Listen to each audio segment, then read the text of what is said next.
Li Changsheng traverses to another realm and awakens the multi-child blessing system at the brink of death, necessitating marriage and procreation to gain strength. Li Changsheng rejoices, saying, "In that case, I shall not hold back." Several years later, the entire continent is filled with his kin. Yet, Li Changsheng suddenly discovers that the embodiment of the Heavenly Dao is a young and beautiful girl. Chapter 1. Awakened from a deathly illness. Alas, Li Dagan lies upon his sickbed, reflecting upon his life, his face etched with regret.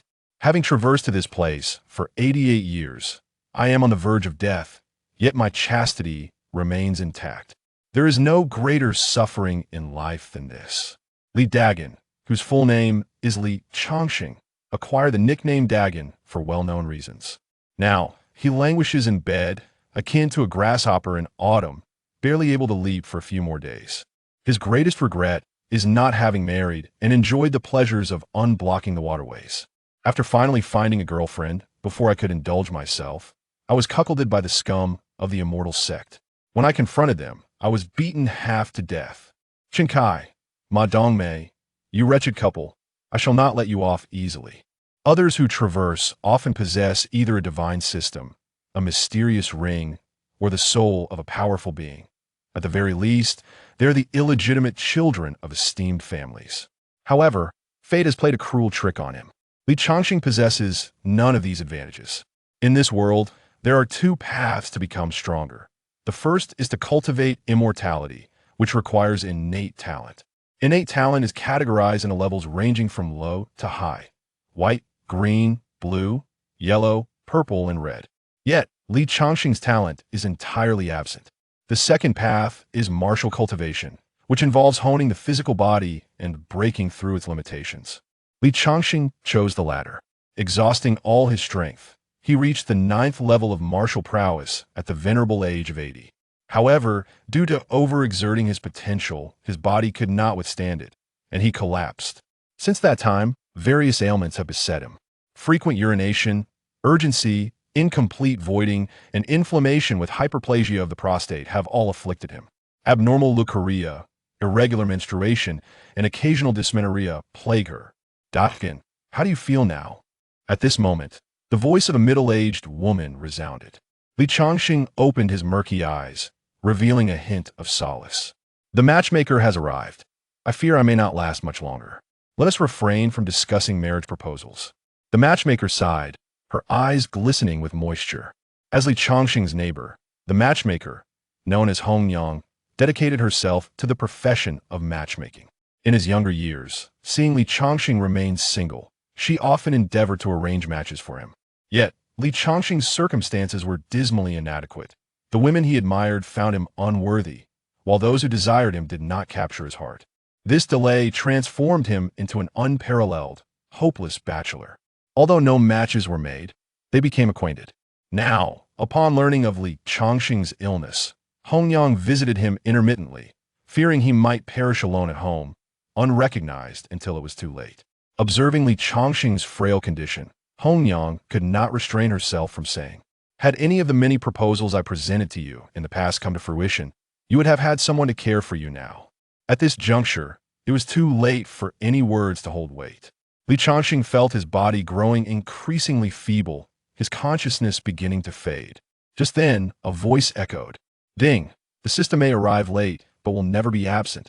Binding the branching system, thus embarking on the pinnacle of life." Branching system? Ding, the branching system rewards the host with longevity, elixirs, cultivation, techniques, and enhancements to root quality simply by branching out, and rewards will accrue for descendants and their descendants, ad infinitum, an infinite nesting doll. This system is truly peculiar.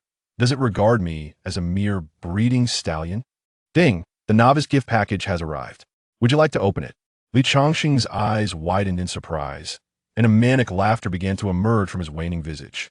"Ha ha ha! It has come. It has finally arrived. Gift package activate." Ding, the gift package has been successfully activated. "Congratulations, host. You have obtained the technique Tsai Nayong Ju.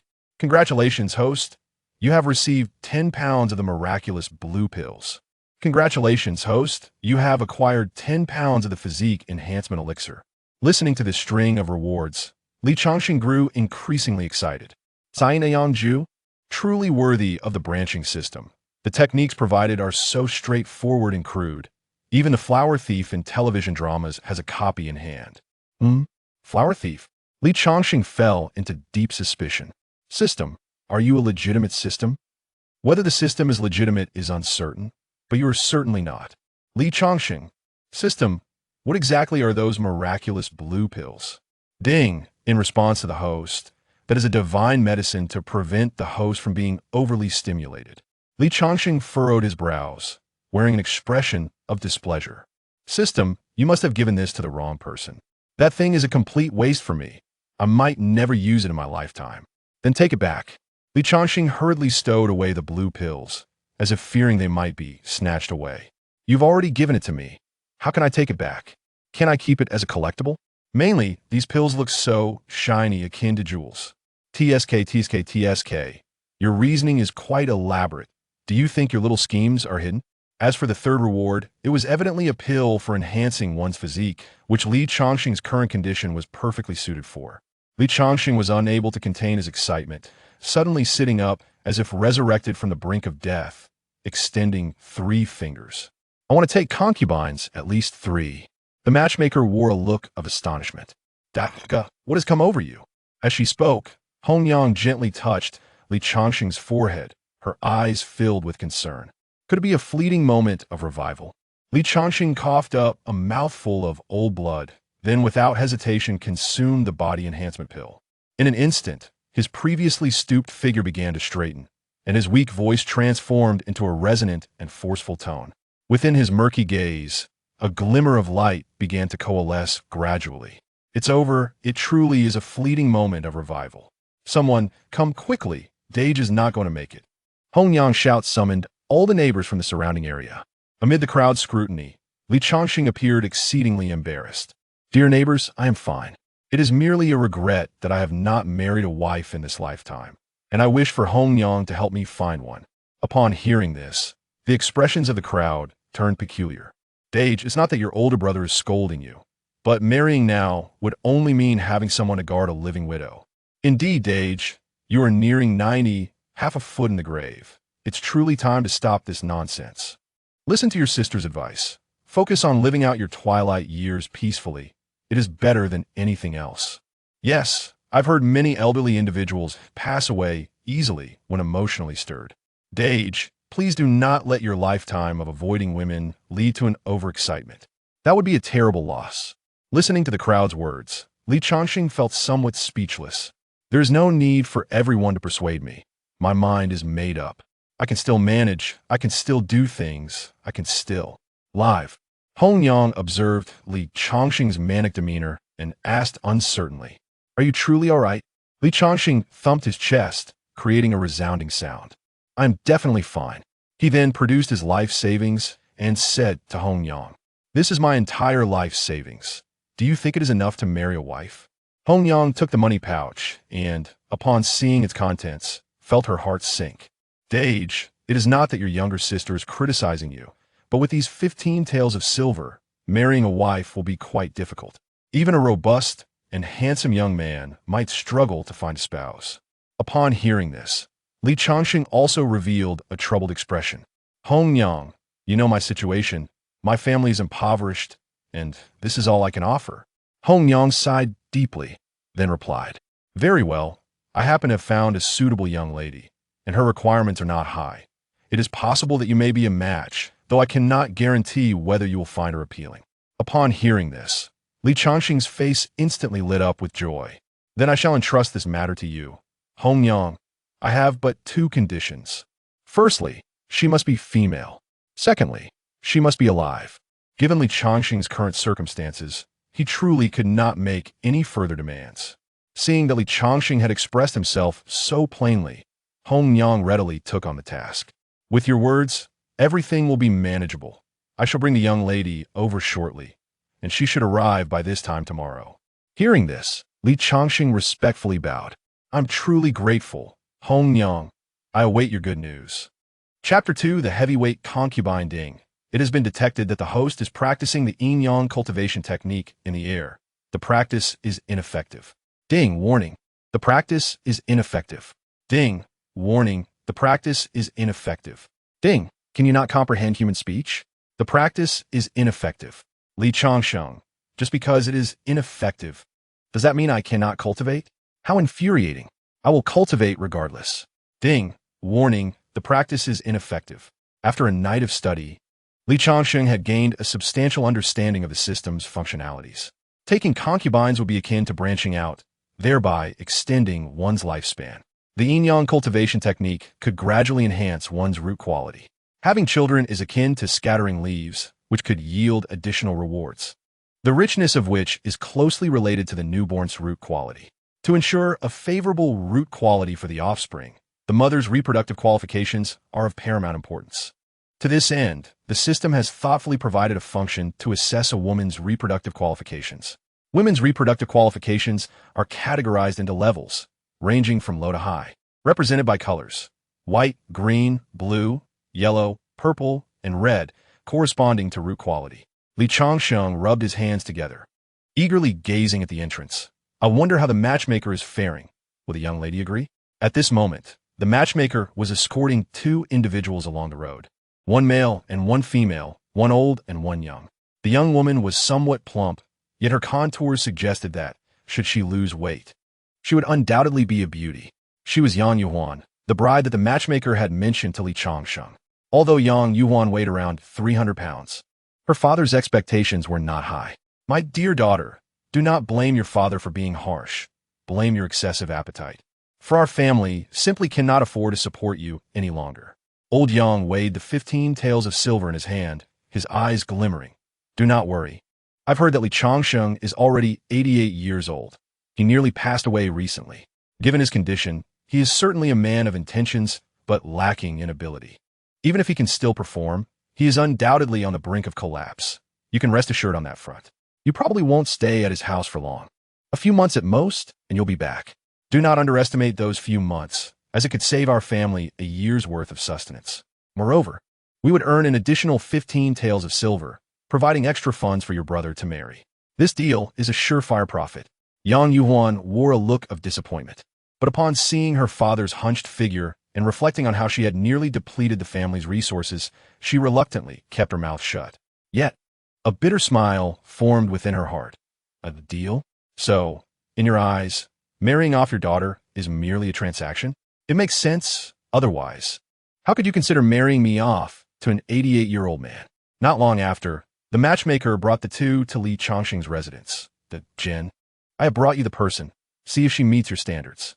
Upon hearing this, Li Changsheng hurried out of the room, filled with excitement. But upon seeing Yang Yuan for the first time, he stood frozen in shock. This is the young lady you spoke of? She is rather large, is she not? There is no need for her to be this big. The matchmaker wore a proud expression. Dejin, this is precisely in accordance with your requests. Both conditions have been met. First, she is female, and second, she is alive. As for her size, do not men generally prefer larger women? Do not be too picky. It is already good fortune that someone is willing to marry you. Yang Yuan gazed at Li Changsheng's white hair, her heart sinking. Is he truly my future husband?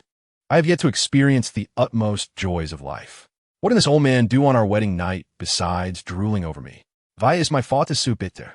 Old Yang noticed Li Changsheng's hesitation and coldly stated, Let it go. Let me be frank. Even if this matter does not come to fruition, the bride price is non-refundable. Think it over carefully. Li Changsheng's expression shifted. Though reluctant, he realized there were no other options. For the sake of embarking on the path of cultivation, what was the loss of his appearance? After all, it would be the same with the lights off. At this moment, the only concern for Li Changsheng was one matter.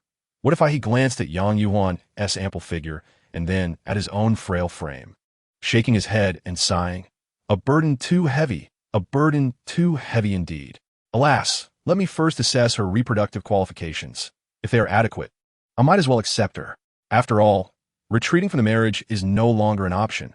I cannot bear the losses. As a thought crossed Li Changsheng's mind, a spark flickered in his eyes as he turned to Yang Yuan. Suddenly, a green light emanated from the top of Yang Yuan's head. Goodness, I have been graced with green. According to the classification of women's reproductive qualifications, green corresponds to the green root quality. This indicates that Yang Yuhuan will bear descendants with green root quality in the future. Green root quality is promising, which is rather good. The sense of imbalance in Li Changsheng's heart slightly diminished as he looked at the matchmaker and declared, "I agree to this marriage." The matchmaker felt genuine joy for Li Changsheng. "Ah, that is the spirit. When shall we hold the wedding?" Li Changsheng, eager to expedite the process, replied directly, "Let us do it soon." Soon? The matchmaker hesitantly reminded Li Changsheng that event can only occur on the wedding night. It is improper to engage in such activities before marriage. Li Changsheng was caught between laughter and tears, perplexed by the matchmaker's interpretation. "You have misunderstood me. I meant the sooner, the better, ideally tomorrow." Upon hearing this, the matchmaker finally exhaled in relief. Old Yang's face lit up with joy as he turned to leave. "In that case, congratulations, Li Go. I shall take my leave." Yang Yuhuan watched her father's retreating figure and could not help but ask, "Father, are you not staying for the wedding?" Old Yang waved his hand, not looking back. "No. I must feed the 2 pigs at home. I cannot afford to delay here."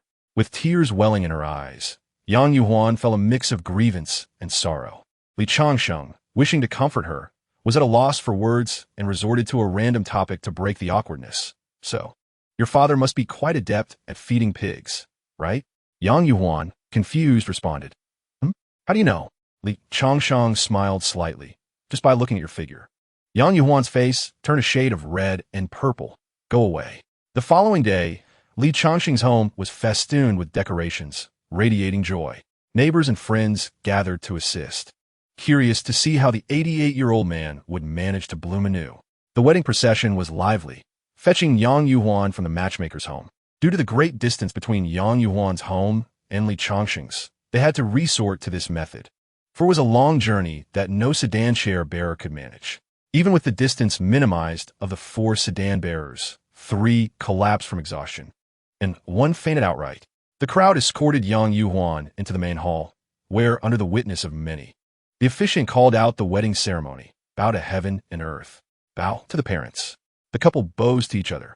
"Enter the bridal chamber." As the ceremony concluded, the system's voice resonated. "Ding, congratulations, host. You have completed the branching, and your lifespan has increased by 5 years. Please promptly complete the scattering of leaves to receive further rewards." With the system's voice fading away, Li Changsheng felt an unexpected surge of energy coursing through his body, invigorating him and making him feel as though he had regained a decade of youth. This newfound strength filled every sinew, overwhelming him with a need for release. He swept Yang Yuhuan into his arms, causing the floor tiles to shatter beneath them as he hurried toward their bridal chamber. The onlookers stood in astonished silence, struggling to comprehend the formidable strength of Li Dagan. Truly, he was aging like fine wine, though some whispered that the years of repression had driven him to such fervor. Alas, the only lament was for the condition of his bed. Chapter 3. Lu Yuanwei acquires tiger whip. Li Changsheng ascends the mountain to hunt tigers. On the wedding night, Li Changsheng discreetly slipped a mysterious blue pill into his mouth. "Host, what are you doing?" "I abhor waste. This pill weighs a full 10 pounds. If it expires, it would be a tragedy, not at all as you might imagine. Is it because this is a counterfeit product from a small workshop? If you don't want it, I won't provide you with pills in the future." "Of course I want it. Don't be so irritable. I was merely jesting. You mustn't withhold the medicine." After soothing the system, Li Changsheng finally exhaled with relief and proceeded to unveil the bride's veil. "It's getting late. We should rest." Yang Yuhuan sat at the edge of the bed, her heart racing with trepidation. Li Changsheng began to explore her form, inwardly lauding the effects of the blue pill. Truly a miraculous medicine. Its potency could outmatch even the strongest defenses. The physique-enhancing elixir had remarkably revitalized his body. Though he appeared elderly, his physical capabilities had reverted to those of a man nearing 30. Yang Yuhuan, sensing the masculine aura emanating from Li Changsheng, found her breath quickening, even instinctively responding to his advances. "Ding, the yin-yang absorption technique has activated, enhancing your foundation." The system's notifications echoed as Li Changsheng's essence grew increasingly robust. After a night filled with passion, Li Changsheng awoke, humming a tune as he donned his clothing.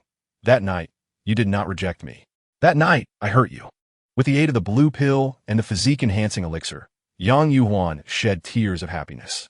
Having not felt the slightest fatigue after a sleepless night, Li Changsheng recalled the system's notifications from the previous day and could not resist accessing his attribute panel. Name: Li Changsheng. Age: 88. Lifespan: 5. Foundation: none. 2300. Cultivation: none. Martial path: martial artist level 10 technique. Yin-yang absorption technique: first level. Wives and concubines: 1 offspring: none. He had astonishingly advanced to the 10th level of martial artistry, achieving in a single night what once took a decade of cultivation. With excitement on his face, he turned to Yang Yuhuan, yet his eagerness was doused by her voluptuous form. Is there something on your mind, dear husband? Yang Yuhuan, with a captivating allure, glanced suggestively at him. Why don't we savor the forbidden fruit for the first time? Her gaze was laden with expectation, reminiscing about the previous night's experiences, still yearning for more. However, Li Changsheng recoiled slightly, hastily making his exit. No, I have matters to attend to. We shall speak later. What are you thinking, dear husband? Yang Yuhuan called after him. I simply felt a bit hungry and wished to eat. Li Changsheng smacked his forehead, recalling the matchmaker's warning about Yang Yuhuan's substantial appetite. He ventured out to procure 10 steamed buns, reasoning that no matter how ravenous a woman might be, how much could she possibly consume? To his dismay, 10 were hardly sufficient. Yuhuan, our financial situation is dire. I cannot afford more. Li Changsheng, lacking funds after expending his life savings for the marriage, was left with only the contributions from neighbors. At that moment, a voice called from outside Dagon. I have a task for you, if you are willing. Li Changsheng, eager for income, perked up at the matchmaker's words. What sort of task? Observing Yang Yuhuan's bashful demeanor, the matchmaker, knowing their intimate connection, smiled widely. Lu Yuanwai's son at the eastern end of the village has yet to father a child. Recently, they heard rumors that tiger whips could rejuvenate a man's vigor. There happens to be a tiger den in the woods outside the city. Understanding the situation, Li Changsheng recognized Lu Yuanwai as the wealthiest man in Wulong village, earning an astounding 3,200 taels of silver each month, an unfathomable fortune compared to the 1,000 taels earned by the wealthiest in neighboring Fengshu village. Unfortunately, despite his son marrying a stunning woman, they had failed to conceive after 3 years. The Lu family had only male heirs for 3 generations. If they could not produce an heir, their lineage would end. Yet, it seemed the issue lay with the son. Dagon, I understand your age has rendered you less vigorous. The matchmaker expressed concern, but you're the only martial artist in the village. If anyone can slay that tiger, it is you. However, do not feel pressure to accept if you lack confidence. Having reached the 10th level of martial artistry and with his body restored to that of a man in his 30s, Li Changsheng felt emboldened. A mere tiger? I shall take on the challenge, but I wish to know the reward. The matchmaker excitedly held up 5 fingers. 1 tiger whip is worth a whole 5 taels of silver. 5 taels? Li Changsheng gasped, astonished by the Lu family's immense wealth. After a light meal, he bid farewell to Yang Yuhuan. Yuhuan, I am off to earn some money. You must rest at home.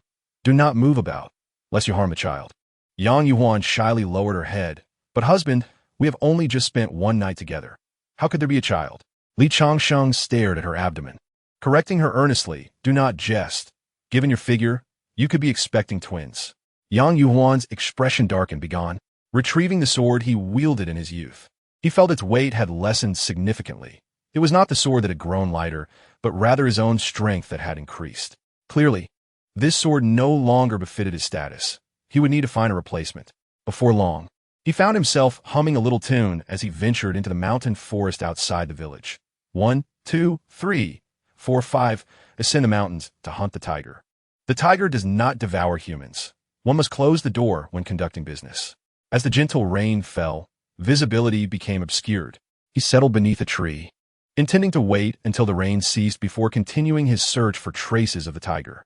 Just then, a thunderous roar echoed through the woods. Roar, roar, roar. Li Changsheng sprang to his feet, realizing that there was certainly more than 1 tiger present. Damn it, am I destined to be crushed in the cradle just as I am about to rise? With my current strength, dealing with 2 tigers would already be a formidable challenge. The roars grew ever closer, and although Li Changsheng considered fleeing, he found himself surrounded with no escape routes. To his astonishment, 5 tigers emerged from the shadows, lunging towards him. His expression darkened, palms sweating, he muttered, Shift. Chapter 4.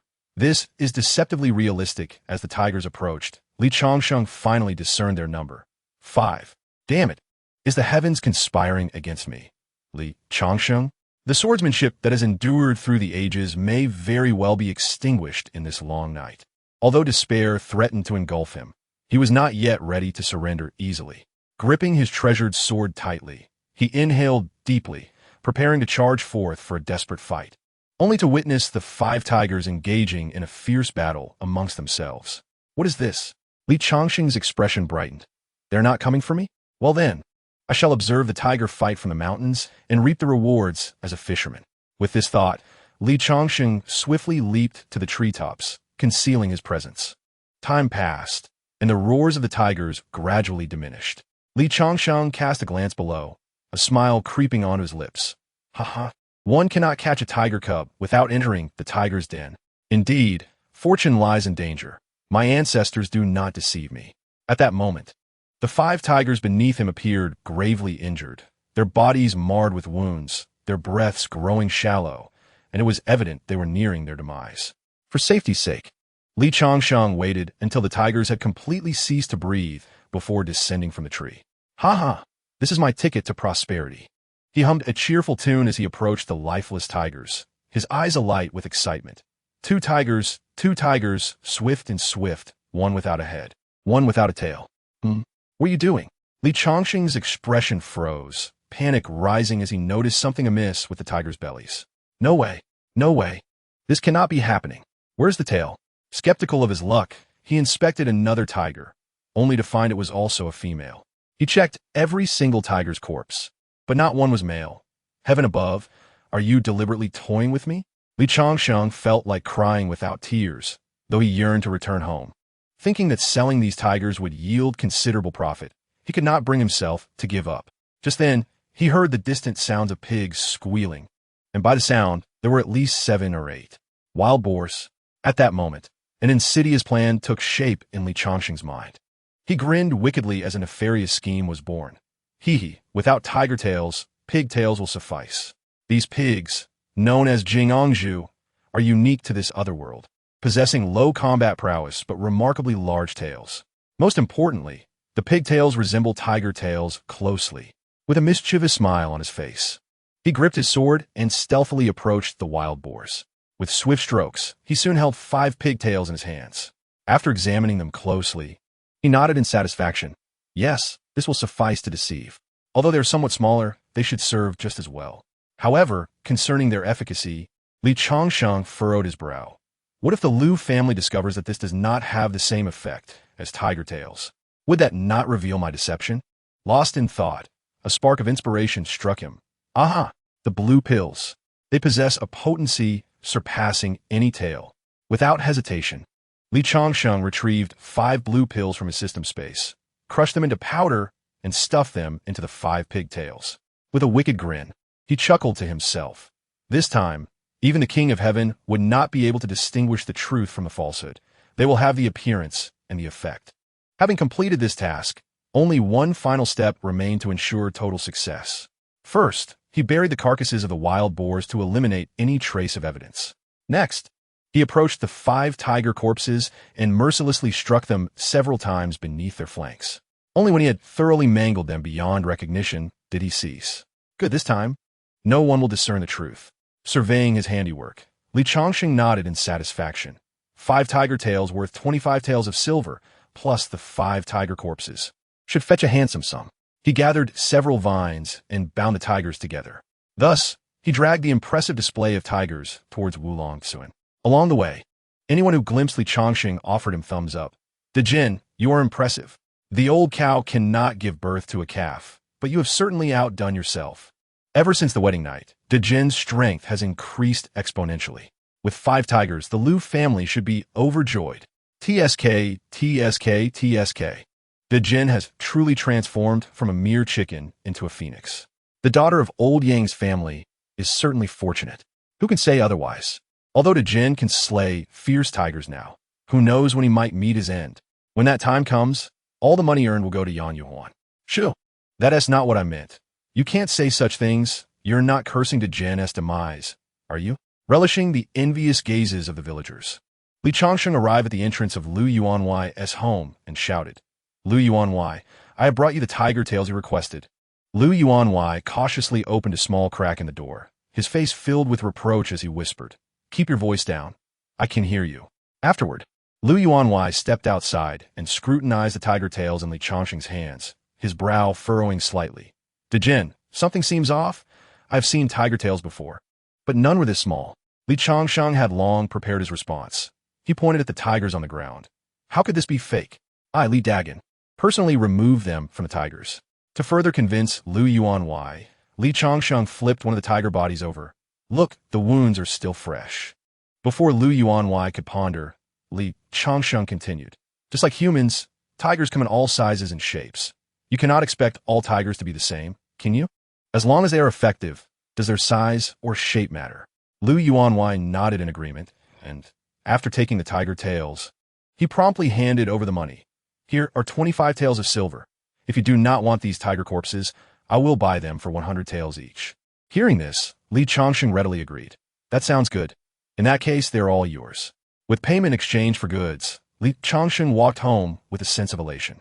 Passing by a shop selling cooked food, he made a bold decision to buy 5 pounds of beef, 5 pounds of steak, medium rare. Yang Yuan had long heard of Li Changsheng's exploits and was now eagerly awaiting his arrival at her doorstep. Upon seeing the beef in his hands, her eyes sparkled with delight.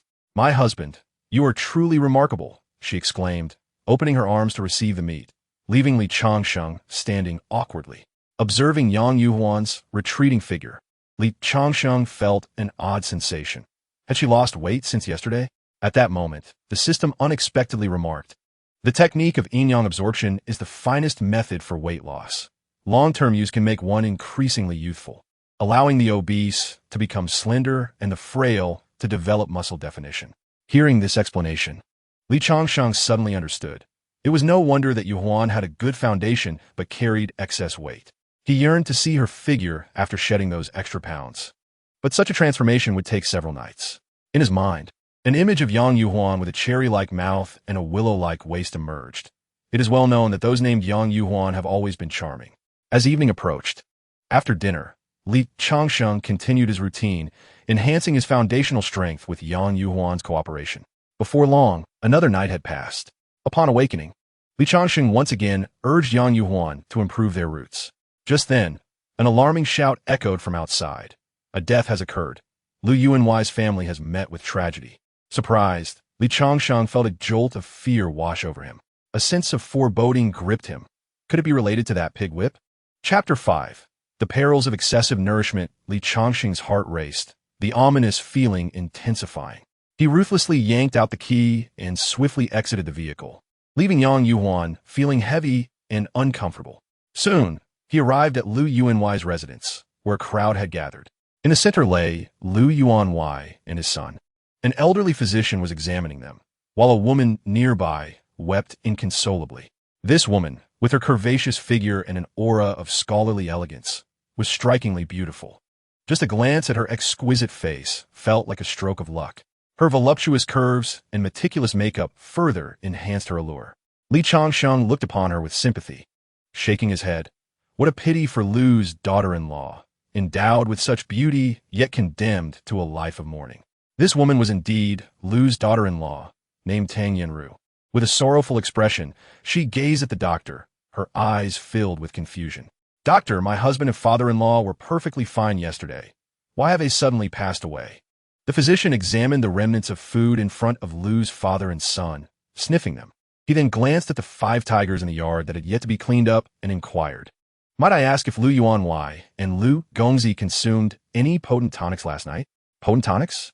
Tang Yenru appeared to ponder, recalling, "Yesterday, my father-in-law brought home 5 tiger whips, claiming they were highly nourishing. He cooked them with ginseng and reisher. After preparing the dish, they had dined and enjoyed medicinal wine in the yard. It was late, so I went to bed first, only to awaken to this calamity." As expected, the physician sighed. Lu Yuanwai and Lu Gongzi have succumbed to excessive nourishment, leading to their untimely demise. In simpler terms, they have overindulged and paid the ultimate price. Hearing this absurd cause of death, Tang Yenru collapsed to the ground in despair. How can this be? How could nourishing the body lead to death? She mournfully turned to Lu Gongzi, throwing herself onto him. My husband, you have died so unjustly. What am I to do without you and my father-in-law? The physician had only discerned part of the cause of death. The tiger whip was indeed a potent tonic, but it was not the sole cause of their demise. Merely 2 ginseng and reisher would not be fatal. Li Changsheng observed the scene before him, already grasping the truth. Alas, this is my fault. I should not have allowed them to consume 5 blue pills. Those blue pills were exceedingly potent, even with the assistance of the Tiki Dan. He only took one at a time. He had assumed that the father and son would only consume 1 whip each, but to his surprise, they had stewed all 5 together. The combined potency of 5 pills, along with the pig whip, ginseng, and reisher, without the enhancement of the Tiki Dan, led to such a tragic outcome. Ultimately, it was Li Changsheng's oversight that had caused this disaster. Overwhelmed with guilt, Li Changsheng wished to console Tang Yinru, but they were not familiar enough for him to approach her. Never mind, I shall find an opportunity to make amends later. With a deep sigh, he turned to leave, only to overhear the hushed conversations in the crowd. The Liu family has suffered a calamity, their 3 generations now extinguished. The vast estate relies solely on Tang Yinru. Indeed, she is still young. I fear she cannot maintain it. The wealthy Wang Yuanwei from Fengchu village has surely set his sights on the Liu family's assets now that they are diminished. Tang Yinru is a pitiful figure indeed. Listening to their discussions, Li Changsheng made a silent resolution. This matter is my fault, and there is no way to remedy it. However, rest assured Liu Yuanwei, Li Changsheng, shall protect the Liu family's estate. As for Liu's daughter-in-law, I will care for her with utmost sincerity. Liu Yuanwei, Lu Gongzi, you may depart in peace. With me here, you can rest easy. At Wang Yuanwei's residence in Fengchu village, Wang Fugue stood in shock, addressing his subordinate who had come to report. Is this true? Liu Yuanwei and his son perished suddenly? The subordinate nodded affirmatively. This matter is absolutely true. I personally went to investigate, and the mourning pavilion has already been erected for the 2 lives lost, confirming it is indeed the Liu family. Wang Fugue paused for a moment. Then a smile crept onto his face. Excellent, excellent. The Liu family has always overshadowed my Wang family. Now that they have encountered this misfortune, it presents the golden opportunity for my family to seize their assets. A glint of cunning sparkled in Wang Fugue's eyes as he instructed his subordinate. Let us go to Liu's house to pay our respects. We shall first assess their situation before making further plans. The following day, during the morning rites at the Liu household, the once grand estate was now only attended by Tang Yinru in mourning attire, looking utterly forlorn. Soon, guests began to arrive to pay their condolences, primarily villagers and farmers with ties to the Liu family. The most noteworthy among them was Wang Fugue from Fengchu village. He pretended to solemnly burn incense and pay respects, then turned to Tang Yinru. Yinru, death is irreversible. Do not grieve excessively, for those who remain must look forward. Wang Fugue's gaze lingered on Tang Yinru, his fingers caressing his sparse beard. If you encounter any difficulties in the future, do not hesitate to approach your Uncle Wang. I shall do my utmost to assist you. Tang Yinru felt uneasy under Wang Fugue's gaze, merely nodding politely before turning away. Wang Fugue's eyes glimmered with lustful intent as he calculated in his mind how to ensnare Tang Yinru, aiming to achieve his goal of annexing the Liu family's assets. Yinru, dear niece, after traveling such a long distance to pay my respects to your late Uncle Liu, is this how you treat your guests? Observing Tang Yinru's icy demeanor, Wang Fugue felt a surge of displeasure. Initially, he had contemplated settling the score with Liu's demise, but now it seemed unnecessary. As he spoke, Wang Fugue produced a promissory note. This is the loan agreement from Liu Yuanwei. I kindly ask you to settle the entire amount. Upon hearing this, Tang Yinru turned, her gaze fixed on the document, her agitation palpable. You are spouting slander. What did the Liu family ever borrow money from you? With our family's wealth, why would we need to? Wang Fugue sneered, shaking the promissory note in his hand. Black and white, irrefutable evidence. 5,000 taels of silver, clearly written. Do you dare to deny your family's obligation? Tang Yinru's eyes reflected despair as she trembled with rage. You lie. That is not my father-in-law's handwriting. You have forged it. Forged? Wang Fugue's tone turned icy. Young lady, you must speak with evidence. Otherwise, it is mere slander. I could have you imprisoned, being merely a woman. Tang Yinru found herself cornered by Wang's intimidation and deceit, leaving her at a loss for what to do. The villagers, aware of Wang Fugui's character and recognizing his schemes, dared not confront him. Instead, they whispered amongst themselves, Wang Fugui is truly shameless, coming here to seize the family's property so soon after a death. Indeed, and he is bullying a young girl. That old fiend is bound for hell. What can we do? Although Wang Fugui lacks the wealth of Lu Yuanwei, he commands a formidable group of henchmen. While Lu Yuanwei was alive, there was balance, but now that he has passed, no one could challenge Wang. The villagers shuddered at the mention of Wang's thugs. Stop talking. Wang Fugui will undoubtedly seize the Lu family's estate. Once those 1,000 acres of fertile land are taken, we must fear his retaliation. Raising the rent by a few taels will leave us destitute. As these murmurs subsided, Wang Fugui observed Tang Yinru's terrified expression and confidently continued. Your family has just suffered a calamity. I, Wang Fugui, feel some pity. How about this? I will discount the 5,000 taels to 4,000. The infamous method of coercion followed by temptation proved effective as Tang Yinru's resolve wavered. Although she recognized Wang's deceit, the desire to avoid trouble compelled her to nod in agreement. However, at that moment a voice rang out, as long as I am here today, you shall not take a single cent from the Lu family. Chapter 6.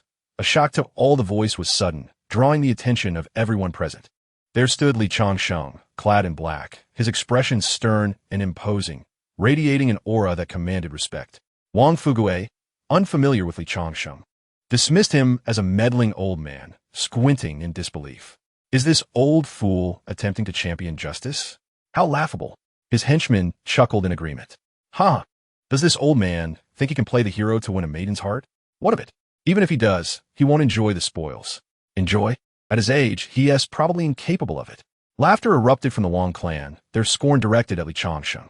Yet, they failed to notice that the villagers instinctively parted ways to create a path for him. News of his single-handedly defeating 5 ferocious tigers had astonished them all. Thus, despite his advanced age, the villagers recognized the lingering aura of lethal prowess that enveloped Li Changsheng. Having spent a lifetime honing his martial skills and navigating the world until the age of 80, he had cultivated a character of resilience and fortitude. Though rejuvenated in spirit, his inherent calmness and ruthlessness towards foes remained intact. In the face of danger, Li Changsheng relied on 3 principles: to remain steadfast when faced with adversity, to maintain faith in his ability to turn the tide during dire straits, and to embrace audacity in favorable conditions. Thus, in this advantageous moment, he made a bold entrance, brimming with confidence. As he strode through the crowd and halted before Wang Fugui's entourage, he recalled precisely who had mocked him earlier. Oh, old fool, can you not move? Do you need my brothers to help you fly? One of the men sneered at Li Changsheng, rolling up his sleeves to rally his companions. Come on, brothers. Let this old man experience the sensation of flight. Before the thugs could act, Li Changsheng struck first, landing a powerful slap across the face of the speaker. Caught off guard, he failed to evade, receiving another slap. After 2 consecutive blows, his face swelled grotesquely, teeth mixed with blood spilling from his mouth as he shouted incoherently. You old trash! You ambushed me! You lack strength! Li Changsheng then turned to the others, raising his hand without warning, delivering several more slaps. In mere moments, nearly 10 robust men lay defeated at the hands of this seemingly frail elder, their pitiful state revealing a collective loss of teeth, unable to muster even 5 between them. Wang Fugui, now filled with dread, retreated. What do you want? You can't touch me. Li Changsheng coldly snorted, extending his hand toward Wang Fugui. Produce the promissory note. Today I wish to see its authenticity. Wiping the cold sweat from his brow, Wang Fugui, witnessing his henchmen sprawled in agony, reluctantly handed the document to Li Changsheng.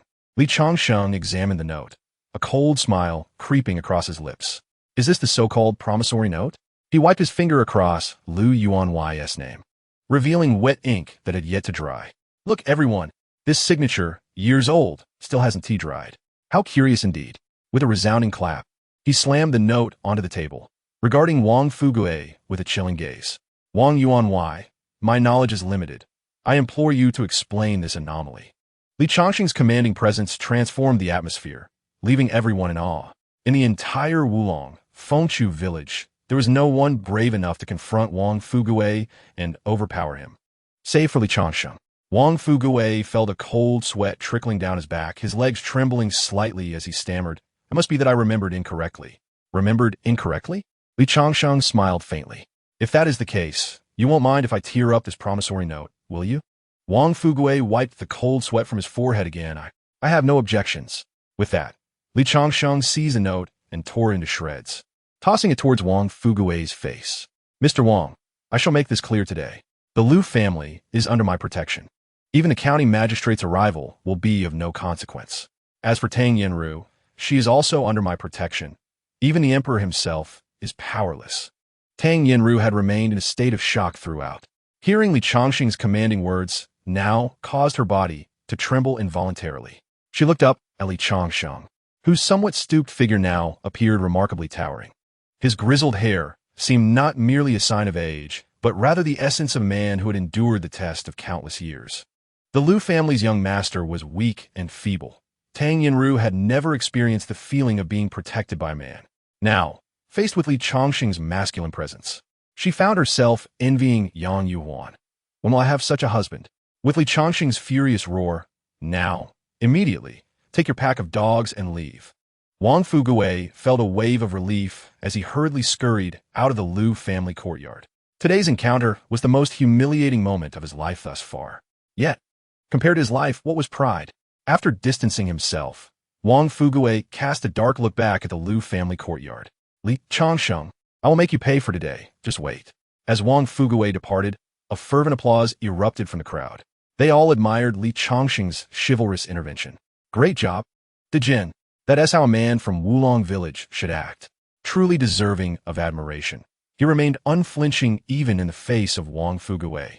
Unlike the passionate youth, the older generation contemplated matters with greater foresight.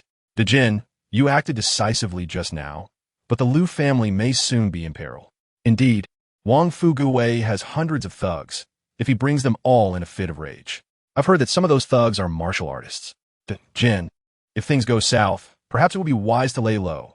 After all, you are not young anymore. Do not seek to prove your worth. Yes, Dijin, you were recently wed. You cannot leave your new bride a widow." Feeling deeply moved by the concern of those around him, Li Changsheng reassured them. "There is no need to worry. If Wang Fugui dares to return, I shall ensure he receives a lesson he will never forget." Tang Yanru, who had remained silent until now, could not help but shed tears upon hearing this. "Thank you, Grandpa Li. If it weren't for you, the Liu family would be finished." Li Changsheng felt speechless at her address, but maintained the demeanor of an elder. No need for thanks. It is only right for a grandfather to protect his granddaughter. As night fell, the long-absent system voice echoed once more. "Ding, congratulations to the host, root bone enhanced by 1. Ding, congratulations to the host, root bone enhanced by 1. Ding, congratulations to the host, root bone upgraded, current quality, white lower grade." Hearing this, Li Changsheng felt a jolt of excitement. He beamed and hummed a cheerful tune. Today is a splendid day for advancement. Yang Yuhuan playfully nudged him. "Husband, why do you seem off today?" Li Changsheng barely paid her any mind. His root bone had been enhanced, albeit to the lowest tier of white lower grade. Yet this meant he could commence his cultivation of the immortal arts. The only regret was lacking the necessary qi refining techniques. He needed to devise a method to quickly advance. Imagining the future of soaring through the skies and breaking through the heavens ignited a fire within him. "If I were to have a son, I wonder how great the rewards would be." He turned to Yang Yuhuan, noticing her growing frailness, which only heightened her allure. "Ah, the battle shall continue until dawn." In the dead of night, a fierce wind howled, casting a gloomy pall over the skies. The whistling wind sounded akin to the wails of tormented spirits, sending chills down one's spine. Li Changsheng gazed out the window, his expression contemplative. Tang Yanru remained in the morning hall, her eyes wide and filled with trepidation. According to custom, the living must guard the spirit for 7 days, illuminating the path of the deceased to return home. Yet, with only Tang Yanru left of the Liu family, the duty of vigil naturally fell upon her shoulders. In the pitch-black night, the flickering oil lamp cast shadows that danced eerily against the walls, and a strange atmosphere made Tang Yanru tremble. She stole glances at the portraits of Mr. Liu and his son, their smiling black and white faces seeming to watch her from every angle. "Father, husband, please do not frighten me." Tang Yinru, timid by nature, felt her fear intensify alone in the desolate mansion, nearly bringing her to tears. She clasped her hands together and shut her eyes in fear. Just then, the sound of footsteps scraping against the ground echoed from afar. Tang Yinru's body trembled as her fear escalated. "Bodhisattva, please protect me."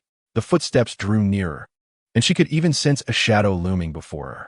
The shadow loomed larger, enveloping her in darkness. She dared not open her eyes, fearing the sight of something terrifying. Suddenly, the footsteps ceased, causing Tang Yinru to jump. Before she could ponder further, a voice rang out, "Miss Tang." The voice startled Tang Yinru. It sounded familiar. She opened her eyes to find Li Changsheng standing before her, her surprise evident. "Grandpa Li, what brings you here?" Li Changsheng gestured towards the tumult outside.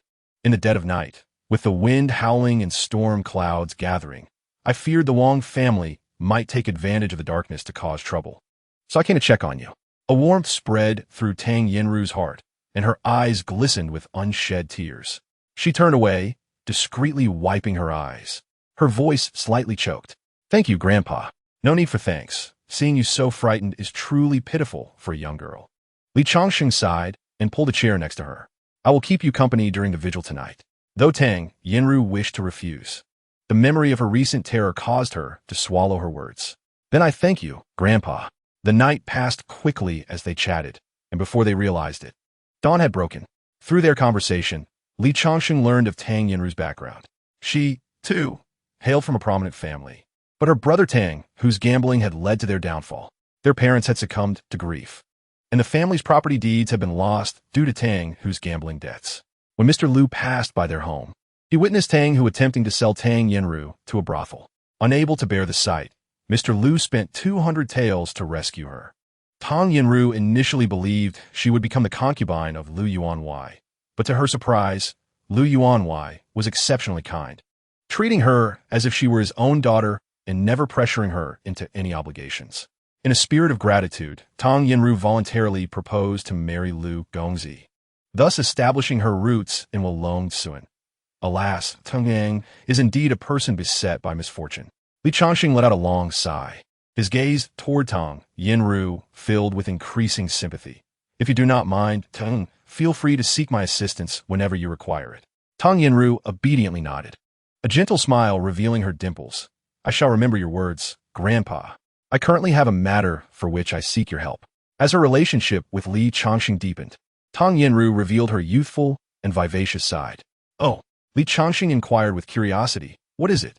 Tang Yinru pointed toward the morning hall and said, "I am too frightened to keep vigil alone. If you could, Grandpa, please come and keep me company, even if just to talk." Through their time together, Tang Yinru developed a unique affection for Li Changsheng. She could not quite articulate what it was, but whenever she was with him, an overwhelming sense of security enveloped her. This feeling was something Liu Gongzi had never provided. Women are inherently emotional creatures. If they find someone present in their time of need, everything thereafter is left to the passage of time. Understanding this well, Li Changsheng approached her with genuine empathy. "Very well, I shall grant your request." Upon hearing this, a sweet smile graced Tang Yinru's face. Just then, the sound of hooves echoed from outside. They both turned to see a stranger dismounting from a horse. Tang Yinru's expression darkened as she recognized the figure. "Do you know him?" Li Changsheng asked, sensing her distress. Tang Yinru nodded, gritting her teeth as she replied, "He is my brother, Tang Hu drove my parents to their graves and sought to sell me to a brothel." For Tang Yinru, the bond with Tang Hu had completely eroded. Their familial ties had vanished the moment Tang Hu caused her parents' demise. When he attempted to sell her into a brothel, they had become enemies. Tang Hu tied his horse and strode toward the entrance, his eyes brightening upon seeing Tang Yinru in mourning attire. "Sister, it's me, Tang Hu. I'll come to see you." Tang Yinru scoffed coldly. "Who are you calling sister? I have no brother like you." Tang Hu, clad in rags, sporting a large knife on his back and a menacing scar across his face, appeared to be a warrior, suggesting he had endured much over the years to acquire such skills. Noticing Tang Yinru's rejection, Tang Hu sneered. "Even if you refuse to acknowledge me as your brother, I shall still recognize you as my sister. I know you just lost your husband, and I have recommended you to our chief as his wife. Today, I have come to inform you to prepare for tomorrow our brothers from Walonling will come to escort you. Walonling was notorious in the vicinity as a den of bandits.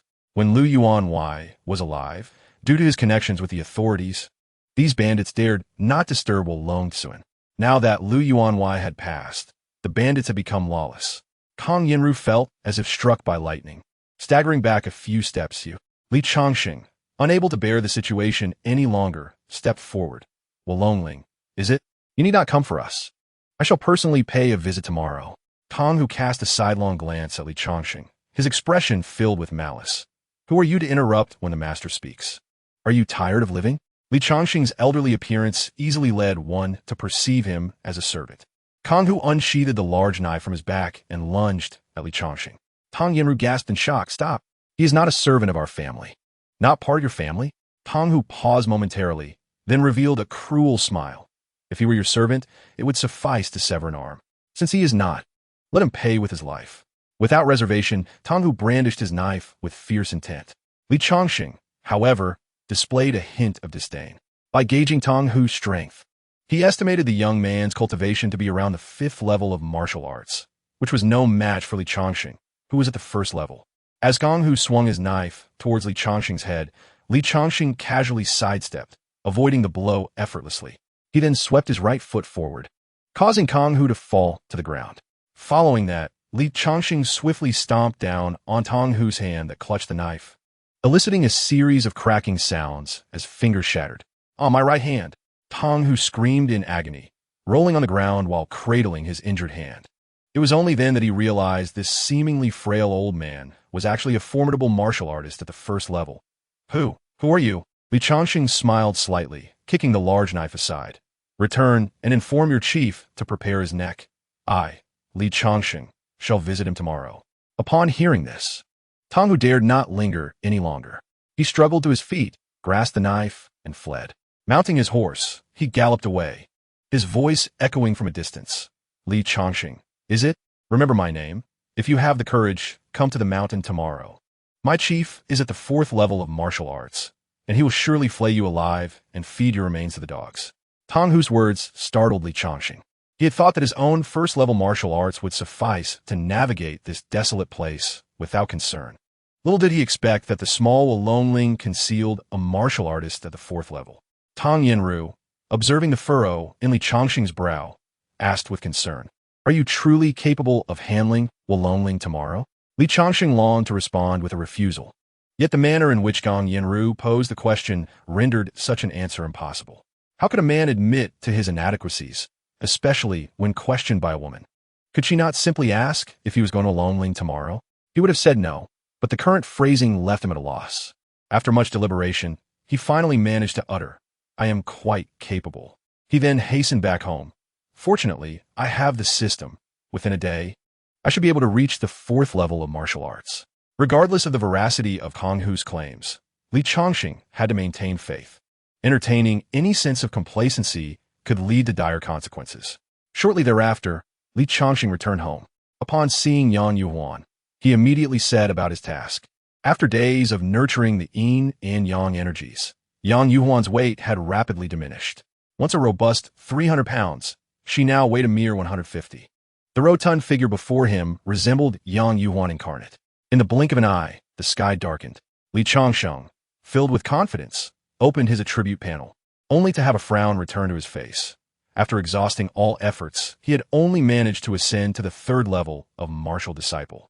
The struggle was indeed arduous. Fortunately, there was still an entire evening ahead, which should suffice to elevate him to the 5th level of martial disciple. After a simple dinner, Li Changsheng prepared to toil once more. One who sows shall reap.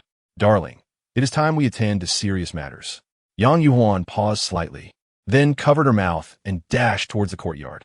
Li Changsheng, puzzled, heard her retching from a distance. Ugh, ugh. Alarmed, he quickly poured a glass of water and handed it to her. Darling, what is wrong? Are you unwell? Simultaneously, he thought to himself, at this critical juncture, nothing must go awry. Yang Yuhuan, gazing at Li Changsheng's concerned visage, felt a flicker of tenderness in her eyes. Then, as if recalling something, her complexion flushed a deep crimson. Husband, I believe I am with child. With child? Li Changsheng scrutinized Yang Yuhuan, Disbelief etched across his features. You mean just like that? You're a child? Yang Yuan, now even more bashful, nodded and playfully punched his shoulder. It's only because my husband is so remarkable that I became pregnant so quickly. However, during this period of pregnancy, I shall be unable to serve you. Upon hearing this news, Li Changsheng felt as though struck by lightning, retreating several steps, his heart silently shouting, "No, no, no." But how could he resolve the matter at Wulong Ridge tomorrow? Contemplating deeply, his expression grew resolute. After bidding farewell to Yang Yuan, he set off directly to the Liu family estate. The only viable option was to seek another woman. Among those I know, only Hong Yang and Tang Yanru remain single. Hong Yang is too elderly. She cannot withstand such vigorous demands. Thus, it seems heaven itself is signaling me to choose Tang Yanru. After observing her for days, it was evident that Tang Yanru harbored feelings for me. It was merely a matter of breaking the ice. Li Changsheng had already assessed Tang Yanru's reproductive qualifications. Like Yang Yuan, they were both rated green, but Tang Yanru's was even more pronounced. Arriving at the Liu estate, unsure of how to broach the subject, he decided to engage in some light banter to set the mood. "Miss Tang, I shall be heading to Wulong Ridge tomorrow, and this parting may well be for eternity." When dealing with women, projecting a forlorn demeanor can undoubtedly evoke their sympathy. This was a skill Li Changsheng possessed effortlessly. Upon hearing his words, Tang Yanru's body jolted, dropping the paper money from her hands. How can one not go? Li Changsheng, hands clasped behind his back, gazed skyward at a 45-degree angle. A man is born in the world. Once a word is spoken, even 4 horses cannot chase it back. How can I allow fear of death to hinder my path? In that moment, Li Changsheng exuded a heroic spirit, his masculinity shining brilliantly.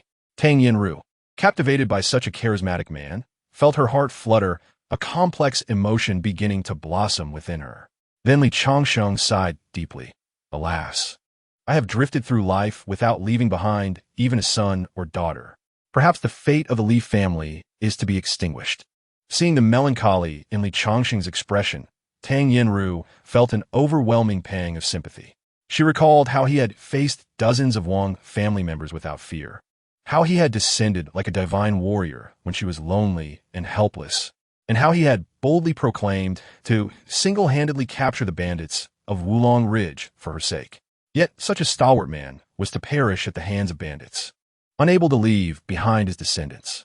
In that moment, she felt guilt and sorrow. The mere thought of his impending demise left her feeling hollow.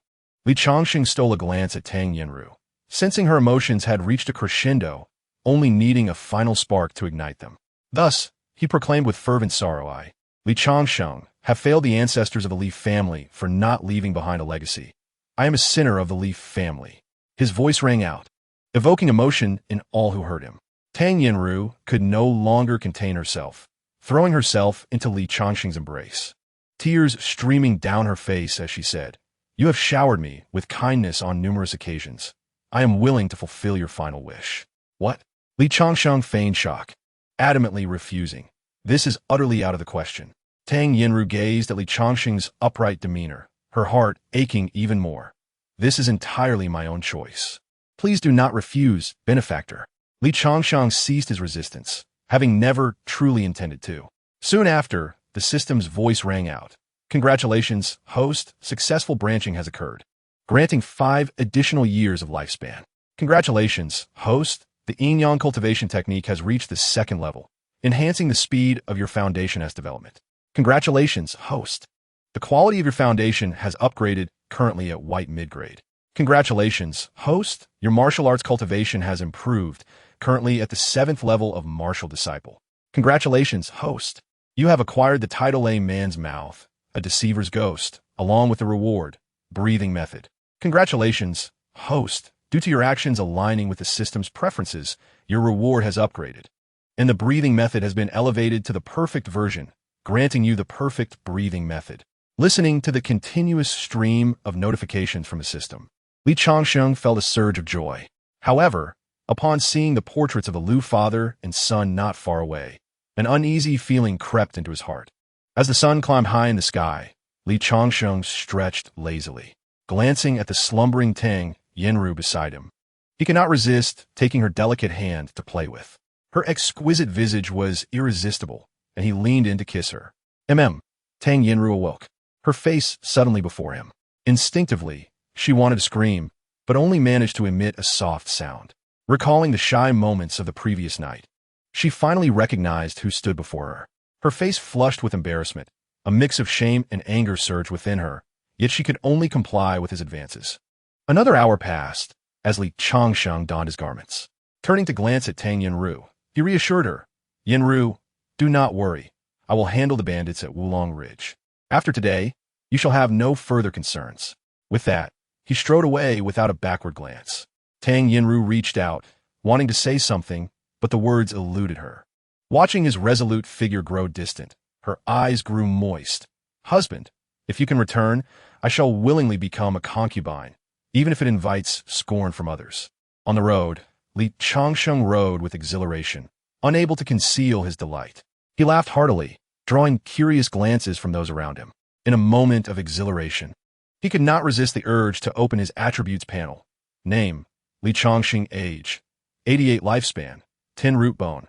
White mid-grade, 4590. Cultivation, none. Martial path, martial disciple level 7 techniques. Yin-yang absorption technique, 2nd stage. Breathing technique, perfect version. Wives and concubines, 2 offspring, none. Haha.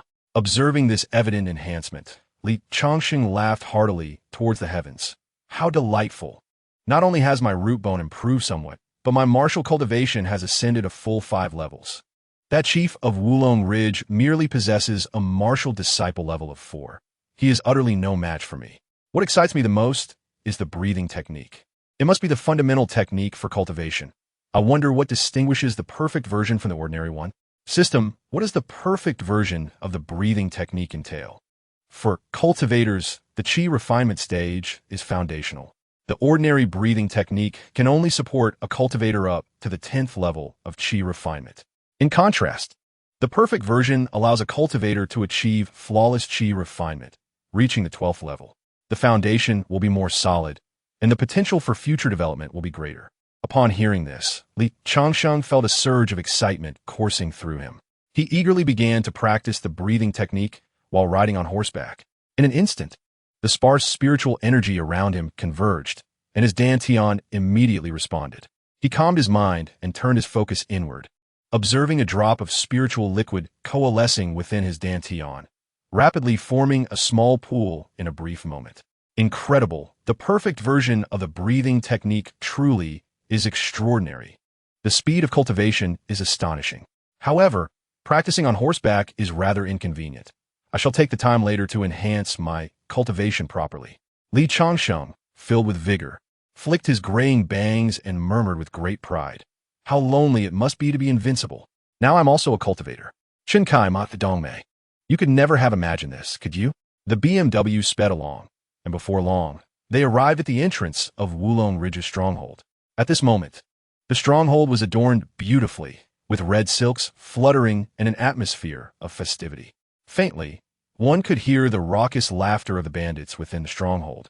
Drinking heartily, when shall we set off for Wulong Village? We mustn't keep the lady waiting. Why the haste? Let us finish this bowl of wine before departing.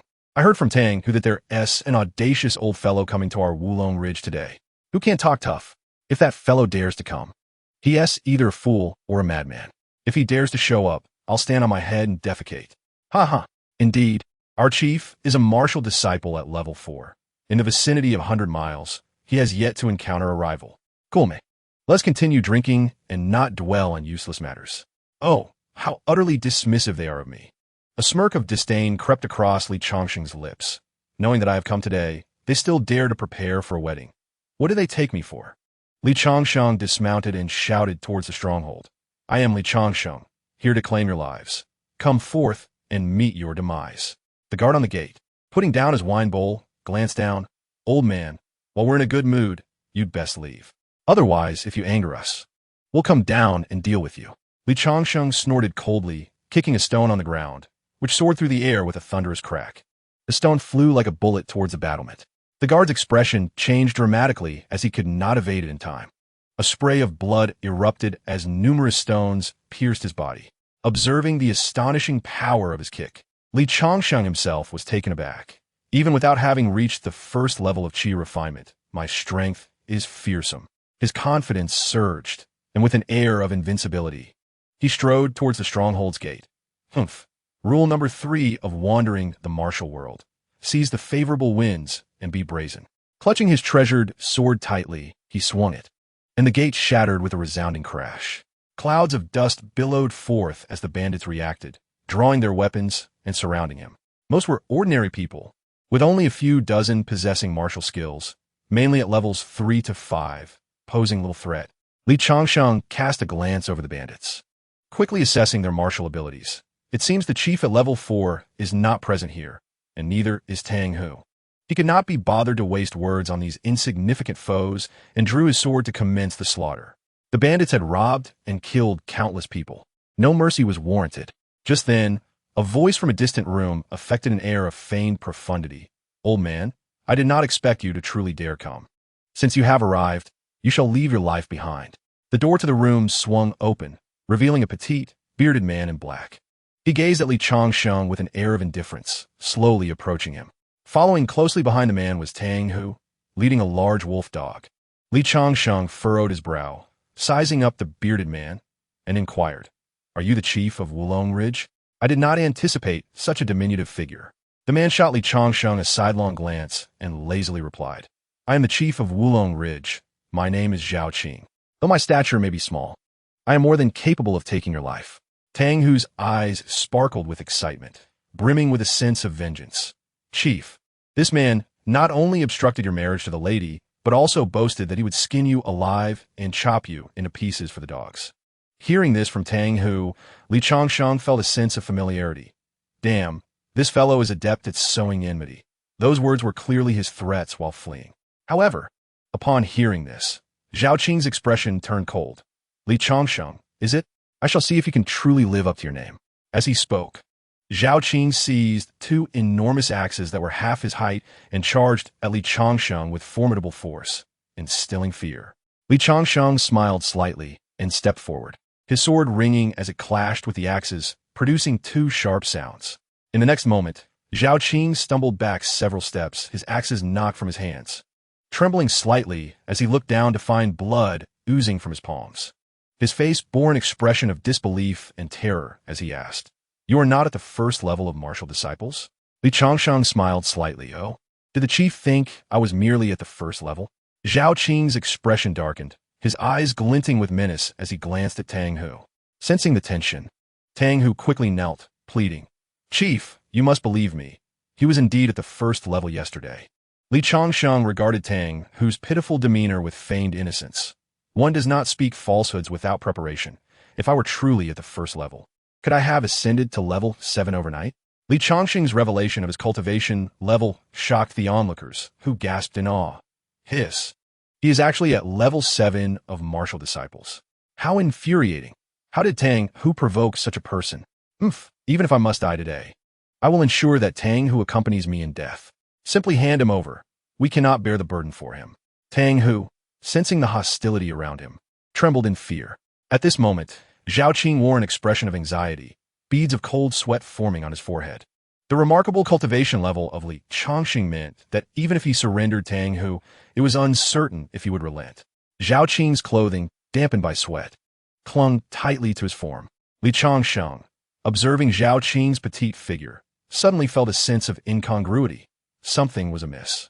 It was improbable for someone with such a delicate stature to have well-defined pectoral muscles. Could it be that Changsheng was misjudging Zhao Qing? Upon closer inspection, he noticed that the corner of Zhao Qing's beard was oddly raised, leading him to ponder. Could he be a woman? In that moment, Changsheng comprehended the source of his unusual perception of Zhao Qing. The latter's skin was remarkably flawless, devoid of any visible pores, and he had resorted to hiding this with a beard.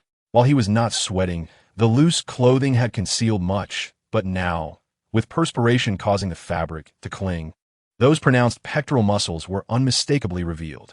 Whether this was indeed the case, he would let the system determine. With a thought, Changsheng activated the system's function.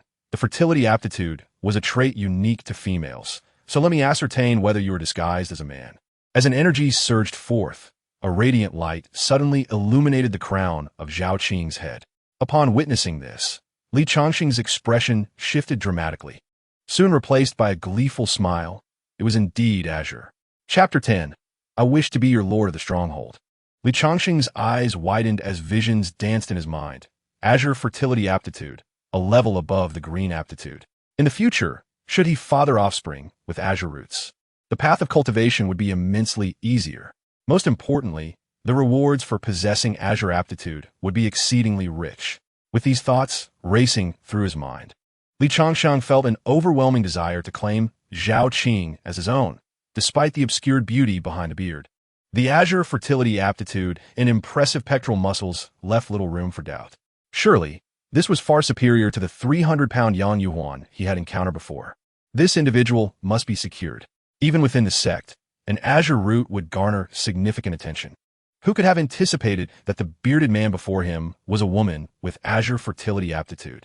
The bandits of Wulong Ridge, observing Li Changsheng deep in contemplation, feared he was concocting some lethal scheme, trembling as they cast pleading glances at Zhao Qing. Chief, please save us. Indeed, Chief, I have yet to marry. I do not wish to die. Chief, quickly surrender Tang Hu. This esteemed elder does not appear to be unreasonable. Under the immense pressure from his comrades, Zhao Qing hesitated for a moment before kneeling before Li Changsheng, pleading, Esteemed elder, forgive us. We of Wulong Ridge did not mean to offend. What must we do for you to spare us? The sudden shift in circumstances brought Li Changsheng back to reality.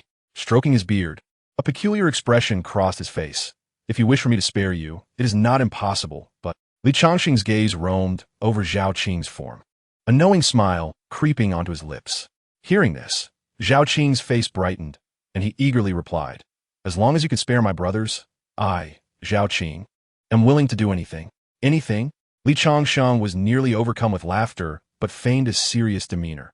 Is that truly your word? Fearing a misunderstanding, Zhao Qing swiftly extended a hand and uttered the most vicious of oaths. I, Zhao Qing, swear to heaven that if you, esteemed elder, spare Wulong Ridge, I shall do anything for you.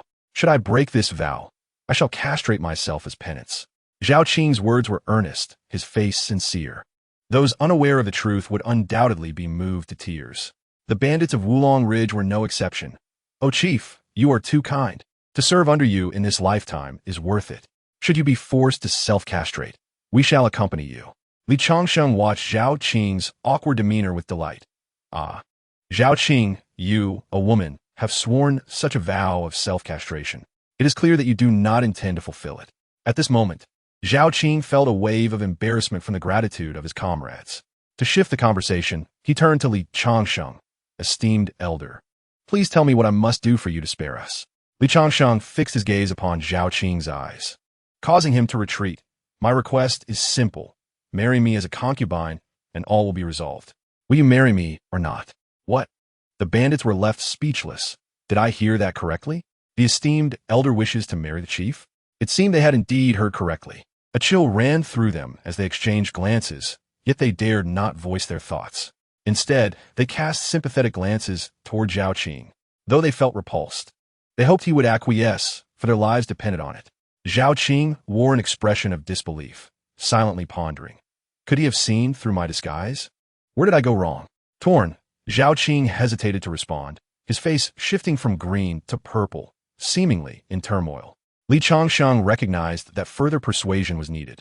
He seized a bandit, pressing his sword against the man's neck, speaking with a chilling tone. Zhao Qing, I have no time for your deliberation. You have 10 seconds. For every second beyond that, I shall take a life. Thus began Li Changsheng's countdown. 10, 9, 8, 7, 6, 5, 4, 3, 2, 1. With no extraneous words. A murderous intent surged from Li Changsheng as he prepared to execute the bandit. Finally, Zhao Qing spoke. With her head bowed, she humiliatedly uttered 2 words. I will marry. Having fought alongside these bandits, Zhao Qing could not bear to witness their deaths. Upon hearing Zhao Qing's response, Li Changsheng's face broke into a smile as he released the bandit. Since the chief has agreed to marry me, your stronghold can now prepare for a wedding here. Li Changsheng, unable to contain his joy, boisterously declared, Immediately prepare a bath and change of clothes for the chief. She shall don her wedding gown. Tonight, I shall marry her. Do not entertain thoughts of escape. Should anyone flee, all will share the same fate.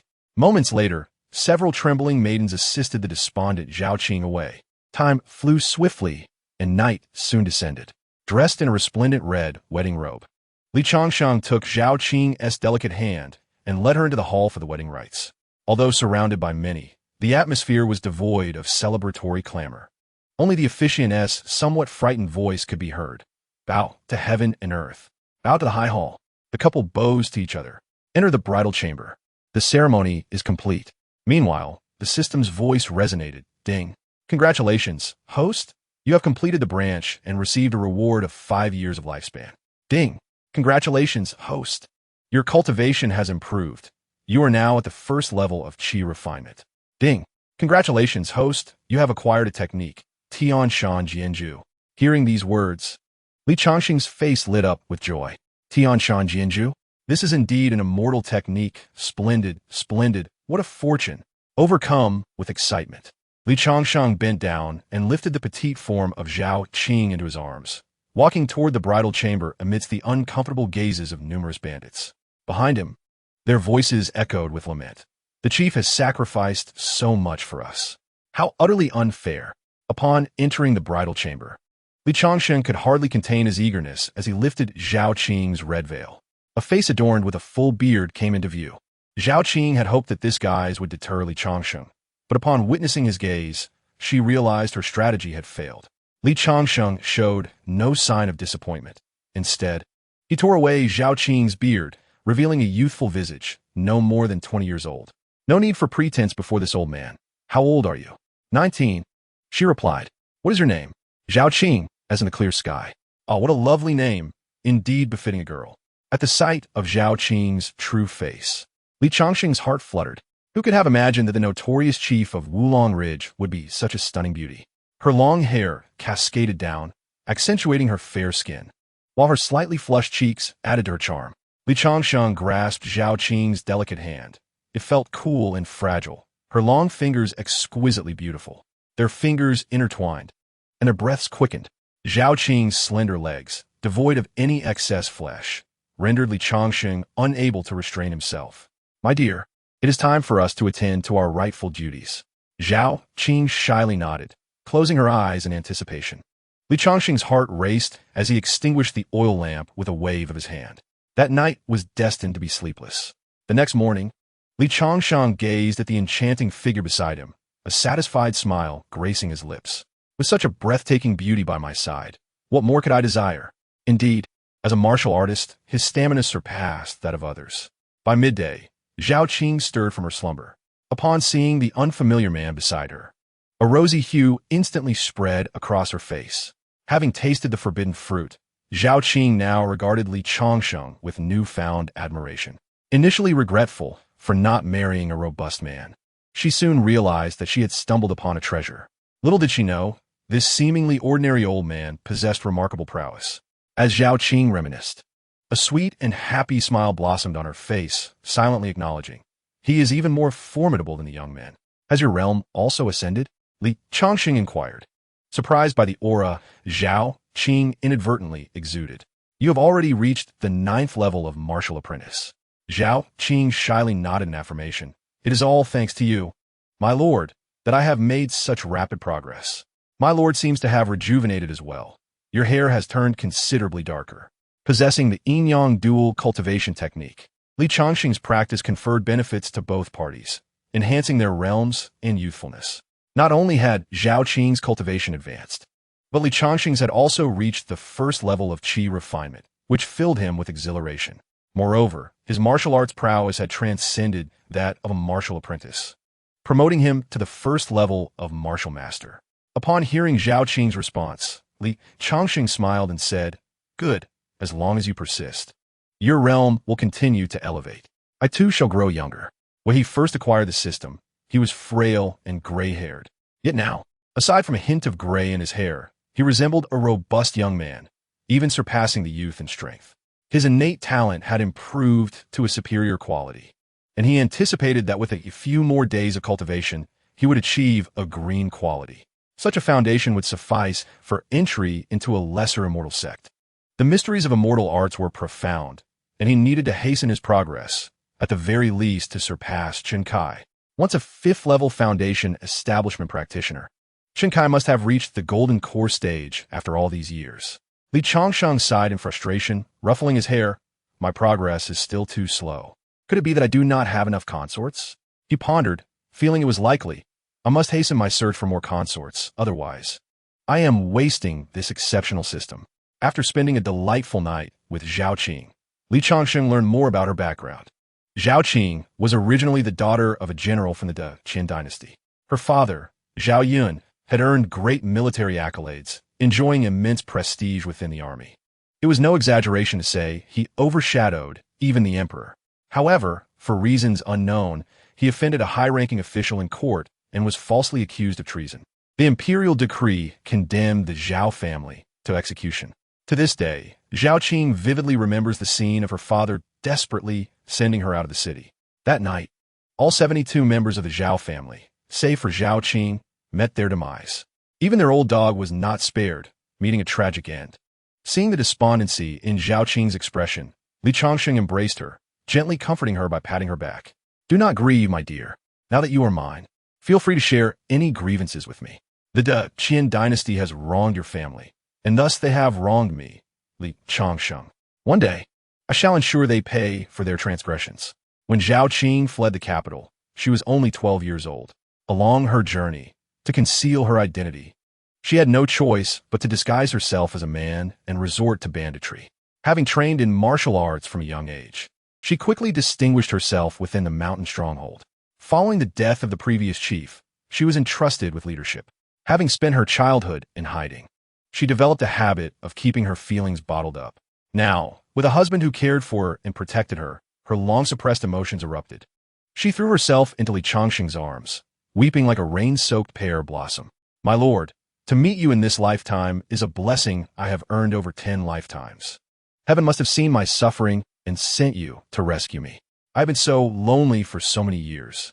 There, no more tears, Li Changsheng said, wiping Zhao Qing's tears away tenderly.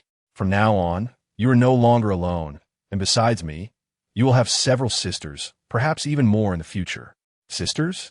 Zhao Qing dried her tears, a puzzled expression crossing her face. Then realization dawned upon her. Could it be that my lord has other wives? Li Changsheng nodded, observing Zhao Qing's expression closely. Noticing her mild reaction, he asked curiously, Are you not upset? Zhao Qing shook her head. It is only natural for a man to have multiple wives and concubines. My father had over 30 wives and concubines. My lord is a rare gem among men. I am well aware that someone like you cannot be monopolized. Thus, I am not at all angered, as long as you hold me in your heart. I will be eternally grateful. Observing the understanding Zhao Qing, Li Changsheng could not help but embrace her, saying, If you do not betray me, I shall never betray you. However, he cautioned her, the path of a bandit is fundamentally against the natural order. It would be wise for you to abandon it. Zhao Qing lifted her head, gazing affectionately at Li Changsheng, and replied, My husband may not fully comprehend our stronghold. We never rob the impoverished. Only the utterly vile rich are our targets. Rest assured, Qing'er knows her limits. With this, Li Changsheng chose not to press the matter further. Zhao Qing then adorned herself once more with a beard and donned the broad attire of a man, transforming into a rugged figure once again. In such garb, who could ever suspect that beneath this coarse exterior lies an exquisite woman? Li Changsheng teased. Now let us return home, my dear, for it is time to introduce you to the other sisters. At the entrance of Wulong village, a group of several hundred individuals exuded an air of arrogance. A middle-aged man at the forefront cast a cold glance toward the village and declared, Li Changsheng, you publicly humiliated me that day. Today, I shall reclaim what is rightfully mine with interest. This man was Wang Fugue, who, after being driven away by Li Changsheng, had gathered all his thugs upon returning home. Initially, he intended to retaliate against Li Changsheng immediately, but had delayed for the arrival of a martial artist of the 9th tier. With a senior's assistance, even if Li Changsheng is a dragon, he shall be coiled. If a tiger, he shall lie low. Wang Fugue bowed respectfully to a sinister-looking elder, saying, As long as you help me teach that Li Changsheng a lesson, I shall immediately present you with 1,000 taels of silver. The malevolent man smirked. Rest assured, Wang, I will ensure that Li Changsheng's suffering is profound. Chapter 12. Fury with Wang Fugue's command. The crowd surged toward Wulong village with great ferocity. The villagers, upon witnessing this, displayed expressions of terror and retreated hastily. Hong Yang, observing the commotion, hurriedly informed Tang Yenru, "Miss Tang, trouble is brewing. Wang Fugue is back, likely seeking your family's wealth. Be cautious." Tang Yenru's countenance turned pale. What shall we do?" Hong Yang, troubled, recalled Li Changsheng. "Where is De Jin? If he were here, Wang Fugue would certainly not dare to act recklessly." With this thought, she dashed toward Li Changsheng's home. The mere mention of Li Changsheng caused Tang Yenru's expression to shift to one of profound sorrow. Not long after, Yang Yuan also received the news. What? Someone is seeking trouble with the Jin? Thankfully, he has not returned yet. But what if he encounters them on the way? In that moment, Yang Yuan was as restless as an ant on a hot pan. Before long, Wang Fugue had already surrounded the Liu family mansion. He stood arrogantly at the front of the crowd, disdainfully surveying those gathered. "Where is Li Changsheng? Afraid, are we?" He was quite the tyrant that day. At this moment, the villagers of Wulong looked at Wang Fugue and his thugs, none daring to step forward. They could only murmur among themselves, "Where has the Jin gone? Why has he not shown up to teach them a lesson? Wang Fugue is too arrogant. Still waiting for the Jin? I saw him hurriedly leave on horseback early yesterday." In retrospect, it seems he has fled. Fled? With the Jin's strength. How could a mere Wang Fugue frighten him into retreat? There are always greater powers in the world. Have you seen the old man by Wang Fugue's side? The villagers, curious, glanced at the elder. What of him? He is just an ordinary old man, wielding a broken sword, as if it were something remarkable. You lack insight. That man is Chun Chi Tai, a martial artist of the 9th tier. Years ago, while conducting business, he killed an entire village over a minor dispute regarding his shoes. So it is him. I have heard such rumors. He has a saying, does he not? A hero may endure grievances, but you cannot tread on my Chelsea. Right, that's it. I wonder what kind of shoes those Chelsea are. Are they valuable? The villagers, indifferent to the unfolding drama, began to gossip amongst themselves. Seeing that Li Changsheng had not emerged for quite some time, Wang Fugue grew impatient. He suddenly turned to Tang Yenru, barking, "Little vixen, speak quickly. Where has Li Changsheng gone?" Tang Yenru, naturally gentle, had never encountered such a scene. Though she was frightened, her spirit remained defiant. "I do not know." "You do not know?" Wang Fugue scoffed coldly, gesturing to his subordinates. "Go to Li Changsheng's home. Today, we will dig him out from the depths." Subsequently, the group marched toward Li Changsheng's residence with great fanfare. At this moment, Yang Yuan stood at the door, her face clouded with worry, only to see a throng approaching. "Who are you? What do you want?" Without any preamble, they stormed into Li Changsheng's home. They ransacked the place, smashing anything they laid their hands on. In a short span, what was once a thriving household had been reduced to a state of ruin, evoking deep sorrow. Witnessing the destruction of her home, Yang Yuan desperately attempted to push the intruders out, exclaiming, "You scoundrels, my husband shall not spare you upon his return." Perhaps due to the affections of Li Changsheng, Yang Yuan's figure had become increasingly alluring, her beauty captivating Wang Fugue's attention. I never imagined that the old man Li Changsheng harbored such a beautiful maiden in his home. Take her away, with her in my possession. I do not doubt that Li Changsheng will return. Thus, two thugs bound Yang Yuan. Since Li Changsheng is absent, we shall proceed to settle matters with the Liu family. A glint of greed flashed in Wang Fugue's eyes. The Liu family has operated several businesses in the county. This time, they shall be mine. Tang Yenru, initially concerned for Yang Yuan's safety, was stirred into agitation upon seeing Wang Fugue return, now with Yang Yuan bound beside him. "Wang Fugue, what do you intend to do? A grown man, bullying a woman? Oh, how sympathetic you are." Wang Fugue replied with a smug grin. "If you disapprove, then rescue her. Just hand over all of Lu's assets to me, and I shall release her." Tang Yenru gazed into the distance, still not spotting Li Changsheng. Her expression turned despondent, sorrow engulfing her heart.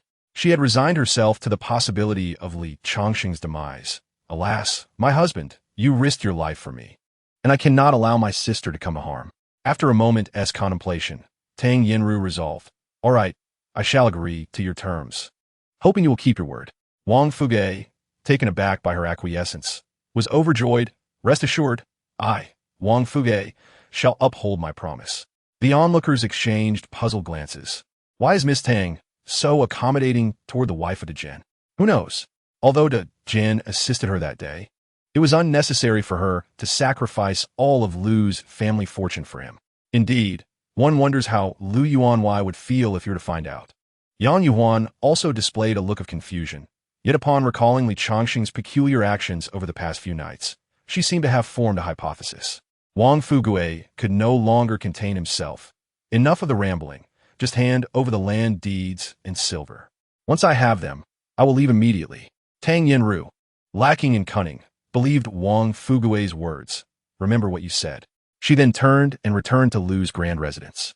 Shortly thereafter, she emerged holding several pieces of paper. These are all the properties my Lu family possesses in the county, along with silver notes and land deeds. Wang Fugue's eyes lit up as he reached out to seize them. However, at that moment, a sound like a piercing arrow echoed from afar. Just as Wang Fugue was about to claim those assets, a bloody hole suddenly appeared in his hand. Ah, my hand. Following that, a voice filled with terror resonated. I warned you, as long as I am here, you shall not take away even a fraction of Lu's wealth. Upon hearing this voice, Tang Yinru's eyes instantly reddened, her face breaking into an excited smile. Yang Yuan, with tears in her eyes, called out to Li Changsheng, "Husband, this scoundrel brought people to smash our home. Do not let him escape." Upon seeing the ropes binding Yang Yuan, Li Changsheng's expression darkened. "My dear, how did they do this to you? Are you unharmed?" Yang Yuan felt warmth in her heart. "Do not worry, husband, I am unscathed." After all, Yang Yuan was carrying his child, which not only represented Li Changsheng's lineage, but also his means for advancement. At that moment, a tempest of rage surged within him. Though Yang Yuan was plump, the fact that she was willing to marry an 88-year-old man who could barely care for himself deeply moved him. Furthermore now, under the nurturing influence of the Kai Ina Yangju, Yang Yuan had grown increasingly slender and alluring. The fact that these individuals had bound her crossed Li Changsheng's bottom line. His expression turned icy, and he silently recited, Tianshan's sword technique, cultivate. In the next instant, a profound sword technique unfurled within his mind, as an inexplicable aura began to rise. Li Changsheng's garments fluttered without wind, and the sword in his hand trembled incessantly. Boundless sword energy surrounded him, causing those henchmen nearby to burst into tatters at the slightest touch of the sword's aura. The henchmen, aghast, retreated in disarray. Li Changsheng snorted coldly, his thoughts commanding the sword to fly from its sheath into his grasp. He glared at the crowd ahead, swinging his sword. Instantly, a brilliant flash of sword light erupted, aimed directly at the henchmen beside Yang Yuan. In the blink of an eye, their bodies were torn asunder, lifeless and beyond resurrection. An ocean of blood mist exploded, creating a scene that was both horrifying and chilling. Gazing at the sword in his hand, a storm of emotions rose within Li Changsheng. Tianshan's sword technique, truly a celestial art. From such a distance, he had slain dozens of men with a single strike. Wang Fugue, witnessing the scene before him, was nearly paralyzed with fear. He cried out in terror to Chen Shitai. "Senior Chen, stop him quickly." Chapter 13. Do you have twin daughters? As soon as Wang Fugue finished speaking, Chen Shitai, wearing a sinister smile, charged at Li Changsheng. However, he was halted by a burly man wielding a mountain axe. "Your opponent is me." This man was Zhao Qing. After rescuing Yang Yuan, Li Changsheng rushed to Zhao Qing's side. "Leave this person to me. You handle those ruffians." Zhao Qing nodded and turned to engage, wielding her axe with deadly precision. Meanwhile, Li Changsheng faced Chen Shitai. "Who are you? State your name. I do not kill nameless individuals." Chen Shitai sneered. "Want to know my name? You'll have to wait until your next life." Chen Shitai, sword in hand, struck with lethal intent. Li Changsheng's brows furrowed slightly as he swung his sword. With a crack, Chen Shitai's sword-wielding hand was severed. "On my hand." A cold smile spread across Li Changsheng's face. "You are correct. Knowing your name will indeed have to wait for your next life."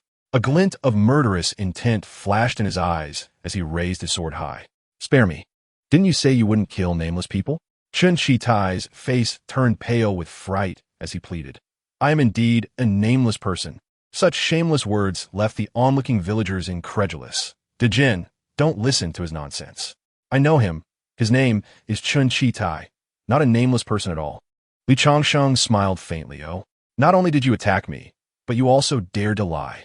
Therefore, you have no reason to continue living." With a swift motion, he brought his sword down, and a fresh head rolled onto the ground.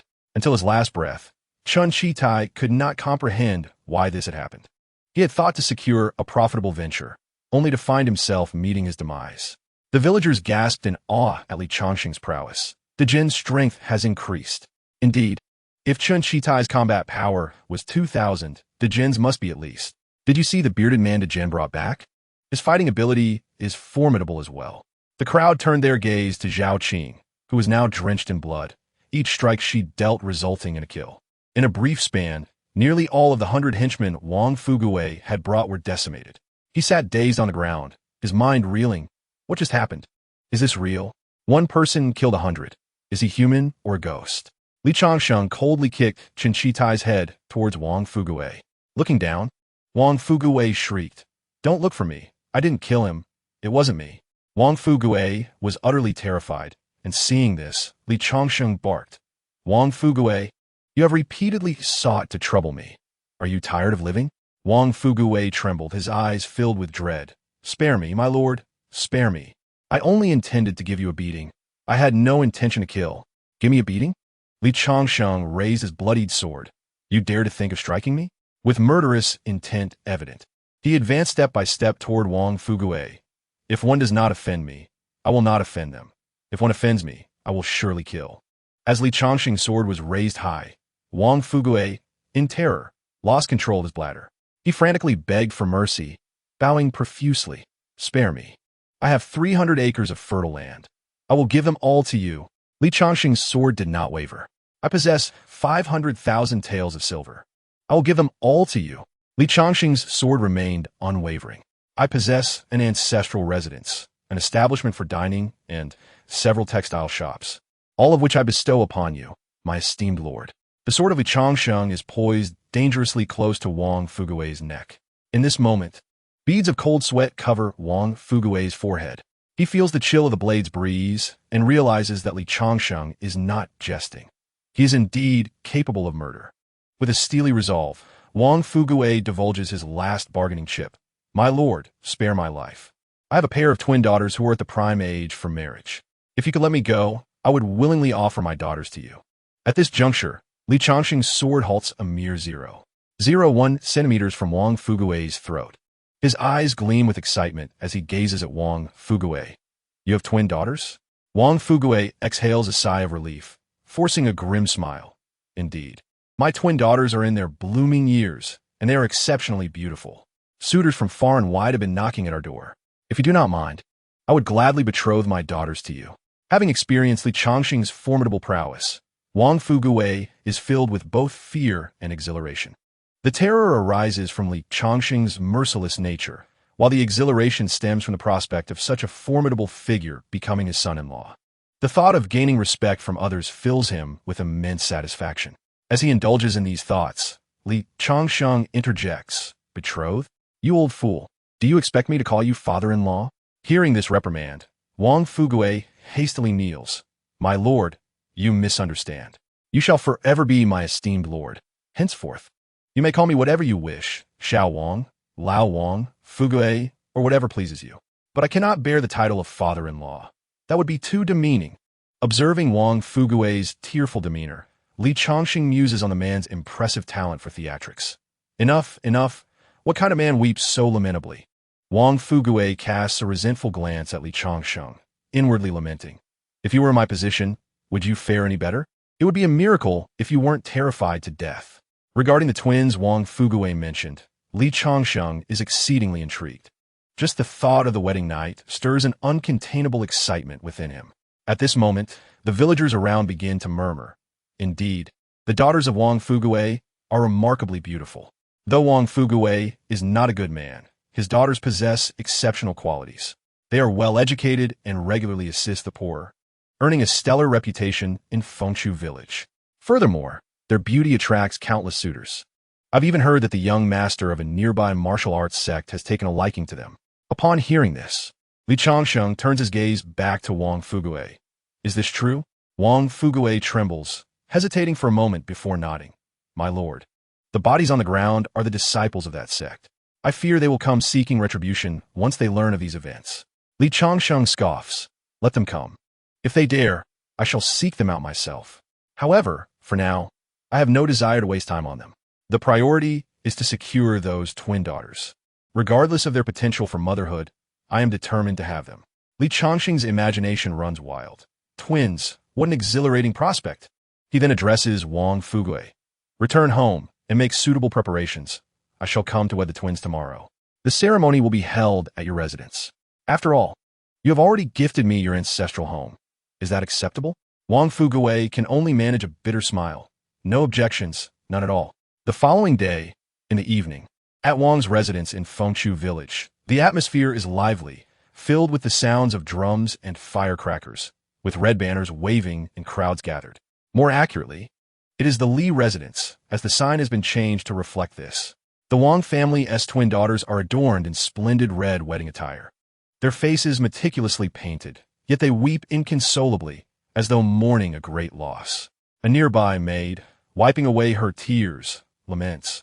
The young ladies are naturally beautiful, yet their father has betrothed them to that man of over 80 years. It is said he already has a wife. Will the young ladies be reduced to mere concubines? Upon hearing this, the younger sister, Wang Yuyin, cries even harder. Why must father treat us this way? What did he possibly see in Li Changsheng? The elder sister, Wang Xiyin, remains composed. Sister, do not be disheartened. Such is the fate of daughters. Marriage has always been dictated by our parents' will. Since father has chosen Li Changsheng, we must accept our destiny. Sister, do not speak thus. We are still so young. Our lives have only just begun. That man, Li Changsheng, is already 88, half buried in the ground. Does he not fear dying in bed? Surely, at his age, he has lost his vigor. This remark only serves to darken Wang Yuyin's expression. Does that mean we are to live as widows? The sisters exchange sorrowful glances and embrace, weeping together. Just then, Wang Fugui knocks at the door. Shui'er, Yin'er, cease your crying and prepare yourselves. The groom is nearly here. The two reluctantly dry their tears and begin to retouch their makeup.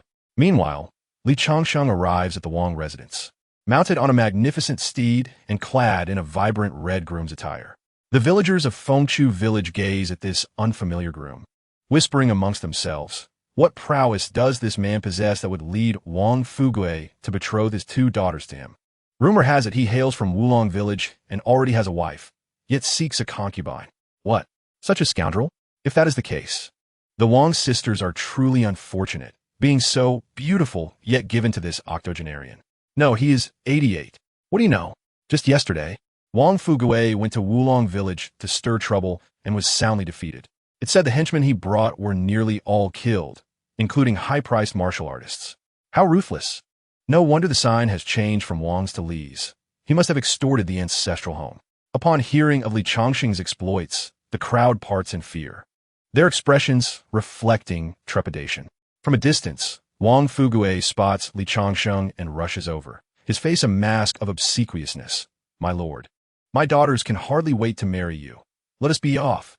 Li Changsheng dismounts, surveying the decorations of the residence with satisfaction. So eager? It seems my charm remains undiminished. Subsequently, accompanied by the forlorn expression of Wang Fugui, Li Changsheng stepped into the hall. Shortly thereafter, the two sisters Wang Shuiyin and Wang Yuyin were also assisted to stand before him. Upon first beholding the twin sisters, Li Changsheng's gaze became fixed. He inhaled deeply, the unique fragrance that belonged solely to maidens engulfing him, rendering him unable to hide his rapture. Such exquisite beauties! I have truly stumbled upon a treasure, he mused inwardly, unable to conceal the smile on his face. Yet he pondered, I wonder what their reproductive qualifications are. Let me take a closer look. Li Changsheng activated the system's capabilities, his eyes shimmering as he gazed at the twin sisters. Two beams of light, one blue and one green, manifested around them. He recognized the green light, having previously encountered it with Zhao Qing. However, the blue light was a novel sight for him. His breath quickened slightly, excitement coursing through him as he turned to Wang Fugui and inquired, pray tell, what is the name of the lady on the right? Wang Fugui responded with a bow. Exercising caution, that is my youngest daughter, Wang Yuyin. She is the younger sister. The one beside her is Wang Shuiyin, the elder sister. Upon hearing the name Wang Yuyin, Li Changsheng's mind instantly conjured the visage of a celestial maiden. He swallowed hard, his gaze involuntarily drawn to Wang Yuyin's curvaceous, proportionate figure. At that moment, it felt as though a multitude of ants were crawling within him, an insatiable itch igniting his desire. Abruptly, he turned to the officiant, displeasure etched across his face, and proclaimed, "If we do not commence the wedding ceremony now, when else shall we?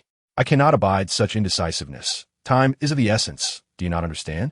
The officiant wore a look of distress, internally lamenting, "It is clearly you who is mesmerized. Now you cast blame upon others. She has ignored you, after all." Yet, he dared not voice his thoughts, instead shouting, "The ceremony begins. The bride and groom take their places." The first bow to heaven and earth was followed by the second bow to the elders. But before he could utter the words, Wang Fugui's voice interrupted. Recalling Wang Fugui's earlier admonition, the officiant quickly amended, "The second bow to the Green Mountains." The couple bows to each other, and then into the bridal chamber. With the officiant's words concluding, the system's voice resonated. "Ding! Congratulations to the host for successfully branching out, earning a reward of 5 years of lifespan." Ding! Congratulations to the host for successfully branching out, earning a reward of 5 years of lifespan. Ding! Congratulations to the host, a new achievement unlocked, double shot, earning the reward of the Herbal Encyclopedia. Listening to this series of rewards, Li Changsheng's face broke into a radiant smile. His heart raced with excitement. He could hardly wait to enter the bridal chamber. He dashed toward the chamber at a speed akin to that of a sprinter, leaving the onlookers in stunned silence. Who could not help but applaud? What vigor! What exuberance! Never had they witnessed such eagerness. Within the bridal chamber, Li Changsheng lifted the red veil. Gazing at the bride's cherry-red lips, he could not resist planting a kiss. Her slightly chubby cheeks appeared irresistibly adorable. Her twinkling eyes, long lashes, and high-nose bridge conformed perfectly to Li Changsheng's aesthetic. Particularly striking was her somewhat sorrowful, tearful, and enchanting demeanor, evoking a deep sense of compassion. "My dear, it is time for us to rest." The oil lamp extinguished, a wisp of smoke curling upward. As time progressed, the air became laden with a rich fragrance of perspiration. The system's voice chimed again. "Ding! Congratulations to the host. The quality of the root bone has improved. Current quality, white premium." Ding! Congratulations to the host. The quality of the root bone has improved. Current quality, green inferior. Ding! Congratulations to the host. You have acquired the green inferior skill, Super Dragon Claw.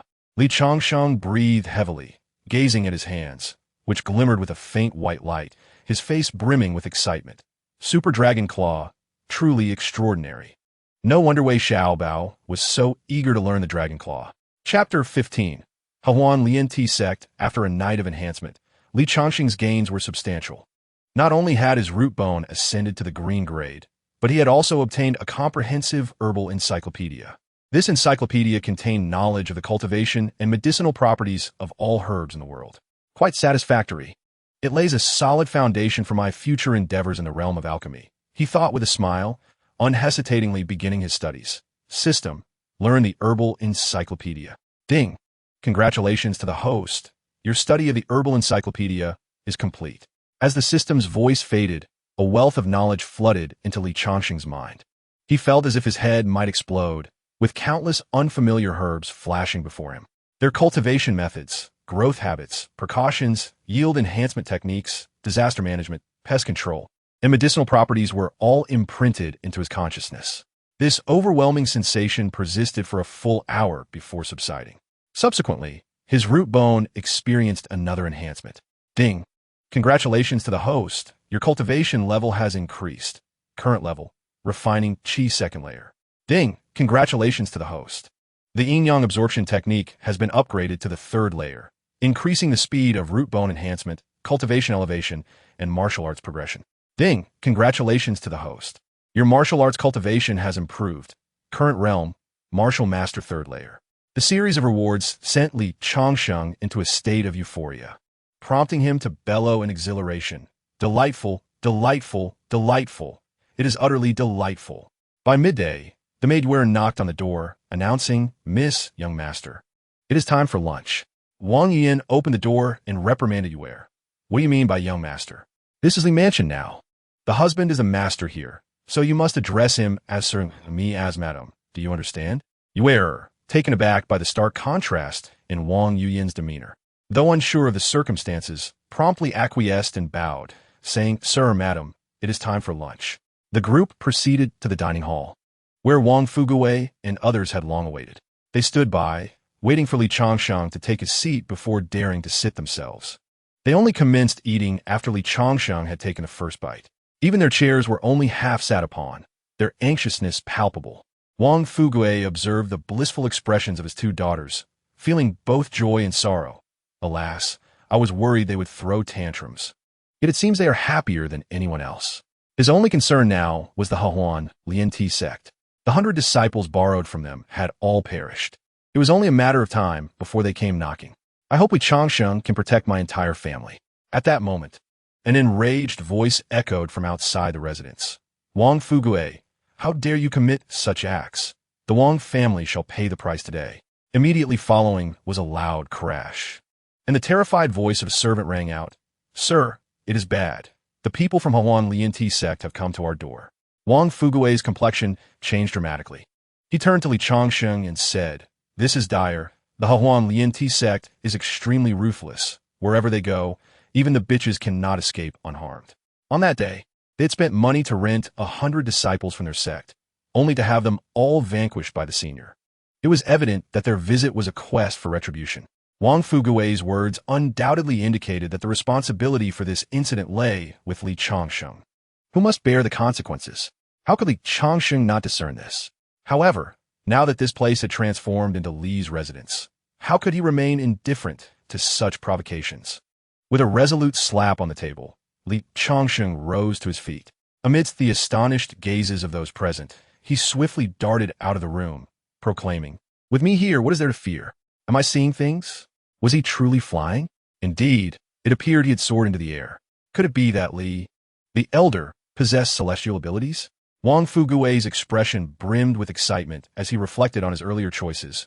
Schwer, Yinner, we have indeed struck gold with elder Li's hidden prowess. We must serve him diligently and avoid inciting his wrath. Wang Shuyan and Wang Yuyin clasped their mouths, their hearts racing. No wonder he is so formidable. It turns out we are wed to a celestial being. Such stamina could only be explained by celestial origins. With a weight lifted from his heart, Wang Fuguwei settled back down, his demeanor relaxed. Let us continue our meal. With Elder Li's intervention, what is the Hahuan Lianti sect to us? Perhaps by the time we finish eating, everything will be resolved. Li Changsheng's bone structure had improved, and with the aid of his breathing techniques, he had reached the second level of qi cultivation. At this stage, he could attempt to fly, albeit at a modest height of merely 1 meter. Well, 1 meter it shall be. He would put on this facade for now. As his cultivation advanced, he would surely soar through the skies. Standing with hands clasped behind his back, he hovered a meter above the ground, exuding an air of arrogance as he surveyed the members of the Hahuan Lianti sect below. "Who are you? State your name." However, just then, the initially composed Li Changsheng's expression shifted to one of shock. Suddenly, he fell from the air, landing in a rather undignified manner. The previously tense members of the Hahuan Lianti sect erupted in laughter. He got struck down by his own grandstanding. This is too hilarious. What a fool. Did the wires on his body break, causing him to fall? You startled me. I thought we were facing a tough opponent, only to find it was mere bluster. Listening to their mockery, Li Changsheng felt a mix of embarrassment and anger, cursing inwardly. What is going on?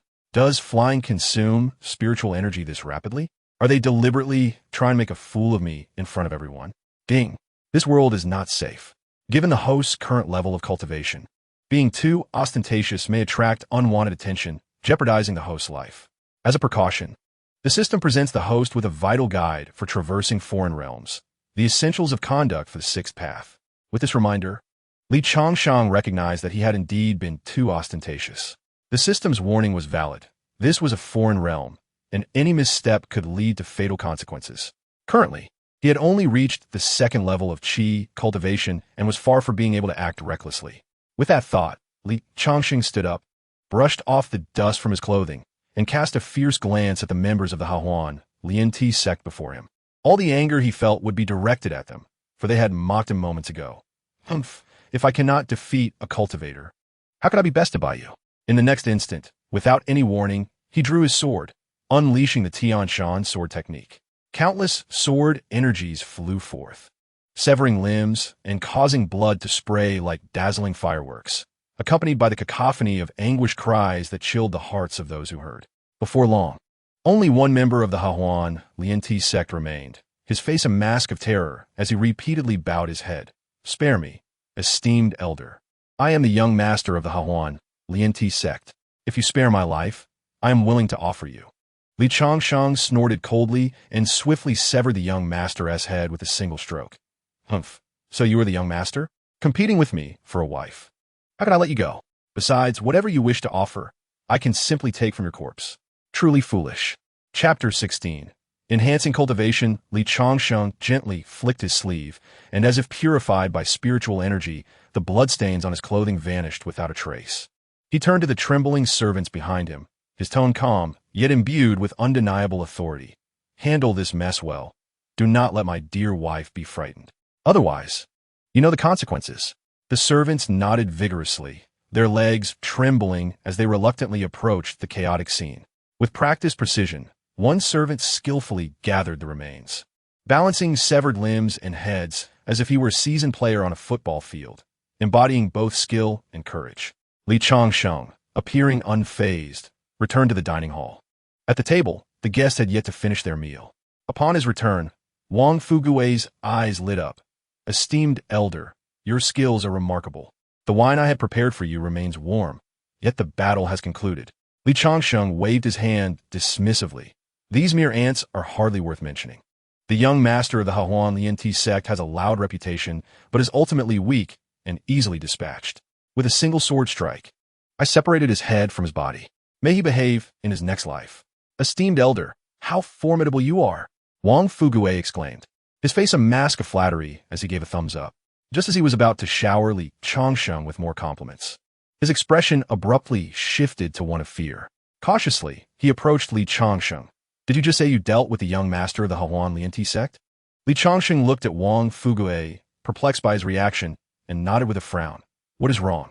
Wang Fugui suddenly stood, a look of despair on his face as he paced back and forth. "It's over. It's all over. You may not know, but the Hahuan Lianti sect is extremely ruthless. Their leader dotes on his son immensely. Now that you have taken his life, they will surely pursue vengeance with all their might." Wang Fugui, deflated like a punctured balloon, lamented, "This time, the Wang family is surely doomed." Li Changsheng, chewing on the meat handed to him by Wang Yuyan, replied casually, "What is there to fear? If they dare come, I shall annihilate them completely." "But esteemed elder, you do not understand," Wang Fugui said, urgency etched on his face. "Previously, your strength was enough to dismiss the Hahuan Lianti sect with ease. However, recently they have invited a guest elder, reputed to be a cultivator as well. It is said that he once cleaved a 3-meter boulder with a single sword strike. His strength unfathomable. A cultivator?" Li Changsheng's expression hardened. If this were true, it would mark his first encounter with a fellow practitioner in the realm of cultivation. "Is this information reliable?" Wang Fugui, sensing the gravity of the situation, nodded solemnly. "Absolutely. Since the guest elder's arrival, the Hahuan Lianti sect has grown bolder than ever. If the Wang family had not provided several tens of thousands of taels of silver, Yu Yin and Shuer would have long been in peril." As Li Changsheng absorbed this information, his anxiety intensified, and he rose abruptly, his face grave. "What is the elder's level of cultivation?" Wang Fugui shook his head, a bitter expression on his face. "I am not a cultivator, so I am clueless about such realms. However, it is said that he can traverse the skies just like his predecessors." Upon hearing this, Li Changsheng felt a cold sweat trickle down his back. Flying through the air? That must mean he is at least at the second level of qi refinement.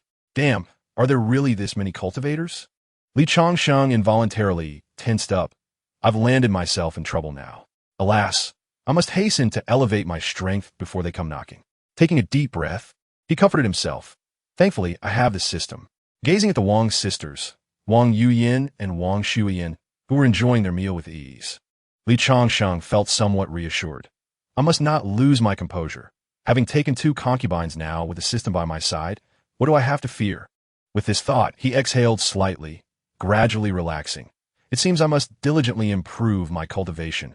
I cannot bring shame to the traversers." Several hours later, Li Changsheng exerted himself to the fullest, yet his progress was limited. He gradually understood that it appeared only during his initial victories would the system bestow the most generous rewards. What should I do? Anxiety crept onto his face. Am I destined to perish in the realm of cultivation so soon after my entry?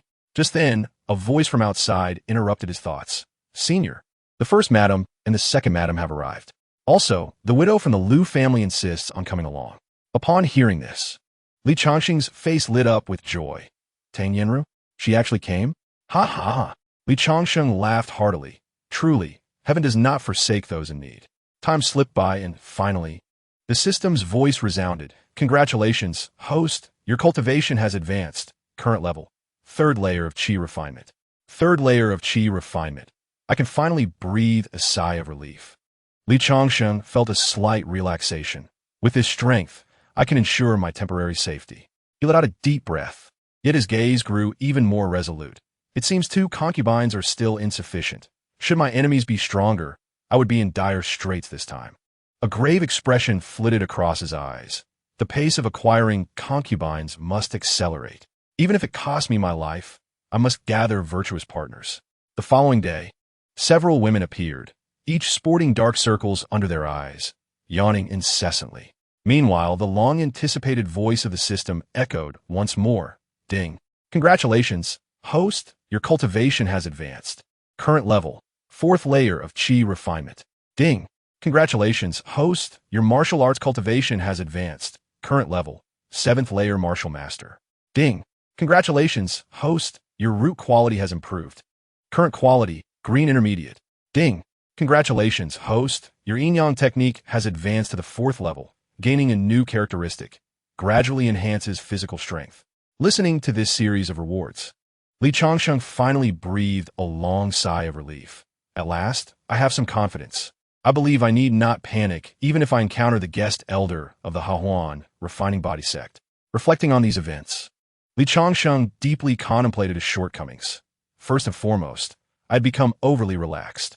After marrying several concubines, I ceased to strive for further advancement. This was my gravest mistake. Secondly, with so many concubines at my disposal, I failed to fully utilize every moment. This was not only a tremendous waste of time, but also a disrespect to these concubines. Furthermore, my actions were too ostentatious. Thankfully, I managed to defuse the situation this time. What if I encounter a formidable opponent next time? That would mean my demise. If I were to perish, what would become of my numerous concubines? They would merely be taken away, benefiting others. With a firm resolve, Li Changsheng vowed to the heavens. I, Li Changsheng, swear that from this day forth, I shall remain vigilant in times of peace, seek more companions, and embrace numerous blessings. I shall make the most of every moment. I would rather be a laborious ox than allow any land to fall into neglect. From this day forth, I shall diligently study the principles of the seasoned 6th, striving to become an innovative 6th with Li Changsheng's unique flair in this new era. At the Hahuan refining body sect, sect leader Feng Quan was practicing the Hahuan technique with a female disciple when he was abruptly interrupted. Reporting, sect leader. The life talisman crafted for the young sect leader by Immortal Du Feng Chun has suddenly shattered. Feng Quan was displeased at being interrupted and said impatiently, "So what if the talisman shattered? It signifies the young sect leader has lost his vitality. He is dead." What? Upon hearing this, Feng Quan's expression darkened. With a single palm strike, he unleashed a powerful force that sent the reporting disciple flying, crashing to the ground, spitting blood several times before collapsing lifelessly. In his final moments, the disciple's eyes were filled with regret. If only I had known, I wouldn't have reported this.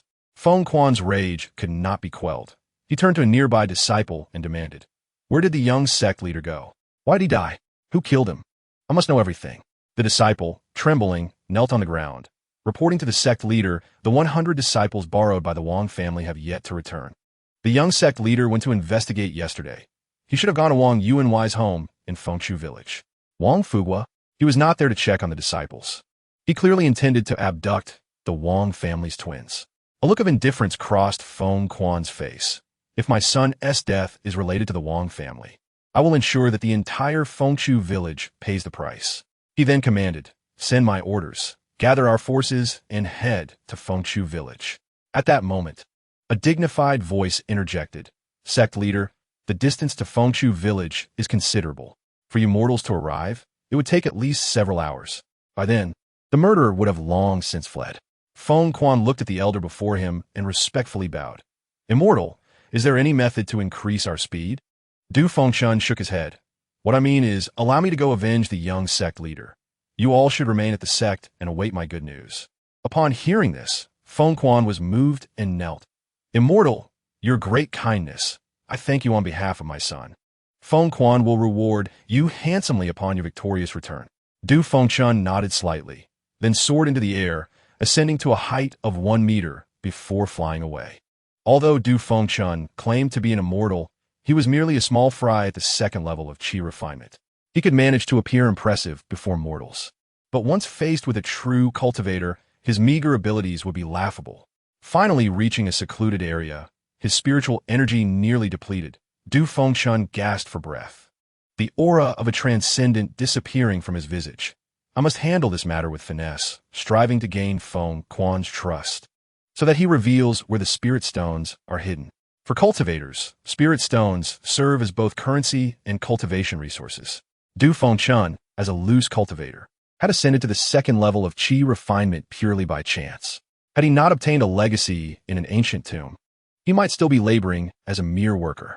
Du Fengchun glanced around, ensuring no one was watching, then cautiously retrieved a pair of green shoes. He slipped them on, and immediately his speed surged. These divine wind shoes truly are an exceptional treasure for escape. They consume little spiritual energy, but grant remarkable speed. As long as I have any spiritual energy left, no one below the 5th level of chi refinement can catch me. Du Fengchun looked at the divine wind shoes on his feet, a smug expression on his face, before a hint of regret crossed his features. Alas, if only my cultivation were higher, if I were at the 3rd level of chi refinement, I could delve deeper into the ancient tomb, where the resources are likely to be even more precious. With the enhancement of Shenfeng LV, Du Fengchun swiftly arrived at Fengchu village. Glancing at the map in his hand, he finally fixed his gaze upon the residence of Li Changsheng.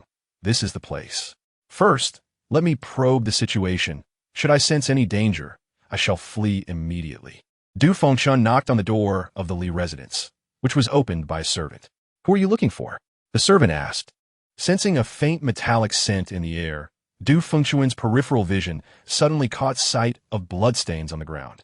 Alarmed, he thought to himself, it seems that the young sect master's entourage has been entirely annihilated. Yet, with so many slain, there are no signs of struggle.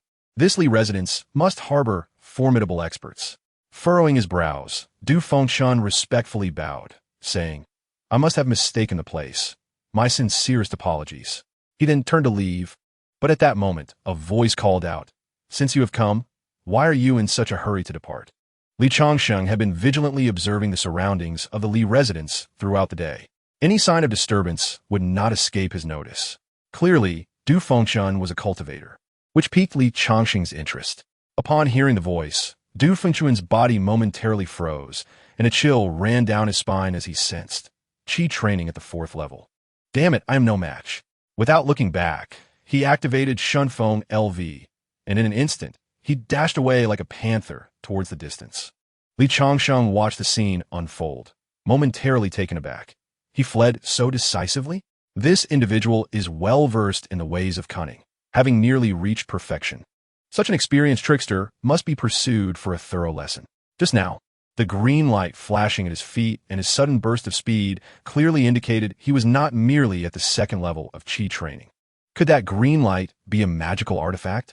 Having only heard of magical artifacts and tales, Li Changsheng had never encountered one until now. Igniting a deep yearning within him, a magical artifact, how enviable, how I long to possess one. With a glint of greed in his eyes, he unleashed his full speed, chasing after the distant figure. Magical artifact, I am coming for you. Du Fengchun, in a state of anxiety ahead, thought, damn, he is caught up. He must have set his sights on my Shenfeng LV. My only hope now lies in using Feng Quan's strength to restrain this fellow. Perhaps I still have a chance to escape. Otherwise, my demise is inevitable. As Du Fengchun desperately ran, he was merely a practitioner at the 2nd level of chi training.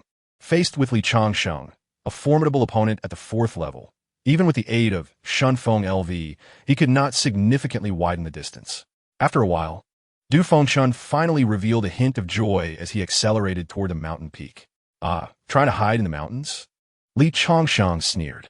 You think you can escape this way? But the next moment, his smile slowly faded as he witnessed Du Fengshun entering a mountain gate, above which was inscribed the words, Hawan, Lianti Zone. Cursed be it, had I known there would be no interruptions along the way, I should have captured him sooner. Now, what schemes await me within this sect, I cannot fathom. Li Changsheng sighed heavily, yet his desire for the Shunfeng LV only intensified. Hawan Lianti Zone? The name suggests it is an evil sect engaged in nefarious practices. Today, I shall act as Heaveness Avenger. Drawing his sword, Li Changsheng stepped into the Hawan Lianti Zone. As soon as he appeared, he was noticed, and disciples began rushing towards him, swords in hand. Their eyes filled with malice. Trespassing the Hawan Lianti Zone shall result in death. Li Changsheng stood frozen, witnessing a scene of numerous young maidens, around the age of 18, suffering at the hands of male disciples. The expressions of pain on the girls' faces were clear indicators of their unwillingness. At that moment, Li Changsheng recalled Wang Fugui's words. These individuals must have been abducted to the mountain. This scum is truly detestable. As the disciples drew nearer, Li Changsheng's gaze hardened. Drawing his sword, he swiftly struck down one disciple, severing his body in two, eliciting a cry of agony. With a swift motion, he dispatched another disciple, decapitating him. The rescued maidens bowed and prostrated before him. Li Changsheng calmly instructed, "Put on your clothes and descend the mountain." He then continued deeper into the sect. This sudden turn of events alarmed everyone within the sect, and soon, people began to converge towards the scene. In a short time, Li Changsheng found himself surrounded. Sect leader Feng Quan was among them, yet Du Fengshun was nowhere to be seen. Feng Quan glared at Li Changsheng with a fierce expression. "You bold brat! How dare you trespass my domain?" Li Changsheng, uninterested in idle chatter, swiftly thrust his sword, piercing Feng Quan's chest. Honestly, villains perish due to their verbosity. Do you not know this? Feng Quan, dying with unfulfilled words, internally roared. I only uttered a single sentence. Is it so wrong? Is there anyone who kills before allowing others to finish speaking? With his sword in hand, Li Changsheng carved a path from Hawan East Road to Lianti West Road. Each strike of his sword felled one foe after another.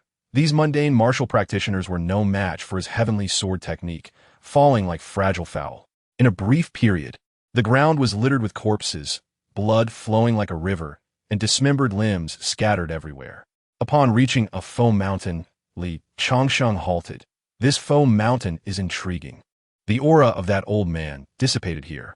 Approaching the foam mountain, he explored with his hands. Upon feeling a protrusion, he pressed down forcefully, causing the foam mountain to split open, revealing a hidden passage. Indeed, a secret passage. Today, that magical artifact shall be mine. Li Changsheng strode into the passage without hesitation, soon encountering flickering flames ahead. He treaded carefully, striving to remain silent, and as he drew closer, he began to hear voices. Where are the spirit stones? I don't know. I truly don't know. A muffled groan followed. Spirit stones? Li Changsheng's eyes gleamed. This sect possesses spirit stones? Continuing deeper, he observed a disciple lying on the floor, still breathing. The seasoned trickster ahead is far too careless. Merely knocking someone out one tea suffice. What if this person stirs up complications? There will be no room for regret. Drawing his sword, Li Changsheng pierced through the disciple's chest and proceeded further. Passing by a chamber, he discovered it stocked with a plethora of gold and silver treasures, medicinal herbs, and weaponry. Li Changsheng breathed heavily, his eyes gleaming with excitement as he began to count. Good heavens, a staggering 30 million taels of silver, countless medicinal herbs and weapons. The Hawan sect is truly wealthy beyond measure. Just yesterday, he had studied the encyclopedia of medicinal herbs, and now, gazing upon those herbs, his eyes brightened. Tianxingua, Demaizi, and Binglinghua are indeed rare and precious materials. Even if sold, they could fetch a considerable sum. The weapons were exceedingly sharp, perfect for his household servants, thus saving a significant expense. Without a moment's hesitation, Li Changsheng directly stored all these items into his system space and continued his journey. Soon after, he spotted another disciple lying on the ground, similarly pierced through the chest by a sword. After walking for an indeterminate time, he suddenly heard cries for help. Cautiously, he approached, only to find the elderly man from earlier unbinding a number of young girls. Li Changsheng was momentarily taken aback, silently pondering. This person has a kind heart, but I wonder why he has joined this sect as a guest elder. With no further paths ahead, Li Changsheng finally revealed himself. Du Fengchun sensed his presence and abruptly turned around, his expression darkening. How did you get in here? Li Changsheng chuckled softly. I walked in, of course. As he spoke, he couldn't resist glancing at Du Fengchun's feet, causing the latter to retreat several steps in alarm, warily stating, Do not act recklessly. I am quite formidable. Surveying the surroundings, Li Changsheng noted that apart from Du Fengchun, there were no other threats. He erupted into hearty laughter. Come, my friend, let me speak plainly. I have been pursuing you solely for those shoes on your feet. Hand them over to me, and you may leave otherwise. Li Changsheng drew his sword, pointing it directly at Du Fengchun, his cultivation level of the fourth layer of qi revealing itself unmistakably. Du Fengchun's complexion changed dramatically, yet he still attempted to resist. Senior, I have athlete's foot, and my toenails are black. It's contagious, you know. Li Changsheng grimaced in disgust, but, recalling that they were treasures, he suppressed his revulsion. No matter. I possess a cleansing artifact. Simply hand them over, and do not compel me to take action. Reluctantly, Du Fengchun surrendered the Shunfeng shoes. His eyes filled with reluctance. Li Changsheng, brimming with excitement, took them and was about to wear them immediately, but remembered Du Fengchun's earlier words. Tossing them disdainfully into the system space. For safety's sake, I shall disinfect them first. Now that the treasure was in hand, Li Changsheng felt immensely satisfied. He looked around the room, noting the presence of several hundred women, including some young girls. These heartless brutes had no conscience. Judging by their condition, they were all recent captives. Among them were many exceedingly beautiful individuals, even causing Li Changsheng's heart to flutter. Perhaps, he mused, I should take them under my wing? However, such matters must be consensual. Otherwise, what difference is there between me and the Hahuan sect? Clearing his throat, Li Changsheng addressed the crowd. Those under 18 may leave this place. Upon hearing this, countless individuals surged forward, even an elderly woman with gray hair. Hey, old lady, are you sure you are under 18? I am 17, just a bit gray-haired. Li Changsheng was left speechless, seeing the crowd about to disperse. He reluctantly resorted to his trump card. I intend to take concubines. Those chosen by me will receive 500 taels of silver.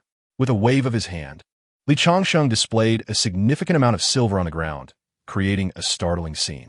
500 taels was a fortune for them. Consequently, chaos ensued as they all rushed toward Li Changsheng. Husband, choose me. I will bear you children. Husband, I have been waiting for you. Husband, I was taken with you at first sight. I am 17, just a bit gray-haired, and I wish to give it a try too. Li Changsheng shook his head helplessly, using his cultivation power to bring silence to the crowd. He then activated the system function to assess their reproductive qualifications. Scanning the group, he found only about 40 to 50 who met the criteria, the highest reproductive qualification being a mere green. After eliminating those with white qualifications and those who were truly unappealing, only 28 remained. Li Changsheng decided to keep these 28, dispersing the rest. Du Fengchun watched in astonishment as Li Changsheng casually accepted 28 concubines, his mouth agape in disbelief. A true talent. Chapter 19. 500 Spirit Stones and the Gathering Spirit Array. Li Changsheng gazed at the 28 enchanting women before him, his heart soaring with excitement. This time, I have truly struck it rich. It is a pity that their reproductive qualifications are not high. If they all possessed blue qualifications, I could undoubtedly ascend to the foundation establishment stage in one fell swoop. At that time, Chun Kai and Ma Dongmei, those vile scoundrels, will surely pay for their past misdeeds. To demonstrate his democratic spirit, Li Changsheng asked once more, I shall ask you again, do you willingly become my concubines? Most nodded enthusiastically, but one woman remained completely unresponsive. Upon closer inspection, Li Changsheng realized she was the only one among them with exceptional green reproductive qualifications. Furrowing his brow, he gently lifted her chin with his finger. What is your name? The woman looked up at Li Changsheng, her eyes as clear as black gemstones.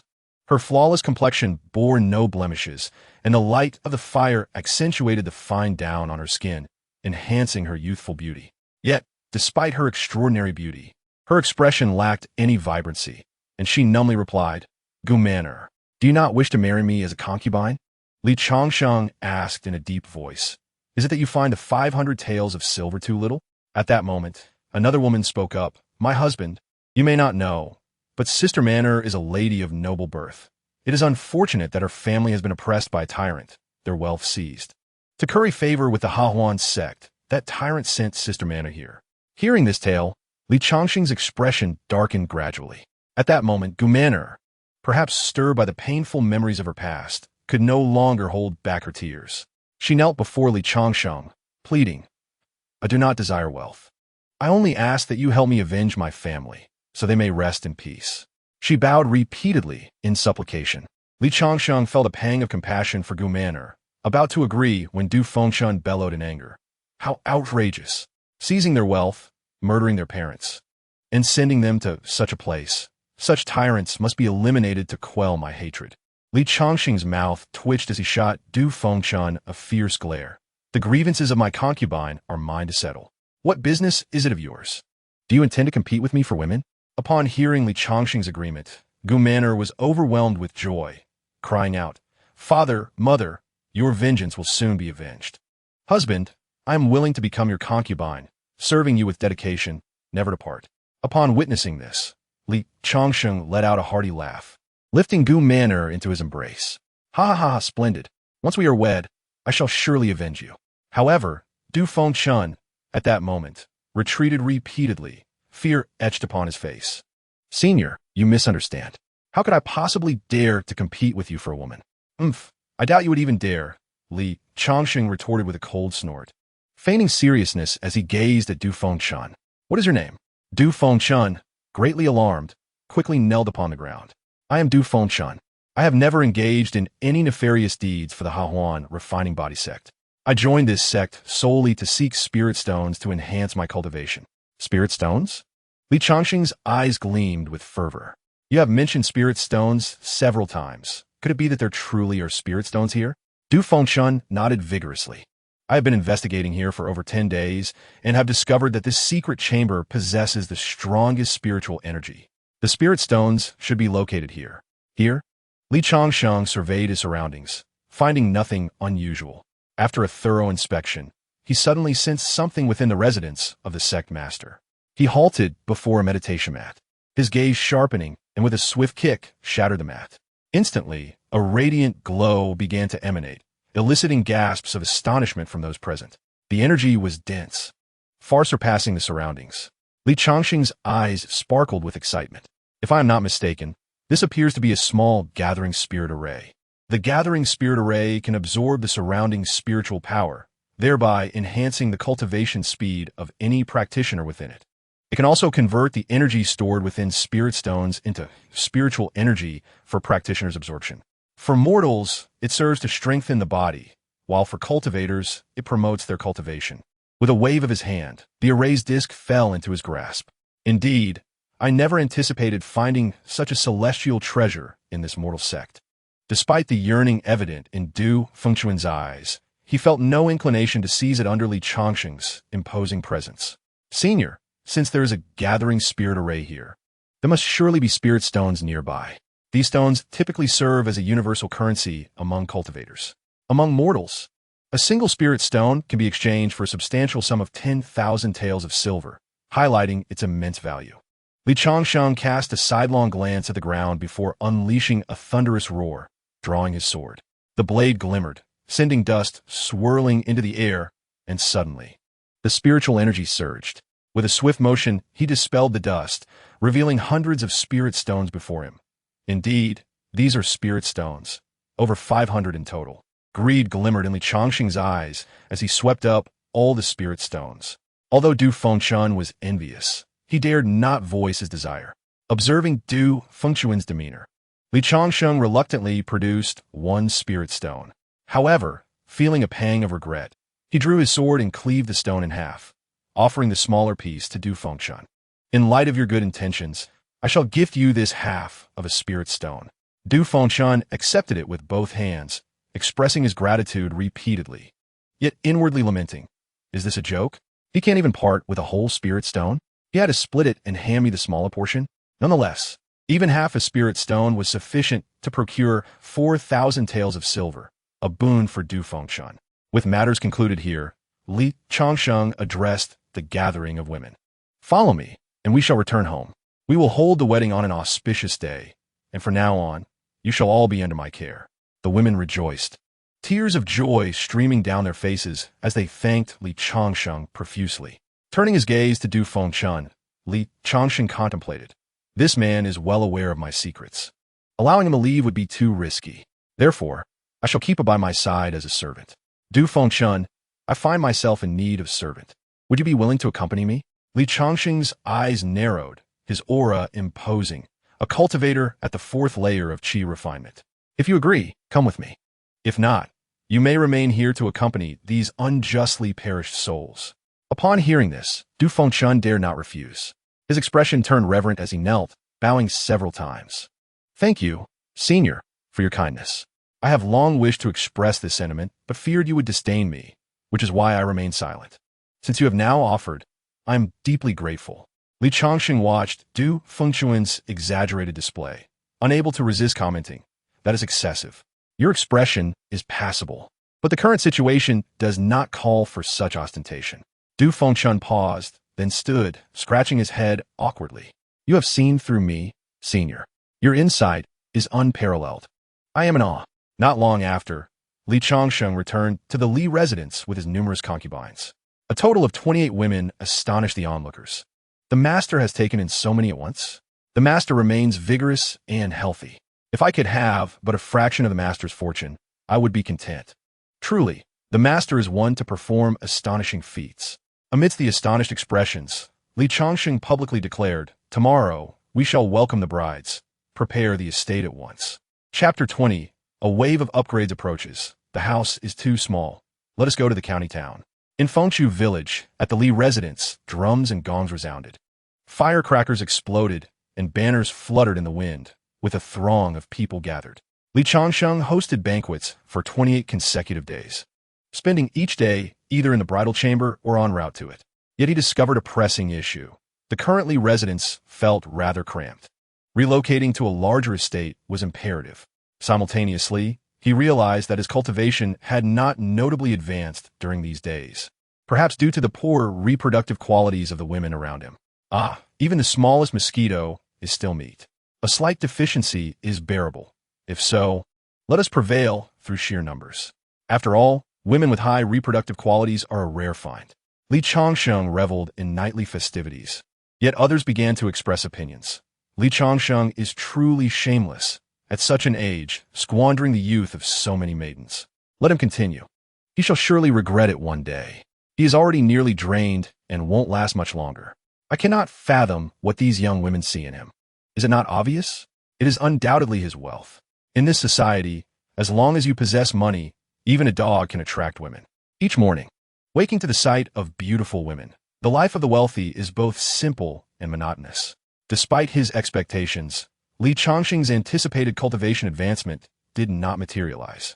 He ultimately placed all his hopes on Gu Manor. Finally, in the dead of night, the long-awaited system notification chimed. Ding. Congratulations, host. Your cultivation has been elevated to the 5th layer of qi refinement. Ding. Congratulations, host. Your martial arts cultivation has reached the 9th layer of martial master. Ding. Congratulations, host. Your root bone quality has improved. Your current root bone is of high-grade green. Ding.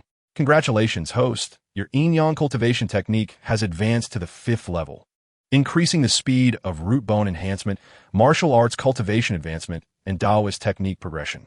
Ding. Due to your relentless efforts, the yin-yang cultivation technique has ascended to the 5th level, and as a special reward, the host receives 10 pounds of youth-preserving pills as encouragement. Ding. Detecting that the current number of wives and concubines exceeds 30, family prestige has been activated. Current family prestige is at 33. Li Changsheng was overwhelmed with excitement as he promptly opened his attribute panel. Name: Li Changsheng. Age: 88. Lifespan: 165. Bone quality: green superior, 2300. Cultivation level: qi refining level 5. Martial arts: martial master level 9. Cultivation techniques: Yin-yang absorption technique, 5th layer. Breathing technique, perfect version, wives and concubines. 33 offspring, none family prestige. 33 indeed, hard work pays off, and he finally experienced a significant enhancement. Unable to contain his joy, Li Changsheng embraced Gu Manor and kissed her, exclaiming, "Manor, you truly are my lucky star. I adore you." Perhaps it was Li Changsheng's extraordinary fortune, as joyous events began to unfold in quick succession. Shortly thereafter, Tang Yinru approached Li Changsheng with a bashful expression, saying, "Husband, I think I am with child." With child? Without pondering further, Li Changsheng inquired, "What do you mean?" Tang Yinru's face flushed with shyness, and she playfully turned away while stomping her foot in feigned anger. "Husband, don't act confused. I am certainly carrying your offspring." "What?"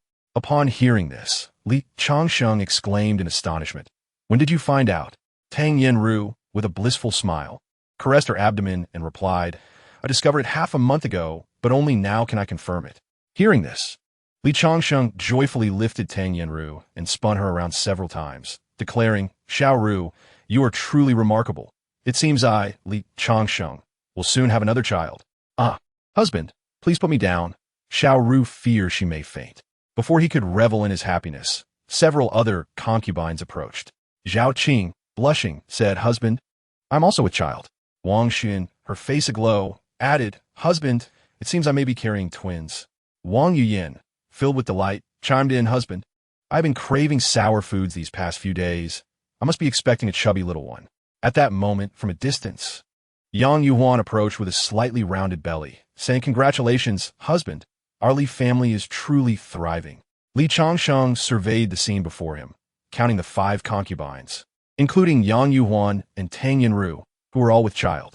Ecstatic, he proclaimed, "Ladies, you have worked hard. I shall send someone to procure the finest supplements for your nourishment. We cannot let our children be neglected." Subsequently, he summoned Du Fengshan and instructed him to go out and purchase the needed supplements. Tang Yinru then turned to Li Changsheng and said, "Husband, now that Xiao Ru is expecting your child, should we not proceed with our wedding?" Li Changsheng smacked his forehead, realizing he had been so busy that he had neglected this matter. "Yes, indeed, we should hold the wedding." The next day, the Li residence was adorned with festive decorations, and Tang Yinru finally fulfilled her wish of marrying Li Changsheng. Seizing the opportunity of this wedding, Li Changsheng hosted a grand banquet to celebrate the impending arrivals of his children. The feast lasted for 3 days and nights, providing a sumptuous experience for the entire community of Wulong Village and Fengshu Village. As his family grew, Li Changsheng began to face a myriad of challenges. The first was ensuring the daily care of so many individuals. It seemed time to hire some maidservants, as the ladies' growing bellies would inevitably require more attention. Additionally, the household expenses were steadily increasing. Although he was not currently short on funds, he could not afford to squander his resources indefinitely. It was time to seek a lucrative avenue for income. Most importantly, their current residence was evidently insufficient. The ladies were often cramped together in shared quarters, causing discomfort, particularly for Wang Yuyin and Wang Shuyan, who were both refined young ladies and surely found such arrangements unsatisfactory. Li Changsheng reclined in a chair, massaging his temples and reflecting. It seems time to purchase a larger house in Wulong County. Continuing in this manner is simply untenable. When he announced this decision, the entire Li residence erupted in excitement. "Husband, are we truly moving to the county? You are wonderful. I have longed to go to the county. I have heard there are many new and exciting things there. We sisters will be able to feast our eyes." While the county held great allure, it also posed far greater dangers than the countryside. Wealthy families that were notoriously exclusive, and their arrival could easily draw hostility. Li Changsheng was certainly aware of these risks, yet he felt compelled to proceed. After all, he had yet to avenge Gu Manor, and the need for a larger home was pressing.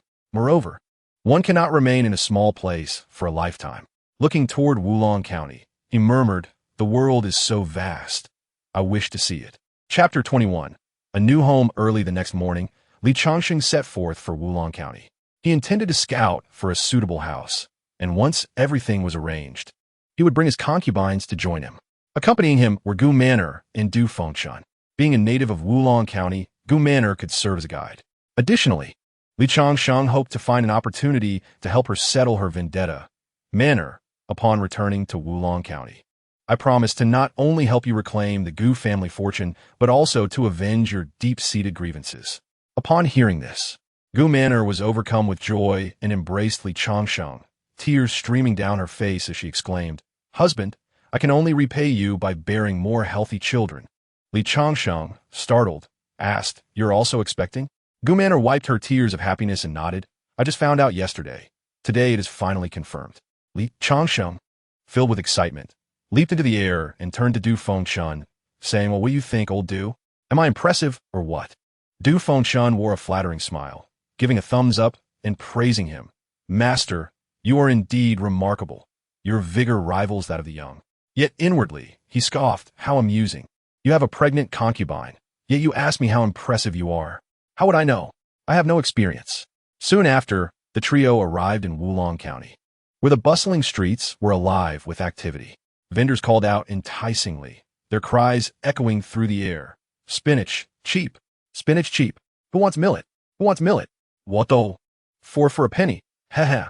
Mommy, I want to eat roasted yam. A big piece is 2 enough?" "Yes, thank you, Mommy." Selling sticky corn. 3 pennies for 1 stick, 5 pennies for 2. Buy 2 and you'll get an extra stick. Returning to Wulong County, Gu Manor was filled with disappointment and sorrow. Once, whenever my father returned home, he would bring me roasted yams. Now, everything has changed. Observing her distress, Li Changsheng immediately bought her 2 skewers of roasted yams, saying, "From now on, I will be your family. We are all your family. Our household, with dozens of members, is your family." Gu Manor took a bite of the roasted yam, her tears transforming into laughter. Just then, a voice rang out from a distance. "Isn't she Gu Manor? What's she doing here?" Upon hearing the words, Gu Manor turned around, her expression instantly transforming into one of fury.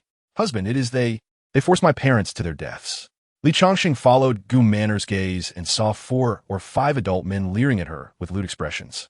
Over the past few days, under the nurturing care and with the assistance of the Kai In Na Yang Ju, Gu Manor had blossomed into an even more graceful and beautiful woman. Any man passing by could not help but steal a few glances at her. At this moment, seeing Li Changsheng look at them, the group, emboldened by their numbers, encircled him and sneered. "Oh, is this not the eldest daughter of the Gu family? What is this? Sneaking out from the He Huan, Lien Ti sect? Perhaps Master Feng grew tired of her and let her off the mountain. I reckon so. You are already a wilted flower, better to follow me. I'll one tea mind you." Another added, "You wish. Our master had his eyes on Gu Manor long ago. If it weren't to curry favor with Master Feng, he would never have let her go." Gu Manor's face flushed with shame and anger, recalling past humiliations. Tears streamed down her cheeks uncontrollably. Li Changsheng's expression darkened, and without warning, he slapped the nearest man across the face. With a resounding smack, flesh and blood flew, revealing the man's injuries. Following this, Du Fengchun also began to strike. One slap after another, they soon brought the entire group crashing to the ground. Li Changsheng looked down at the men sprawled on the ground and coldly stated, "Go back and tell your master that Li Changsheng, will pay him a visit tonight. Tell him to clean his neck and wait." Having never encountered someone as formidable as Li Changsheng, the men, seeing he had spared their lives, scrambled to escape. Li Changsheng and his companions then had a meal before seeking out an inn. As night fell, 3 figures stood before the Song family estate. Gu Manor gazed at the old residence, tears streaming down her face. This house originally belonged to the Gu family, yet now the sign has been replaced by that tyrant. The Song family. The tyrant she spoke of was none other than Song Rintu, the most feared bully in the entire Wulong County. When Gu Manor's father was in business, he borrowed 100 taels from him, but Song Rintu insisted it was 1,000 taels. Fearing Song Rintu's power, the Gu family had no choice but to exhaust their resources to repay the debt. Ultimately, the Gu family squandered their entire fortune but could not repay, leading to the tragic suicide of Gu Manor's parents. Gu Manor subsequently became a pawn to please Feng Quan. Song Rintu's estate was adjacent to the Gu family's, and once connected, they appeared as one. At this moment, Li Changsheng's expression darkened as he kicked the door of the estate. "Song Rintu, come out. It's time to settle some accounts." Having received word from his subordinates, Song Rintu was well prepared. Inside the estate, dozens of thugs wielding sharp weapons glared menacingly at Li Changsheng and his companions. Then, a voice boomed from behind the crowd. "Gu Manor, I spared you back then for your beauty, but I didn't expect you to become a nuisance. Very well, let us resolve this today. As the voice echoed, the thugs instinctively parted to create a path, and Li Changsheng saw a bald giant striding towards him. Li Changsheng, you think you can settle scores with me? Since you've attacked my men, you should be prepared to leave something behind. As soon as the words left his mouth, the thugs lunged at Li Changsheng. These henchmen, mere ordinary fighters, were of no concern to him. With a furious roar, he unleashed a wave of sound that sent them staggering back, clutching their ears. Blood seeping from some. Their eardrums had burst from the sheer force of a shout. In the next moment, Li Changsheng drew his sword and charged toward Song Rintu, his strikes swift and decisive. In an instant, limbs were severed, blood flowed like a river, and screams echoed relentlessly. Within a few breaths, thanks to the coordination between Li Changsheng and Du Fengchun, dozens of thugs lay dead. Li Changsheng pointed his sword at Song Rintu and coldly declared, "You are next." Song Rintu's expression shifted. He had never anticipated Li Changsheng to be so formidable. To kill me, you must possess the capability. Grasping a nearby golden ring broadsword, he charged at Li Changsheng before he could make a move. Yet in the next moment, he abruptly halted, disbelief etched across his face. He looked down at his chest, where the tip of a sword had emerged, and blood began to seep out. Li Changsheng stood behind him, his sword spinning, sending a rush of sword energy that shattered Song Rintu's body into fragments, leaving no trace. Song Rintu? Such an ominous name. And now you've truly sent yourself to your grave. Li Changsheng, with an air of indifference, sheathed his sword and instructed Du Fengchun, "Have someone clean this place up. This will be our new home in the county." Chapter 22. The birth of a son. The next morning, the once blood-soaked Song residence had transformed into a pristine abode, resembling a newly built house.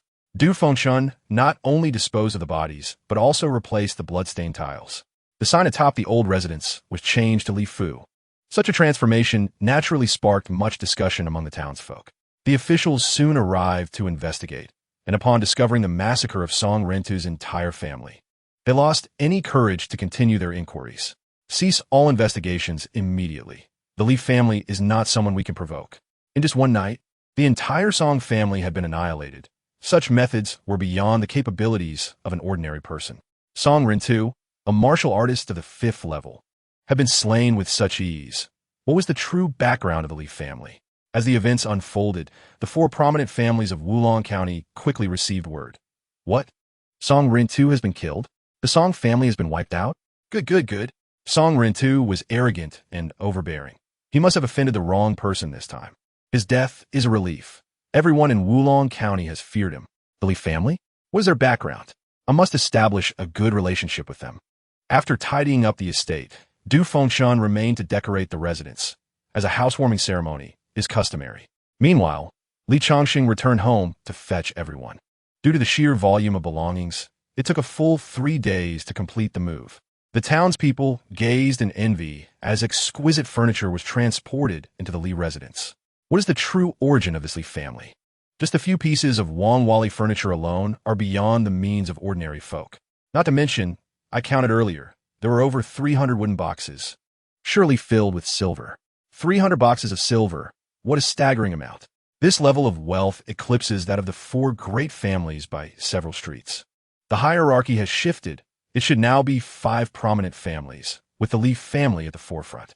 You've all underestimated the scale of this. Did you see how many sedan chairs passed by? A total of 34 sedan chairs, with only one occupied by a man, presumably the head of the Li family. The rest were all young women, indicating that the head of the Li family has over 30 concubines. My goodness, just the daily expenses for meals must be quite considerable. The 4 great families only have about 10 concubines. Is the head of the Li family truly superhuman? With the arrival of Li Changsheng, the 4 prominent families experienced a tremor. At this moment, the entrance of the Li residence was adorned with bright red lanterns, and firecrackers echoed through the sky. Just then, a group of people approached from a distance. Soon, the servants of the Li family shouted loudly, "The head of the Zhou family, Zhou Tianzhao, has come to congratulate the Li family on their relocation, presenting a 1,000-year-old ginseng." This proclamation caused countless onlookers to gasp in astonishment. A 1,000-year-old ginseng, a rare elixir indeed, was a grand gesture from the Zhou family. The Zhou family was merely the beginning. The competition among the families was about to ignite. vying for the opportunity to establish favorable relations with the Li residents. As the Zhou family extended their goodwill, the other three families could no longer remain passive. The following day, another group arrived at the Li residence. The head of the Wu family, Wu Lu Bai, came to congratulate the Li family on their relocation, presenting a pair of 1,000-year-old cold jade bracelets. These bracelets, when worn, could provide a refreshing coolness during the summer, a treasure seldom found in the mundane world. On the third day, the other two families arrived almost simultaneously. The head of the Zheng family, Zheng Tianjin, came to congratulate the Li family on their relocation, presenting a talisman for protection and blessings. The head of the Bao family, Bao Wanda, also arrived to congratulate the Li family, presenting a steed known for its exceptional endurance. Besides the four prominent families, a few smaller families also came bearing gifts. Remarkably, the county magistrate, Qin Tan, made an appearance as well, although he brought no gift. His presence was a clear message to Li Changsheng that the county office would not intervene in the matter concerning Song Renta's family.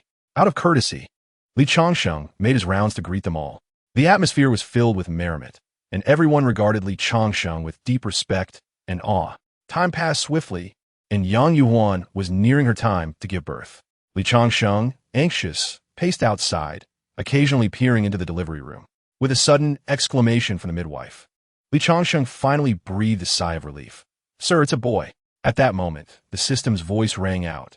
"Ding, congratulations, host. You have successfully scattered leaves, and your reward is an increase of 5 years to your lifespan. Ding, family fortune unlocked. Current fortune is 0. The more offspring you have, the greater the family fortune. Please continue your efforts." Family fortune. The power of fortune is ethereal. The host should understand that family fortune is the sum of the fortunes of the family's progeny, which can be harnessed to strengthen oneself or others. It can even be used to usurp the fortunes of others. In simple terms, it means using the family's fortune to consume the fortunes of rival families. Fortune is an enigmatic concept, often simply understood as luck.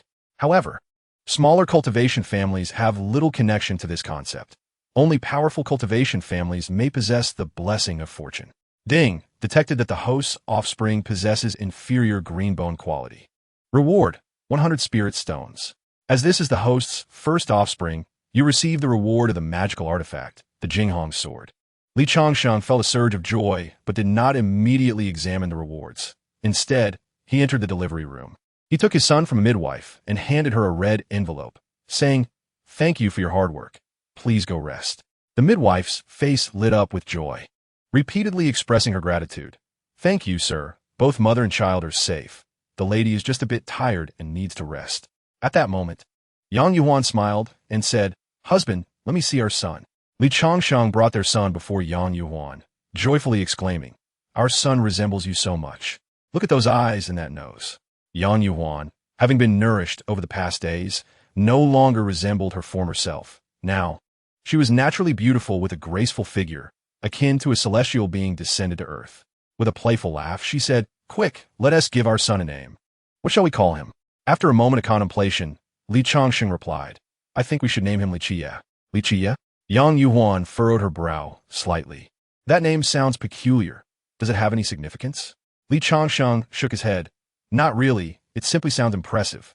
If he enters the cultivation realm, he will surely achieve great things." Enter the cultivation realm? Yang Yuan's face brightened. "Are you saying our son has good bone quality?" Li Changsheng nodded with a smile. "Indeed. Although it is of inferior green quality, it is sufficient to step into the cultivation realm." Upon hearing this, Yang Yuan wept tears of joy. "I never imagined I would become the mother of an immortal. Truly, heaven blesses us." In the following days, other concubines began to give birth in succession. The second to give birth was Tang Yanru, who also had a son with inferior green bone quality. Li Changsheng named him Li Yanshao. The third to give birth was Zhao Qing, who likewise had a son with inferior green bone quality. Li Changsheng named him Li Qingshan. Zhao Qing, originally possessing blue fertility qualifications, gave birth to a child with inferior green bone quality, indicating that fertility qualifications do not guarantee the corresponding bone quality of offspring. The fourth to give birth were the sisters Wang Yuyin and Wang Shuyin, who almost simultaneously had boys. Wang Shuyin's child had superior green bone quality and was named Li Yin. Wang Yuyin, however, excelled, giving birth to a boy with medium blue bone quality. Medium blue quality could qualify him as a core disciple of certain immortal sections. Li Changsheng excitedly cradled the child, admiring him and naming him Li Ping'an. With the arrival of these children, Li Changsheng also received a substantial wave of rewards. His cultivation level rose to the 8th layer of Qi refinement, while his martial arts realm ascended to the 9th layer of Martial King. The technique of yin and yang absorption reached the 6th level. His lifespan increased to 190 years. While these rewards were decent, they were not particularly astonishing. What thrilled Li Changsheng the most was receiving a divine-level alchemy technique when Wang Yiyin gave birth to her son with blue bone quality. The divine-level alchemy technique enables the creation of pills with the highest purity, quality, and efficacy. Everything reaches the pinnacle. Chapter 23. Fortuitous occurrences arrive at the doorstep. Divine-level alchemy technique. Li Changsheng's face lit up with excitement. This is an invaluable auxiliary skill. As a cultivator, beyond cultivation levels, 2 essential elements are paramount. One is magical artifacts, and the other elixirs. Recently, Li Changsheng acquired an encyclopedia of herbs and had already memorized the properties and cultivation methods of various herbs. Now, with the acquisition of the divine-level alchemy technique, it is akin to being fed elixirs directly. Just as Li Changsheng reveled in his accomplishments, a voice interrupted. "Sir, Madame Gu is about to give birth." Upon hearing this, Li Changsheng rushed toward the delivery room, and before he arrived, he heard the cries of an infant. "Goodness, this child is indeed quick to arrive." He couldn't help but exclaim, "Sir, it's a big, healthy boy." Upon receiving this news, Li Changsheng felt somewhat speechless. Another boy, once again. Could there not be a little girl among them? Although slightly disappointed, he still picked up the child and began to play with him affectionately. Gu Manor gazed at Li Changsheng and sweetly remarked, "Husband, let us bestow a name upon our child." Upon hearing this, Li Changsheng rummaged through his mind, but could not conjure any other names befitting a protagonist with the surname Li. Thus, he settled on, "Let us call him Li Shimin." Having resided in Wulong City for nearly a year, the 4 prominent families had come to know quite a bit about Li Changsheng's background. On this day, the head of the Zhou family, Zhou Tianzhao, turned to the old steward beside him and inquired, "Is it true that Li Changsheng is an octogenarian?" The steward responded with unwavering certainty, "Indeed, it is absolutely true. Master Li has publicly mentioned his age on several occasions, often jesting that he is half buried in the earth. If he were truly as frail as an elderly man, how then could we explain the tragic demise of the Song family at the hands of Du Fengchun from the Li residence?" On the very night of the Song family's calamity, Du Fengchun was seen at their estate. Listening to this, a contemplative expression crossed Zhou Tianzhao's face. If that is indeed the case, Li Changsheng cannot have many years left. Should he pass, it would be a pity for such a vast fortune to go to waste. The steward, sensing the glimmer of greed in Zhou Tianzhao's eyes, suggested, "If the master wishes to partake in Li Changsheng's inheritance after his demise, I have a plan." Zhou Tianzhao's eyes brightened at this suggestion. "Oh, please do share." With a mysterious smile, the old steward elaborated, "While investigating Li Changsheng, I discovered that although he has many concubines, they are all of little consequence. Therefore, if you were to betroth your daughter to Li Changsheng upon his death, we could, with the strength of the Zhou family, rightfully claim the Li estate." Zhou Tianzhao furrowed his brow slightly. "Though this is true, what a minute!" Before Zhou Tianzhao could finish, the steward interjected, "Master, one cannot catch a wolf without parting with a lamb. The wealth of the Li family is astronomical. Even if Li Changsheng does not pass soon, forming a familial bond would be of great benefit to us. As for your daughter, marriage is traditionally decided by the parents. With your consent, she will have no choice but to agree." Zhou Tianzhao nodded subtly, contemplating the myriad benefits, his breath quickening with excitement. "Let us go to the Li residence and discuss the marriage between Li Changsheng and Min'er." Shortly thereafter, Zhou Tianzhao arrived at Li Changsheng's abode, laden with gifts. "Master Li, it has been a while, and you appear even more vibrant than before." Li Changsheng laughed heartily. "One feels invigorated in times of joy. Recently, our family has welcomed a new addition, which brings me great happiness. I must ask, what brings you here, esteemed Lord Zhou, with such lavish gifts?" Zhou Tianzhao, eyeing the many servants around, cleared his throat deliberately. Li Changsheng waved his hand, signaling the servants to withdraw. "Now, Lord Zhou, you may speak freely." A hint of shyness appeared on Zhou Tianzhao's face as he said, "Master Li, Might you still have an interest in taking a concubine? My daughter has just reached the age of marriage. Oh, Li Changsheng was taken aback. He had considered countless reasons for Zhou Tianzhao's visit, yet none had prepared him for this. Lord Zhou, your daughter Zhou Huimin is exceptionally beautiful and has captured the hearts of many young suitors. Are you truly willing to marry her to an old man, such as myself? Zhou Tianzhao hesitated momentarily, but resolutely replied, Zhou Huimin has been spoiled since childhood. It would be beneficial for her to be sent to you for proper guidance. Li Changsheng observed the evasive glimmer in Zhou Tianzhao's eyes.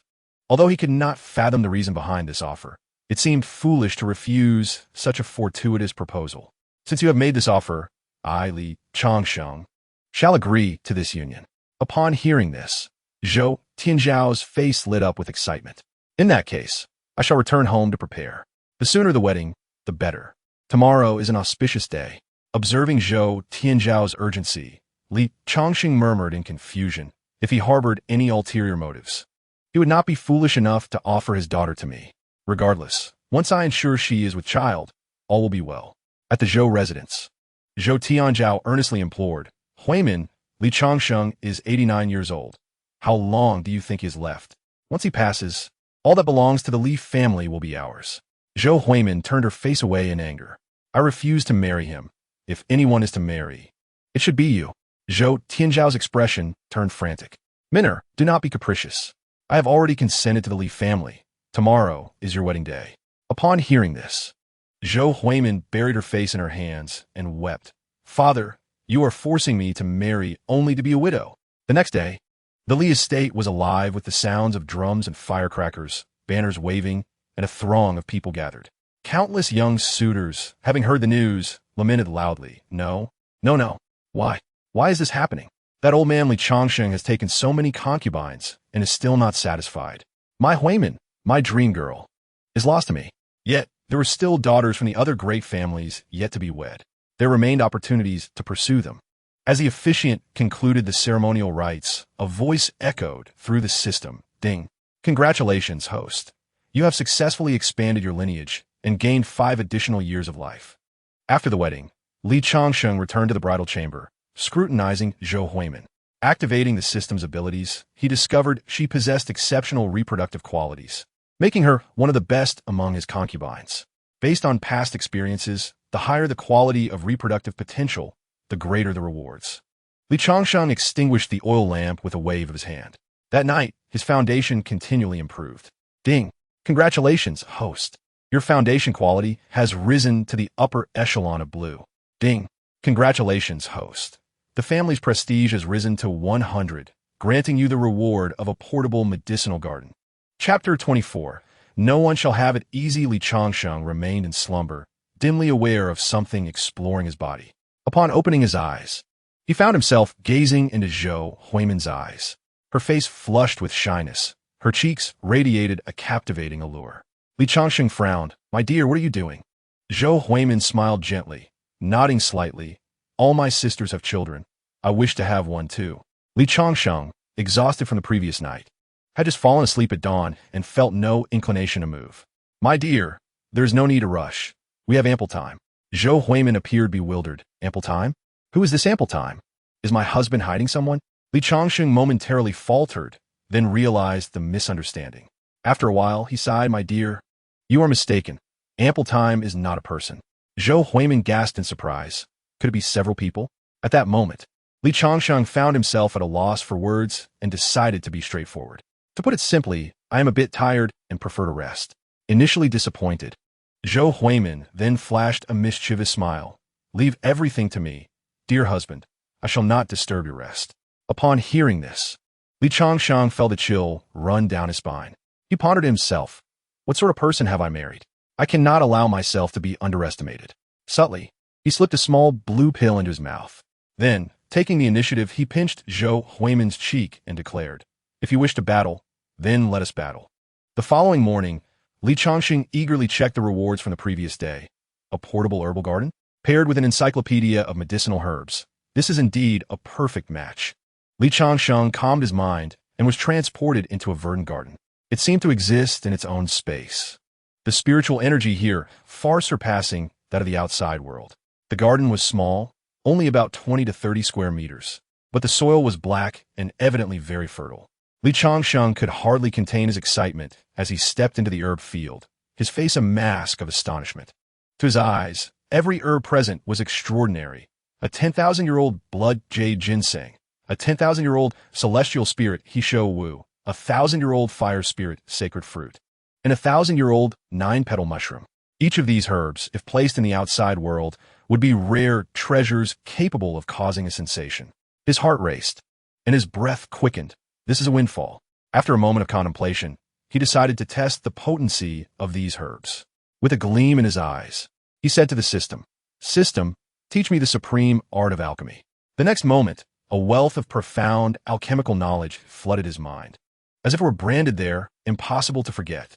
Feeling inspired, he crossed his legs in meditation, using his hands as a cauldron and his spiritual energy as the fire.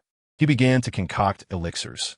For his first attempt, he would create a low-quality pill to practice, to avoid wasting these precious herbs. With a wave of his hand, the herbs floated before him, separating and mixing. Soon, a flame of spiritual energy flickered in his palm, and he tossed various herbs into the fire, which crackled and popped. Before long, a fragrant aroma wafted through the air. Li Changsheng opened his palm to reveal 10 pills. Not bad, a third-tier qi replenishing pill. Perfect for his wife's postpartum recovery. He stored the elixirs away, sighing slightly. Unfortunately, I lack a suitable cauldron and a flame of higher temperature. Otherwise, I could have produced even more pills. Well, perhaps I shall visit the auction house or marketplace for a stroke of luck. A month later, Zhou Tianzhao approached Zhou Huimin and inquired, "How is it, mineral? Is Li Changsheng truly lacking in strength?" Zhou Huimin's face flushed with embarrassment. "I am already with child, carrying my husband's offspring. I implore you, father, do not covet our family's wealth any longer." Zhou Tianzhao stood there, stunned as if struck by lightning. "What did you say?" "You cannot say such things, Minner. This was not the plan I had in mind. Li Changsheng is 89. He cannot possibly possess such vigor." At this moment, Zhou Huimin, thoroughly influenced by Li Changsheng, viewed him as an idol. "Father, please do not speak ill of my husband. He is strong and capable, able to tend to 10 acres of land in a single night. If you have no other matters, I kindly ask you to leave." Zhou Tianzhao felt a sharp pain in his heart, as if an oppressive force was lodged within him. To no avail, I cannot let this go. I must find someone to vent my frustration. Zhou Tianzhao's eyes glinted as he sneered. "Humph, that Wu Lu Bai has always been the one to undermine me. I shall take my grievances out on him." Thus, Zhou Tianzhao went straight to Wu Liu Bai's residence, dragging him to a secluded spot. "Wu brother, you must not tell anyone. But Li Changsheng is on the verge of death." Wu Liu Bai's eyes widened in shock. "What? Is this true?" Zhou Tianzhao feigned excitement. "Of course it is true. My daughter just married him, and she told me this news herself. How can it be false? Alas, if Li Changsheng dies, what will become of his vast fortune?" Wu Liu Bai, seeing Zhou Tianzhao's eager expression, suddenly understood why he had married his daughter to Li Changsheng. "Brother Zhou, did you calculate this all along when marrying Huimin to Li Changsheng?" Zhou Tianzhao wore a mysterious expression. "Do not spread this around. It is merely a means to take control of the Li family's wealth after Li Changsheng's demise." With that, Zhou Tianzhao seized his opportunity to leave. Wu Liu Bai stood there, lost in thought. "How could you, Zhou Tianzhao, monopolize such a grand fortune?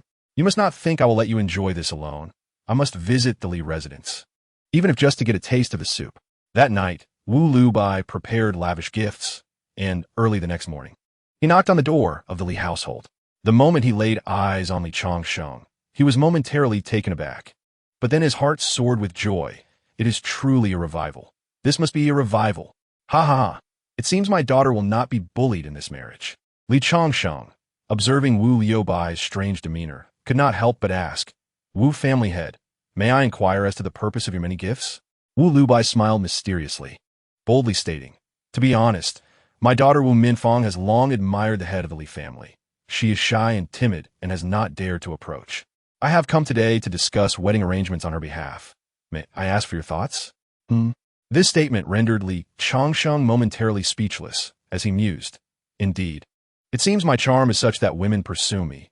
Just married one, and now another comes forth. My allure remains undiminished. Li Changsheng cleared his throat, a proud smile gracing his face. I am truly honored that your daughter would take an interest in me. I have no objections to this union. Upon hearing this, Wu Youbai's face lit up with joy. If that is the case, let us hasten to arrange the wedding.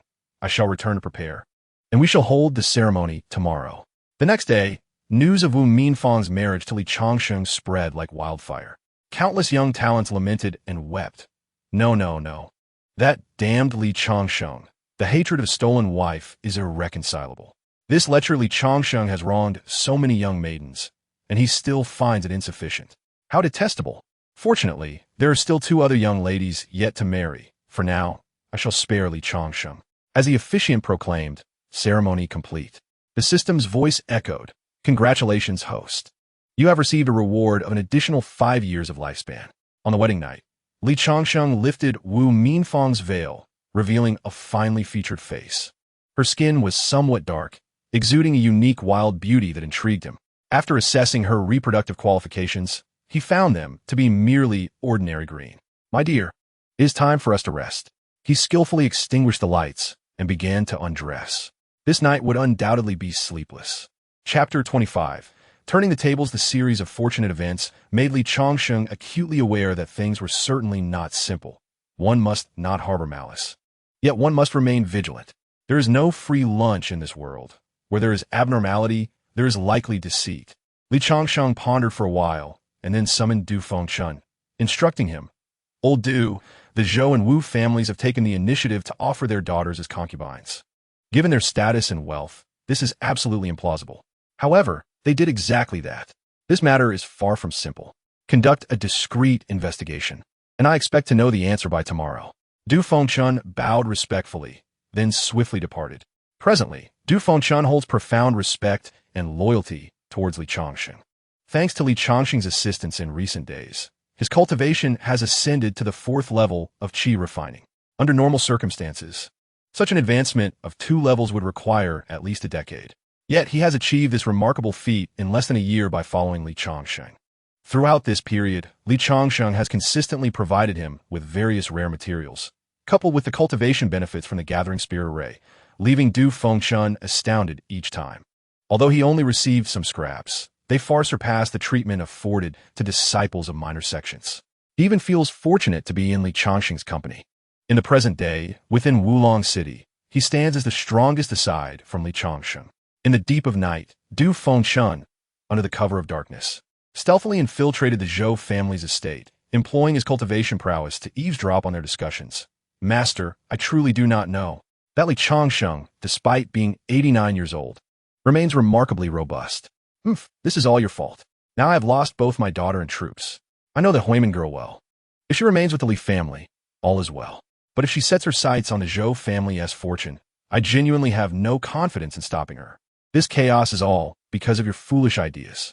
If Huimin comes to claim the family fortune, should I give it to her or not? I am most unwilling.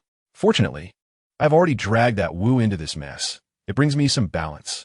I cannot be the only one to suffer while others find amusement. Listening to this exchange, Du Fengchun finally understood. They believed the master, due to his advanced age, would bequeath his fortune to his daughter. It seemed that the Wu family was also involved in this scheme. After leaving the Zhou residence, he appeared at the Wu family estate. Focusing his cultivation energy, he heightened his hearing. Just the other day, I saw Li Changsheng looking rejuvenated. It was a clear case of a last burst of vitality.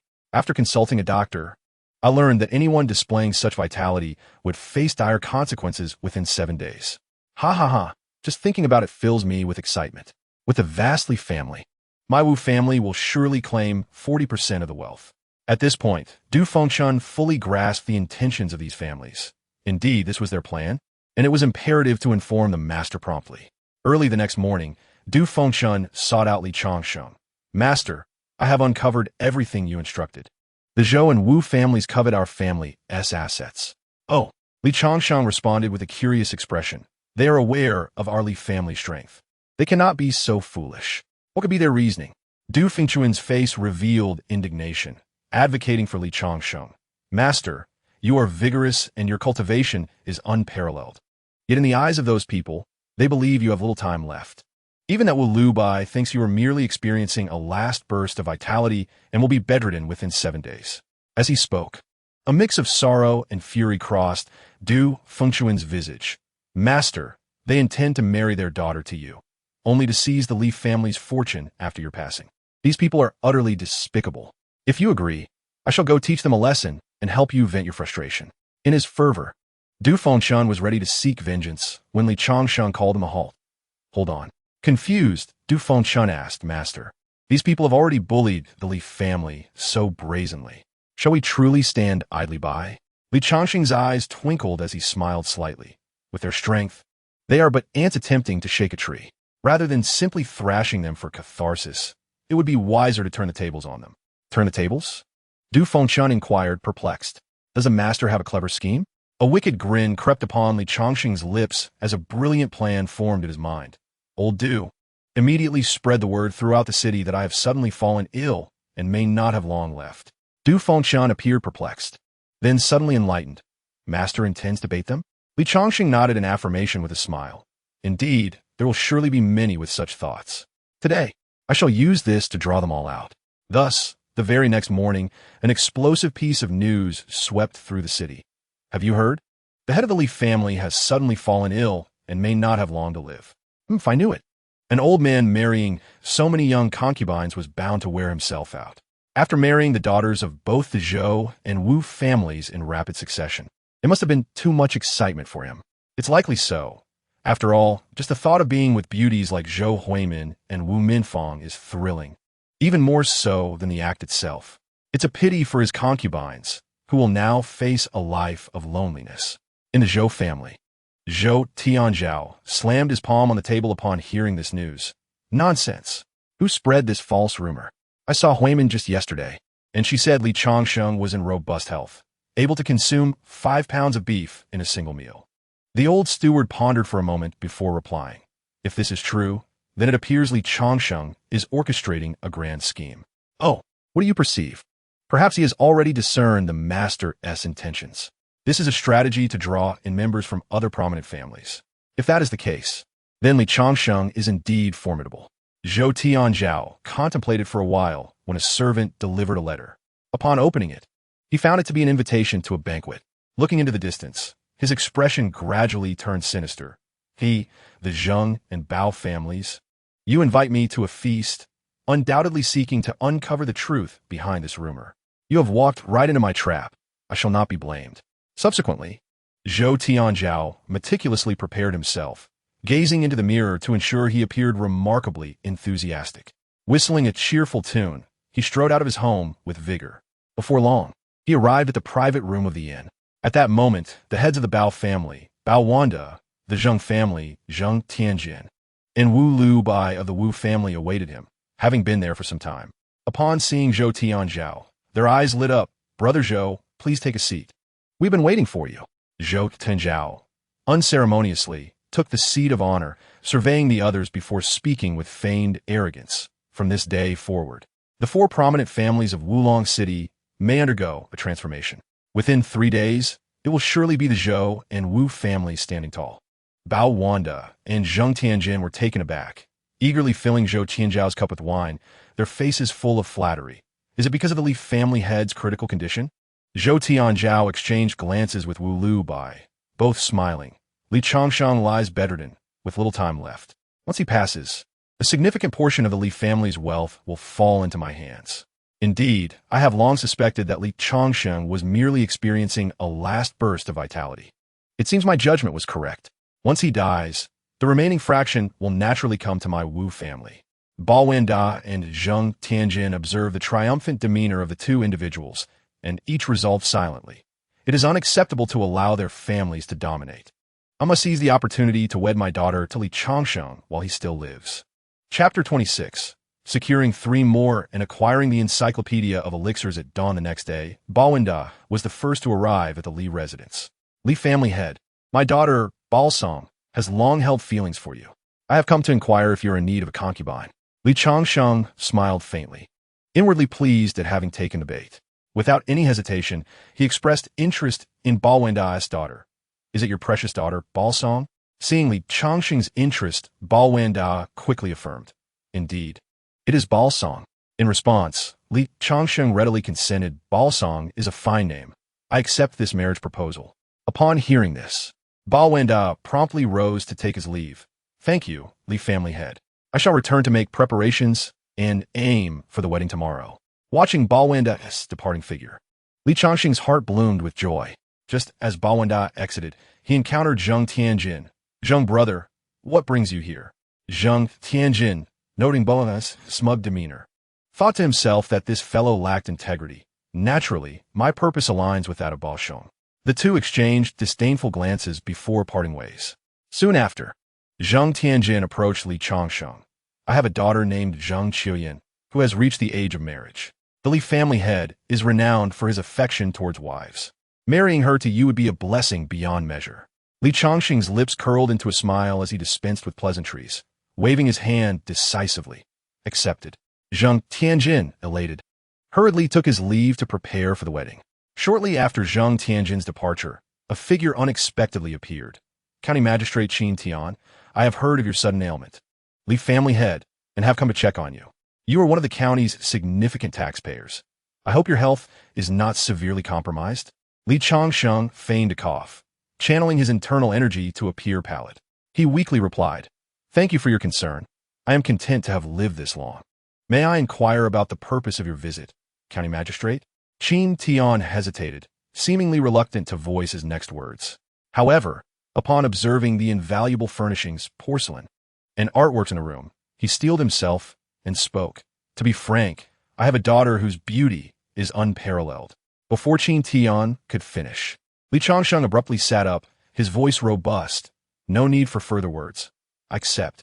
Qin Tian was momentarily taken aback, but quickly expressed his gratitude. "Thank you, Li family head, for your generosity. I shall return to make preparations for the wedding tomorrow." Witnessing their profuse thanks, Li Changsheng reveled in his triumph. "Ha ha ha. To take their daughters as concubines while they express boundless gratitude.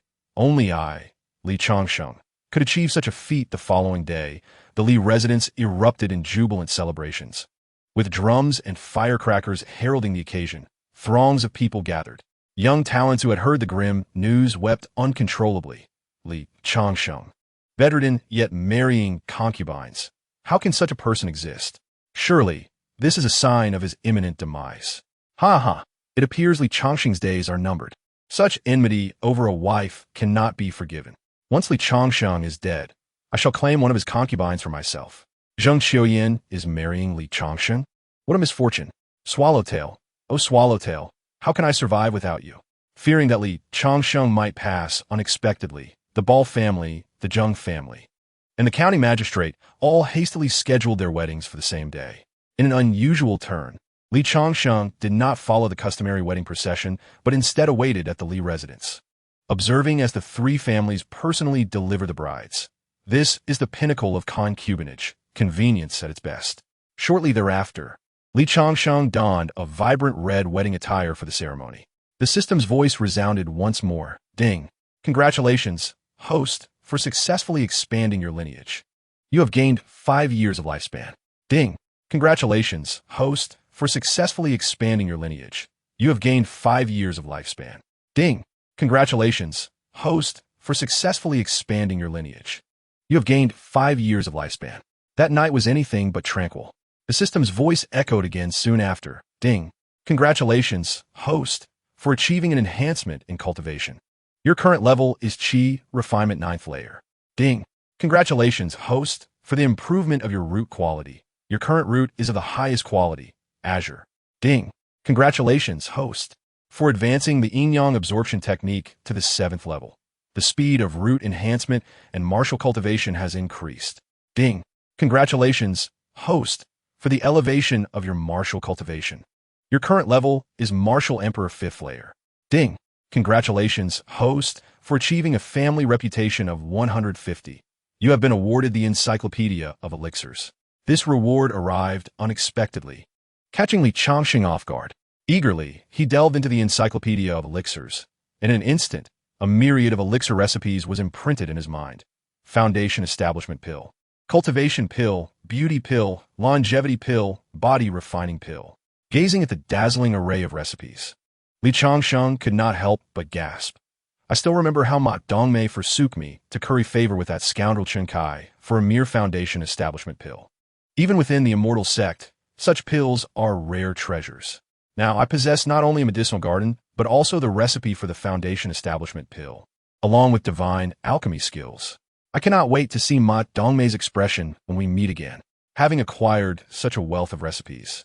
Li Changsheng yearned to experience the joys of an alchemist. He set about crafting a cultivation pill, eager to indulge in the process. Ha ha ha, truly worthy of divine alchemy skills. In such a short time, I have crafted 10 cultivation pills with my bare hands. I am indeed Li Changsheng. Holding the 10 cultivation pills in his hands, Li Changsheng beamed with delight. I wonder how effective they are. If I miscalculate and harm my body, it would be disastrous. I must find someone to test them. Before long, Li Changsheng sought out Du Fengchun. Old Du, you have been by my side for a year now. I have witnessed your efforts over the years. Here are several pills for you to take. Li Changsheng extended his palm, 5 cultivation pills resting gently within. Du Fengchun, inhaling the rich aroma of the pills, felt tears welling his eyes. These are indeed pills, and of the 3rd tier at that.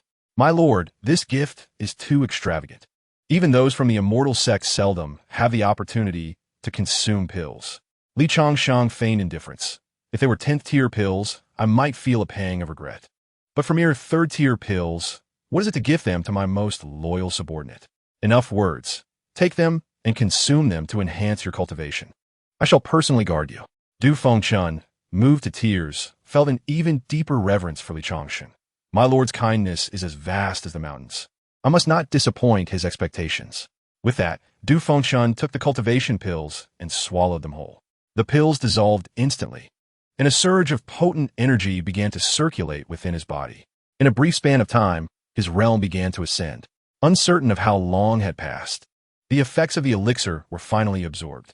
Du Fengchun, feeling the enhancement within his body, respectfully bowed to Li Changsheng, expressing his gratitude. Thank you, my lord, for your bestowal. My cultivation has now reached the 5th layer of qi refinement.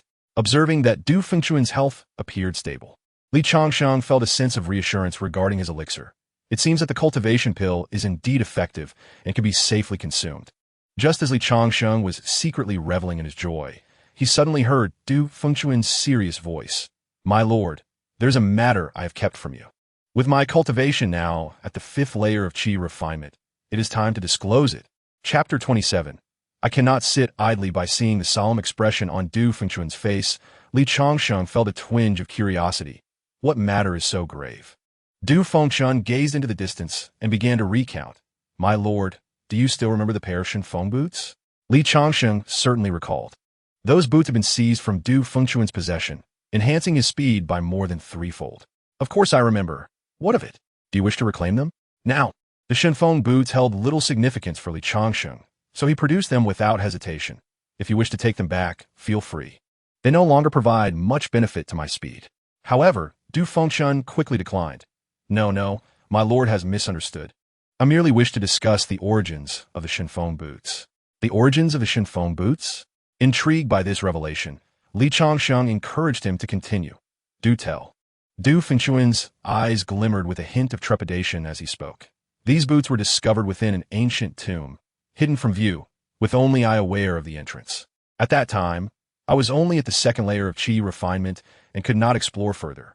However, the presence of such a treasure at the tomb's periphery suggests that unimaginable artifacts lie deeper within.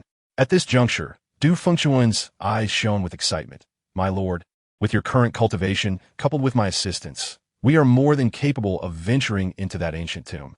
Du Fengchun's words indeed piqued Li Changsheng's interest. Yet, adhering to his customary caution, he hesitated to embark on such a venture hastily. Old Du, we must certainly explore that tomb. But as we are still at the qi refinement stage, venturing forth without adequate preparation would be perilous. I propose we wait until I have ascended to the foundation establishment stage. Upon hearing this, Du Fengchun's eyes brightened. Is my lord on the verge of reaching foundation establishment? With the cultivation pills and the assistance of my concubines, it should not take long for you to ascend. Li Changsheng nodded. At most, 6 months, at least 3. Du Fengchun, breathing rapidly, seemed to have an epiphany. If we intend to reach foundation establishment, the foundation establishment pills are essential. Does my lord know where to procure them? Li Changsheng smiled slightly, pointing to himself. There is no need to purchase them. I will concoct them myself. With that, Li Changsheng soared into the air, leaving Du Fengchun stunned in place, his mind swirling with thoughts. A potion master? My lord is indeed a potion master capable of refining foundation establishment pills. The information inadvertently revealed by Li Changsheng left Du Fengchun in a state of contemplation. Even within major sects, foundation establishment pills are exceedingly precious. A potion master who can concoct such pills is a true treasure. With my lord's identity concealed so modestly, there must be formidable powers backing him. Du Fengchun felt his deductions were quite sound. Reclusive masters impose strict restraints on their disciples, urging them to act discreetly. Perhaps my lord has descended the mountain out of a desire for worldly pleasures, thus choosing to hide here. With this thought, Li Changsheng's stature grew even more significant in Du Fengchun's eyes. In the wake of giving birth, Yang Yuhuan, Wang Yuyin, Wang Shuyin, Tang Yenru, Zhao Qing, and Gu Manor soon found themselves expecting again. Reluctantly, Li Changsheng had no choice but to grant them leniency. That night, he visited Bao Shuang's chamber. Bao Shuang, are you there? Upon seeing Li Changsheng's arrival, Bao Shuang shyly responded, yes, I am here. In the dead of night, as Li Changsheng was enhancing his bone structure, he suddenly heard a commotion outside his room. It's time, the lady is in labor. Li Changsheng quickly donned his clothes and stepped outside, intercepting a servant. Which lady is in labor? The servant, not fully aware, could only respond anxiously. Many ladies are in labor. My lord must hurry to see. Realizing the urgency, Li Changsheng wasted no time and, after a quick round, discovered that no fewer than 10 concubines were on the verge of giving birth. I married 28 concubines in one go while still young, failing to gauge the timing for planting. Now, they have all coincidentally given birth. Learning from this experience, Li Changsheng resolved, in the future, the timing of sowing must be meticulously planned. Otherwise, if they all coincide on the same day, we will be utterly short-handed. That night, all the midwives in Wulong City were summoned to the Li residence. Moreover, to ensure the concubines received proper care post-delivery, dozens of maidservants were hastily recruited overnight. Due to the urgency of the situation, Li Changsheng did not shy away from spending considerable sums. After one night, the Li manor remained bustling, with the relentless cries of newborns echoing throughout. At that moment, the system's voice resonated. Ding, congratulations to the host. The dispersal of leaves is successful, granting a reward of 50 years to your lifespan. Ding, congratulations to the host.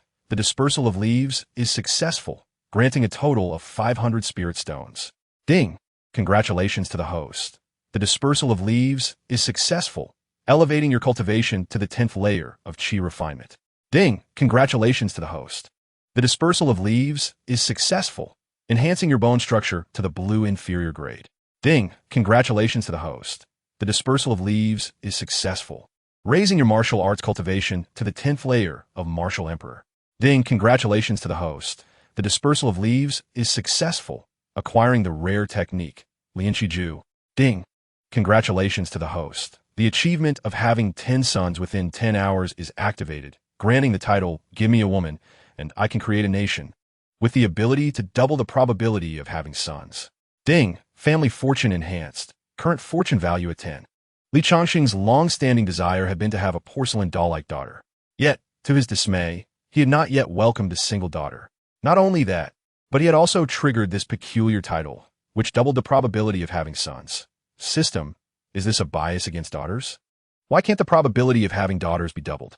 Ding, if the host successfully gives birth to 10 daughters within 10 hours, a new title will be activated, granting the ability to double the probability of having daughters. System, is it possible to forego this ability? I no longer wish for sons. With so many sons, I won't be able to afford the bride price in the future. Ding, this is not permissible. If the host lacks funds, you must find a way to earn them yourself. Li Changsheng felt despondent, lamenting, oh, how cruel. In such a short time, the Li family welcomed an overwhelming number of children, undeniably straining their financial resources. Li Changsheng calculated roughly. The daily cost for feeding the entire Li family alone exceeded 10,000 taels of silver. not to mention the ordinary expenses for snacks, clothing, furniture, social obligations, medicinal purchases, and other trifling expenditures. When all was accounted for, the monthly expenses would total a staggering 100,000 taels of silver. Furthermore, with more than 10 concubines currently pregnant, their daily meals consisted of highly nourishing foods for the well-being of the infants. When the baby is born, the expenses will only increase. With more people, hiring additional help becomes yet another cost.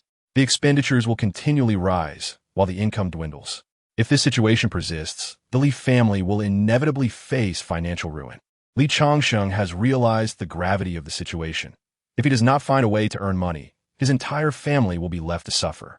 In such circumstances, how can he ever hope to fulfill his ambition of taking a concubine? No, I cannot wait idly for my resources to deplete. I must earn a great deal of money. With a spark of inspiration, Li Changsheng murmured to himself, "My four formidable fathers-in-law are engaged in substantial business ventures. Perhaps I should seek their assistance." The next day, at the county magistrate's office, Qin Muqing, who has been married to Li Changsheng for some time, returned to visit her family.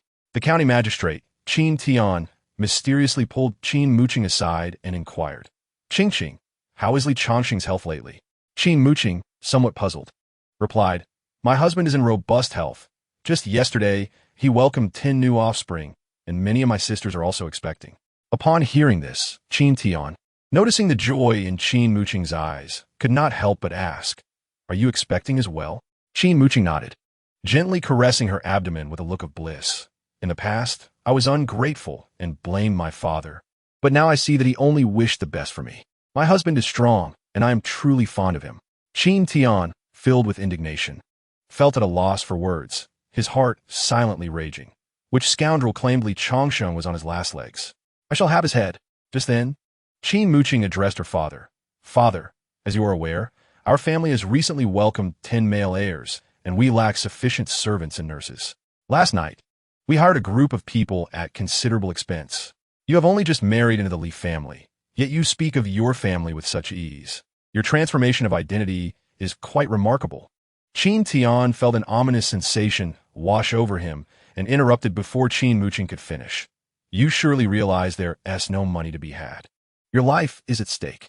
Similar exchanges unfolded among the 4 prominent families. "Zhou Huimin, you ungrateful daughter, that fortune was accrued through your father's lifelong toil. You must relinquish it. Bao Shuang, you vehemently oppose the marriage, yet merely days later, you betray us. Are you still my daughter? Return the land deeds. Zheng Qiuyan, you little wretch, have you turned against us? These shops belong to your father, not Li Changsheng. You shall not take a single item.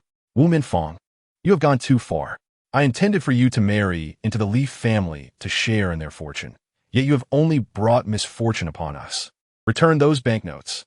These cherished daughters, raised with such care, have turned against their fathers, leaving them helpless and enraged."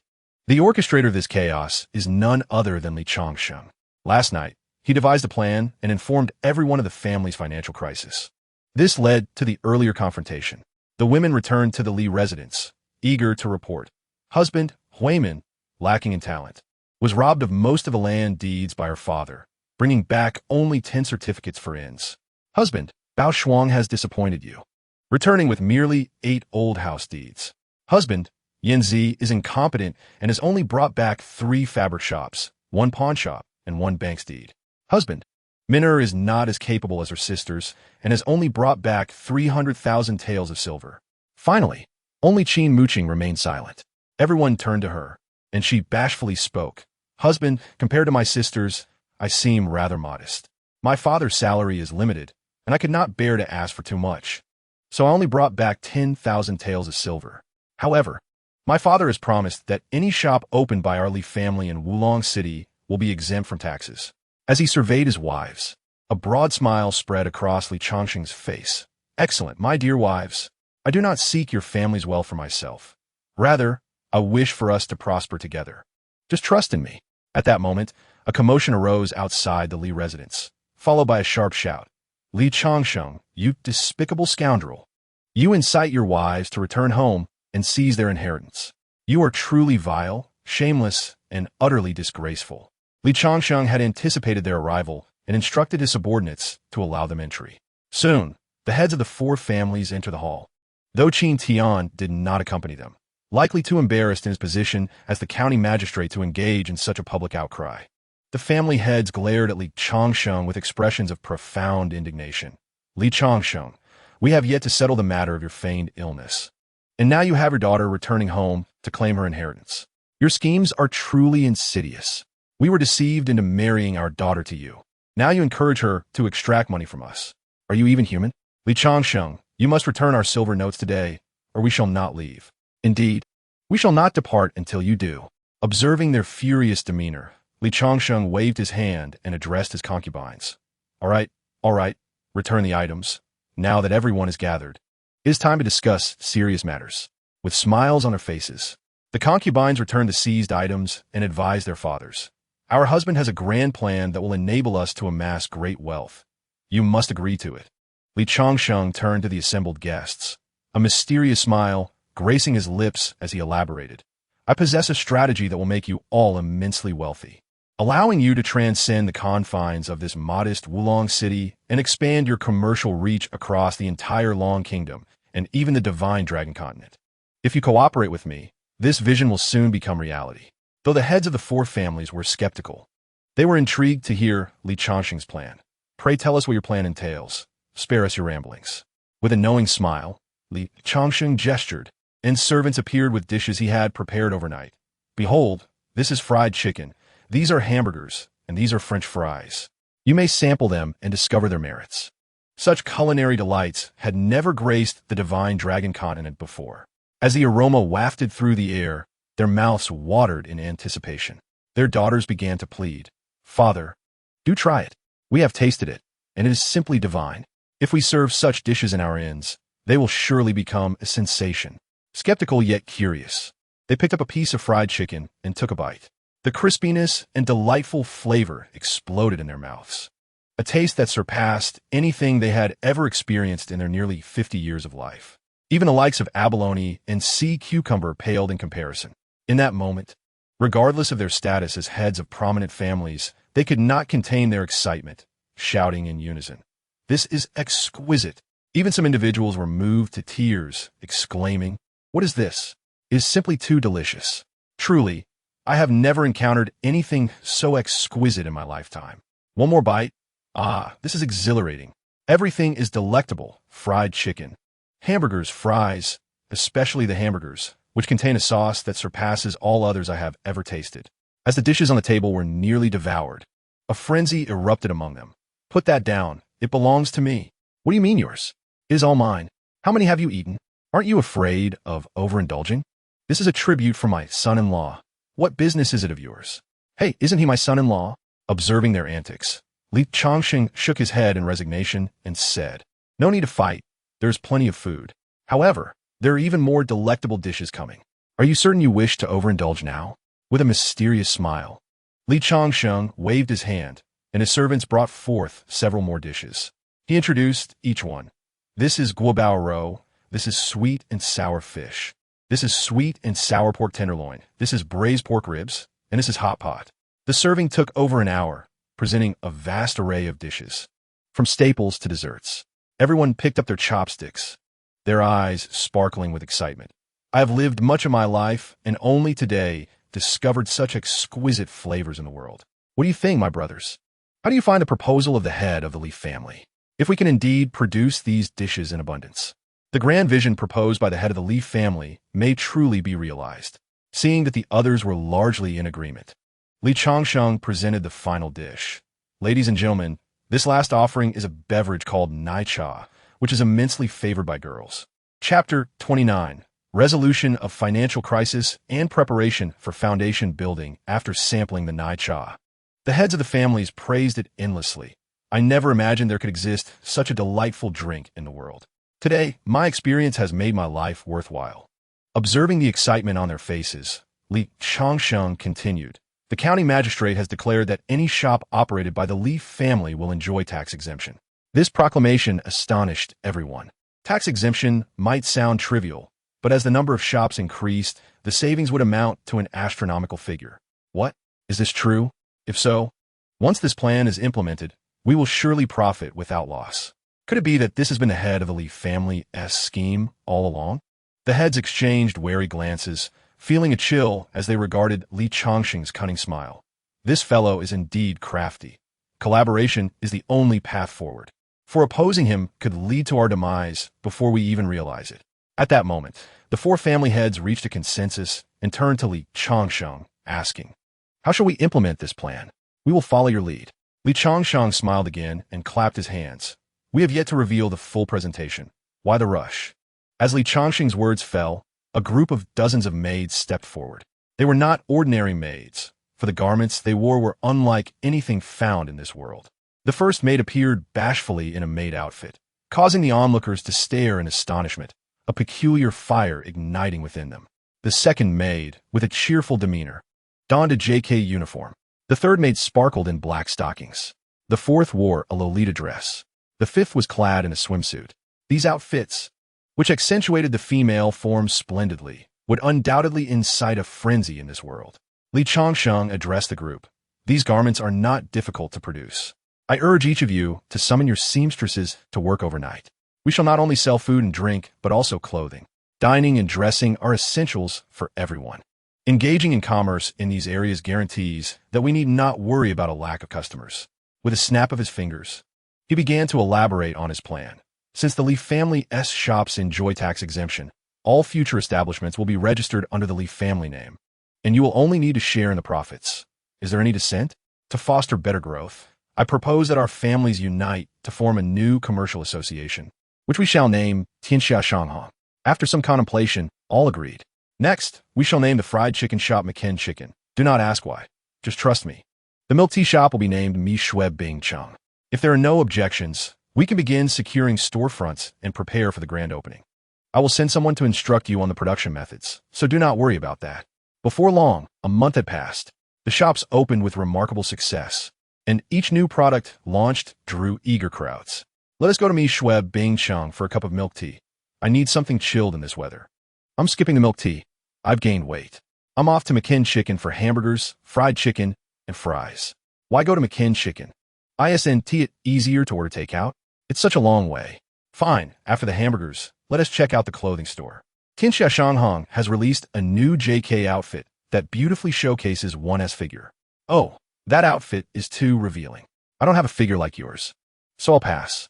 Unsurprisingly, hamburgers and milk tea sold extraordinarily well, especially among affluent young women who indulged in milk tea without restraint. However, the clothing store attracted not only women but also many men, and fortunately, the men bought quite a bit too. Overall, the clothing store thrived. When the month-end accounts were reconciled, everyone was left astounded. In just 1 month, the net profit reached an astonishing 10 million taels.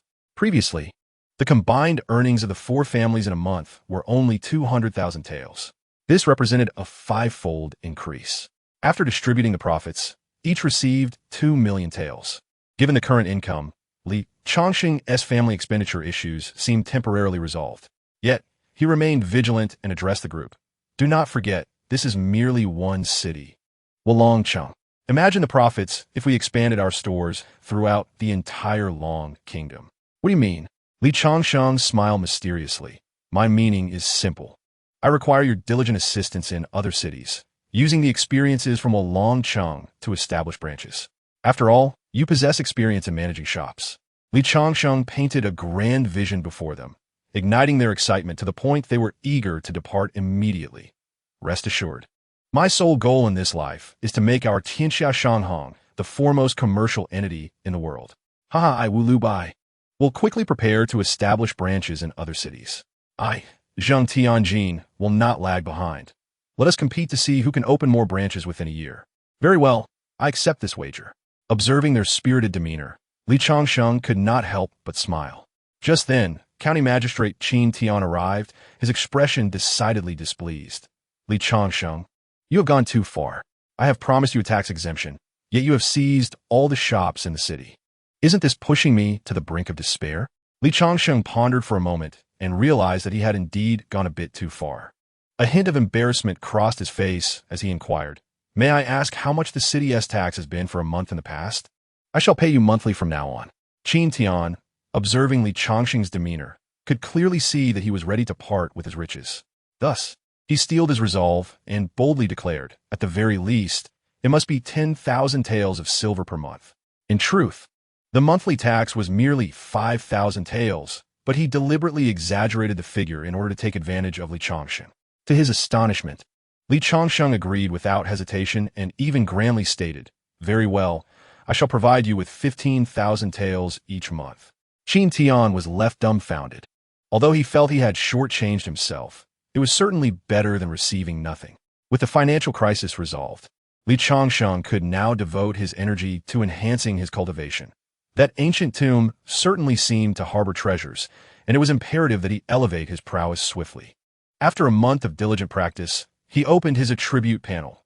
Name, Li Changsheng. Age, 89 lifespan, 250 root bone, blue inferior, 2300 cultivation, Qi refinement. 11th layer martial arts, martial emperor, 1st layer techniques, yin-yang absorption method, 7th level. Perfect breathing technique wives and concubines, 43 offspring, 20 family prestige. 150 ordinary practitioners can only cultivate to the 10th layer of Qi refinement before they must establish their foundation. But I am practicing the perfected version of the breathing technique, which requires reaching the 12th layer of Qi refinement to advance to foundation establishment. Having achieved the 11th layer, I am on the brink of foundation establishment, and it is time to prepare for the foundation establishment pill.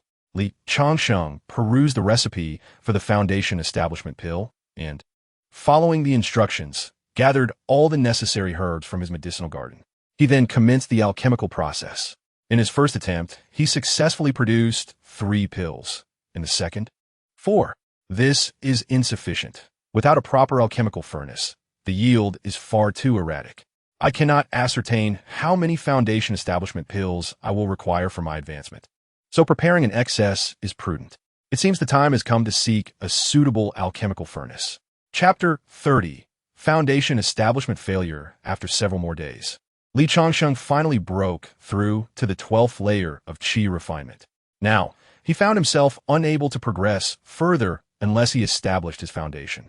Clearly, the time for foundation establishment had arrived. Although he still lacked an alchemical furnace, he had amassed nearly 100 foundation establishment pills using his abundant herbs. Though I am at the 12th layer of Qi refinement, surely 100 pills will suffice? Li Changsheng instructed Du Fengshan to act as his guardian and then settled cross-legged in his practice chamber. After a moment of calming his mind, he took a deep breath and suddenly opened his eyes. With a wave of his hand, hundreds of foundation establishment pills floated around him.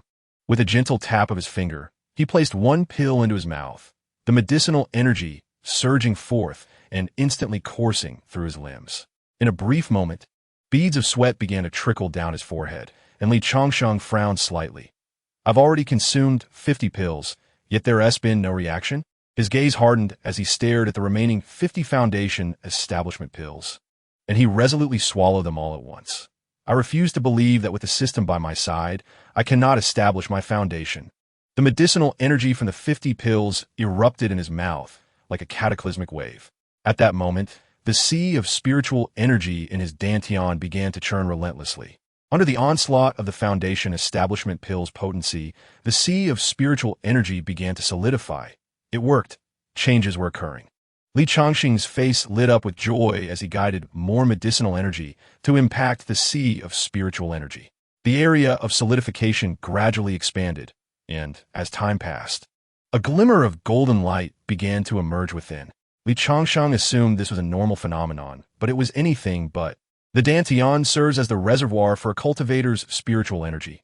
During the Qi refinement stage, this energy exists in a liquid form, as was the case for Li Changsheng.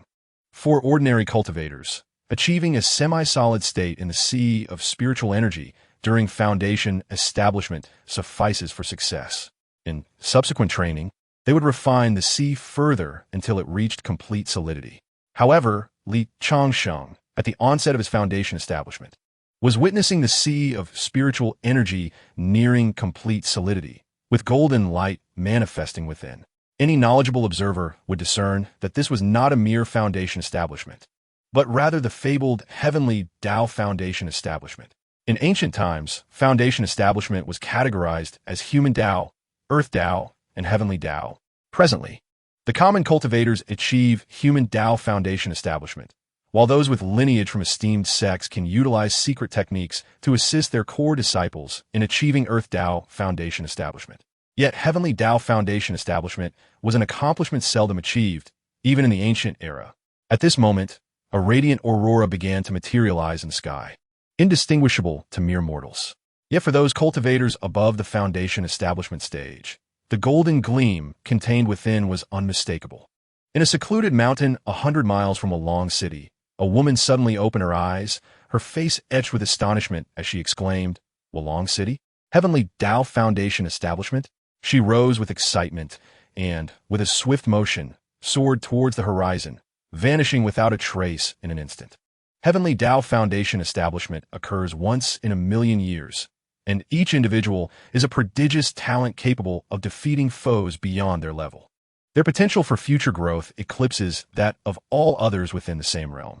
However, the challenge lies in the difficulty of ascension, requiring resources 100-fold or even 1,000-fold more than others.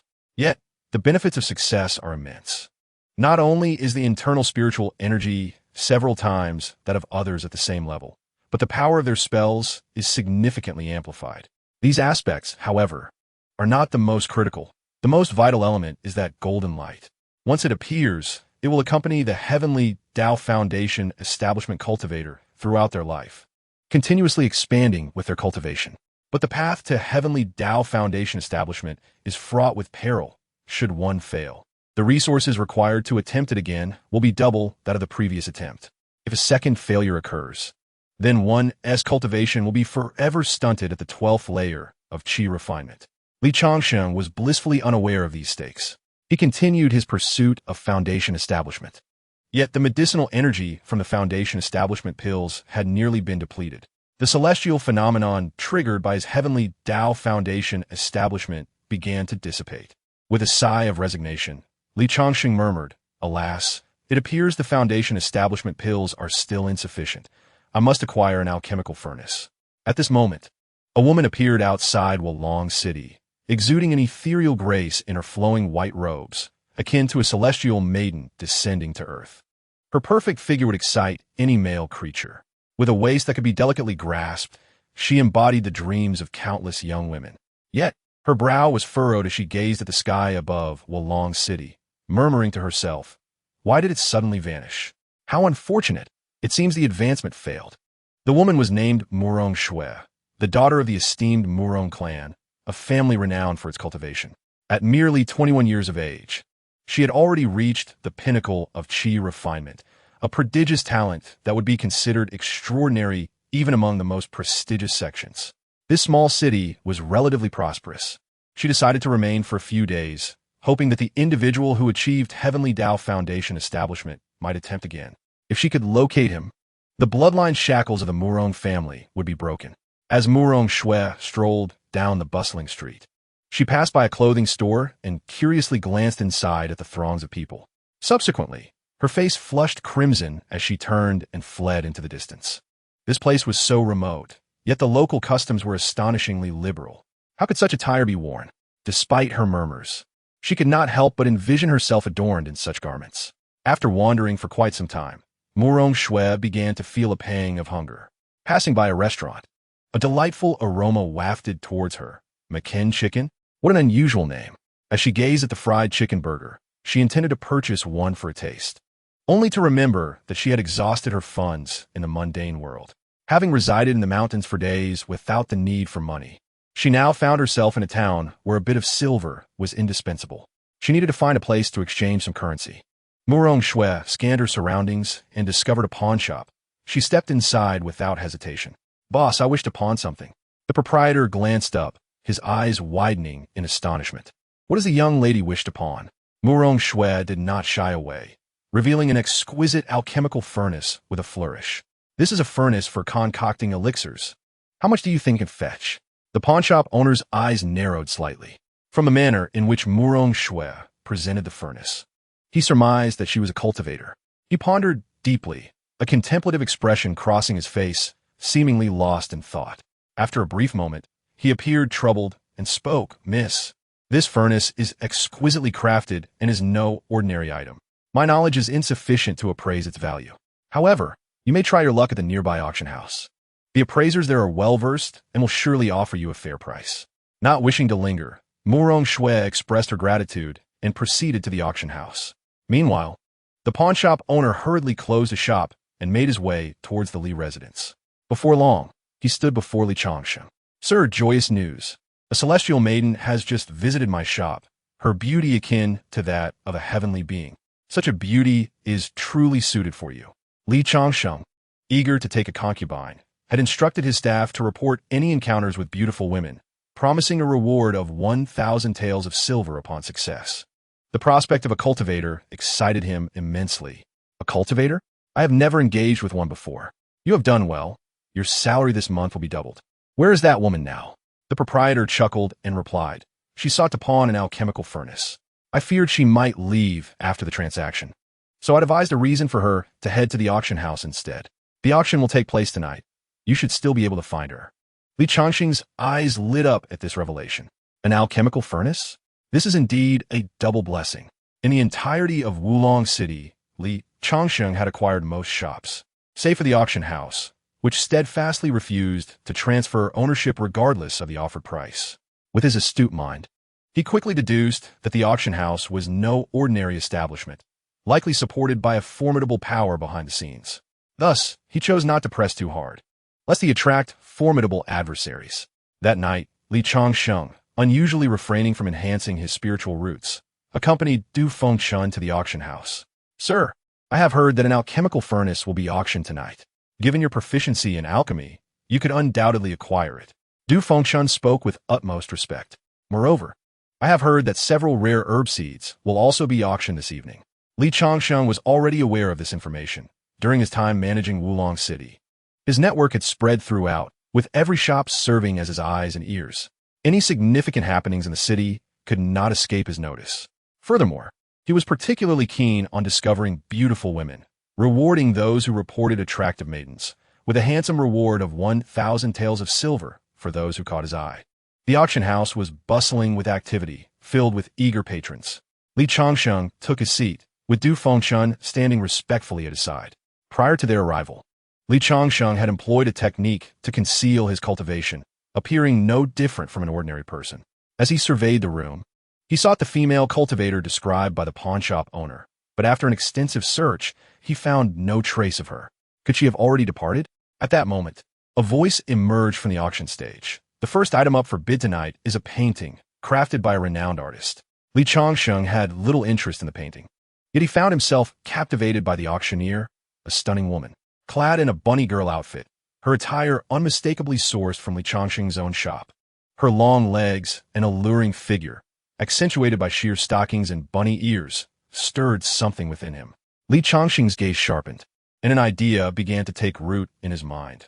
This woman could amuse me for a year. I wonder about her reproductive potential. He focused his thoughts on assessing her fertility, and a purple light soared into the air, striking him with a sense of urgency. He abruptly rose, eyeing the bunny girl with keen interest. A purple fertility attribute? Remarkable. Seeing someone stand, the bunny girl assumed he was about to bid and opened her mouth to inquire, only to be interrupted by Li Changsheng. Li Changsheng, will take all the items up for bid today. To attract a partner, two paths exist, one through martial prowess and the other through wealth. While martial strength typically garners attention, in this scenario, showcasing wealth seemed far more appropriate. The bunny girl appeared slightly taken aback, but maintained her smile. Dear guest, are you aware of the total cost to acquire all the items? Setting aside the potential competition, the starting price alone was astronomical. Li Changsheng rose, smiling slightly. Perhaps you are unaware of who I am, Li Changsheng. I may lack confidence in certain areas, but in terms of wealth, I doubt anyone here can surpass me. The bunny girl surveyed the crowd, noticing that every individual had lowered their heads, and she couldn't help but glance at Li Changsheng a few more times. Do you truly intend to acquire all the auction items? With unwavering certainty, Li Changsheng nodded. Indeed. State your price. The bunny girl, witnessing no objections from the other patrons, readily acquiesced. Very well, there are 10 items in this auction. Based on previous experiences, you will need to produce 5 million taels of silver. Li Changsheng did not immediately hand over the money, but instead scrutinized the bunny girl, asking, "You seem unfamiliar. Might you be married?" This inquiry struck like thunder, igniting a wave of murmurs throughout the crowd. The head of the Li family has lost his senses, daring to flirt with Song Yinfei, known for her fiery temper. Laughter erupted as they noted that Song Yinfei, as an auctioneer of the Jiuzhou auction house, was likely a cultivator herself, and a mere mortal daring to treat a cultivator with such levity could only lead to dire consequences. It appears that the head of the Li family has become excessively arrogant and irrational. With a plethora of concubines at home, he remains unsatisfied, and it seems today he will undoubtedly face a downfall. Listening to the hushed discussions around him, Li Changsheng finally learned the name of the enchanting woman, Song Yinfei, affiliated with the Jiuzhou auction house and a cultivator as well. At that moment, Li Changsheng focused intently, sensing a formidable aura rising from Song Yinfei. Instantly, an invisible pressure enveloped the entire venue, silencing the crowd, who even breathed cautiously. With a frosty expression, Song Yinfei turned to Li Changsheng and coldly asked, "What are you barking about?" Li Changsheng widened his eyes, feeling no fear, but rather a surge of excitement. A cultivator, I, Li Changsheng, have never had the pleasure of engaging with one before. Judging by her cultivation level, she appeared to be at the peak of qi refinement. Swallowing hard against the pressure, he boldly declared, "I, Li Changsheng, wish to take you as my concubine." If his previous words merely displeased Song Yinfei, this declaration ignited her fury. With a sharp shout, she leapt into the air, charging at Li Changsheng. "You mere mortal, are you courting death?" Li Changsheng smiled faintly, unleashing the full extent of his 12th layer of qi refinement. "Let us play, young lady of cultivation." Before long, Li Changsheng and Song Yinfei were entangled in a fierce exchange, neither gaining the upper hand. In fact, the lascivious Li Changsheng even took the liberty of stealing a few touches, provoking cries of indignation from Song Yinfei. Meanwhile, Murong Shui observed from above. Contemplative, this individual is indeed at the peak of qi refinement, and his aura surpasses that of ordinary cultivators at this level. The unusual phenomenon of the Heavenly Dao establishing a foundation must have been triggered by him. After a moment's reflection, Murong Qing's expression turned resolute, regardless of right or wrong. "I shall take a gamble. Should I win, my Murong family will be saved." Seeing this, Murong Shui immediately descended, intercepting Song Yinfei's attack and separating the two. The gathered crowd sensed the potent aura emanating from Murong Shui, halting in their tracks.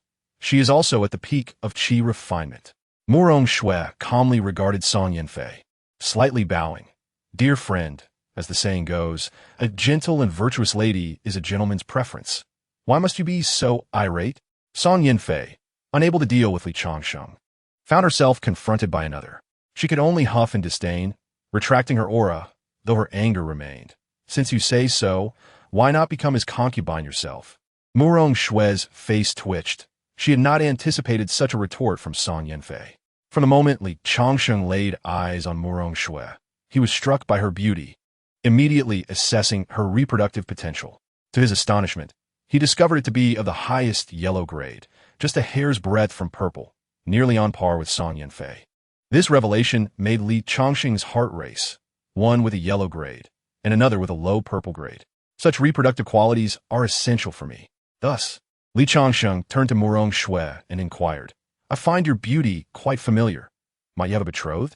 Du Fengchun, overhearing, broke into a cold sweat. Song Yinfei paused, then looked at Murong Shui with renewed interest. Meanwhile, Murong Shui's countenance darkened as she coldly responded to Li Changsheng. "What are you barking about?" Li Changsheng shrank his head, a sheepish smile appearing on his face. "Fair maiden, you have misunderstood. I merely wish to inquire about your marital status due to your innate beauty." Murong Shui huffed, suppressing her anger for the sake of Li Changsheng's potential value as a person of the Heavenly Dao Foundation, and replied, "I am not betrothed." Upon hearing this, Li Changsheng grew even more animated. "Not betrothed? Excellent." His gaze flitted between the two women, his lascivious intent unmistakable, prompting disgust from Song Yinfei. "Young man, while I concede your strength, even surpassing that of many core disciples from celestial sects, do not harbor delusions of courting me with such cultivation. My requirements for a husband are beyond your imagination." Li Changsheng, perceiving that Song Yinfei was less enraged than before, thought to himself, perhaps there is hope. He cleared his throat. All matters can be negotiated. Miss Song, do share your conditions, and perhaps I, Li Changsheng, can accommodate. With an air of arrogance, Song Yinfei glanced at Li Changsheng, disdain evident on her face. Just you? If you can procure a 5th grade Ningxun Dan, I might consider it. The Ningxun Dan aids cultivators in refining their souls, enhancing their spiritual power. Some cultivators specialize in soul cultivation to achieve immortality. Such practitioners have the greatest demand for Ningxun Dan, and ordinary versions become ineffective at higher levels. Only those of 5th grade or above suffice. Dan medicines are ranked from 1 to 10, with 10 being the highest. For common cultivators, possessing even a 1st grade Dan is a coveted treasure, while 2nd grade Dan are only available to inner disciples of sections. 3rd grade Dan are found in the hands of core disciples, yet remain scarce.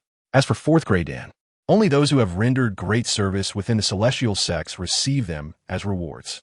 The 5th grade, as mentioned by Song Yinfei, is so rare that even top celestial sects hesitate to use them due to their immense value. The critical factor is that every refinement requires not only rare medicinal materials, but also exorbitant fees for the alchemists. Thus, some cultivators, even when they have the materials, cannot afford to have them refined. Li Changsheng recognized Song Yinfei's condescension and knew she was deliberately making it difficult for him. He chuckled inwardly, feigning difficulty. A 5th grade Ningxun Dan is not difficult to refine. It's just that I currently lack an alchemy furnace. Upon hearing this, both Murong Shui and Song Yinfei turned to Li Changsheng. You are an alchemist? Alchemists hold a revered status, coveted by every cultivation force. Once an alchemist can produce Dan of 3rd grade or above, even those at the foundation level must show respect.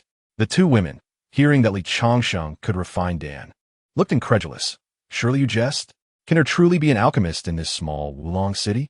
Du Fengchun, observing their astonishment, could not help but scoff. Humph. The capabilities of my master are beyond your comprehension. Li Changsheng waved his hand, silencing Du Fengchun. Old Du, let us not boast, though we are talented. We must maintain a humble demeanor. Du Fengchun respectfully bowed, his admiration for Li Changsheng growing. You are correct, my lord. It was my unstable mindset. The two women, observing their exchange, began to waver in their skepticism. Song Yinfei waved her hand, producing the alchemy furnace that Murong Shui had auctioned. If you are indeed capable of refining medicine, then do so now. Li Changsheng gazed at the antique alchemy furnace, lifting it with a flourish. So this is what an alchemy furnace looks like. Li Changsheng's excitement was palpable, clearly indicating that it was his first encounter with Liandan Lu. Song Yinfei and Murong Shui exchanged glances, their expressions revealing disappointment. As an alchemist, could this truly be your first sighting of Liandan Lu? Murong Shui sighed softly. Alas, it seems this person is addicted to grandiose claims, with not a single truthful word escaping his lips. Li Changsheng smiled gently. Indeed, it is my first encounter with Liandan Lu. But who says that seeing one for the first time precludes one from concocting Danyao? Today, I shall broaden your horizons. In the next moment, Li Changsheng's demeanor shifted to one of seriousness as he sat cross-legged, levitating into the air. With a wave of his hand, herbs began to swirl around him, leaving Song Yinfei in a state of astonishment. The 5th grade Ningxun Dan, is notoriously difficult to craft, and its recipe is seldom known. The herbs Li Changsheng has gathered are clearly of a caliber beyond that of the Ningxun Dan. Could it be he is truly capable? The disdain in Song Yinfei's eyes vanished, replaced by a serious focus on Li Changsheng's alchemical process. Murong Shui, however, was even more astonished. The Murong family was known for their alchemical prowess, possessing methods far superior to those of ordinary alchemists. Yet, observing Li Changsheng's technique for extracting herbs, a storm of realization surged within her. Such skill, such control. The timing of the release of medicinal power, the method of herb combination. Even my family's ancestors may not surpass him. At that moment, Li Changsheng's status in Murong Shui's mind soared, almost rivaling that of the esteemed ancestors of various sections. I have witnessed my ancestor concocting Danyao as a 6th grade alchemist. His methods pale in comparison to Li Changsheng's. Suddenly, Murong Shui realized something, her astonishment deepening. Could it be that Li Changsheng is an alchemist surpassing the 6th grade? Such beings are exceedingly rare in the entire Long Kingdom. The two women, each lost in their own thoughts, dared not underestimate Li Changsheng any further. Time passed, and Li Changsheng called out sharply, his gaze piercing as he looked towards the Landan Lu. He extended his hand and lightly tapped it. The Landan Lu emitted a crisp metallic sound, and its lid floated open, releasing an exceptionally rich aroma of Danyao. Song Yinfei's eyes widened in disbelief, her face showing shock. This fragrance, just a whiff, feels as if my spirit is being elevated. I've seen 5th grade Fishindan before, but this batch is undoubtedly beyond that, likely a 6th grade Fishindan. Murong Shui was transfixed, staring intently at the Landan, her body nearly petrified. 30 minutes. It has only been 30 minutes, and he has produced a 5th grade Fishindan? Even my ancestor would require a full day and night to achieve such a feat. What kind of genius is this? Li Changsheng stood, waving his hand to lift the Danyao from the Landan which floated into his grasp. 20 exquisite Danyao, each radiating a brilliant golden glow. Upon closer inspection, each Danyao bore 7 golden stripes.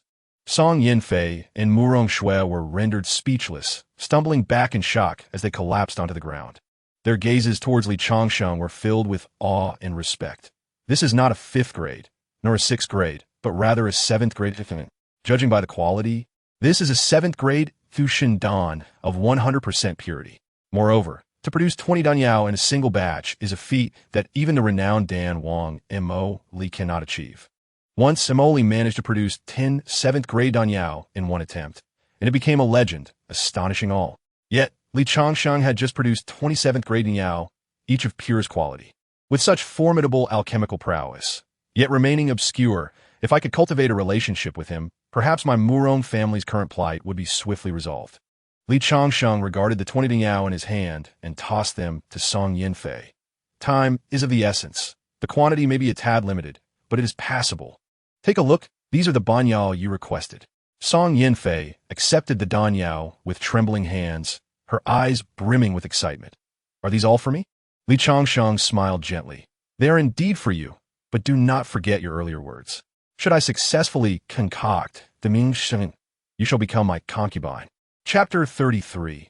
2 celestial maidens collected. Song Yinfei glanced at the Danyao in her hand, unable to resist licking her lips. The fragrance of the banyak sent her senses into a whirlwind.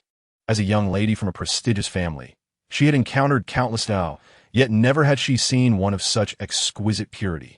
She fell into contemplation. This person's alchemical abilities are extraordinary. Even the renowned Mo Li from the Yaowangu pales in comparison. If I were to marry him, I would no longer need to worry about Anyao. Song Yinfei understood well the difficulties of acquiring resources in the cultivation world. She was not one to dither. Thus, she knelt slightly before Li Changsheng, a flush of embarrassment gracing her cheeks. Husband, I am willing to serve as a concubine and devote my life to you. With a bashful demeanor, she appeared utterly enchanting, a stark contrast to her previous self. The striking difference made Li Changsheng's heart race. He laughed heartily, pulling Song Yinfei into his embrace, his hands roaming freely. This is splendid. Murong Shui watched Li Changsheng's frivolity, unable to contain her frown. She had intended to admonish him, but ultimately held her tongue. Li Changsheng turned his gaze to Murong Shui, smiling. Might I inquire as to the name of this celestial maiden? Murong Shui regained her composure and respectfully bowed. I am Murong Shui, paying my respects to you, esteemed elder. Previously, she had held herself with an air of superiority, but now her demeanor was filled with humility and grace, adding a touch of feminine allure. Li Changsheng felt a stir within him and, almost instinctively, reached out to lift Murong Shui's chin, gazing assertively into her eyes. Such a beautiful name. Just like its bearer. Feier has agreed to be my concubine. What of you? Murong Shui allowed him to raise her chin, not daring to flinch. Yet, her eyes betrayed a hint of panic as she pondered. The foundation of the heavenly path in this city remains uncertain. I cannot simply surrender myself. I am inquiring of you. Li Changsheng teased, his finger gently caressing Murong Shui's cheek.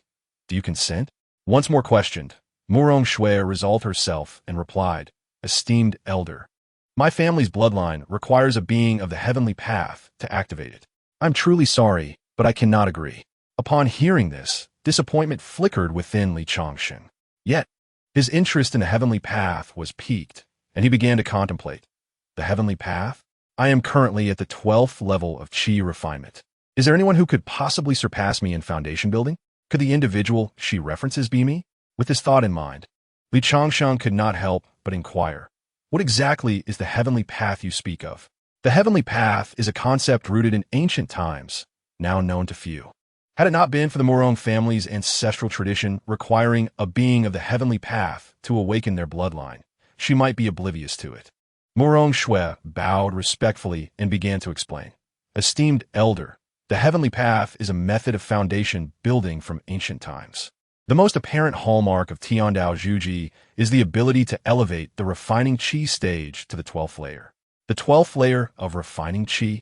This seems to be referring to me. Li Changsheng felt a surge of excitement, but could not yet ascertain the truth.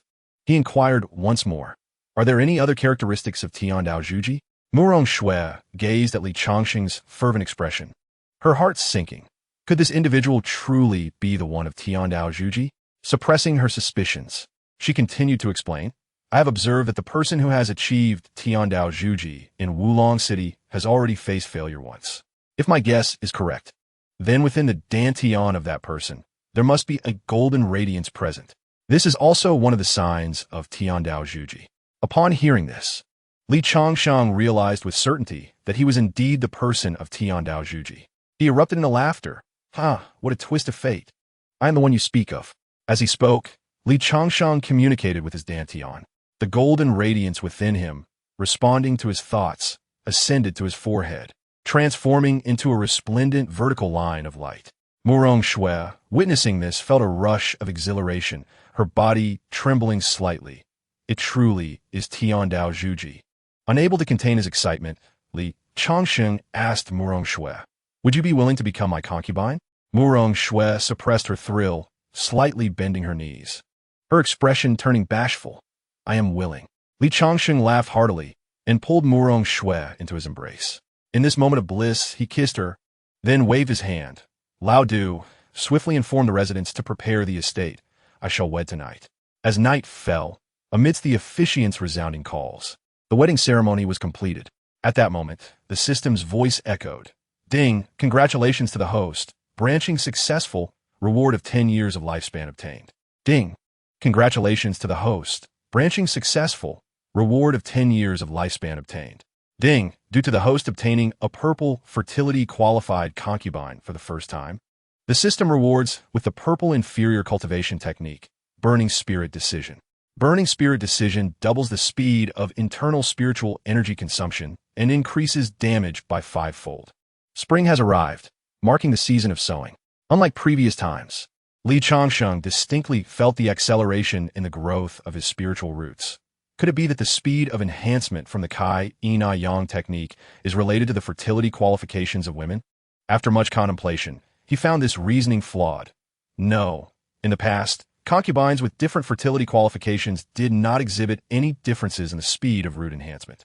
Shortly thereafter, Li Changsheng's eyes brightened. Could it be related to the quality of the concubine's roots? The more he pondered, the more reasonable it seemed. It appears that to achieve greater benefits in the future, I must seek out concubines with superior root qualities. Following a night of root enhancement, the system's voice chimed in again. Ding, congratulations to the host. Root quality enhanced. Current quality is yellow inferior. Ding, congratulations to the host. Martial arts cultivation elevated. Current realm is martial emperor 10th layer. Ding, congratulations to the host. The Kai Ina Yang technique has been upgraded to the 10th level, granting the new ability to slowly enhance the root quality of concubines. Listening to this series of rewards, Li Changsheng beamed with joy. The Kai Ina Yang technique can actually aid in enhancing the roots of my concubines. Does this mean that all my concubines can eventually enter the realm of cultivation and remain by my side as cultivators? Filled with excitement, a bold plan began to take shape in Li Changsheng's mind. If all my concubines' roots are elevated to the highest level, what colossal entity would the Leaf family become? He envisioned the future where the Leaf family would stride across the world and all women would bow before him. Chapter 34. The origins of two women as cultivators. Their physical stamina was inexhaustible and there was no concern for fatigue. Moreover, Li Changsheng had long mastered the method of fasting, making it inconsequential to go several days without food. Thus, in the blink of an eye, 7 days had passed. Song Yinfei's root had already advanced to the purple medium level. Murong Shui, slightly behind, had also reached the purple inferior level. Song Yinfei noticed the changes in her body and asked Li Changsheng, "My husband, what cultivation technique are you practicing that can enhance my roots?" Roots are formed innately, and it is exceedingly difficult to alter them afterwards, unless one possesses extremely rare celestial spiritual items, which are often beyond reach. I have never heard of any cultivation technique that can enhance root quality postnatally. Li Changsheng replied, "It is not a cultivation technique. Your enhancement of roots is simply a result of absorbing my power. The roots you have enhanced should rightfully belong to me." Li Changsheng would never reveal the existence of the system, so he quickly devised this explanation. Most importantly, he hoped to instill a sense of guilt in Song Yinfei, thereby securing her unwavering loyalty. Upon hearing Li Changsheng's explanation, Song Yinfei was touched, her eyes glistening. "My husband is so good to us. I must repay you well." Li Changsheng wore a smug expression, having successfully executed his scheme. A few days later, both Song Yinfei and Murong Shui had become quite familiar with the residents of the Li estate. At the dinner table, Li Changsheng asked, "You're not from Wulong City, are you?" Song Yinfei nodded. "Yes, to be frank, I was born in the capital, and my family is somewhat renowned." Murong Shui's eyes brightened at this revelation. "Your surname is Song, and you were born in the capital. Could it be that you are related to Song Qingtian from the Jojo auction house?" Song Yinfei nonchalantly replied, "Oh, that is my father." Upon hearing this, Murong Shui gasped, "What? The owner of Jojo auction house is your father?" Song Yinfei nodded with indifference. "Yes, do I not look like it?" Murong Shui chuckled awkwardly. "That is not it. It is just that since you are the daughter of the Song family, why would you come here to be an auctioneer?" Song Yinfei's expression turned melancholic. "It is because of my father. In order to further the development of Jojo auction house, he arranged for me to be betrothed to the Grand Prince of the capital. However, that Grand Prince is debauched, bloodthirsty, and cruel. How could I possibly marry him? With no other options, I had to hide here." At this point, Song Yinfei leaned forward and kissed Li Changsheng on the cheek. "Fortunately, I have you now, so even if my father finds me, he cannot force me to marry the Grand Prince." Li Changsheng held Song Yinfei's delicate hand and then asked, "Why were you so eager for the Ning Shundan that day?" Song Yinfei responded, "I seek the Ning Shundan because of the cultivation technique practiced by my family. Our Song family cultivates a technique primarily focused on refining the soul. But at a certain level, the assistance of the Ning Shundan is required.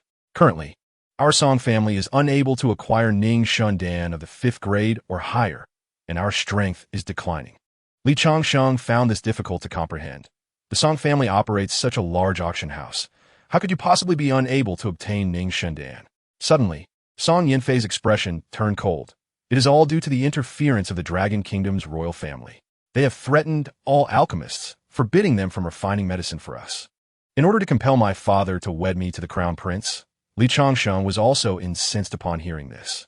"Feier, rest assured, as long as your husband is by your side, you shall never suffer even the slightest injustice." Song Yinfei, filled with happiness, buried her head in Li Changsheng's embrace. Li Changsheng then turned to Murong Shui and inquired, "Shui, I recall you mentioning that your family is renowned in alchemy?" Murong Shui nodded, acknowledging, "Indeed. I have also heard that my sister Feier mentioned this. Our family has indeed received a summons from the Jojo auction house to concoct the Ning Shundan. But why have you come here?" Murong Shui's face revealed a hint of humiliation. "The Murong family has been engaged in alchemy for generations, and, at one time, we had an ancestor who was a 6th grade alchemist. However, since the passing of this esteemed ancestor, the Murong family has dwindled in fortune. The only remaining 6th grade ancestor is now injured, and their alchemical prowess has fallen to 5th grade. Furthermore, the ancestor is now on the brink of exhaustion. Once they pass, we, the younger generation, will certainly be unable to safeguard the Murong family. Even now, powerful immortal sects are gathering near the Murong family, poised to seize our kin and imprison them to aid in their alchemical endeavors." Murong Shui's emotions were stirred, but after calming herself, she looked at Li Changsheng with tenderness. "Fortunately, I have met my husband. If you can successfully advance to the realm of Tiandao Foundation establishment, then the bloodline shackles within me can be released. At that time, when concocting elixirs, if I infuse my own blood, it will directly elevate the quality of the elixirs by 1 grade. A direct elevation by 1 grade? Li Changsheng's curiosity was piqued. What if the elixir produced is of the 10th grade? What would happen if it were elevated by 1 grade? Murong Shui playfully pounded her delicate fists against Li Changsheng's chest. Husband, you are quite mischievous. The higher the grade of the elixir, the more blood it requires. For a 10th grade elixir, I fear you would need to draw all of my blood. Li Changsheng acknowledged the logic in her words. Suddenly, as if struck by inspiration, he exclaimed, Shuer, I have conceived a brilliant idea that would allow you to enhance the elixir's grade while minimizing blood expenditure. Murong Shui's curiosity mirrored his. For their family had struggled with this issue for generations. Although blood awakening could elevate an elixir by 1 grade, it could only support up to a 7th grade elixir.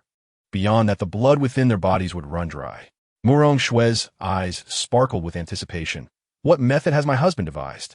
Li Changsheng gazed at her, his eyes settling on a particular point. Do not women bleed for 7 days each month? If we were to collect that blood? Murong Shui and Song Yinfei were taken aback by his suggestion. Their faces flushed crimson as they simultaneously clenched their delicate fists and playfully struck Li Changsheng's chest. Husband. How peculiar. Although the words sounded improper, Murong Shui's expression shifted between bashfulness and admiration. After a contemplative pause, she earnestly stated, Husband, while your words may be crude, they hold merit. I am merely uncertain if the elixirs produced in such a manner would yield effective results. A mischievous smile graced Murong Shui's lips as she looked at Li Changsheng. This method is your idea, so once I have successfully concocted the elixirs, I shall first test them on you. Li Changsheng was taken aback, letting out a rueful laugh. Surely, you jest? I was merely joking. Had I known, I would not have offered my suggestion. Chapter 35. Successful foundation establishment. Li Changsheng, having traversed the martial world in his youth, had encountered some cultivators, such as Chun Kai and Ma Dongmei, the infamous couple. However, after many years, he remained unaware of the current state of the cultivation realm. Fortunately, with the insights provided by Song Yinfei and Murong Shui, he began to grasp the situation.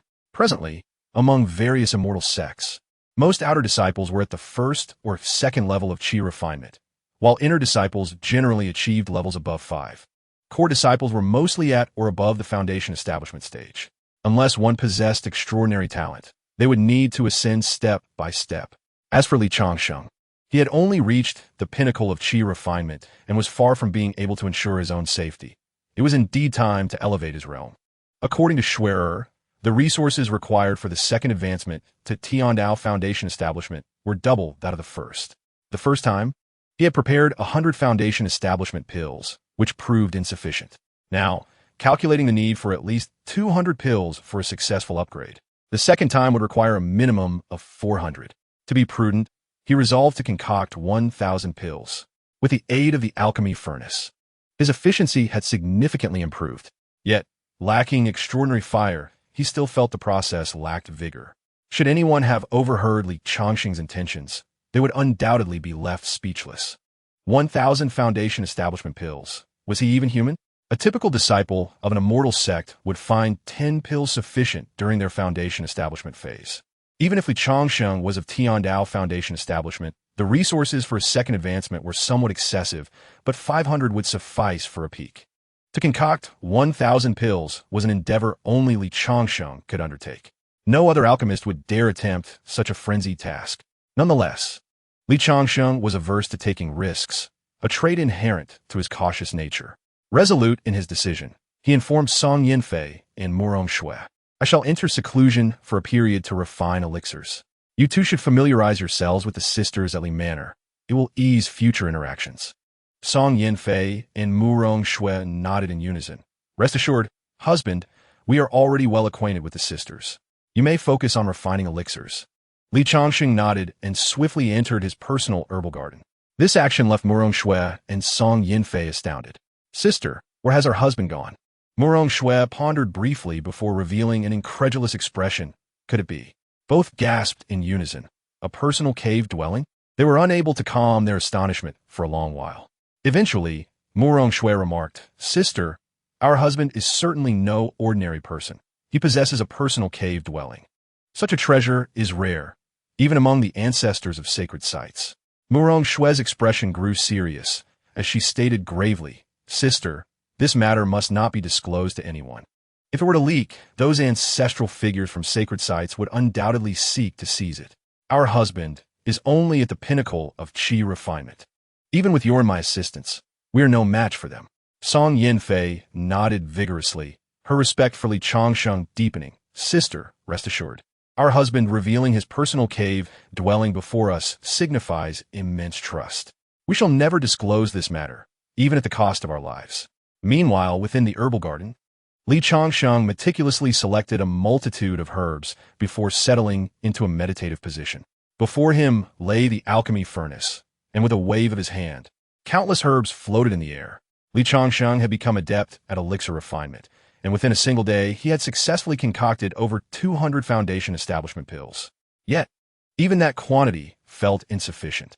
In the days that followed, Li Changsheng toiled tirelessly, dedicating 5 consecutive days to the alchemical process, ultimately producing 1,000 foundation establishment pills. With a sigh of relief, he thought to himself, "Now let us see how you can fail my advancement." A smile graced his face as he sat in meditation, preparing to enter a state of optimal focus before beginning his ascension to foundation establishment. A few days later, Li Changsheng suddenly opened his eyes. With a wave of his hand, 100 foundation establishment pills floated into the air and were swiftly consumed. Had his mouth been large enough, he would have devoured all 1,000 in one go. Once he had absorbed the potency of the first 100, he consumed another 100. It was not until he had ingested 500 that a transformation resonated through his dantian, solidifying the previously liquid spiritual energy into a tangible form.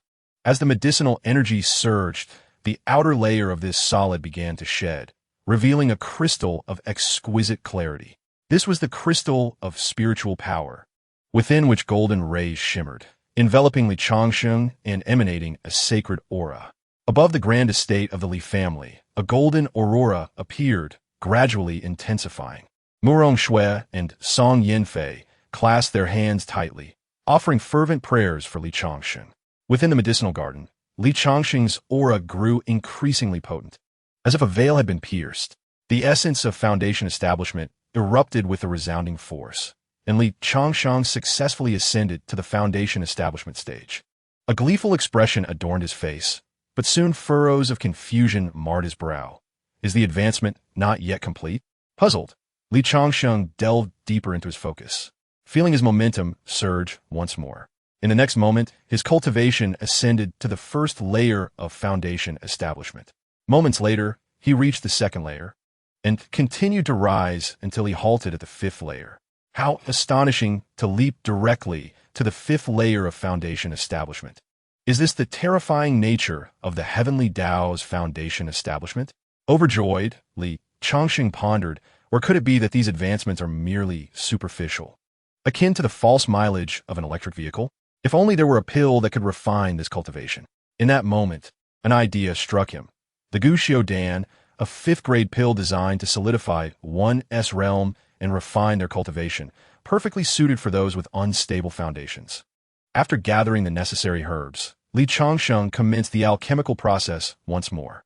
Shortly thereafter, he successfully produced 30 pills in a single batch. Quite commendable. Without hesitation, he consumed 10 pills. The medicinal energy surged within him, compressing his cultivation. In a brief span, his realm plummeted to the 4th layer of foundation establishment, then to the 3rd, and finally stabilizing at the 2nd layer.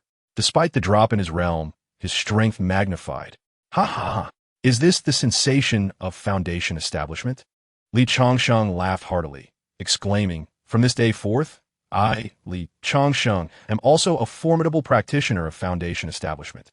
Upon introspecting his dantian, he observed that the sea of spiritual energy had transformed into the crystal of spiritual power, with a golden radiance merging into it, rendering the crystal a delicate yellow, reminiscent of a yellow gemstone. In high spirits, he swiftly exited his personal medicinal garden and appeared in Murong Shue's chamber. Upon seeing Li Changsheng, Murong Shui promptly extended her congratulations. "Congratulations, my husband, on achieving foundation establishment." She gazed at him in awe, covering her mouth in surprise. "Husband? You have ascended directly to the second layer of foundation establishment? How remarkable! With a proud wave of his hand, Li Changsheng replied, to be candid, when I first ascended, I was at the fifth layer of foundation establishment. Fearing the instability of my cultivation, I concocted a batch of Guxiu Dan, and after consuming them, I ultimately settled at the second layer. Listening to Li Changsheng's nonchalant account, Murong Shue's face reflected disbelief. Husband, you are truly extravagant, treating Guxiu Dan like candy. What does that compare to the 500 foundation establishment pills I have consumed? 500? Murong Shue nearly fainted. Seeing her reaction, Li Changsheng scooped her up effortlessly. All right, my dear wife, weren't you waiting for me to activate your bloodline after my foundation establishment? Now is the time. His roots were about to ascend once more. Chapter 36. The Murong family once again indulging in tender moments with Murong Shue. The experience felt markedly different from their previous encounter. Li Changsheng sensed the crystal of spiritual power within his dantian beginning to emit a thread of mystical energy, directing it towards Murong Shue's body. As time passed and the brilliance of the crystal dimmed, Murong Shue let out a soft moan. A formidable aura began to rise from her being, enveloping Murong Shue in a sphere of red light, which also encompassed Li Changsheng. This peculiar red glow gradually contracted until it vanished completely from her form, seemingly absorbed by her. In that moment, Li Changsheng felt a strange energy flowing from Murong Shue towards him. The force bore no malice and instead began to explore his body, eventually halting at his dantian, aimed directly at the crystal of spiritual power. As this energy infused into the crystal, it regained its luster, even more vibrant than before. With the passage of time, the energy absorbed by the crystal diminished until it ultimately vanished. Yet, the crystal underwent a transformation. A hint of red appeared within the crystal, as if infused with a soul. With Li Changsheng's formidable cultivation bolstering her, Murong Shue, already at the pinnacle of qi refinement, broke through her shackles, ascending to the first layer of foundation establishment without the need for foundation establishment pills, stopping only upon reaching the third layer. Feeling the changes within her body, Murong Shue gazed gratefully at Li Changsheng. Thank you, my husband, for enabling this. I have not only awakened my bloodline, but also ascended to the third layer of foundation establishment. From now on, when I concoct pills, I can elevate them by one tier. Murong Shue often spoke of her bloodline, yet Li Changsheng had no knowledge of what it entailed. Shue, what bloodline are you referring to? A proud smile graced Murong Shue's face. Our family's bloodline traces back to ancient times, known as the Shinnon bloodline. The Shinnon bloodline? Li Changsheng was taken aback. No wonder you can elevate the tier of pills. It is indeed the Shinnon bloodline. The Shinnon bloodline not only enhances the tier of pills, but also possesses the ability to dispel all toxins. As Murong Shue spoke, she drew a drop of blood from her fingertip and produced an unknown pill. This is a poison pill, my husband, please observe. She let the drop of blood fall upon the pill, which immediately began to emit white smoke, disintegrating into ash within moments. Li Changsheng was filled with curiosity. Just then, the door swung open, and Song Yinfei entered. I sensed a foundation establishment aura. It seems Sister Shue has advanced to foundation establishment. After a while, Song Yinfei herself emanated a foundation establishment aura, prompting a delighted expression from Li Changsheng. Feier, it appears your roots are indeed commendable. Achieving the fifth layer of foundation establishment immediately upon advancement. To solidify their cultivation, Li Changsheng presented the remaining Guxiu Dan. Having just ascended, your cultivation requires fortification. Quickly consume these Guxiu Dan. Their faces lit up with astonished excitement, eyes shining with fervor. Fifth grade Guxiu Dan. My husband is truly generous to us. With the assistance of Guxiu Dan, the cultivation levels of the two individuals continued to plummet. Murong Shue ultimately remained at the second layer of the foundation establishment stage, while Song Yinfei halted at the third layer. However, their presence emanated a more formidable aura. In this moment, Murong Shue engaged in light-hearted conversation with Li Changsheng, while chaos erupted within the Murong family. The elder of the Murong clan, burdened by a body nearing decay, scrutinized the compass in his hand with a grave expression. Someone has awakened the Shun-known bloodline. Could it be Shue? The elder pondered. Once the Shun-known bloodline awakens, its blood can elevate the quality of elixirs by an entire grade. Furthermore, Members of the Mu Rong clan can utilize this blood to awaken 50% of the Shun known bloodline. Yet now, our clan is coveted by others. Who can discern whether this is a blessing or a curse? The elder sighed heavily, his face etched with worry, when suddenly, someone barged in. You cannot enter. This is our elder's retreat. Your rudeness is intolerable, shouted a member of the Mu Rong clan. Following this, an irate voice echoed. Elder Mu Rong, our two families are closely linked. My elder requires merely a body refinement pill to ascend to the core formation realm. Why do you not assist in its refinement? The elder sighed once more, casting a forlorn glance at the man. Taishan Cao, do you see my current state? Can I even lift the alchemical furnace? As he spoke, the elder revealed his arm, marred with grotesque veins, dark and twisted like a centipede. Taishan Cao staggered back several paces, incredulous. Elder Mu Rong, what has happened? As a fifth-tier alchemist, cannot you remedy your own condition? The elder chuckled bitterly. Do you think this fifth-tier status was easily attained? It required countless trials on my own body and repeated refinements to achieve such a rank. Now, I am plagued by alchemical toxicity, and my time is running short. Taishan Cao, hailing from the Tai family, which has maintained friendly ties with the Mu Rong clan for generations, had previously rescued them from peril. Witnessing the elder's plight filled Taishan Cao with sorrow. Is there truly no solution? The elder recalled Mu Rong Shui. For now, only the Shun known blood can alleviate the toxicity within me. The clan leader, Mu Rong Changsheng, displayed a troubled expression. Awakening the Shun known bloodline is exceedingly challenging. Our family has not seen such an event in thousands of years. The elder silently produced a compass, upon which a radiant light flickered. Everyone present gazed in astonishment. Which clan member has awakened the Shun known bloodline? The elder directed his gaze towards the direction of Wolong Cheng. If I am not mistaken, is that girl, Mu Rong Shui. She is exceptionally gifted, having demonstrated extraordinary talent from a young age. I initially intended to send her away from the clan to preserve a spark for the Mu Rong family. It seems the time has come to bring her back. Upon hearing this, everyone displayed excitement. We shall go retrieve the young lady at once. The elder turned to Taishan Cao, saying, Nephew Tai, our Mu Rong clan is not adept in martial prowess. So I implore you to ensure Mu Rong Shui's safe return. Taishan Cao, in response, bowed deeply. Elder Mu Rong, rest assured, I shall bring her back. Subsequently, Taishan Cao and Mu Rong Changsheng soared towards Wolong Cheng. Days later, the two arrived at the gates of the Li residence. Brother Mu Rong, this should be the place. Mu Rong Changsheng nodded slightly, yet a peculiar expression crossed his face. This clearly appears to be a mundane household. Why would Shuer be here?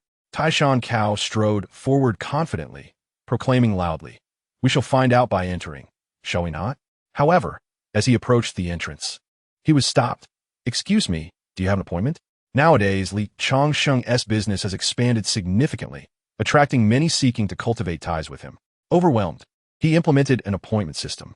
As the head of a cultivation family, Taishan Cao was unaccustomed to such treatment, particularly from a mortal family. Feeling insulted, there is someone I seek here. It would be wise for you to step aside.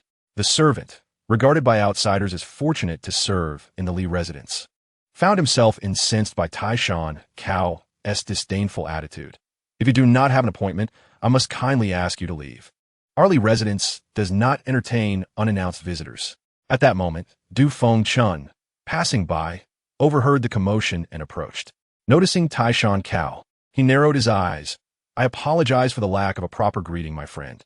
Du Feng Chun clasped his hands in respect, exuding an unmistakable aura of the 8th layer of qi refinement. This action caused Taishan Cao's eyes to narrow. This mortal family possesses a cultivator? The servant recounted the events to Du Feng Chun, who snorted derisively, coldly stating, My friend, since you lack an appointment, I must request that you leave. Taishan Cao sneered. Is one with merely 8th layer qi refinement so inflated with pride? Do you truly believe I fear you? As he spoke, Taishan Cao unleashed his own cultivation at the 8th layer of foundation establishment. The surrounding servants and Du Feng Chun were sent sprawling from the force of his aura. At that moment, Li Changsheng detected the disturbance, soaring into the air, his expression darkening. How dare you create chaos here? You are truly courting death. Chapter 37. Out of paper. Li Changsheng ascended, swiftly arriving at the entrance. Who dares to act so recklessly here? Taishan Cao and Mu Rongqingshan felt the chilling pressure emanating from Li Changsheng, their expressions shifting. A foundation establishment expert? Li Changsheng descended slowly, casting a cold gaze at Taishan Cao and Mu Rongqingshan. Are you two under the impression that I, Li Changsheng, am easy to bully? Taishan Cao, with a dismissive snort, relied on his 8th-layer foundation establishment cultivation. Disregarding Li Changsheng, a mere 2nd-layer foundation establishment dares to speak to me in such a manner. Be wise and summon everyone within your abode. I seek someone. This statement ignited Li Changsheng's anger. Though he preferred to avoid conflict, the young lady was integral to his growth. Taishan Cao's demand to hand over everyone was an affront to his very principles. Let us see if you possess the capability. Li Changsheng refrained from further words, unleashing a furious roar as he charged at Taishan Cao. Super Dragon Claw Technique. As he executed the Super Dragon Claw Technique, the Burning Spirit Art simultaneously activated. The spiritual energy within him surged, amplifying the technique's power by more than 5-fold. Suddenly, a colossal dragon claw emerged, imbued with boundless force, hurtling towards Taishan Cao. Taishan Cao's expression shifted to one of shock as he swiftly raised his hands, a faint golden glow emanating from him. After a resounding impact, the dragon claw shattered, and Taishan Cao staggered back several steps, his hands trembling. How can a 2nd-layer foundation establishment possess such combat prowess? Observing Li Changsheng's formidable nature, Mu Rongqingshan quickly intervened. Both of you, cease this conflict. Friend, we have come here in search of someone. Might you recognize a female cultivator named Mu Rongshui? Mu Rongshui? Li Changsheng furrowed his brows, about to inquire further when he heard a voice from a distance. That of Mu Rongshui. Husband, this is my father, Mu Rongqingshan. Please do not act rashly and disturb the peace. Li Changsheng's countenance changed in astonishment, while Mu Rongqingshan appeared even more taken aback. He gazed at Li Changsheng in disbelief, scrutinizing him from head to toe. What did Shuer call you? Husband? Mu Rongshui descended gracefully, directly linking her arm with Li Changsheng's. Father, Shuer has already wed her husband without informing the family. It was rather hasty, and we had no time.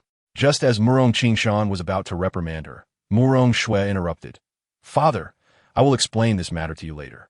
For now, we must return to the family to assist the ancestor with the poison. Mu Rongshui was well aware of the situation concerning the family elder. Thus, upon seeing Mu Rongqingshan, she understood their purpose. Mu Rongqingshan nodded thoughtfully, then suddenly widened his eyes. Shuer, your foundation, your cultivation level. How? Both Mu Rongqingshan and Taishan Cao were astonished. Observing their reaction, Mu Rongshui leaned against Li Changsheng's shoulder and said, It is all due to my husband's efforts. I now possess a purple low-grade root bone, and my cultivation has reached the foundation establishment stage. My Shinnon bloodline was also activated by my husband. Hearing Mu Rongshui's account, Mu Rongqingshan's spirit trembled with excitement. So, this means that Taoist Li has reached the foundation establishment of the heavenly path? Taishan Cao also displayed signs of surprise, inwardly contemplating. Heavenly path foundation establishment. No wonder he is so formidable, able to enhance his partner's root bone qualities. If only my daughter could marry him. Li Changsheng smiled and nodded. Indeed, since Shuer is your daughter, we are now family. As she returns to the family, I shall take this opportunity to pay my respects to the elders. Mu Rongqingshan, fully aware of the significance of a heavenly path foundation establishment, straightened his demeanor and respectfully said, Taoistly coming to our Murong family is a great honor. We should not delay. Let us set forth immediately. After instructing Song Yinfei to take care of the family, Li Changsheng soared into the sky, heading towards the horizon. This marked the first occasion Li Changsheng revealed his cultivation level before others, causing an uproar throughout Wulong City. Have you heard? The head of the Li family has ascended. No wonder the head of the Li family, despite his age, can still take so many concubines. He is actually an immortal. Immortals are typically ascetic. It seems the head of the Li family is an exception. I wish to be an immortal's concubine. Hey, do you know how to meet the head of the Li family? My daughter has taken a liking to him. In this remote town of Wulong City, the allure of immortals was immense. Shortly after Li Changsheng's departure, a line formed outside his home, composed of those wishing to interview for the position of concubine. Li Changsheng had previously instructed his servants on these matters. and now they were diligently registering names, awaiting his return to make selections. Housekeeper Du, we have run out of paper for registrations, and all the paper in the city has been sold out. How shall we record the names of the upcoming interviewees? Du Fengshan glanced at the seemingly endless queue, feeling a headache coming on. The only option is to raise the standards. Fortunately, I am familiar with the master's preferences. Since we have no paper, we shall use cloth instead, and the standards must be elevated. He looked at the servants and announced, those shorter than 7 meters will be eliminated, those weighing over 100 jin will be eliminated, and those with a bust smaller than 36D will be eliminated. After several hours, another servant hurried over. Housekeeper Du, things have taken a turn for the worse. We have run out of cloth as well, and the entire city is out of stock. Meanwhile, Li Changsheng had begun to bond with Tai Shan Kao and Murong Qingshan through casual conversation. Especially Tai Shan Kao, who regarded Li Changsheng with keen interest. Daoist Li, I have a young daughter, unmatched in her body refinement skills, and she has reached the age for marriage. What do you think? Li Changsheng's lips twitched slightly. Upon hearing of a girl skilled in body refinement, an image of a muscular woman flashed in his mind. This let us discuss it later. Tai Shan Kao's expression grew anxious, ready to press further, but Li Changsheng shifted the topic. Clan leader Murong, I heard that your family has been wronged. Who is responsible? I, Li Changsheng, will not stand idly by. Murong Qingshan, seeing this, began to elaborate. It is a sect near our family, known as the Juecheng Valley. They are ruthless and merciless, practicing cruel methods. Upon learning that our elder is nearing his end, they have set their sights on our kin. Recently, several family members have been captured and turned into slaves for alchemy. Li Changsheng's anger flared upon hearing this. This is outrageous.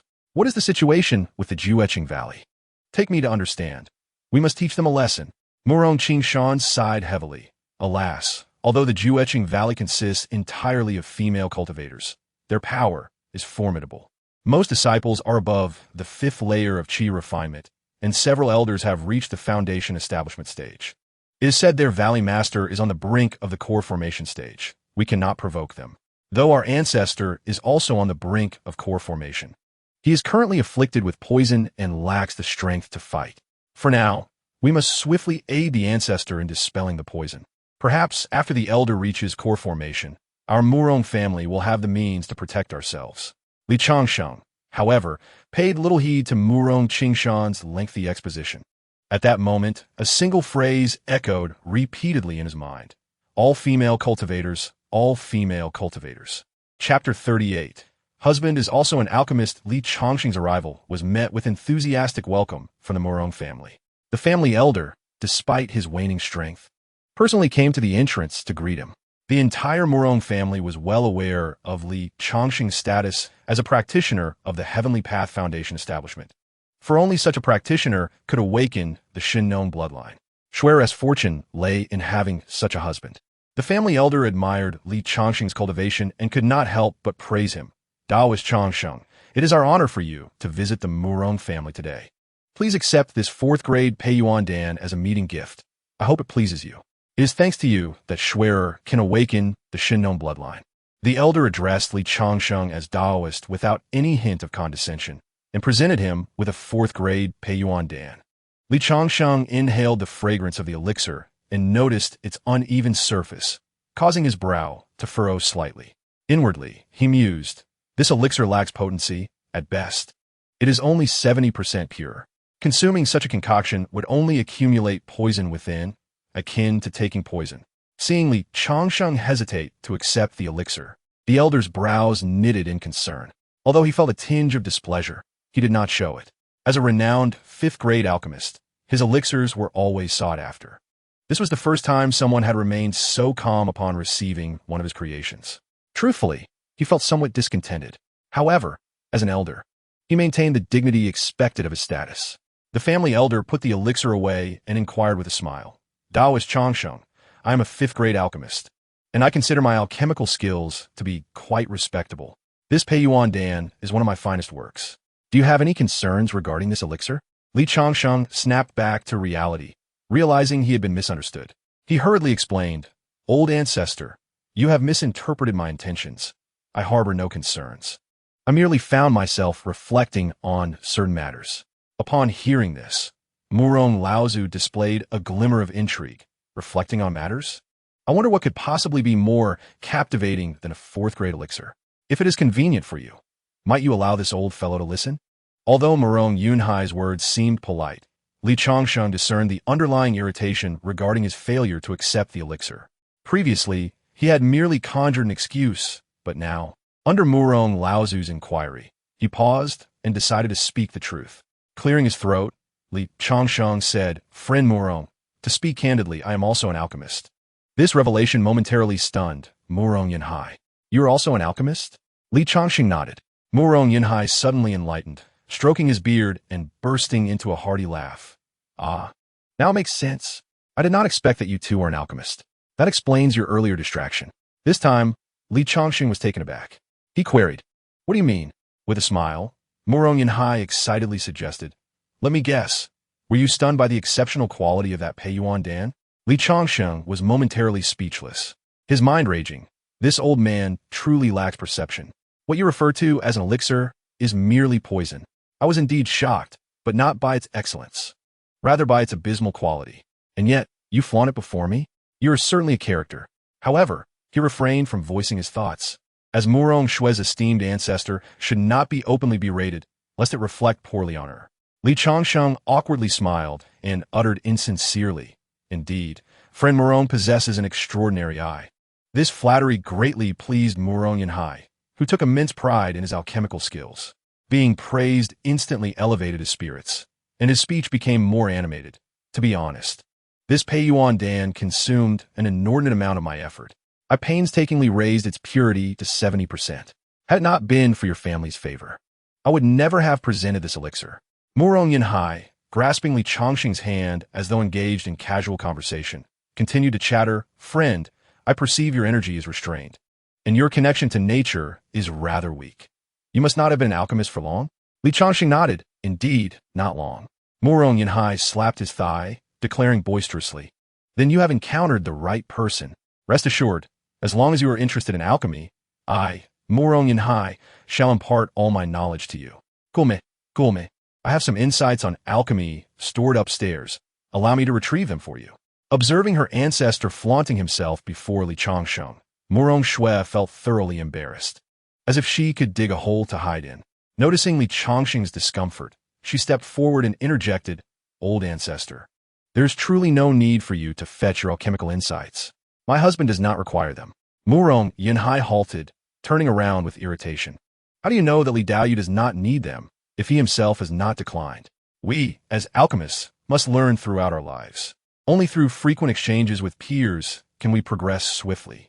After saying this, he turned back again. With a sigh, Murong Shue insisted, "Old ancestor, my husband truly does not require your alchemical insights, for he can effortlessly refine 7th-grade elixirs, all at a purity of 100%. This statement caused Murong Yunhai to tremble in shock. He halted abruptly, spinning around. "What did you just say?" "He can casually refine 7th-grade elixirs. And at 100% purity? Do you think that is possible?" Li Changsheng felt overwhelmed, realizing that Murong Yunhai might scold Murong Shue.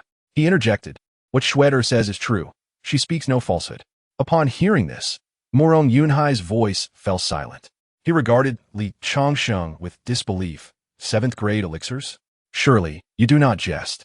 Li Changsheng smiled gently. "I have no reason to lie." At this moment, the surrounding members of the Murong family were equally skeptical. After all, casually refining 7th-grade elixirs at 100% purity was indeed preposterous. Some began to jest. "Old ancestor, since our benefactor claims he can refine such elixirs, why not let him demonstrate? Yes, let us witness what a 100% pure elixir looks like." Murong Yunhai still doubted Li Changsheng's ability to refine elixirs, believing it was merely a claim made to impress his wife. He turned to Li Changsheng and asked, "Might I inquire if Master Li could impart some wisdom?" Li Changsheng smiled slightly, readily agreeing. "Imparting wisdom seems excessive. It is merely an exchange of experiences." Hearing this, Murong Yunhai shook his head, thinking to himself, "Alas, vanity is at play." Knowing he cannot produce such elixirs, yet for the sake of pride, he agrees. As Murong Shue's husband, he must change his disposition. From now on, I shall have him by my side, dedicating himself to alchemy to hone his character. However, before that, I must devise a means to keep him here. With this thought, Murong Yunhai's eyes glimmered. Friendly, merely refining elixirs would be rather monotonous. How about we add some stakes? Li Changsheng paused, intrigued. What stakes? Murong Yunhai, with a nonchalant expression and stroking his beard, proposed, if you can refine a 7th grade elixir, you shall earn the title of a Grandmaster Alchemist. In that case, I shall take you as my apprentice. But should you fail, you must then take me as your master. What do you say? Li Changsheng contemplated, glancing at Murong Shui. After all, he was the ancestor of the Murong family, and he feared Murong Shui might object if he were to accept him as a master. Seeing Murong Shui nod in agreement, he felt reassured and replied, very well, I accept. With that, he waved his hand, and an alchemical furnace appeared before him. Observing the furnace, the onlookers could not help but whisper, if I am not mistaken, this furnace appears to be of the lowest quality. Can such a furnace truly refine a 7th grade elixir? Whether it can or cannot, we shall see. Subsequently, Li Changsheng commenced the refining process. Various alchemical techniques unfolded before their eyes, prompting gasps of astonishment. Look quickly, his method of purifying the herbs is remarkably unique. What? It can be done that way? Such swift and precise movements could only be achieved through countless hours of practice. The timing of the extraction, the points of herb pulverization, and the methods of drug fusion were all executed with impeccable precision. These were profoundly advanced techniques. Li Changsheng was indeed skilled. Murong Yunhai's eyes narrowed slightly, and he felt a pang of despair. How pitiful that I have devoted hundreds of years to alchemy, yet I find myself outperformed by a mere novice. Is this the distinction between genius and expertise? The alchemical techniques he employs have eluded my understanding for countless years. Had I not witnessed them with my own eyes, I would have thought them mere legends. There is a hierarchy in the pursuit of knowledge and mastery in specific crafts. When encountering such an alchemical prodigy, what harm is there in taking him as my mentor? Yet, until the elixir is produced, everything remains a mystery. Chapter 39, Taking a Disciple. The old ancestor Murong also accepts 5 female practitioners from the Murong clan. As time passed, the crowd fell into a prolonged state of anticipation.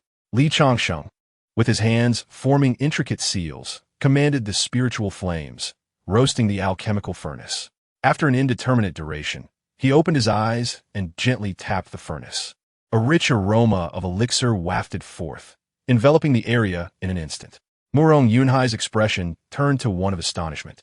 Merely inhaling the fragrance of the elixir revealed its extraordinary nature. The intensity of the scent indicated that the purity of the elixir had undoubtedly surpassed 70%, and it was highly likely to reach 80%. A multitude of Murong clan members gasped in disbelief. Could it be that he has truly succeeded? Impossible.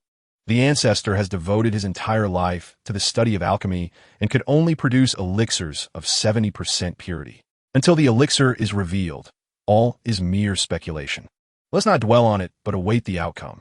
Li Changsheng flashed a charming smile as he presented the elixir. The crowd fixed their eyes upon it, and a more intense gasp erupted. What? 7 golden stripes? The presence of 7 golden stripes signifies that the elixir is of 7th grade quality. This is inconceivable. He is refining a Peiyuan Dan, and historically, the highest grade ever achieved was 5th grade. How could he have produced a 7th grade Peiyuan Dan? Look, 30 elixirs were produced in a single batch. Am I seeing things? My heavens, 30 elixirs. I can only manage 5 in a batch. How could he possibly produce 30? Quickly, observe the purity of the elixirs. What level has it reached? Purity? Good heavens, a perfect 10. Such an elixir truly exists. At this moment, Murong Yunhai staggered back, collapsing into a chair. To think that someone could refine elixirs to 7th grade purity, achieving full potency. I, Murong Yunhai, have lost without shame. With a weakened body, Murong Yunhai's expression grew solemn as he respectfully knelt before Li Changsheng, proclaiming, if heaven did not give birth to Li Changsheng, the realm of alchemy would remain in eternal darkness. Today, to be defeated by such a genius is no disgrace for me. According to the wager, I shall perform the 8 bows and 9 prostrations to take you as my master. Li Changsheng was about to dissuade him, but Murong Yunhai insisted. There is no need for your counsel. A gentleman's word is as binding as a chariot drawn by 4 horses. I, Murong Yunhai, am a man of my word. His face serious, he continued to bow repeatedly. Master, I, Murong Yunhai, wish to diligently follow you and enhance my skills in alchemy. Feeling somewhat awkward, Li Changsheng paused before assisting Murong Yunhai to his feet. In that case, I accept you as my disciple. Murong Yunhai's face lit up with excitement. Then he turned to the Murong clan members and declared, I have taken a master. From now on, my master shall be the sacred ancestor of the Murong family. The members of the Murong clan promptly knelt, chanting in unison, Sacred ancestor, sacred ancestor, sacred ancestor. Li Changsheng sighed, thinking to himself, given such reverence, I have no gifts to present. Thus, I shall seize this opportunity to refine a few detoxification pills to alleviate their accumulated toxins. Alchemists, having long engaged in refining and testing, accumulate toxins in their bodies far beyond the ordinary. If not addressed regularly, it could lead to significant troubles in the future, as exemplified by Murong Yunhai's current state. Thus, Li Changsheng produced a substantial quantity of medicinal ingredients, skillfully mixing them before casting them into the furnace. Utilizing the residual heat, it was not long before the fragrance of the elixir permeated the air. At this juncture, Li Changsheng turned to Murong Shui, saying, Shui'er, I require a drop of your blood. The toxins within old ancestor Murong must be purged by you. Murong Shui nodded and, without hesitation, extracted a drop of blood, presenting it to Li Changsheng. Subsequently, he opened the furnace and with a wave of his hand, hundreds of detoxification pills floated forth, distributed to each clan member.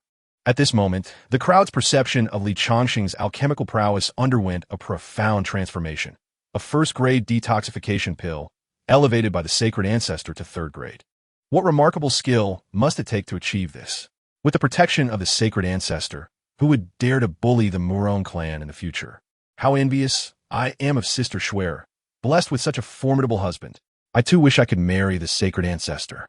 At this time, Li Changsheng held a single detoxification pill, merging it with Shinnong's blood before handing it to Murong Yunhai. This detoxification pill will rid you of the toxins within. Consume it promptly. Murong Yunhai, visibly moved, accepted it with reverence. Thank you, Master, for bestowing this medicine. The efficacy of the detoxification pill was remarkable, crafted by Li Changsheng. It had escalated from first grade to third grade. Though small in size, it afforded them a chance at renewal. Had they attempted to detoxify on their own, the suffering would have been immense, with minimal results and exorbitant costs. After consuming the pills, the long-accumulated toxins vanished instantaneously. Their cultivation began to loosen, and some clan members, long trapped at the peak of qi refinement, exhibited signs of a breakthrough. Sister, are you about to break through to foundation establishment? Sister, you too are on the verge of a breakthrough. Alas, it is regrettable that there are no foundation establishment pills available. Otherwise, the strength of the Murong clan would surely ascend to new heights. Observing the two conversing women, Li Changsheng's thoughts stirred, and he spoke. I possess foundation establishment pills. If you are willing to become my concubines, I shall grant them to you. The female practitioners of the Murong clan all possessed spiritual roots. A cursory glance revealed their exceptional qualities, ranging from green to blue and yellow, making them highly suitable as concubines. Upon hearing this, the two women's faces brightened, and without hesitation, they responded, Thank you, sacred ancestor, for granting us the pills. We are willing. With a wave of his hand, 10 foundation establishment pills were presented to each. For ordinary practitioners, 10 would suffice for establishing a foundation. Other female practitioners on the cusp of foundation establishment witnessed this scene and eagerly declared, Sacred ancestor, we too willingly offer ourselves as your concubines. Li Changsheng smiled slightly, distributing dozens more foundation establishment pills. Meanwhile, the male practitioners of the Murong clan could only look on with envy. Lamenting their own identities, it is far better to be a woman, unlike us men, who must rely solely on ourselves. Murong Yunhai, observing the unfolding scene, felt discomfort but recognized that Li Changsheng was now his master, and thus refrained from voicing his feelings. At that moment, Murong Shui discerned Murong Yunhai's unease and approached him, whispering, Old ancestor, please take a look at my current root bone. Murong Yunhai, puzzled, cast a quick glance and gasped. What? Your root bone has actually ascended a grade, reaching the lower grade of purple? I recall you left home with a top grade yellow root. Murong Shui smiled shyly and replied, "The reason my root bone has improved is entirely due to my husband's influence.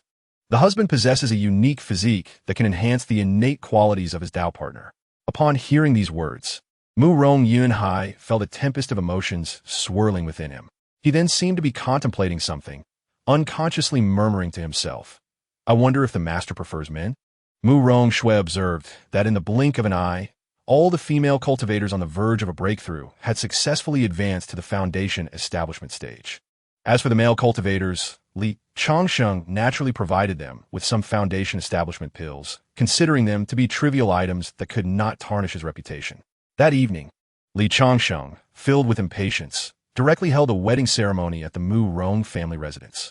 On the night of their wedding, he once again began to enhance his innate qualities.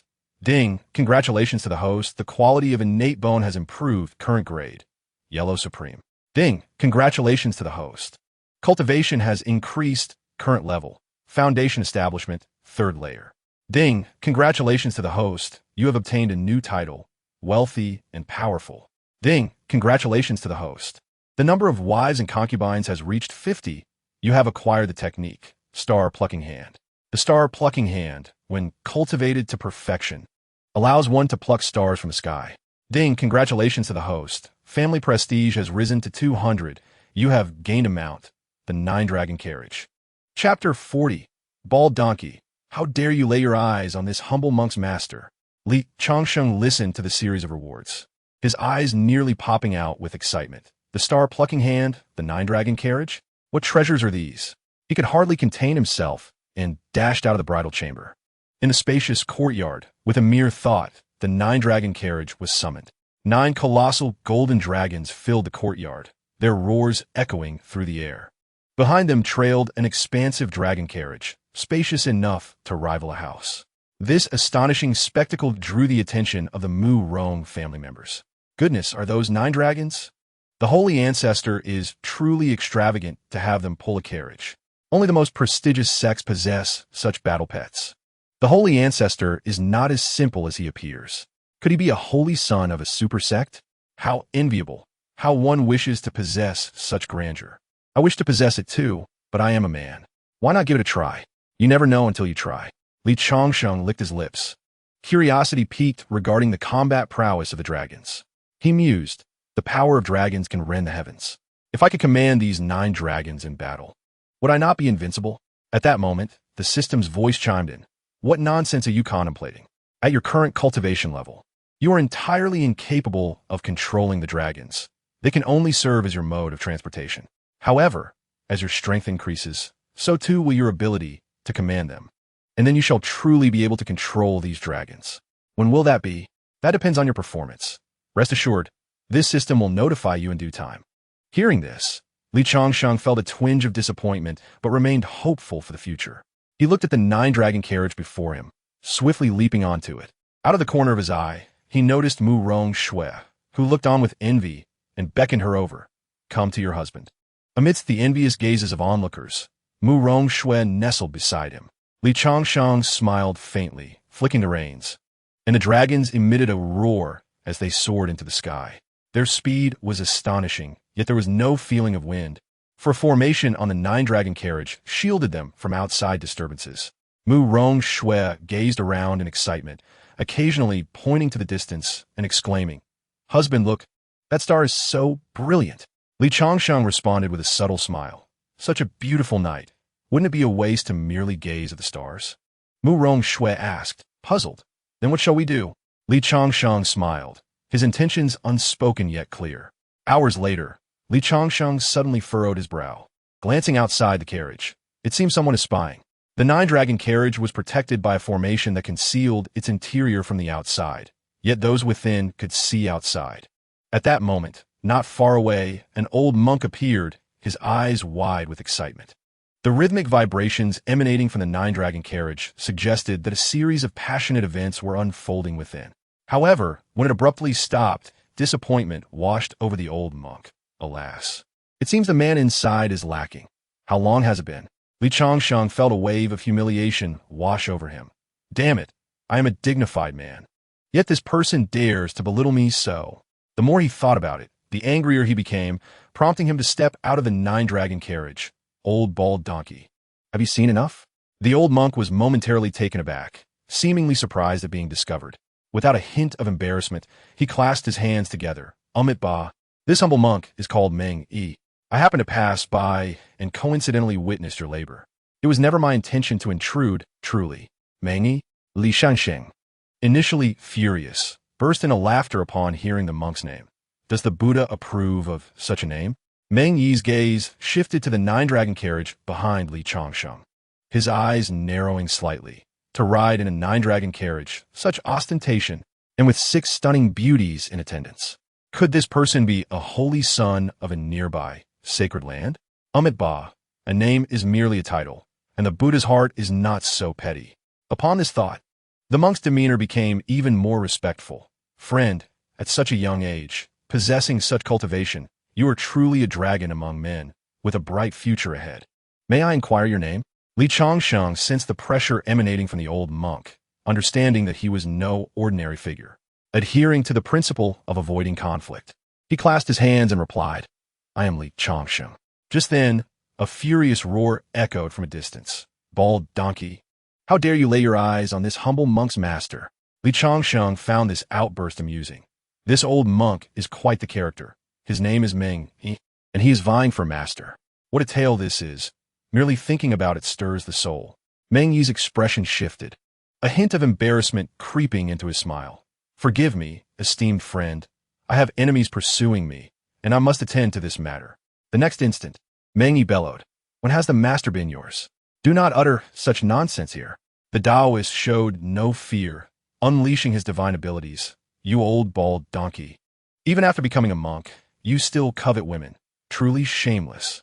Li Changsheng, his expression growing peculiar, shook his head and was about to leave when Meng Yi called out, Li Taoist, come settle this matter. Who is at fault, the monk or this shameless Taoist? Li Changsheng halted, a reluctant smile forming on his lips. Meng Yi continued, 20 years ago, before I became a monk, I was deeply in love with the master. However, the bride price demanded by her family was exorbitant, and in a fit of rage, I fled to the monastic life. The master followed me, becoming a nun. 20 years later, upon our reunion, I hoped to rekindle our romance, only to find this shameless Taoist intervening. The Taoist interjected, eager to defend himself. Do not listen to his nonsense. Before he appeared, I was already in love with the master. Since the appearance of that bald donkey, Shirt-Eye has completely ignored me.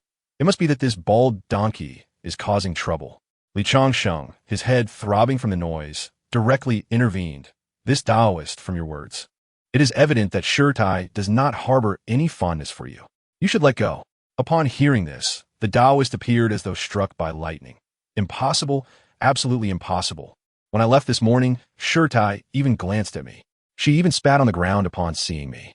Can that be interpreted as anything but affection?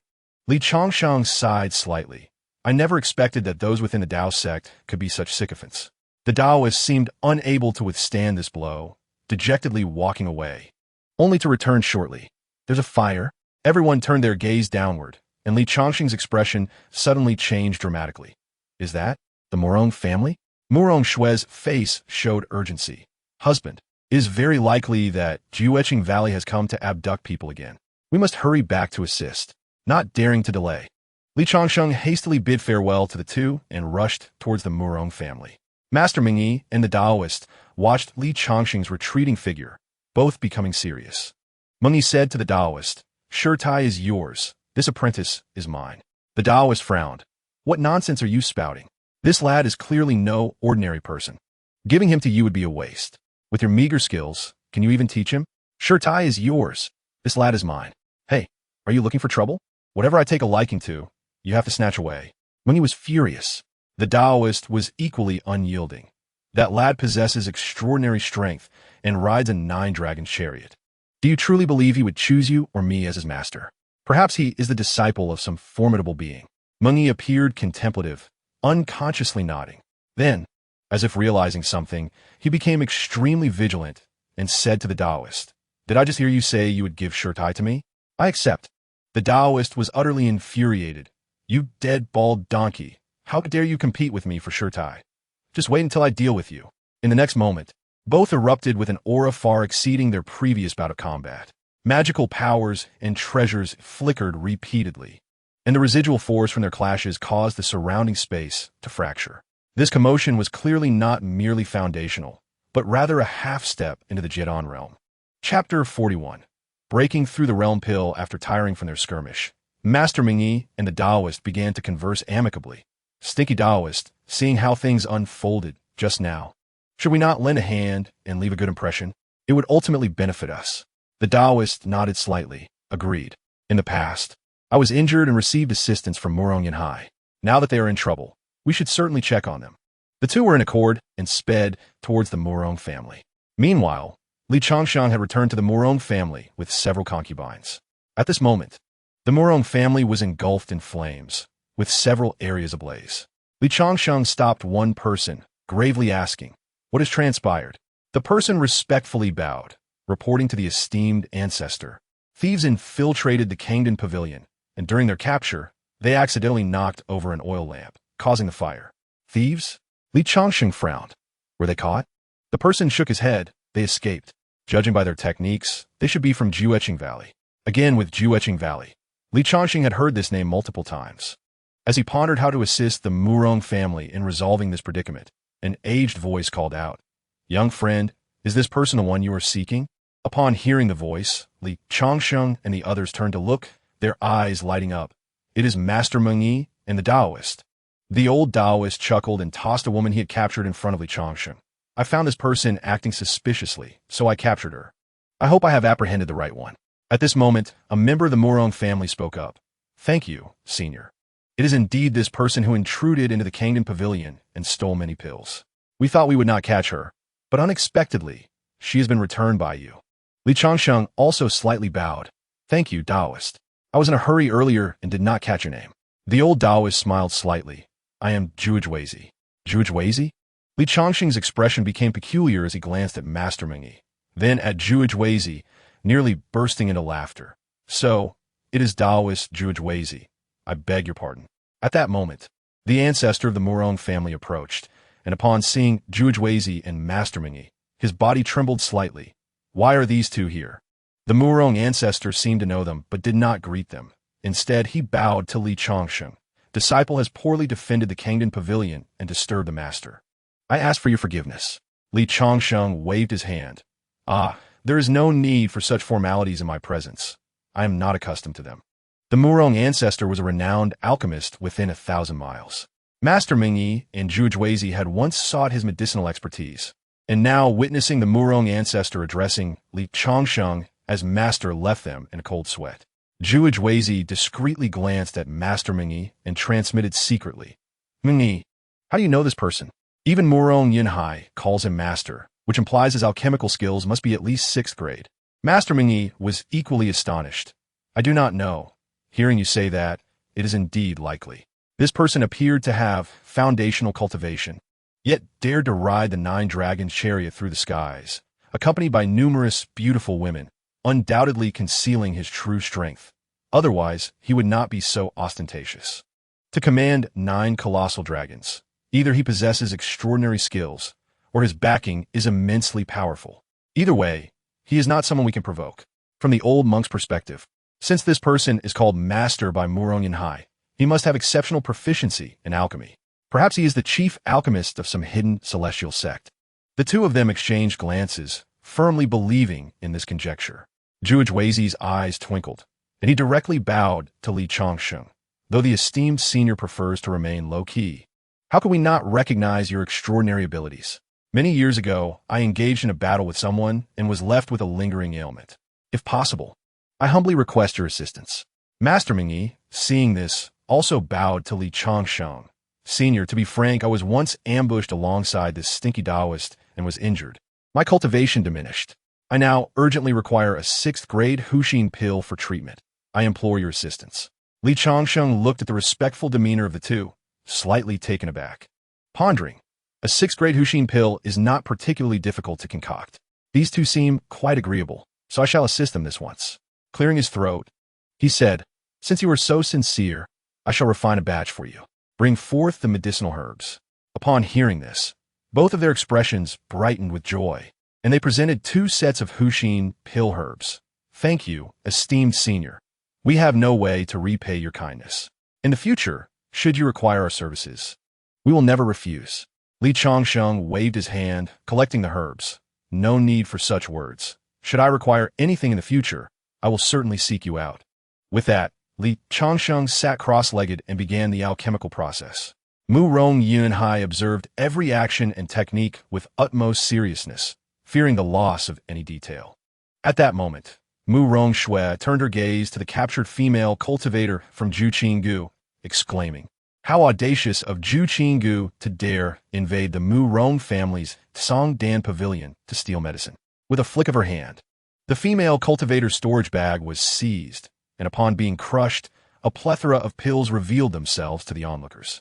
Mu Rong Shui inspected them one by one and noted, "It appears they are all foundation establishment pills and auxiliary pills for core formation. Is someone in Zhu Qinggu on the verge of advancing to core formation?" On the ground, the Zhu Qinggu female cultivator seemed oblivious to Mu Rong Shui's words, staring blankly at Li Changsheng, murmuring, "I found it, truly found it. We can indeed refine 6th-grade pills. The Valley Master is saved." Mu Rong Shui furrowed her brow.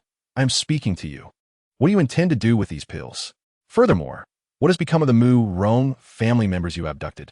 The female cultivator, regaining her composure, replied, "Zhu Qinggu has not harmed the Mu Rong family members. They are well fed and taken care of in the valley, as we provide ample herbs for them to refine pills, significantly improving their alchemical skills.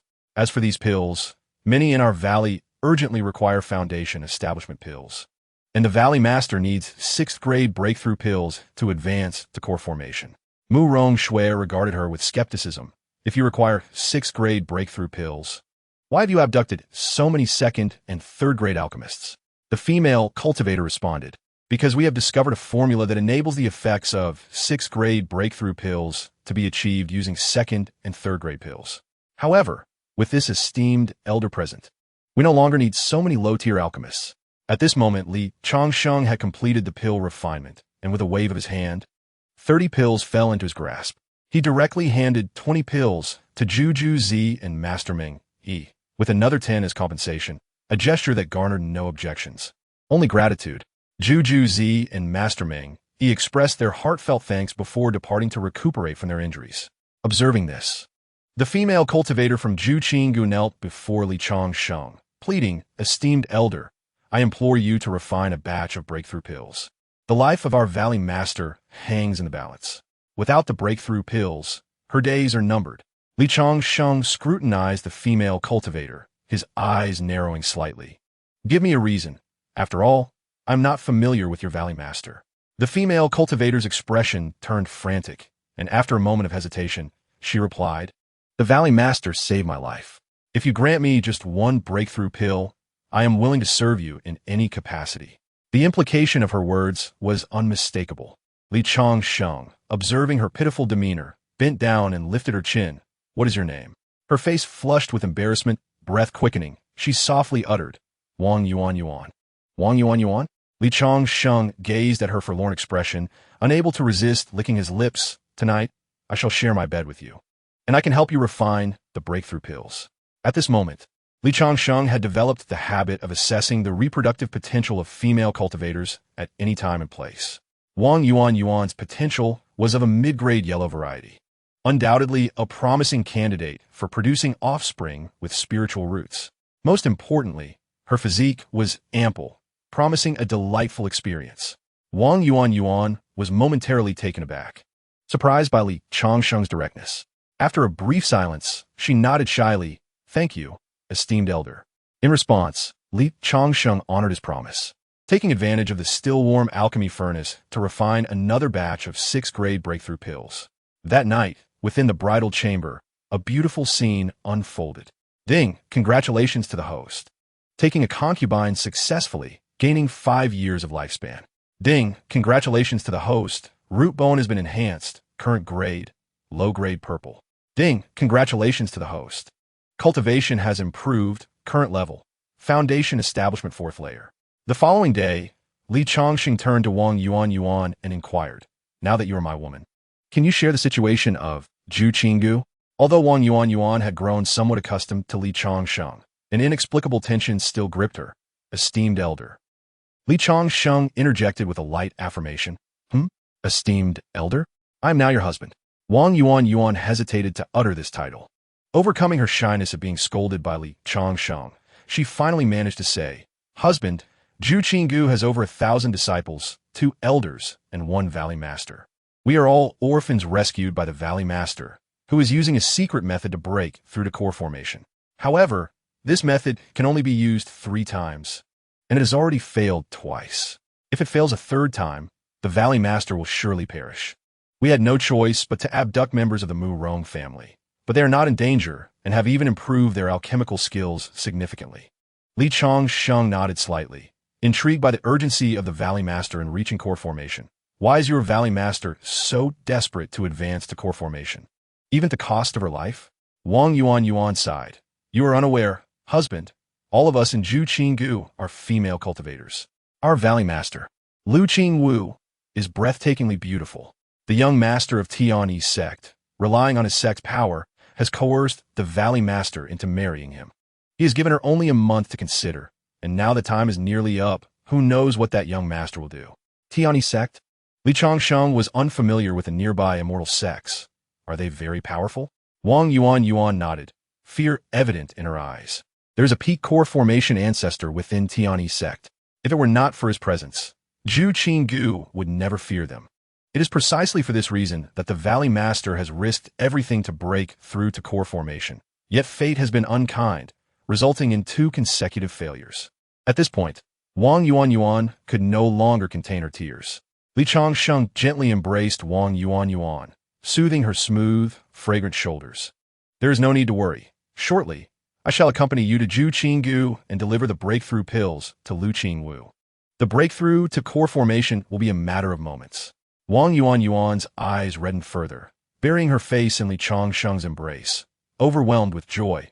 Husband, you are the benefactor of Zhu Qinggu. I thank you on behalf of my sisters. Li Changsheng felt a surge of excitement, secretly thinking, there is no need for thanks. I'm already eager to visit Zhu Qinggu.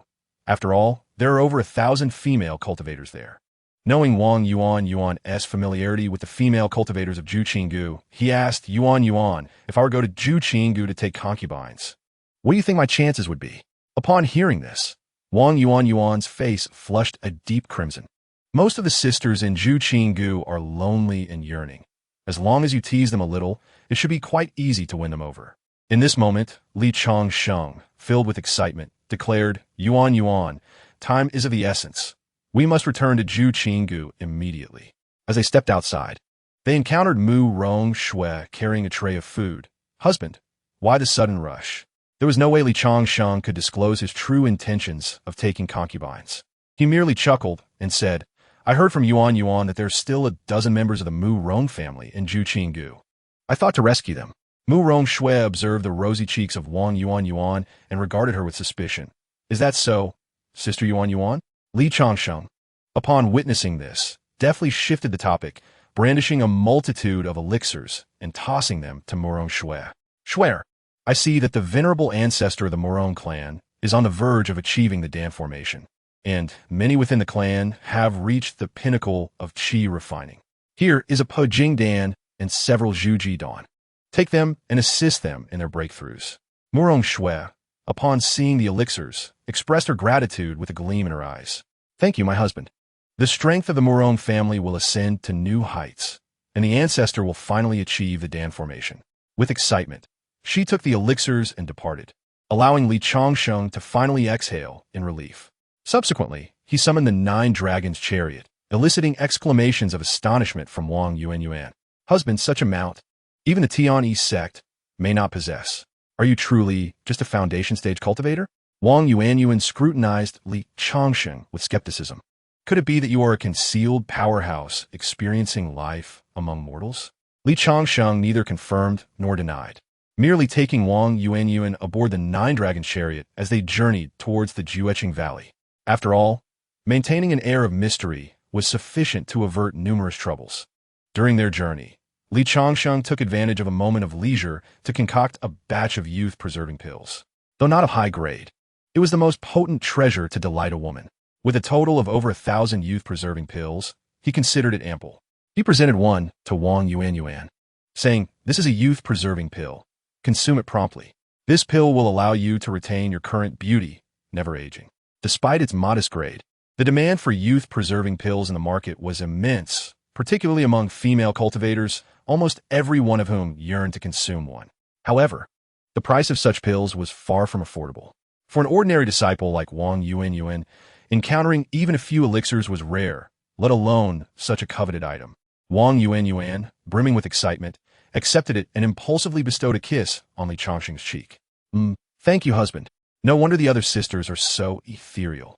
It must be the result of consuming youth-preserving pills. She eagerly ingested the pill, and in an instant, its effects unfurled. A remarkably refreshing aura enveloped her. And under the enhancement of a youth-preserving pill, her beauty ascended to a new echelon. Furthermore, having undergone Li Changsheng's refinement, the pill emitted a subtle fragrance, enchanting men with its allure. As the 9 dragons' chariot sped along, its astonishing presence naturally attracted countless gazes. At that moment, 2 male cultivators at the pinnacle of qi refining on the ground gazed up at the 9 colossal dragons, unable to contain their astonishment. "Who is this person with such extravagant flair?" one exclaimed. The other responded, "Let us follow and investigate. If he is a young master from a cultivation family, we may strike it rich."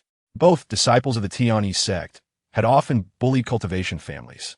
Now, united in purpose, they summoned their flying swords and pursued the chariot. Though their speed could not match that of the 9 dragons' chariot, they were determined not to lose track of it. After what seemed like an eternity, they finally arrived at the Jiuqing Valley. Li Changsheng comfortably donned his attire and, accompanied by Wang Yuan, disembarked from the 9 dragon chariot. In the distance, the 2 Tianyi sect disciples were taken aback. He is indeed a foundation-stage cultivator. Wasn't the valley master favored by the young sect master? This valley is filled with female cultivators. Could this man be here for a secret rendezvous with Lu Qingwu? Unthinkable. This fellow is clearly a pretty boy. He must be entangled with Lu Qingwu. Could it be that the young sect master has been deceived? Surely, it cannot be the first time. The 2 exchanged glances before declaring, "Regardless, this matter must be reported to the young sect master." Yes, the woman favored by the young sect master must not be taken by another. They discreetly departed without alerting anyone, steering their flying swords into the distance. Chapter 43. If you wish to establish your foundation, follow me. Li Changsheng's mount was indeed too conspicuous. As soon as they landed, numerous female cultivators from the Jiuqing Valley surrounded them. "Sister Yuan, who is this person?" Wang Yuan, blushing, gently leaned against Li Changsheng's shoulder. "Sisters, this is my husband, Li Changsheng. We have come to deliver Pajing Dan to the Valley Master." Pajing Dan? Countless female cultivators gasped in astonishment, well aware of the rarity of such elixirs. At that moment, 2 women approached from afar, both at around the 5th level of foundation establishment, eyeing Li Changsheng with guarded expressions. "Friend, are you truly here to deliver Pajing Dan?" Li Changsheng, upon observing the 2 female cultivators, felt a spark of interest and activated the system's function to assess their reproductive qualifications. Remarkable, both possess mid-grade purple reproductive qualifications. I must secure them. With a smile, he produced a handful of youth-preserving pills, tossing one to each as if distributing sweets. "A small gift for our first meeting, since you are Yuan's companions. We are now family." The others gazed at the youth-preserving pills in their hands, collectively inhaling sharply. While not particularly precious elixirs, their high price made Li Changsheng's generous offering unmistakably indicative of a wealthy individual. Wang Yuan, observing the astonished expressions of those around her, felt a surge of pride as she wrapped her arm around Li Changsheng, introducing him to the 2 foundation establishment female cultivators. "Elders, this is my husband, Li Changsheng." She then turned to Li Changsheng, introducing the 2 elders. "Husband, these 2 are the esteemed elders of our Jiuqing Valley, Yang Mi and Su Ruyan." Li Changsheng, wearing a smile, handed them each a youth-preserving pill. "Ah, esteemed elders, please accept these 2 youth-preserving pills." The onlookers were dumbfounded by Li Changsheng's apparent lack of concern for the expense. Wang Yuan addressed the gathered crowd. "Sisters, I have just consumed a youth-preserving pill. You can all see the results. Not only is my aura ethereal and my beauty eternal, but I also emit a subtle fragrance. Upon hearing this, many inhaled deeply, indeed detecting a delightful aroma that sparked their interest. By now, some had already begun consuming the youth-preserving pills, and soon exclamations of amazement filled the air. The quality of this youth-preserving pill surpasses ordinary ones significantly. My features have become more defined, my aura more transcendent, and most astonishingly, a true fragrance has emerged. In an instant, Changsheng found himself at the center of admiration, with countless gazes filled with reverence. Yuan, is your husband an alchemist? The elixirs he concocts are extraordinary. Yuan nodded proudly, and then turned to the two elders.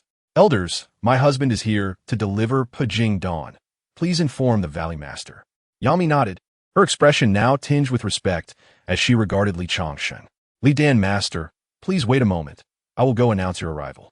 Su Ruyun, feeling the changes within her body, cast a curious glance at Changsheng.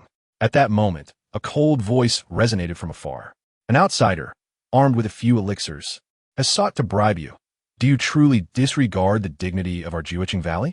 The voice, which had seemed distant moments ago, now approached swiftly. A woman clad in white descended gracefully from the sky, her demeanor icy and forbidding. She was none other than Lu Qingwu, the Valley Master of Jueching Valley. Lu Qingwu gently alighted and turned her gaze towards Changsheng. Do you possess Pajing Dawn? Changsheng gazed upon the exquisite visage of Lu Qingwu, her high-bridged nose, porcelain-like skin, and fiery red lips, complemented by her slender waist that seemed delicate enough to encircle with a single hand. Despite her ethereal elegance and an aura that kept others at bay, Changsheng found himself increasingly drawn to her. Lu Qingwu frowned slightly, letting out a cold hum as she unleashed a powerful aura at the half-step Jidon realm, forcing Changsheng to stagger back several paces. Yuan, taken aback, quickly reminded Changsheng, husband, the Valley Master is addressing you. Only then did he regain his composure and respond, I have come to deliver the breakthrough pill. As he spoke, he produced a breakthrough pill, adding, in addition to this gift, I hope the Valley Master will release the members of the Morong family, as their value to you has diminished with the availability of this pill. Lu Qingwu's eyes widened slightly at the sight of the pill, her breath quickening. She instinctively reached for it, but halted, questioning, how can you assure me that this breakthrough pill is untainted? My enemies are numerous. Changsheng offered a wry smile and shook his head. I cannot provide such proof. Lu Qingwu coldly retorted, then I cannot release the Murong family members. With no other choice, Changsheng summoned his alchemical furnace, stating, if the Valley Master doubts me, I shall concoct the pill before your very eyes. The profession of an alchemist has always held great reverence among cultivators, especially those of the 5th rank and above wield immense power, capable of commanding respect even from mid-sized sects, despite their own cultivation levels. However, those like the Murong patriarch who could no longer refine pills due to physical limitations lacked such influence, which was why the Jueching Valley had taken action against them. Though they had captured members of the Morong family, they treated them well, providing food and comfort due to their status as alchemists. As Changsheng prepared to personally concoct the breakthrough pill, the onlookers displayed expressions of awe. Lu Qingwu's eyes narrowed, and she leaned forward slightly, declaring, if Master Li can indeed produce the breakthrough pill, I shall owe him a favor, and I will do my utmost to assist him when needed. Changsheng chuckled silently, imagining his true desire, that she might bear him children. He sat cross-legged, summoning herbs to float around him. For the sake of showcasing his skills, he employed the most astonishing refining techniques. Each gasp of surprise from the female cultivators made the corners of his mouth curl upward. Ah, they have witnessed my prowess. The allure of an alchemist is irresistible. Before long, the pill was complete, and as he struck the furnace, a delicate fragrance permeated the air. Lu Qingwu's eyes sparkled with excitement. It truly is the breakthrough pill. She knelt before Changsheng, saying, Master Li, I apologize for my earlier rudeness. Please forgive me. With a smile, he handed her the pill. No need for apologies. Take the pill and ascend to the Jidon realm swiftly. Lu Qingwu nodded and instructed Elder Yang, release the Murong family's alchemist and treat Master Li with the utmost respect. Elder Yang bowed respectfully in acknowledgement. Lu Qingwu then soared into the distance to commence her advancement. Yang Mi and Su Ruyun warmly attended to Li Changsheng. Suddenly, a voice filled with excitement echoed from afar. The fragrance of the pill is indeed the breakthrough pill. Ha ha ha. After searching tirelessly, I have found it effortlessly. I can finally ascend to the Jedon realm. The crowd turned towards the source, frowning in concern. Yang Mi positioned himself protectively in front of the others, warning, "That person is Wu Fan, the young master of the Tianyi sect. Although he has reached the peak of foundational cultivation, his strength is merely a result of accumulated medicinal potions, not true prowess. You must flee. Elder Su and I will hold them off." Wu Fan approached with about 30 followers, most of whom were at the first or second layer of foundational cultivation. Upon seeing the enchanting faces of Yang Mi and Su Ruyun, Wu Fan's eyes lit up. He then turned to Wang Yuanyuan, eyes widening. "I had no idea that the Jueching Valley harbored such beauty. I shall take her with me." Li Changsheng's expression turned icy as he coldly retorted, "Who do you think you are to lay hands on my woman?" Wu Fan cast a dismissive glance at Li Changsheng, sneering, "If not for your status as an alchemist, you would already be dead. Others may fear the influence of alchemists, but my Tianyi sect does not. However, if you hand over the Nine-Dragon carriage and agree to become my sect's alchemical slave, I might spare your life. But first, I shall break your legs." As he spoke, Wu Fan lunged at Li Changsheng, striking with a palm. Li Changsheng summoned all his cultivation to defend himself, activating the Burning Spirit technique, but even then, he only managed to match Wu Fan in strength. His internal spiritual energy could not sustain the technique for long. "Damn it, this person is too strong. I need to find another way." With a fierce glint in his eyes, Li Changsheng warned Wu Fan, "You have provoked me, and I hope you do not regret it." Wu Fan, unperturbed, shrugged. "Which of my eyes saw me regretting?" Li Changsheng addressed the disciples of Jueching Valley, those above foundational level. "Help me hold them off. Those at the peak of Qi refinement, follow me if you wish to advance." Instantly, a dozen foundational cultivators stepped forward, but their numbers were still vastly outmatched by Wu Fan's group. With that, Li Changsheng headed towards a nearby room. "My husband possesses unique abilities. I have been at the peak of Qi refinement for many years, and last night he assisted me in reaching foundational cultivation." Wang Yuanyuan suddenly realized something, her eyes widening in astonishment. "Is my husband aiming to? Alas, it seems I shall have many more sisters." Chapter 44. The crisis finally resolved. Wu Fan did not obstruct them. Instead, he wore a mocking expression, saying, "I am eager to see what tricks you can conjure." He then commanded, "Brothers, be gentle. As men, we should cherish the fair." Yang Mi and Su Ruyun's expressions turned cold as they wasted no time in taking action. The other female cultivators of Jueching Valley joined the fray. Some cultivators at the peak of Qi refinement recalled Li Changsheng's words as they followed suit, albeit with some hesitation. Before long, the first female cultivator to attempt the breakthrough emerged. Soon after, this cultivator exited the room, her face alight with excitement. "Lily, you have successfully advanced to foundational cultivation. What on earth did Master Li do inside? Was he refining pills? It really is possible to advance." Lily blushed deeply, her voice carrying back, it was the breakthrough pill. With Lily leading the way, more cultivators began to ascend to foundational cultivation. The battlefield dynamics shifted. What was once a 2-to-1 ratio of foundational cultivators gradually turned into 1-to-1. On the battlefield, Wu Fan's expression darkened. "What is happening? Why are there more foundational cultivators from Jueching Valley emerging? Were they hiding their true strength? Xiaozhongju, in my opinion, they must have taken some sort of pill." At this moment, one of his subordinates recalled Li Changsheng. Could it be that the alchemist from earlier is up to something? Wu Fan secretly nodded, finding it quite plausible. Indeed, that alchemist must have administered a short-term breakthrough pill to these female cultivators. Look at their flushed faces. This is clearly the result of the pill as potency overwhelming their capacity to absorb it. Brothers, hold on. Once the effects wear off, they will undoubtedly be left weak. At that time, won't we be able to do as we please? Meanwhile, Li Changsheng let out a long sigh of relief. The crisis had finally been averted. Just then, the system's voice chimed in. "Congratulations, host, for accomplishing a remarkable feat that astonishes both heaven and earth, unlocking control over a colossal dragon from the Jiulong Nian. Congratulations, host. Your cultivation has improved. You are now at the 6th level of foundation establishment. Congratulations, host, your lineage has successfully branched out, granting you a total lifespan of 245 years. Congratulations, host, you have obtained 10 offspring, with a reward of 70 years to your lifespan.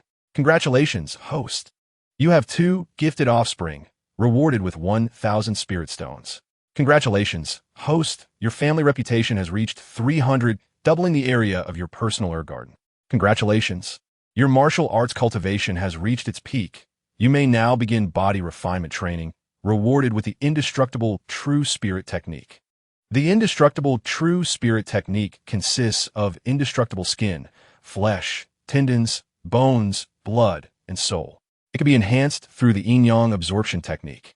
Listening to this series of rewards, Changsheng was astounded. This time, I have truly reaped a bountiful harvest, even unlocking control over a colossal dragon. And this indestructible true spirit technique sounds impressively powerful. System. I shall now cultivate the indestructible true spirit technique. The system responded. Indestructible true spirit technique cultivation successful. What are these 10 offspring? Changsheng furrowed his brow. Could it be that one of the concubines at home has given birth? Considering the time, it seems plausible. I shall return to see what has been born.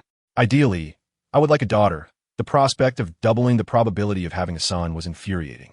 If I keep having sons, the dowries alone will be an enormous expense. Now that my cultivation has reached the 8th level of foundation establishment, it is time to showcase my strength.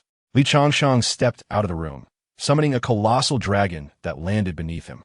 The dragon roared and soared towards the battlefield. At this moment, the battlefield, bolstered by the addition of over 40 foundation establishment cultivators, had decisively tilted in their favor. Wu Fan was even injured. His face contorted with rage as he shouted, "This is unfair. You are all on drugs." The numerous female cultivators blushed upon hearing this. With the sound of a dragon's roar, Changsheng stood atop the dragon's head, charging towards the several foundation establishment disciples of Tianyi sect. With just a single strike of the dragon's head, 20 foundation establishment cultivators were knocked unconscious, some even suffering broken legs, a sight too dreadful to behold. The remaining disciples were struck with terror and fled in a frenzy. The female cultivators, upon recognizing Changsheng, shyly lowered their heads. Changsheng gently patted the dragon's head, and the colossal creature lowered itself to the ground, allowing him to dismount. He walked slowly towards Wu Fan, his 6th-level foundation establishment cultivation exuding an intimidating presence. Wu Fan, how about we have a little spar? In the midst of fleeing for his life, Wu Fan was horrified and shouted back without looking. Spar with your mother. You're the one on drugs, the most intense of them all. Do you think I'm insane enough to spar with you? Just wait until I summon my father. We'll see how arrogant you are then. Despite only being at the 6th level of foundation establishment, Changsheng's aura was surprisingly more formidable than that of the 1st-level Jidan elder of Tianyi sect. This is precisely why Wu Fan fled without a second thought. At that moment, a powerful Jidan aura erupted and a chilling voice echoed from afar. Do you think you can come and go from Jiuecheng Valley as you please? Chapter 45. A brief stay. This voice was icy and seemed to conceal an undeniable authority. Changsheng abruptly turned around, gazing at the graceful figure soaring towards him. His eyes slightly glazed over. The newly ascended Jidan Lu Qingwu is astonishingly beautiful. How marvelous it would be if she were to become my concubine. Ascending from foundation establishment to Jidan is akin to a beggar becoming a queen. The mere thought is thrilling. The expressions of those from Jiuecheng Valley brightened as they watched Wu Fan fleeing in panic, smiles creeping onto their faces. Wu Fan trembled, his pace quickening. Lu Qingwu gracefully descended, nodding slightly to Changsheng. Thank you, alchemistly, for the pill. I have successfully advanced. In the future, should you require assistance, I, Lu Qingwu, will do my utmost. Changsheng wiped the drool from the corner of his mouth, his expression turning serious. You flatter me, Valley Master Lu. It was merely a lowly breakthrough pill, not a precious item. Upon hearing this, everyone cast admiring glances at Changsheng. To refer to a breakthrough pill as something insignificant is something only Changsheng would dare to do. Lu Qingwu looked towards the direction Wu Fan had fled and extended her hand, unleashing a powerful suction that caught Wu Fan off guard, leaving him defenseless as he was pulled back. Brothers, save me. The foundation establishment cultivators of Tianyi sect, seeing this, dared not linger any longer. After all, Lu Qingwu had already ascended to Jidan, and facing her in Foundation establishment was akin to searching for waste in a restroom. Young sect master, hold on. We are returning to the sect to summon the sect leader. With your Jidan father as a support, Jueching Valley will not harm you. But if we are captured, no one will care if we die. Yes, young sect master, do not worry. We will return shortly. We will not go back on our word. With that, those Foundation establishment cultivators fled without a glance back. Wu Fan's face was filled with fury. You bastards, just wait until I return to the sect. I will deal with you. Lu Qingwu scoffed coldly, increasing her grip, and Wu Fan was dragged to the center of the group. You dare provoke Jueching Valley time and again. Do you truly believe we are afraid of you? At this moment, Wu Fan no longer exuded the arrogance he had moments before. He became submissive, resembling a docile quail. The rapid change in his demeanor was startling. Sisters, I was just joking. We are all young people. There is no need to spoil our relationships. My father is the leader of Tianyi sect. The myriad threats Wu Fan had previously issued to Lu Qingwu were vivid in her memory, and she would not be swayed by his pleas for mercy. Oomph. Smooth talking will not save you from your punishment, even if you're the young master of Tianyi sect. So what? Lu Qingwu raised her hand and slapped Wu Fan across the face, delivering a flurry of more than 10 slaps, transforming his visage into that of a pig's head. She then executed a kick that sent him soaring into the distance, a maneuver that would leave countless men trembling. As Wu Fan's cries faded into the distance, the surroundings fell silent. Li Changsheng could not help but swallow audibly, instinctively shielding his weapon. This woman is incredibly violent. She has a penchant for using that kick. She is not to be trifled with. At this moment, Wang Yuanyuan stepped forward, presenting the meticulously prepared Ziyandin. Gu Master. This is the Ziyandin that my husband has bestowed upon our Jueching Valley, and you are the only one yet to partake. The Ziyandin is a coveted treasure that every young woman dreams of. Although Lu Qingwu, as a cultivator, can slow the aging process, she cannot entirely evade it. Gazing at the fragrant Ziyandin, her heart quivered slightly, but she ultimately accepted it. Master Li, your generosity is something I shall remember for eternity. I implore you to stay in Jueching Valley for a few days, allowing us to extend our hospitality. Naturally, with such delightful news, Li Changsheng readily agreed. Your kindness, Gu Master Lu, is something I cannot refuse.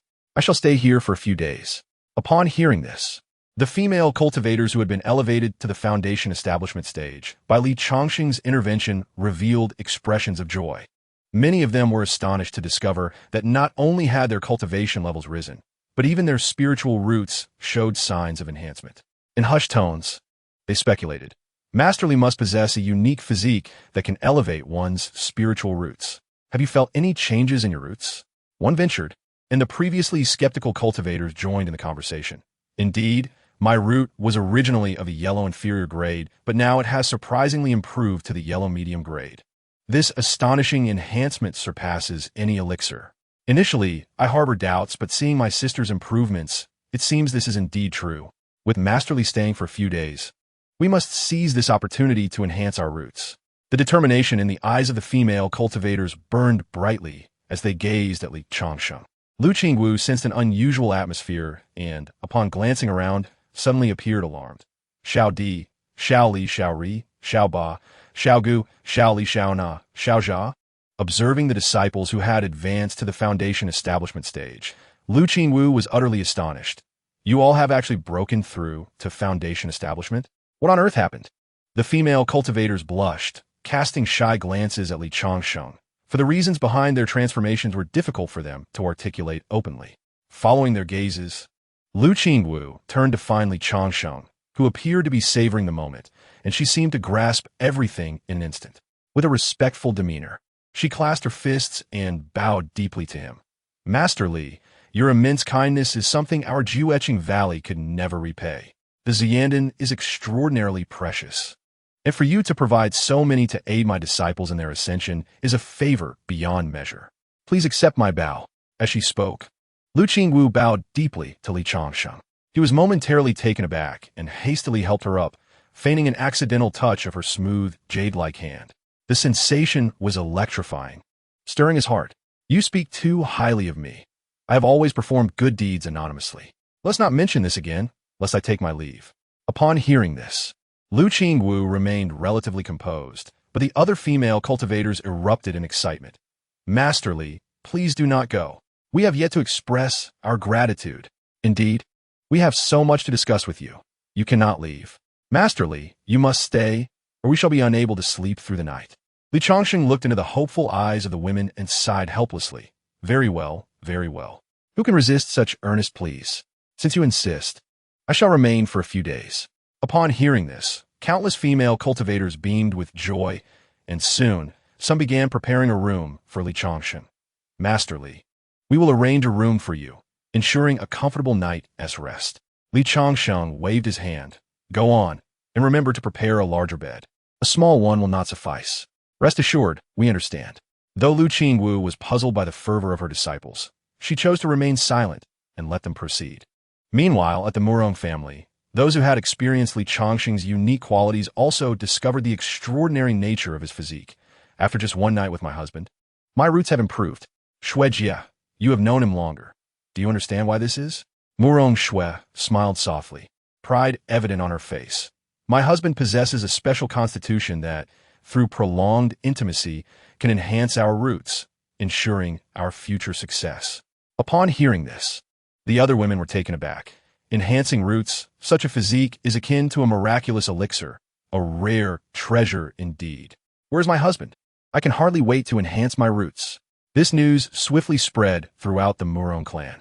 Consequently, daily petitions were sent to the Murong elder, requesting that Li Changsheng be brought back to the family. Murong Yanhai, having heard of this, could only sigh. Alas, these young ones, though somewhat impatient for quick success, are understandable.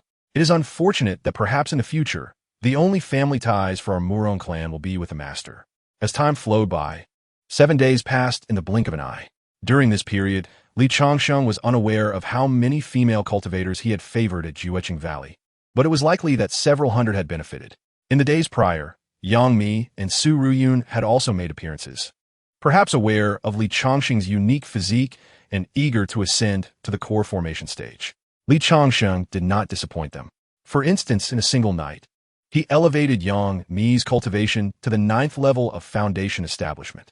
Furthermore, in her eagerness to reach core formation, she utilized her elder authority to monopolize several days of Li Changsheng's time.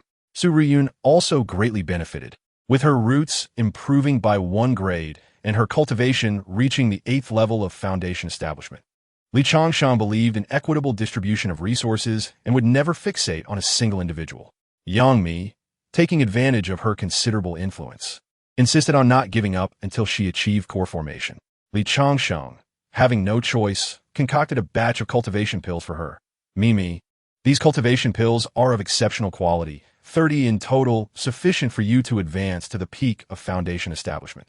Additionally, here is a breakthrough pill to aid your ascent to core formation. You may take your leave for the moment. Once you achieve core formation, I shall properly attend to you. Yang Mi expressed her gratitude with tears of joy, departing as if it were a heartbreaking farewell. Rest assured, my husband, I shall strive to advance and return to you soon.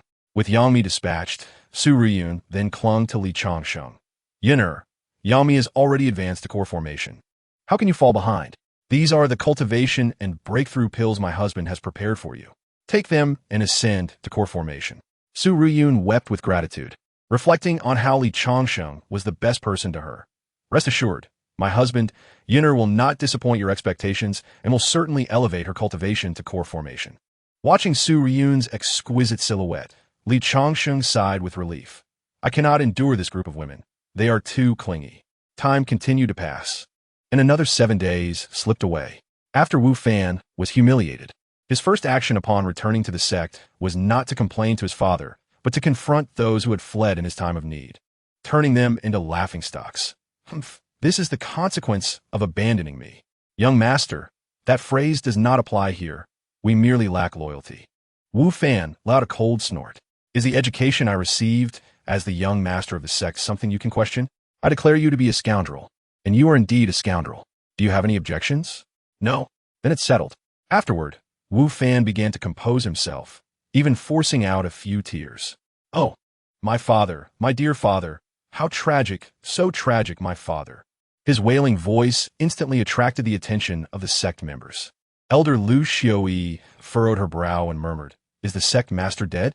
His son is grieving so sorrowfully." Elder Zhang Sumei leaned forward to take a look. "That person doesn't seem to be Wu Fan. His head is not that large."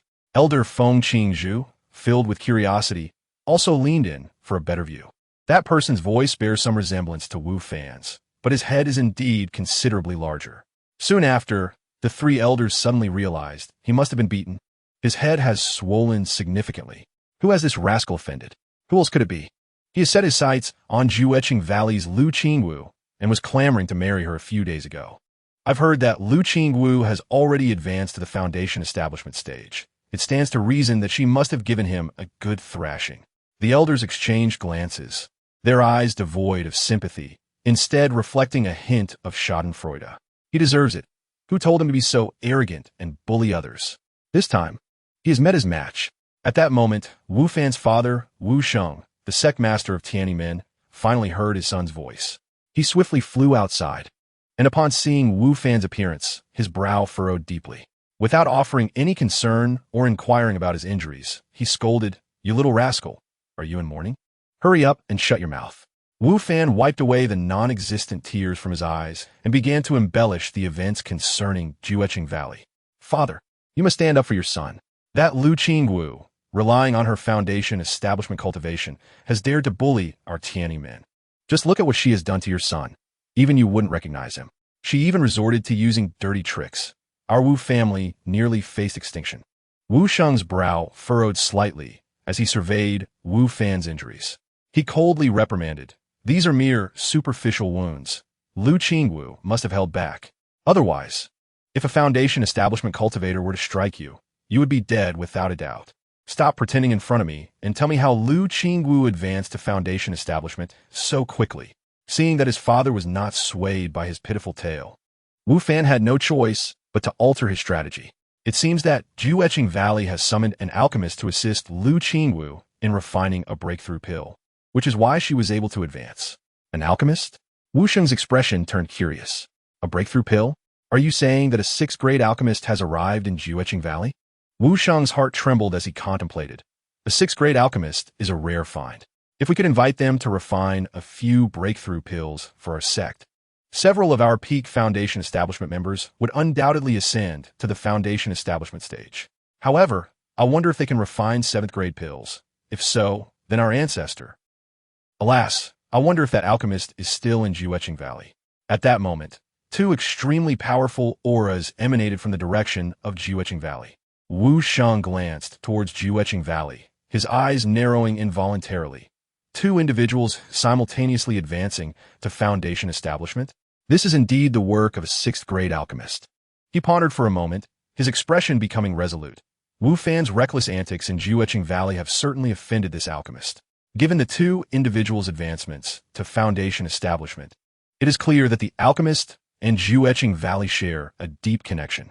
Wu Fan, you incompetent fool. Alas, to seek forgiveness from that alchemist and Jueqing Valley for Tiananmen, I will accept any price. Yang Mi and Su Ruyun successfully advanced to foundation establishment, creating such a commotion that it disturbed Lu Qingwu, who was in seclusion, to consolidate her cultivation. She frowned slightly, feeling shocked. How is this possible? Elder Yang and Elder Su have both advanced to foundation establishment. Their speed of advancement is rather outrageous. After a moment of contemplation, Lu Qingwu's mind drifted back to Li Changsheng's visage. Could it be that he has once again produced high-grade pills? He has helped Jueqing Valley time and again. What could his true intentions be? Lu Qingwu's thoughts were in disarray, and she shook her head vigorously. Forget it. We have benefited from this situation, and we shall address future matters as they arise. Just then, a commotion erupted outside. The people from Tiananmen have come knocking, led by Sect Master Wu Sheng himself. Upon hearing this, Lu Qingwu's expression shifted slightly. Wu Sheng is truly protective of his own. I had gone easy on him, merely inflicting superficial wounds. I didn't expect that he, a 5th-level foundation establishment cultivator, would come here in person. With a cold snort, Lu Qingwu soared towards the outside. Chapter 47. Heading to Tiananmen, the news of the Tiananmen sect master personally leading a team to attack spread like wildfire throughout Jueqing Valley.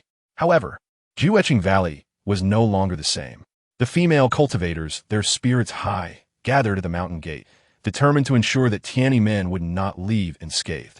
These female cultivators had significantly enhanced their cultivation levels due to Li Changsheng's nurturing over these past few days. Many had even advanced to the foundation establishment stage. It could be said that in terms of the number of foundation establishment cultivators, Tiananmen was utterly defeated. Even in terms of foundation establishment, Juecheng Valley now boasted 3 cultivators, only one short of Tiananmen. At this moment, the only advantage Tiananmen held over Juecheng Valley was the presence of a peak foundation establishment ancestor. The existence of this ancestor was the reason Tiananmen had become the strongest sect within 1,000 miles. At this time, all female cultivators above the foundation establishment stage gathered before the mountain gate, prepared for the impending battle. Meanwhile, those who had yet to reach foundation establishment but were at the peak of qi refinement sought out Li Changsheng. Husband, it's urgent. Wu Sheng is bringing people over. We have no time to waste. Quickly assist us in advancing to foundation establishment, so we can face Tiananmen. Li Changsheng had just completed enhancing the root bone of a female cultivator when he received this news. Over the past days, through conversations with the female cultivators of Juecheng Valley, he had also grasped the basic situation of Tiananmen. Damn it, that Wu Sheng is a 5th-level foundation establishment cultivator. Juecheng Valley is definitely no match for him. Now that our fates are intertwined, I cannot stand idly by. Without a moment's hesitation, he immediately embarked on a new journey to mass-produce foundation establishment female cultivators. He even exerted himself more vigorously than ever, sensing the looming threat to his life. The speed at which he produced foundation establishment female cultivators was nothing short of miraculous. At this moment, the entire space was filled with the essence of nascent life. Wu Sheng stood before Juecheng Valley's divine gate, flanked by numerous disciples. They carried dozens of boxes whose contents were unknown. Lu Qingwu gazed at Wu Sheng, her voice icy. Sect Master Wu, may I inquire what this grand display is for in Juecheng Valley? Wu Sheng craned his neck to peer into Juecheng Valley's mountain gate. Not seeing the alchemist's figure, he could only bow slightly to Lu Qingwu. Valley Master Lu, my son caused much offense during his previous visit. Today, Wu Sheng has come to apologize. With that, he waved his hand, and several disciples stepped forward to carry the boxes. Upon the opening, an exclamation erupted from the crowd. Boxes filled with spiritual stones, herbs, magical artifacts, and elixirs. What scheme is the master of Wu attempting? Lu Qingwu was perplexed by Wu Sheng's intentions and firmly rejected. Master Wu, if this matter is the reason for your visit, I kindly ask you to leave. My Juecheng Valley does not intend to be aggressive over such trivialities.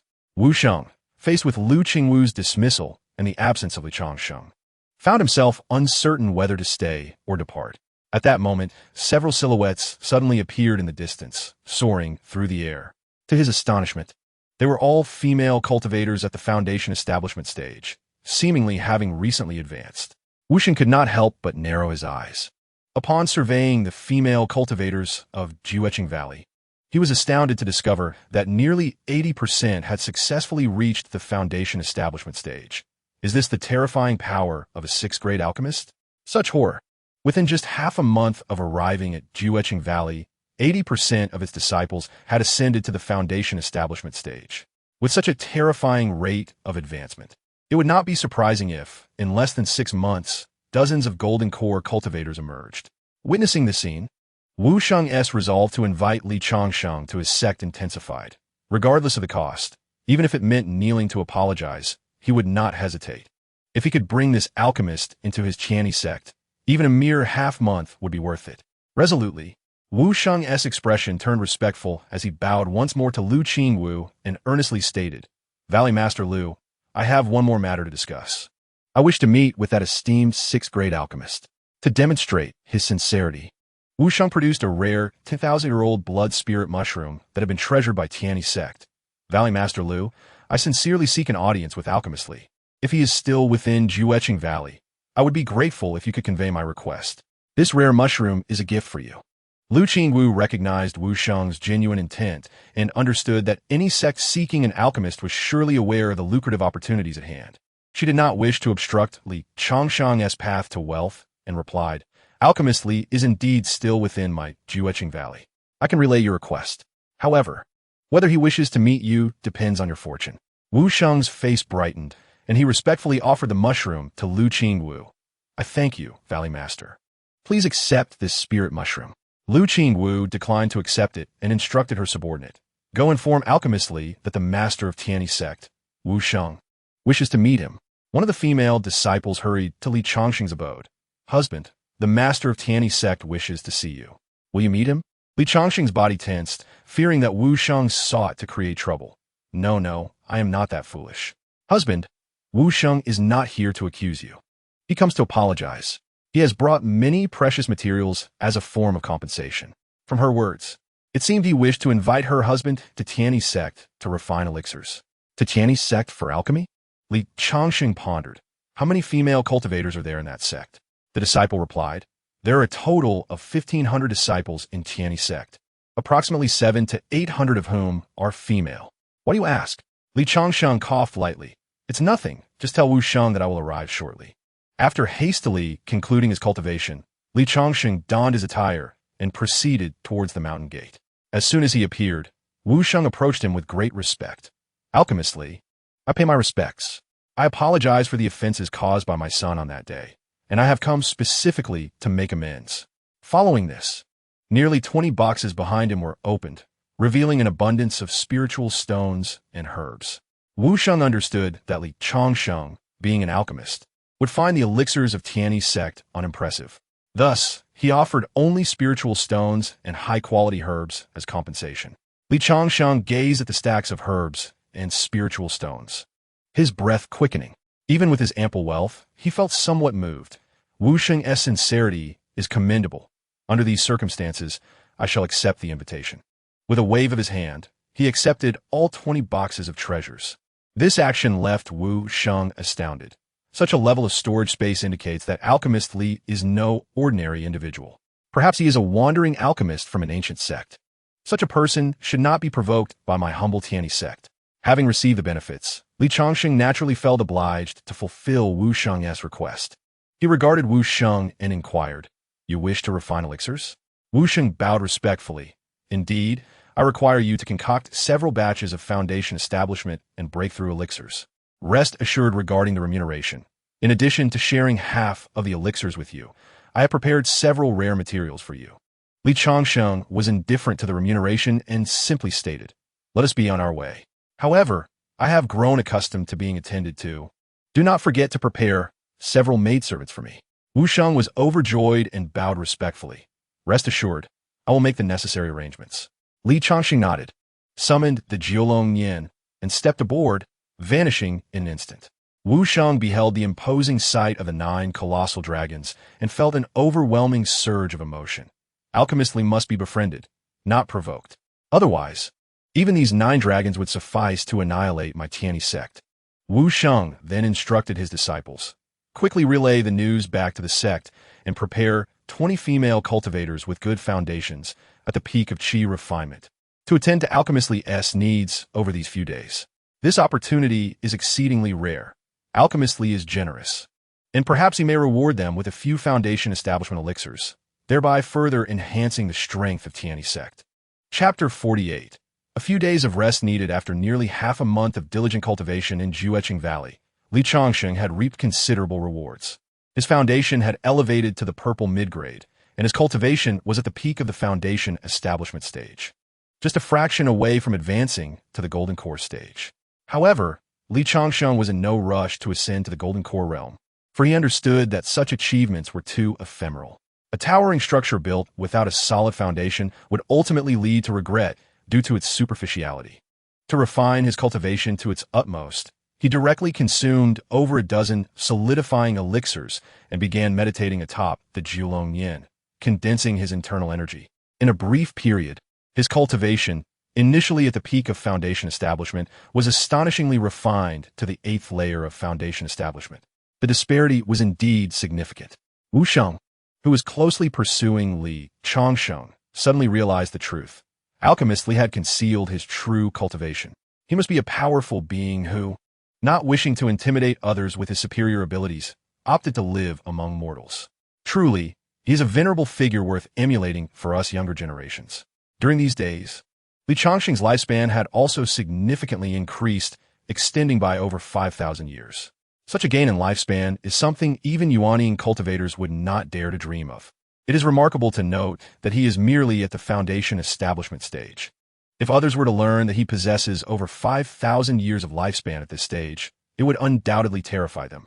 Being in a sect composed entirely of female cultivators is quite comfortable. I hope to have more opportunities to visit. In addition, the number of his wives and concubines had surpassed 1,000. This quantity was so vast that he could scarcely remember their names. There is no need to remember names. What truly matters is self-improvement. During this period, the family prestige of Li Changsheng has soared to unprecedented heights, now standing at a remarkable 1,000. This elevation in family reputation has also bestowed upon him numerous rewards. In addition to the spiritual stones and medicinal pills, the scale of his personal medicinal garden has expanded twofold. Now, his medicinal garden is nearly as vast as Wulong City. His indestructible, true spirit technique, capable of being cultivated through the yin-yang absorption technique, has now reached the level of indestructible skin. He once tested this by drawing his Jinghong sword and fiercely cutting himself a few times, sparks flying, yet his skin remained unbroken. This enhancement in defense has significantly increased. Now capable of withstanding a full-force strike from a cultivator at the 5th layer of foundation establishment. With this protective layer, his sense of security has greatly improved, making his role as the 6th elder far more comfortable.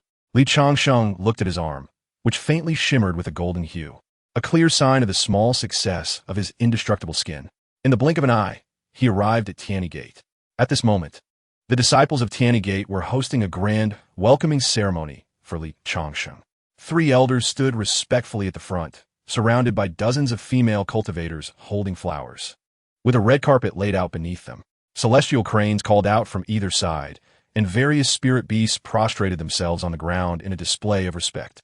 Li Changsheng descended gracefully, waving to stow away the 9-dragon cart, his gaze inadvertently drawn to the 3 elder cultivators.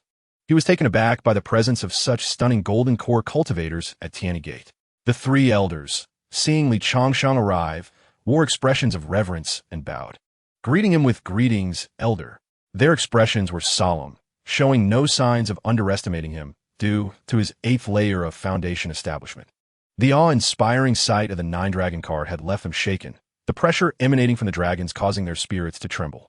Such a formidable presence was something they had only experienced from the pinnacle of golden core ancestors within their sect. With Li Changsheng commanding 9 gigantic dragons, they could only assume he was a hidden powerhouse concealing his true strength.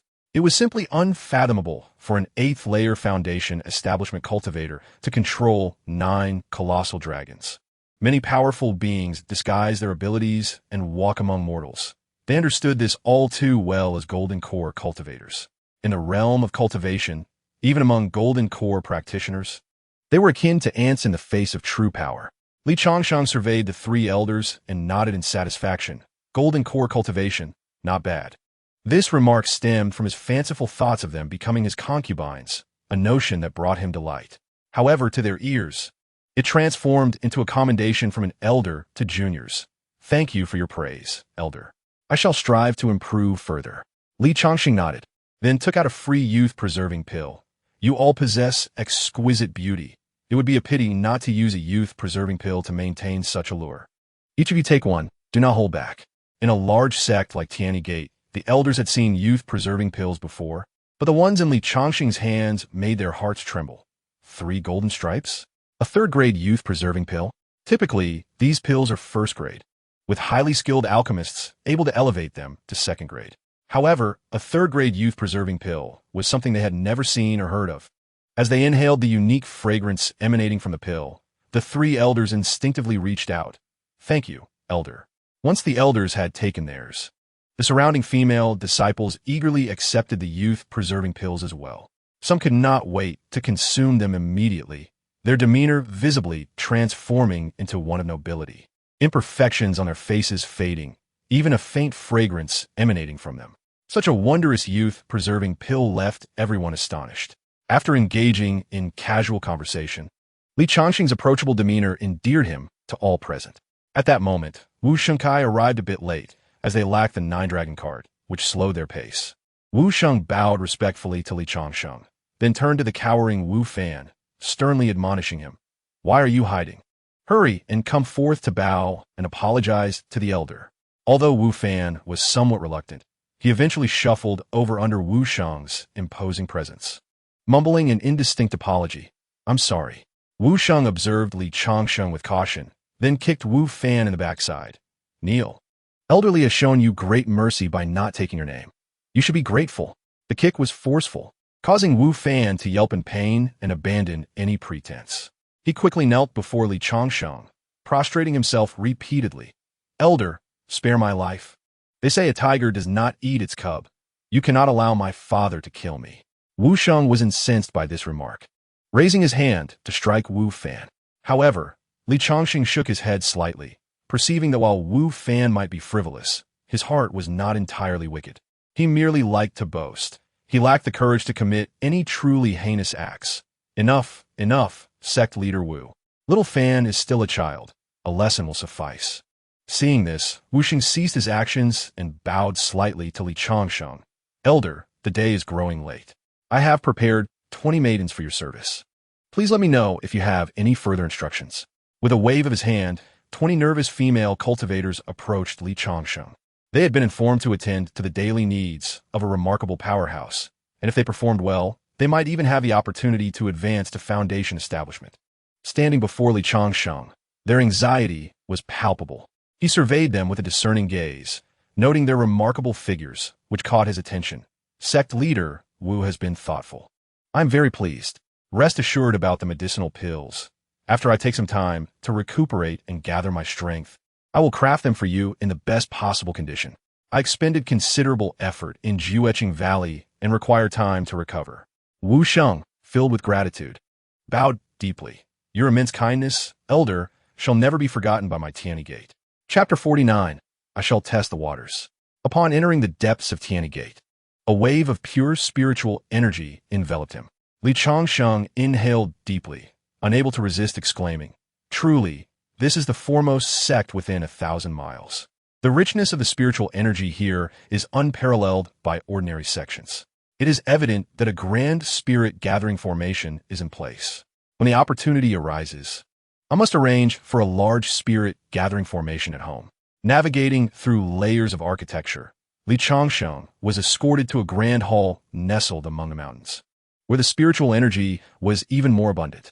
The hall was surrounded by rare flora, with a prominent small medicinal garden at its center filled with numerous spiritual herbs, some over 10,000 years old. While these herbs might be considered precious by others, to Li Changsheng, they were akin to refuse. The maidens observed Li Changsheng's calm demeanor and could not help but think, as expected of a senior expert, such composure is truly beyond ordinary comparison. Viewing wealth as mere refuse and spiritual herbs as inconsequential, this is the mark of a true master. If only we could receive a few pointers from him. Unbeknownst to Li Changsheng, he sensed the shift in the women's gazes toward him, which suddenly became filled with respect. Even their speech carried a hint of flattery. One of the maidens deliberately tugged at her clothing at the chest and bowed deeply, saying, Senior, this is your residence for these past few days. We reside in the adjacent side room, so if you require anything, do not hesitate to call upon us. This maiden was well acquainted with the inclinations of men. The subtle allure she exuded was enough to drive any man to madness. This little enchantress was truly beguiling. Li Changsheng licked his lips and smiled mischievously. You are at my service whenever needed. I wonder if special requests would be accommodated. Special requests? The female cultivator tugged at her collar again, her face flushed with shyness. Her voice barely above a whisper. Junior can fulfill all of Senior's needs. Her voice was melodious, brimming with youthful freshness. Her large, twinkling eyes dared not meet Li Changsheng's gaze directly. Li Changsheng surveyed the maiden with satisfaction and nodded. What is your name? The maiden slightly bowed her head, growing even more bashful. Junior Lan Changsheng. Lan Changsheng, a lovely name. I see you have remained at the peak of the Qi refinement stage for many years. Have you considered advancing to the foundation establishment stage? Li Changsheng stood with his hands clasped behind his back, his eyes shimmering with intent. If you wish to advance, you may seek me tonight. Lan Changsheng's face lit with excitement. Indeed, she had lingered at the Qi refinement stage for far too long. Given her aptitude, The hope of reaching foundation establishment seemed almost unattainable. Initially, she had resigned herself to a lifetime of stagnation in qi refinement. But Li Changsheng's appearance sparked a glimmer of hope. With the assistance of Dan Shi, she could undoubtedly break through to foundation establishment.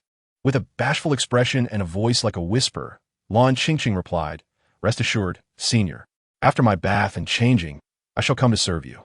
Li Changsheng nodded and then made his way to his quarters. After Li Changsheng departed, the other maidens cast disdainful glances at Lan Changsheng. "Changsheng, this Li Dan is nothing but a lecherous old man, clearly intending to lead us astray. You have willingly walked into his trap. How naive you are. Indeed, although we may be of lower cultivation, with diligence, we will one day break through to foundation establishment. Even if you were to succeed with Li Dan's help, what difference would it make? With our innate talents, if we cannot enhance our roots, we shall remain stagnant in this lifetime." Changsheng is still too young, too easily swayed by a man's sweet words. Alas, she will learn after suffering a loss. The words of men are but deceitful lies. At this juncture, it was futile to lament. Changsheng had already promised Li Dan. Should she fail to appear tonight, Li Dan would surely hold them accountable, and they would face the sex punishment. The group sighed in unison, casting a mix of sympathy, disdain, and envy toward Lan Changsheng. As night fell, Lan Changsheng arrived as promised. After a night had passed, the room was suffused with the fragrance of stone heather. Lan Changsheng gazed at Li Changsheng, her eyes filled with gratitude and admiration. "Husband, my roots have elevated to the blue mid-grade, and I have advanced to foundation establishment." Just then, a knock sounded at the door, and a female cultivator's voice came through. "Senior, breakfast is ready." Li Changsheng waved his hand and instructed Lan Changsheng, "You need to regain your strength. Go open the door and bring in the breakfast." Lan Changsheng nodded in agreement, donned her clothing, and proceeded to open the door. Upon opening it, she effortlessly received the breakfast. The maiden delivering the meal looked at Lan Changsheng, astonished by her foundation establishment cultivation. "You have advanced to foundation establishment?" Lan Changsheng nodded, pride illuminating her face. She recalled how the others had looked down upon her decision just the day before. Now, a feeling of vindication washed over her. Not only had she advanced to foundation establishment, but her roots had also improved a grade, reaching the blue mid-grade. Li Changsheng remained in the room. This was not a moment for idle chatter. After speaking, Lan Changsheng closed the door. The female cultivator stood in place, her expression one of shock. How could this be? Through her perception of Lan Changsheng, she discerned that the maiden spoke the truth. Could it be that Li Dan had indeed administered a pill to enhance her roots? She gazed towards the room, envy flickering in her eyes, privately regretting. "Had I known, I would have stepped forward yesterday. It is truly disheartening to miss such a rare opportunity." With a sigh, she turned and walked away. When she encountered the other maidens, she recounted everything she had witnessed, prompting a chorus of astonished gasps. What? She advanced to foundation establishment in a single night? Surely, Changsheng cannot be lying. The maiden shook her head. "I can sense her cultivation. She has indeed reached foundation establishment." Then she shifted her tone and continued. "There is one more thing you would never guess." "What is it? Speak quickly. Do not keep us in suspense." "I sense that Lan Changsheng's roots have elevated to the blue mid-grade. This is impossible. Enhancing one's roots is exceedingly difficult, achievable only with rare heavenly materials and treasures. Li Dan would never concoct such precious pills for her. I cannot be mistaken. Lan Changsheng has affirmed it herself, and my perception corroborates this." The group reacted with a myriad of expressions. Some were stunned, others envious, some regretful, and others contemplative. After a prolonged silence, one female cultivator's demeanor grew serious. "Sisters, this opportunity is rare and may never come again in our lifetimes. We cannot let it slip away, no matter the cost. We must seek Li Dan's assistance to enhance our roots." Though the others understood this truth, uncertainty lingered in their hearts, fearing Li Changsheng would reject their pleas. The maiden who had spoken earlier grew resolute. "Sisters need not worry. Tonight, I shall test the waters. If successful, it will not be too late for you all to follow." The others looked at her with gratitude. In that moment, she was a hero in their eyes. As the wind howled and the waters grew cold, the brave departed, hoping for their return. Chapter 50. I truly am a genius Jujuazi and Mastermingi. Having consumed the heart protection pill, regained their peak cultivation. To express their gratitude, they once again visited the Morong family. Morong Yinhai personally welcomed them, and upon seeing them, his eyes involuntarily narrowed. You two seniors have truly concealed your depths. The peak of the golden core stage, I offer my respects. There is no need for such formality. Yinhai, treat us as you always have. Without Li Dan's heart protection pill, we could not have healed. We have come to express our gratitude to Li Dan. I wonder if he is still here? My master has personally gone to the Heartless Valley to rescue our captured clan members and has yet to return. Upon hearing this, Zhuge Weizi's expression turned cold. The Heartless Valley dares to act against Senior Li? Zhuge Weizi, will never tolerate this. Master Mingyi also displayed anger. Li Dan has bestowed great kindness upon us. Should he find himself in trouble, we shall not stand idly by. Even if the matriarch intervenes, she cannot deter me. You two misunderstand. With the strength of the Heartless Valley, they cannot harm my master. He may be enjoying himself in the Heartless Valley. Morong Yinhai recognized Li Changsheng's character. Although he possessed profound mastery in the art of alchemy, it appeared that women were his lifelong obsession, as he seemed determined to win over every female he encountered. With so many women in Jueching Valley, it was likely that his master would not return anytime soon. Upon witnessing this, Zhuge Weizi and Master Mingyi experienced a moment of clarity. It seemed evident that the formidable strength of Senior Li was beyond the reach of Jueching Valley. At that moment, Morong Shui approached them, saying, "If the two seniors are in search of their husband, you should head to Tiananmen. I have just received news that he has been summoned by the sect leader, Wu Sheng, to assist in refining elixirs." Upon hearing this, Morong Yinhai exhibited a keen interest. If my master is refining elixirs at Tiananmen, the quality of those elixirs will surely be exceptional. I must go and observe. Perhaps I can learn a great deal to enhance my own alchemical skills. Seizing the opportunity, Zhuge Weizi and Master Mingyi concurred. In that case, let us journey together to Tiananmen without delay. The journey is long and will likely take several days. At Tiananmen, where Li Changsheng resided, he had been living in utmost comfort since his arrival, being served meals crafted from exceedingly rare spiritual herbs. The abode he occupied was also the area imbued with the most concentrated spiritual energy within the entire sect. As night fell once again, Li Changsheng, with a toothpick in his mouth, awaited with eager anticipation. I wonder who will visit tonight. Just then, the door creaked open, and an enchanting female cultivator entered.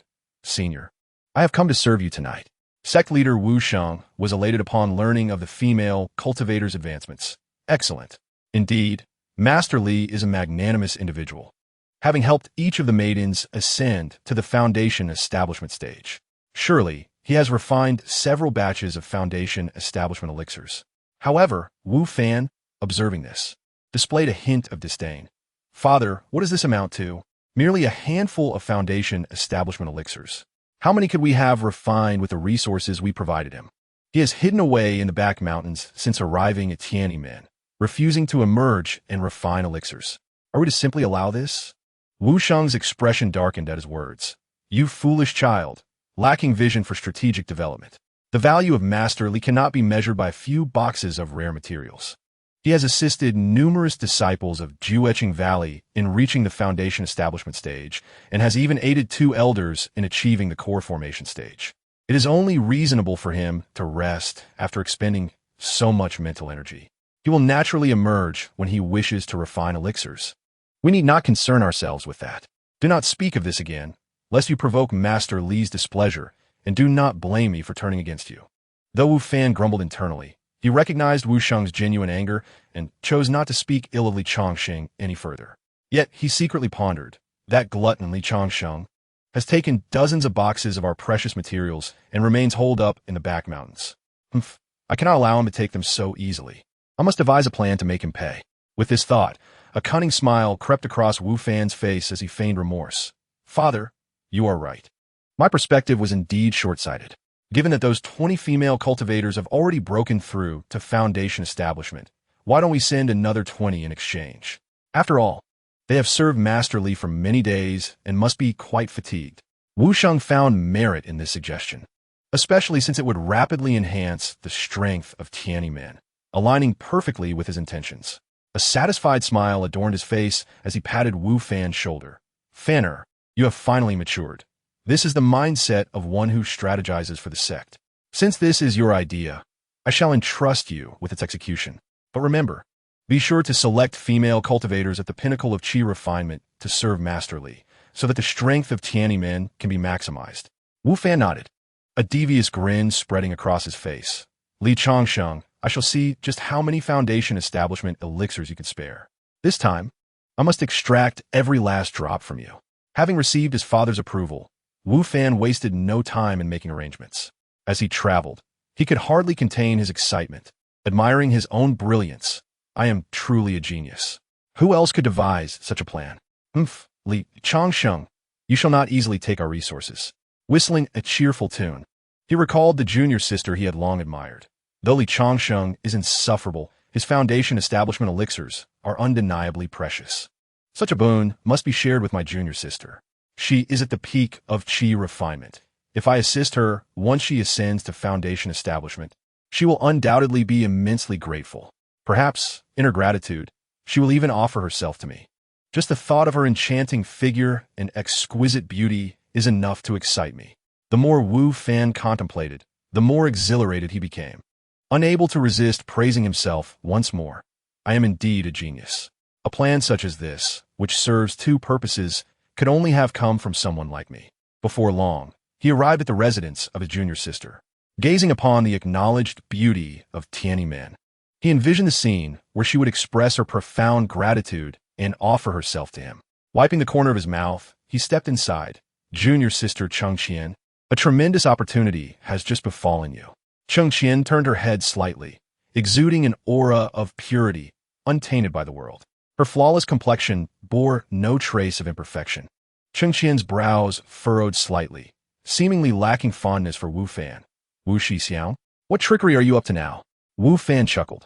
What are you saying, Changsheng? This truly is a magnificent opportunity. The maidens serving Master Li are to be rotated, and I believe you are the perfect fit. Pausing for effect, he anticipated her surprise.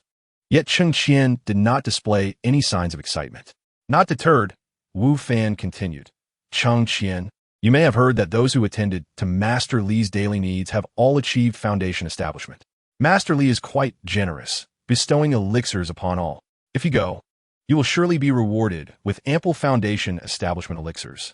Breaking through to that stage will be effortless for you. Is this not a splendid opportunity? Changsheng had indeed heard whispers of this matter, and had previously envied the maidens who accompanied Li Changsheng. Upon realizing that such fortune had come to her, a look of surprise illuminated her face. Wu Shixiang, you are kind. I apologize for my past demeanor towards you.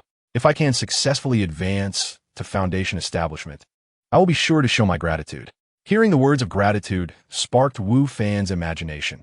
Since junior sister has agreed, let us hasten to prepare and head to Master Li's residence. I shall be the first to seek you out. Others are waiting for me to inform them. Changsheng, seeing the urgency, did not delay and promptly set off for Li Changsheng's dwelling. Chapter 51. Women are all great pigs on yet another beautiful night. Li Changsheng leisurely enjoyed the melodies in the brothel, gazing at the round moon above. A faint smile graced his lips as he recalled Lan Changsheng mentioning that they would soon be replaced. He wondered about the quality of the new maidens. The news of Li Changsheng's maidens successfully advancing in their cultivation to the foundation establishment stage had spread throughout the Tiani sect, especially among the female cultivators. Each one eagerly anticipated the chance to serve Li Changsheng. However, the male disciples expressed their discontent, grumbling in private. Why can only women go? This is unfair. We men can hold up half the sky too. I truly do not understand why only female cultivators are chosen. Are we incapable? With our physique, what can we accomplish? This is discrimination, a serious bias towards women. After inquiring with the previous group, the newcomers learned the methods to enhance their roots. One evening, as Li Changsheng lay in bed, a knock echoed at the door. Come in. The door creaked open, revealing a slender woman clad in white, Changsheng. The second wave of 20 maidens had already been largely graced by Li Changsheng's favor. Initially, Changsheng felt perplexed and even harbored disdain for those eager female cultivators. She intended to complete her task and depart. However, witnessing their improved roots and ascended cultivation, she could no longer remain idle. Finally, that very night, she resolved, cultivating immortality is about becoming stronger. If one fails to cherish opportunities that lie before them, They will surely regret it if lost. To grow stronger. What is the value of virtue? Without strength, this beautiful exterior will eventually be taken by unscrupulous men. Rather than allow that to happen, it is far better to exchange it for cultivation. Having made her decision, Changsheng mustered her courage and entered Li Changsheng's chamber. Upon seeing her, Li Changsheng's eyes sparkled with interest. "May I inquire your name, fair maiden?" Changsheng nodded, casting a shy glance at Li Changsheng. "I am Changsheng, here to pay my respects to Master Li." Before she could utter more, Li Changsheng swiftly embraced her, exclaiming, "Miss Cheng, with your peak chi refinement cultivation, you shall undoubtedly establish your foundation after tonight." Another enchanting night unfolded, and as always, Li Changsheng enhanced his roots. This routine persisted for over 10 days.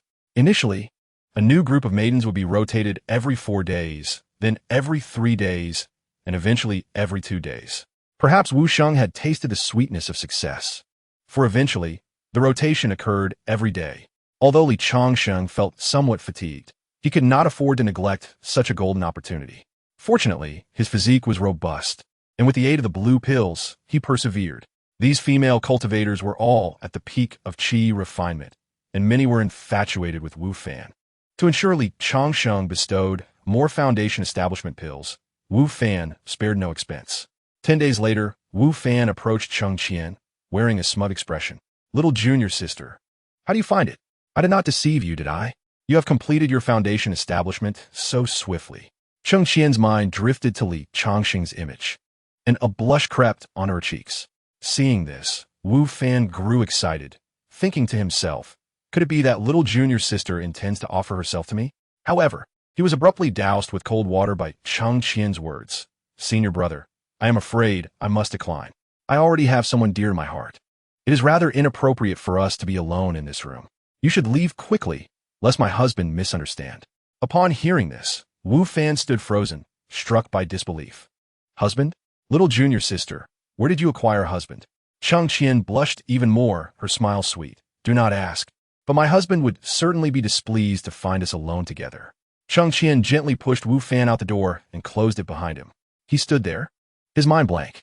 With a cry to the heavens, he lamented, "No, no, no."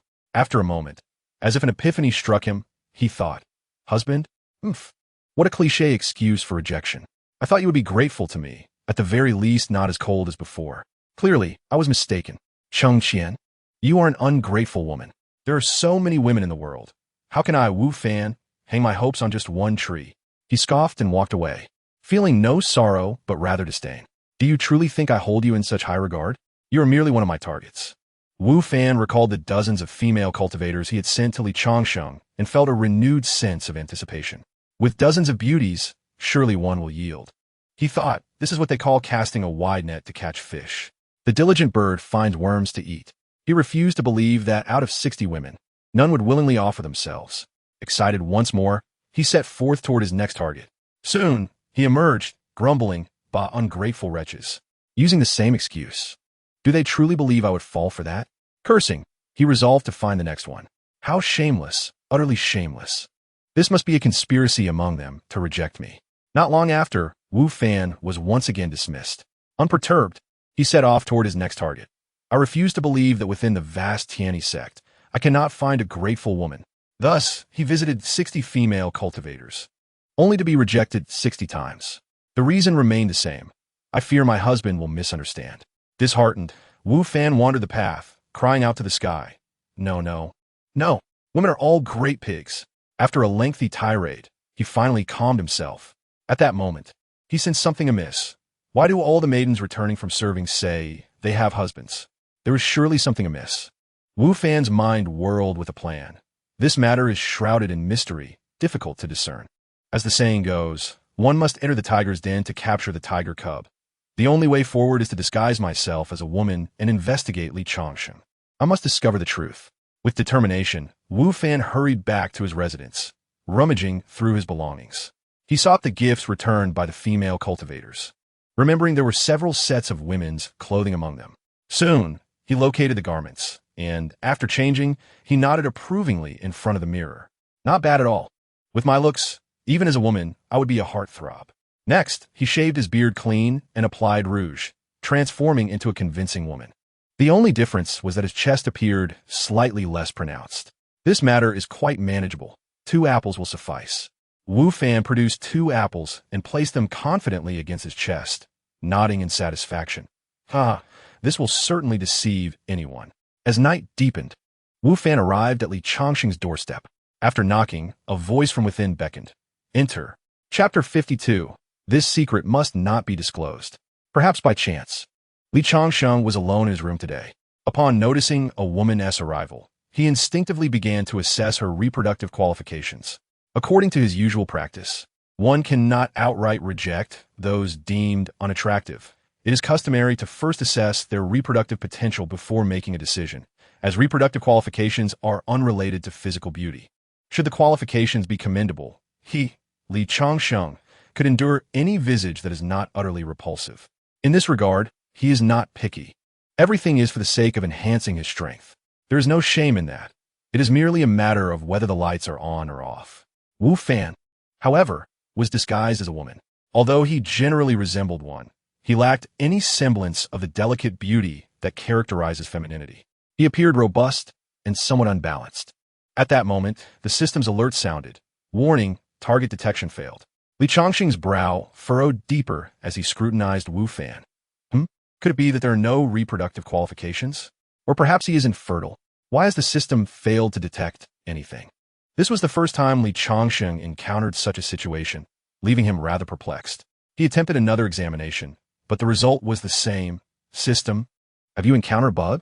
Why do you keep failing to detect? The system responded with disdain. Reproductive qualifications are attributes exclusive to women. If you could detect them in a man, that would indeed be a bug. You are quite the character. Li Changsheng found himself in a quandary. Having assumed the individual before him was a woman, completely oblivious to the possibility that he might be a man. At this moment, a wave of shock washed over Li Changsheng, and a sense of dread began to creep in. Goodness, if I were to take this man to my bed, my entire reputation would be ruined. Today, he resolved to discover who dared to masquerade as a woman in his presence. With a composed demeanor, Li Changsheng coldly regarded Wu Fan and inquired, "At this late hour, what brings you to seek me?" Wu Fan stood frozen, overwhelmed by nervousness, his legs trembling slightly. Yet, to validate his suspicion, he mustered the courage to speak. Does the esteemed senior require my company for the night?" Upon hearing this, Li Changsheng spat out a mouthful of blood, his righteous indignation erupting. Standing tall, he reprimanded Wu Fan. "Nonsense. Young as you are, how can you think of bribing me in such a manner? Do you truly believe I only see women? Do you think everyone is like you, consumed by such lewd thoughts?" Wu Fan felt as though he had been struck by lightning, his body jolting. Immediately, Li Changsheng approached Wu Fan, pointing an accusing finger at him. As a cultivator, one must maintain purity of thought and focus on the path. With such a restless heart, how could you achieve greatness? At your age, I never once contemplated such trivial matters. Yet you, as a woman, behave so wantonly. It is truly disgraceful. Begone at once, or do not blame me for turning hostile. His voice thundered, each word resonating with authority. Wu Fan, enlightened by this reprimand, began to feel a sense of guilt towards Li Changsheng. I never expected Master Li to be so upright and principled, embodying such integrity. I, Wu Fan, have underestimated your character. Overcome with shame, he offered his apologies and prepared to depart. However, at that moment, Li Changsheng called out to him, "Wait. I see your physique does not resemble that of a woman. Who are you truly? How did you infiltrate Tiani men? What is your purpose here?" Feigning vigilance, Li Changsheng suddenly employed his formidable dragon claw technique, pulling Wu Fan closer. Then he exclaimed, "Wu Fan, it is you." Li Changsheng hurled him away. Stepping back a few paces, "What do you intend to do? I assure you, I do not possess such peculiar inclinations." Wu Fan, realizing he had been recognized, displayed a mix of embarrassment and urgency. "Master Li, please lower your voice. Let me explain. It is not as you think." Li Changsheng opened the window, preparing to call for help. "Wu Fan, I never imagined you to be such a person. In my lifetime, I have never encountered a person who indulges in such affairs. Your appearance in my chamber at this hour, dressed as you are, is a grave insult to me. If you can engage in such actions, then I need not be courteous to you." Li Changsheng cupped his hands to amplify his voice, poised to shout. Wu Fan panicked, recognizing that should this incident be revealed, he would forever lose face, and his father would enforce familial discipline upon him. In desperation, Wu Fan knelt. "Esteemed senior, please do not make this public. If you disclose this matter, I shall never be able to hold my head high again. If you can keep this secret, I am willing to share another secret with you." Li Changsheng paused his actions, curiosity piqued. "Oh? What secret? Pray tell me." Wu Fan steeled himself. The current situation pertained to his dignity as a man. Should Li Changsheng disclose this secret, he would become the subject of ridicule for all time. With resolve, he declared, "There's a hidden chamber in Tiananmen that my father visits clandestinely, fearing others might discover it, yet I have not missed it." As he spoke, Wu Fan subtly observed Li Changsheng's expression, noting his interest, and he felt a wave of relief. "Esteemed senior, if you spare me this time, I shall take you to explore the hidden chamber. Though I know not what lies within, my father's caution suggests it must contain some extraordinary treasure." Li Changsheng regarded Wu Fan intently, remaining silent for a long moment as if searching for something in his gaze. Wu Fan, feeling uneasy, retreated, covering himself. "Esteemed senior, you did say you had no peculiar inclinations." Li Changsheng, his expression darkening, replied, "What do you take me for?" After a brief contemplation, he mused, "The hidden chamber of Tiananmen must surely hold significant secrets. Perhaps it is worth a look." Thus he spoke, "If that is the case, I shall accompany you. But let it be known, this venture is yours. I am merely a companion. Should we be discovered, do not place the blame on me." Wu Fan, brimming with joy, assured him, "Rest assured, esteemed senior, I know how to handle this." With that, Li Changsheng nodded and rose to depart. "In that case, under the cover of darkness, let us explore the hidden chamber." Wu Fan, beaming with delight, eagerly led the way. "Esteemed senior, please follow me." Shortly thereafter, the two arrived before a rockery. As they journeyed onward, although they encountered patrolling disciples, one was the young master, and the other a distinguished guest invited by Wu Shang, and they were allowed to pass without any inquiries. Wu Fan glanced around, and upon noticing the absence of others, placed his hand upon a protruding section of the artificial hill. With a firm grip, a concealed stone door slowly creaked open. "Senior, please," Wu Fan respectfully inclined his body, ushering Li Changsheng inside. Li Changsheng did not hesitate, stepping in without delay. Chapter 53. I have set my eyes on you. The secret chamber was shrouded in deep darkness, rendering it impossible to see one's hand in front of them upon entry. As the two advanced, lights along the corridor ignited spontaneously. With a flickering illumination, Li Changsheng gazed ahead, where a path culminated in a grand, ancient red door. Upon reaching the door, Wu Fan felt a surge of excitement within. "Senior, the secret must lie beyond this door." At his words, Li Changsheng extended his hand to push against the door. It was unlatched, allowing it to swing open with ease. Upon entering, both were struck by a dazzling sight.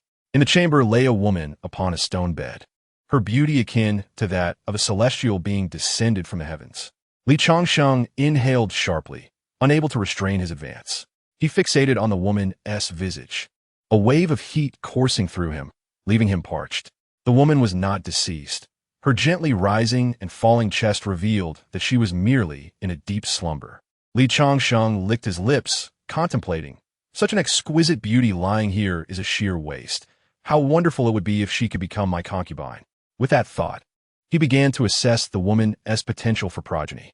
Suddenly, a brilliant purple light emanated from her form. Li Changsheng's eyes narrowed in astonishment. "This is indeed an exceptional purple-grade fertility aptitude, the strongest I have encountered thus far." At that moment, Wu Fan suddenly knelt, repeatedly exclaiming, "Ancestor, I did not intend to offend. Please forgive me." "Ancestor?" Li Changsheng furrowed his brow. "Is she your Tiananmen's ancestor?" Wu Fan nodded and explained, "I have seen her portrait. She is indeed our ancestor, Shuelingyun." To clarify the situation, Li Changsheng inquired, "What has befallen your ancestor? Is she injured, ill, or merely in slumber?" Wu Fan, who had always indulged in pleasure and knew little of the sex affairs, replied, "I am not certain. But my father mentioned that our ancestor seems to be nearing the end of her lifespan. To delay her passing, she fell into this slumber. Only when the sect is in peril does my father awaken her." Li Changsheng nodded slightly and then asked, "There are numerous ways to address insufficient lifespan. such as consuming longevity pills to enhance cultivation. Why have you not attempted this? With a sigh, Wu Fan responded, it is not that we have not tried, but the consumption of longevity pills is not limitless.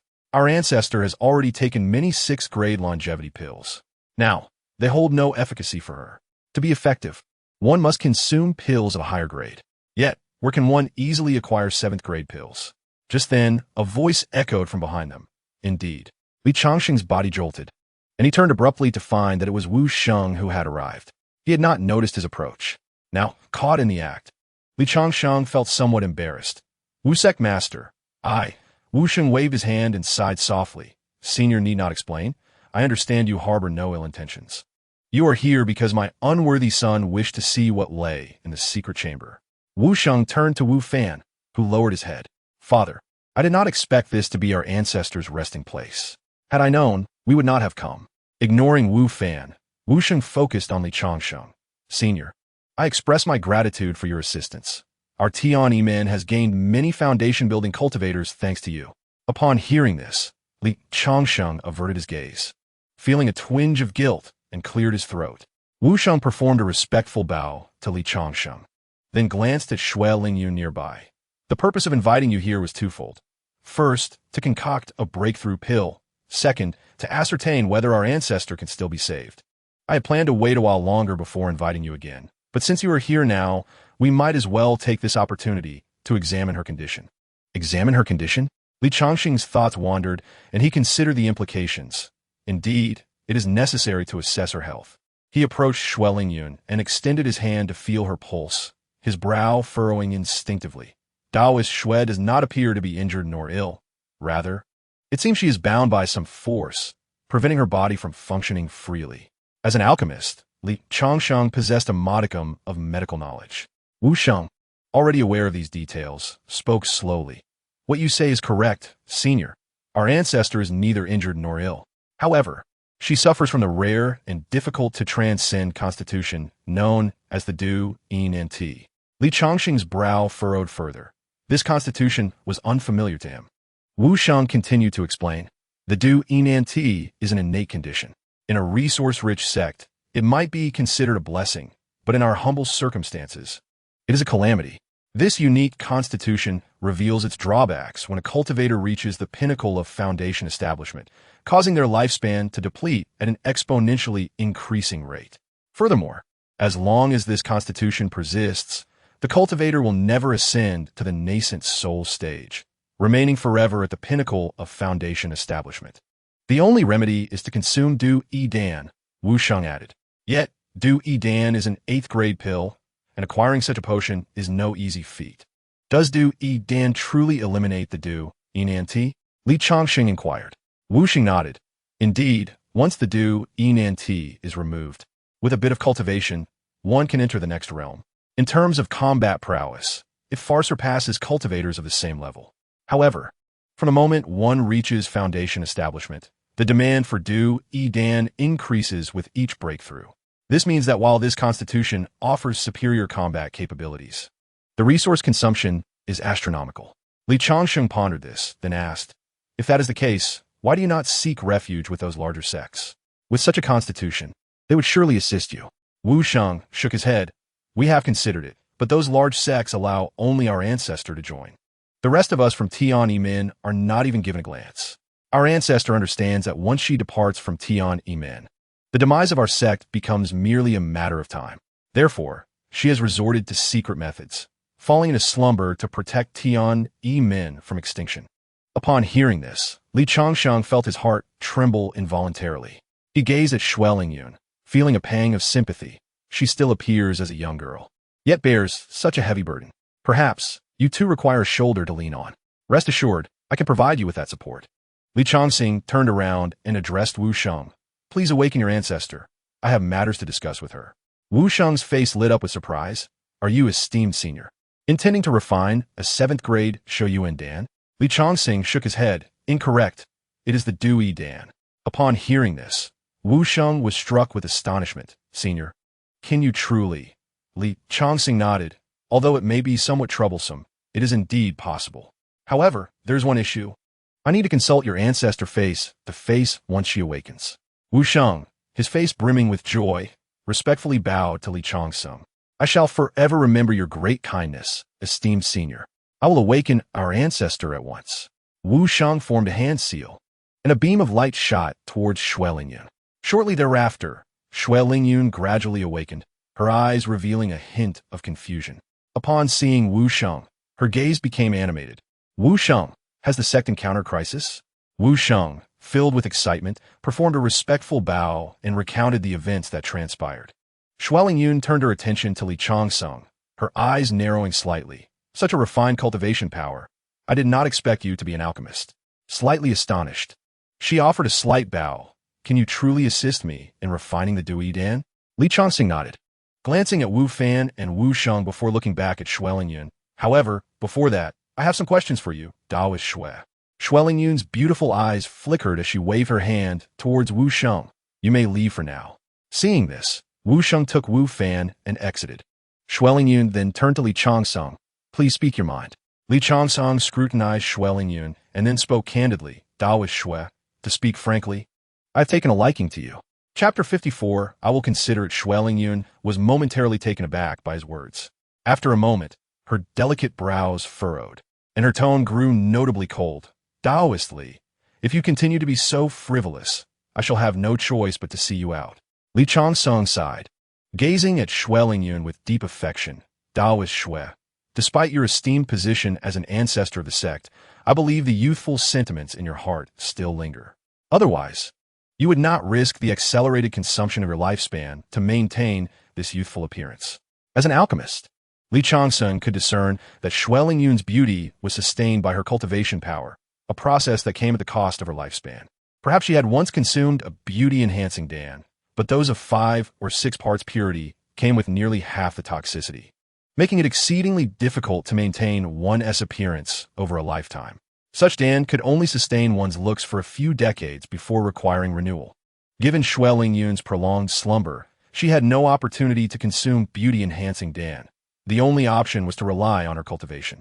Xue Lingyun shuddered at his words. Yet her expression remained icy. This seems to have little to do with you, Taoist.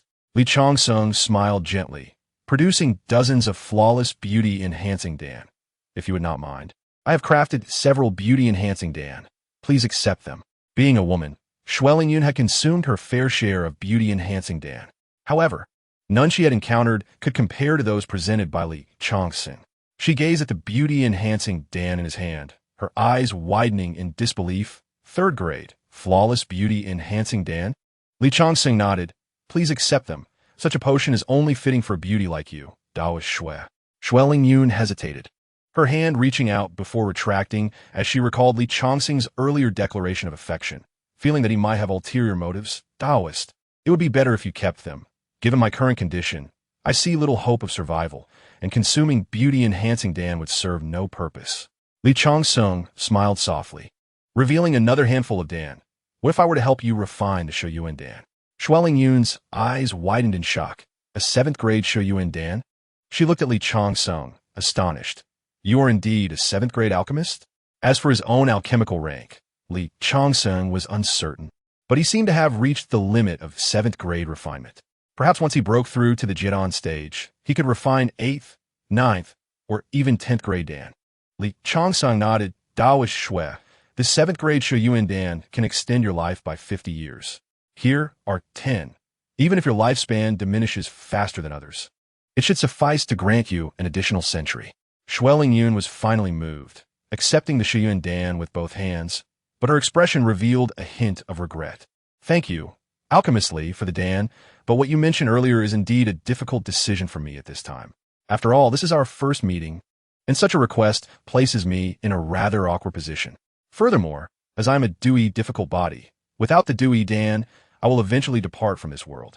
If we were to be together, we could not remain together for long.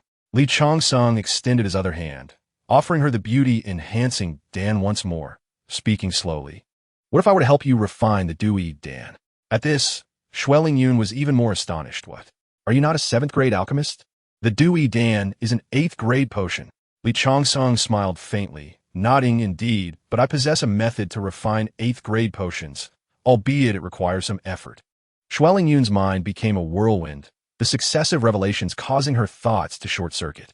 Throughout her life, no man had ever spoken so directly as Li Changsheng, nor had any man ever been so exceptional. As a Jidon cultivator, Xuelingyun understood the immense power a 7th-grade alchemist wielded.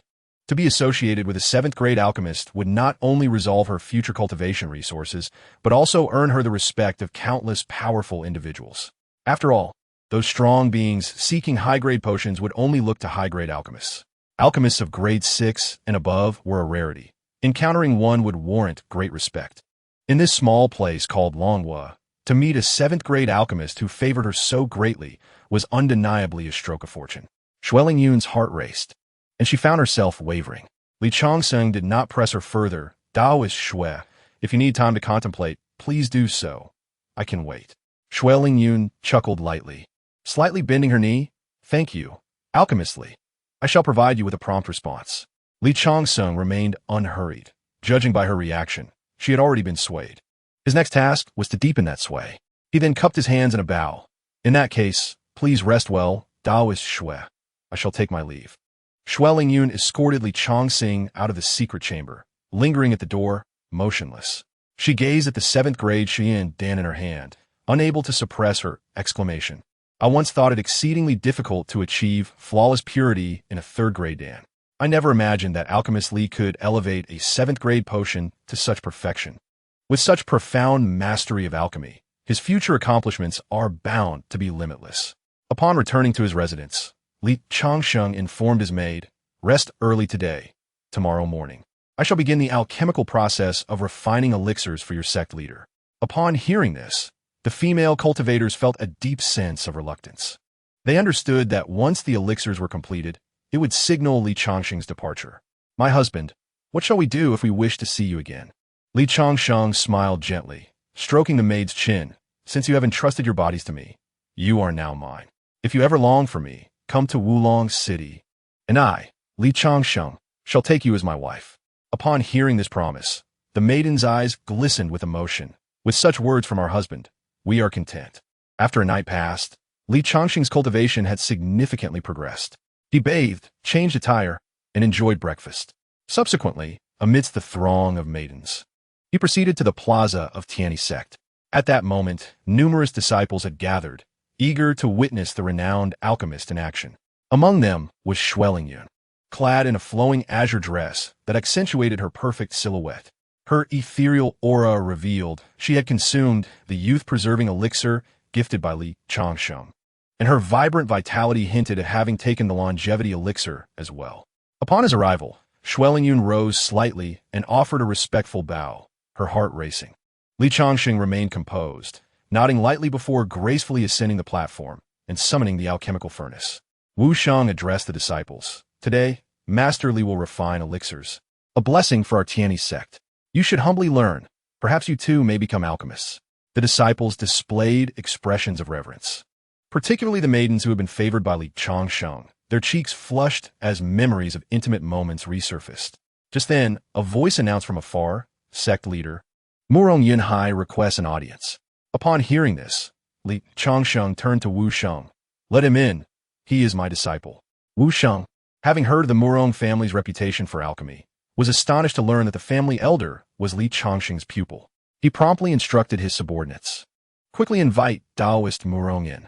Shortly thereafter, Murong Yunhai appeared alongside Master Meng, Yi, and Zhu Juezi. The three respectfully bowed to Li Changsheng before taking their seats. Xuelingyun observed Master Meng, Yi, and Zhu Juezi, her eyes narrowing slightly in astonishment. Jidon cultivators showing such deference to Li Changsheng? Could it be that he possesses a more formidable background? Contemplating this, Xuelingyun's heart raced faster. Perhaps I should take a gamble and agree to him? Chapter 55. Xuelingyun's decision with newfound thoughts. Xuelingyun regarded Li Changsheng with a different gaze. His appearance is above average, and his alchemical skills are quite rare. Furthermore, he harbors an exceptionally mysterious background. The only drawback is his relatively low cultivation level. Nonetheless, if I can eliminate my tribulation physique, a breakthrough to Yuanying is just around the corner. If I can unite with him, with my protection, there should be no issues. At this juncture, Li Changsheng commenced the elixir refinement. He swiftly extracted the herbs and placed them into the furnace. Soon, the aroma of the elixirs filled the air, intoxicating all present.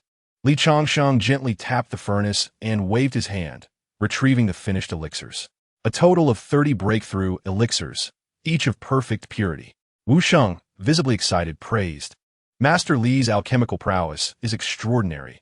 In just an hour, he has produced so many elixirs. Li Changsheng, accustomed to such accolades, felt little excitement. He directly handed the elixirs to Wu Sheng. These are for you. Are there any other elixirs that require refinement? Wu Sheng shook his head, eagerly accepting the elixirs. None. None. Master Li, please rest well. Li Changsheng nodded and turned to Shueling Yun. Daoist Shui, have you given any thought to yesterday's proposal? Shueling Yun's cheeks flushed as she nodded slightly. I accept, but we must wait until you refine the tribulation elixir. However, the herbs required for the tribulation elixir are exceedingly rare, and I have yet to gather them all. Li Changsheng was overjoyed and promptly replied, You need not worry about the herbs. I have them. I shall refine the tribulation elixir now. He sat cross-legged, focusing on his personal herb garden, gathering the necessary herbs, which then floated around him. The overwhelming fragrance of the fresh herbs astonished everyone. Such pristine herbs could not possibly be stored in a storage bag. Experienced cultivators recognized the implications immediately. Shueling Yun was slightly shaken, thinking to herself, a personal cave abode that can cultivate spiritual herbs. There are two types of personal caves. One merely accommodates the body, while the other allows for cultivation and the growth of spiritual herbs and beasts. The latter is exceptionally rare and typically belongs to powerful cultivators or those with significant backgrounds. Zhu Juezi and Master Meng Yi also displayed expressions of shock, realizing Li Changsheng's background was beyond their imagination. This individual's connections must be terrifying. They likely surpass our expectations. Indeed, few of the revered ancestors of the Holy Lands we have encountered possess such a personal cave. Soon after, Li Changsheng began refining the elixir again. His heart raced, and his hands trembled slightly, not from excitement over his alchemical skill, but rather from thoughts of Shueling Yun's alluring form, leaving him unable to concentrate.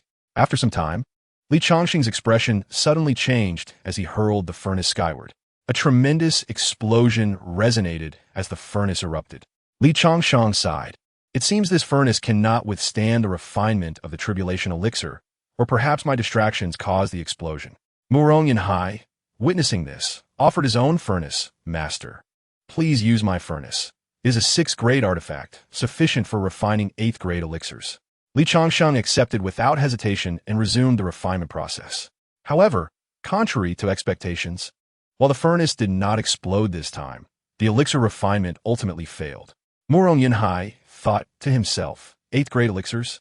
It appears even Master cannot achieve success on the first attempt. Shueling Yun expressed her disappointment. The difficulty of refining the tribulation elixir is unexpectedly high, even for Li Changsheng. Li Changsheng furrowed his brow, contemplating, could it be due to my low cultivation level? Resolving this, Li Changsheng decided to advance to Jidan. My cultivation has recently reached the pinnacle of foundation establishment. I shall advance to Jidan and then attempt again. Li Changsheng's thoughts stirred, and with almost no hindrance, his cultivation effortlessly broke through to the Jidan realm. Typically, an ordinary cultivator would require numerous attempts to ascend to Jidan. Yet for Li Changsheng, it seemed as simple as eating and drinking. At this moment, Zhu Juezi and Master Meng Yi displayed expressions of enlightenment. Li Danshi had indeed concealed his true cultivation and had just elevated it to the Jidan realm. They exchanged glances, both utterly convinced. Meanwhile, Shueling Yun revealed a look of astonishment. Had he truly reached Jidan? She hadn't sensed any fluctuations during the advancement. Could it be that he had concealed his power? After a moment of contemplation, Shueling Yun deemed this possibility highly likely. I should have anticipated this. How could a mere Longwu produce a 7th-grade alchemist? Upon his ascension to Jidan, Li Changsheng felt the crystal within his dantian suddenly shatter and then reassemble. In a brief moment, it transformed into a pearl floating within his dantian. The golden radiance produced during the foundation establishment by the Heavenly Dao was now fused with the golden elixir, deepening its hue. Ordinary Jidan cultivators possess white golden elixirs. Those with exceptional talent have dark golden elixirs. However, Li Changsheng's golden elixir radiated a blindingly brilliant golden hue, exuding a sacred aura akin to the Heavenly Dao, evoking a sense of reverence. With his Jidan cultivation, he ought to attempt refining 8th-grade elixirs. Li Changsheng's expression turned serious as he began the refining process. Shortly thereafter, the aroma of elixirs wafted through the air, accompanied by the sound of thunder in the sky. Xuelingyun looked up, her brow slightly furrowed. It is said that when an 8th-grade elixir is formed, the heavens will manifest signs. Could this mean success? Suddenly, Li Changsheng cried out, "Elixir complete." As the furnace opened, 5p elixirs slowly ascended. Wu Sheng's face lit up with joy. It worked. The ancestor is saved. Xuelingyun's breath quickened, and her body trembled slightly. Indeed, he has truly refined it. My Diana body can be cured at last. She had long feared this condition, but now she no longer needed to worry. Li Changsheng wiped the sweat from his brow and shook his head in mild disappointment. It seems that refining 8th-grade elixirs is still somewhat challenging. Only 5 elixirs were produced, which is rather disappointing. However, all in all, Lingyun's Diana condition can be resolved. Li Changsheng flew to Xuelingyun's side and handed her the elixirs. The elixirs are ready. Shall we retire to the bridal chamber tonight? I have been diligently studying 2 sets of secret techniques and am in urgent need of thorough cultivation. Xuelingyun blushed, nodded slightly, and in a soft, affectionate tone replied, "I will heed my husband's wishes."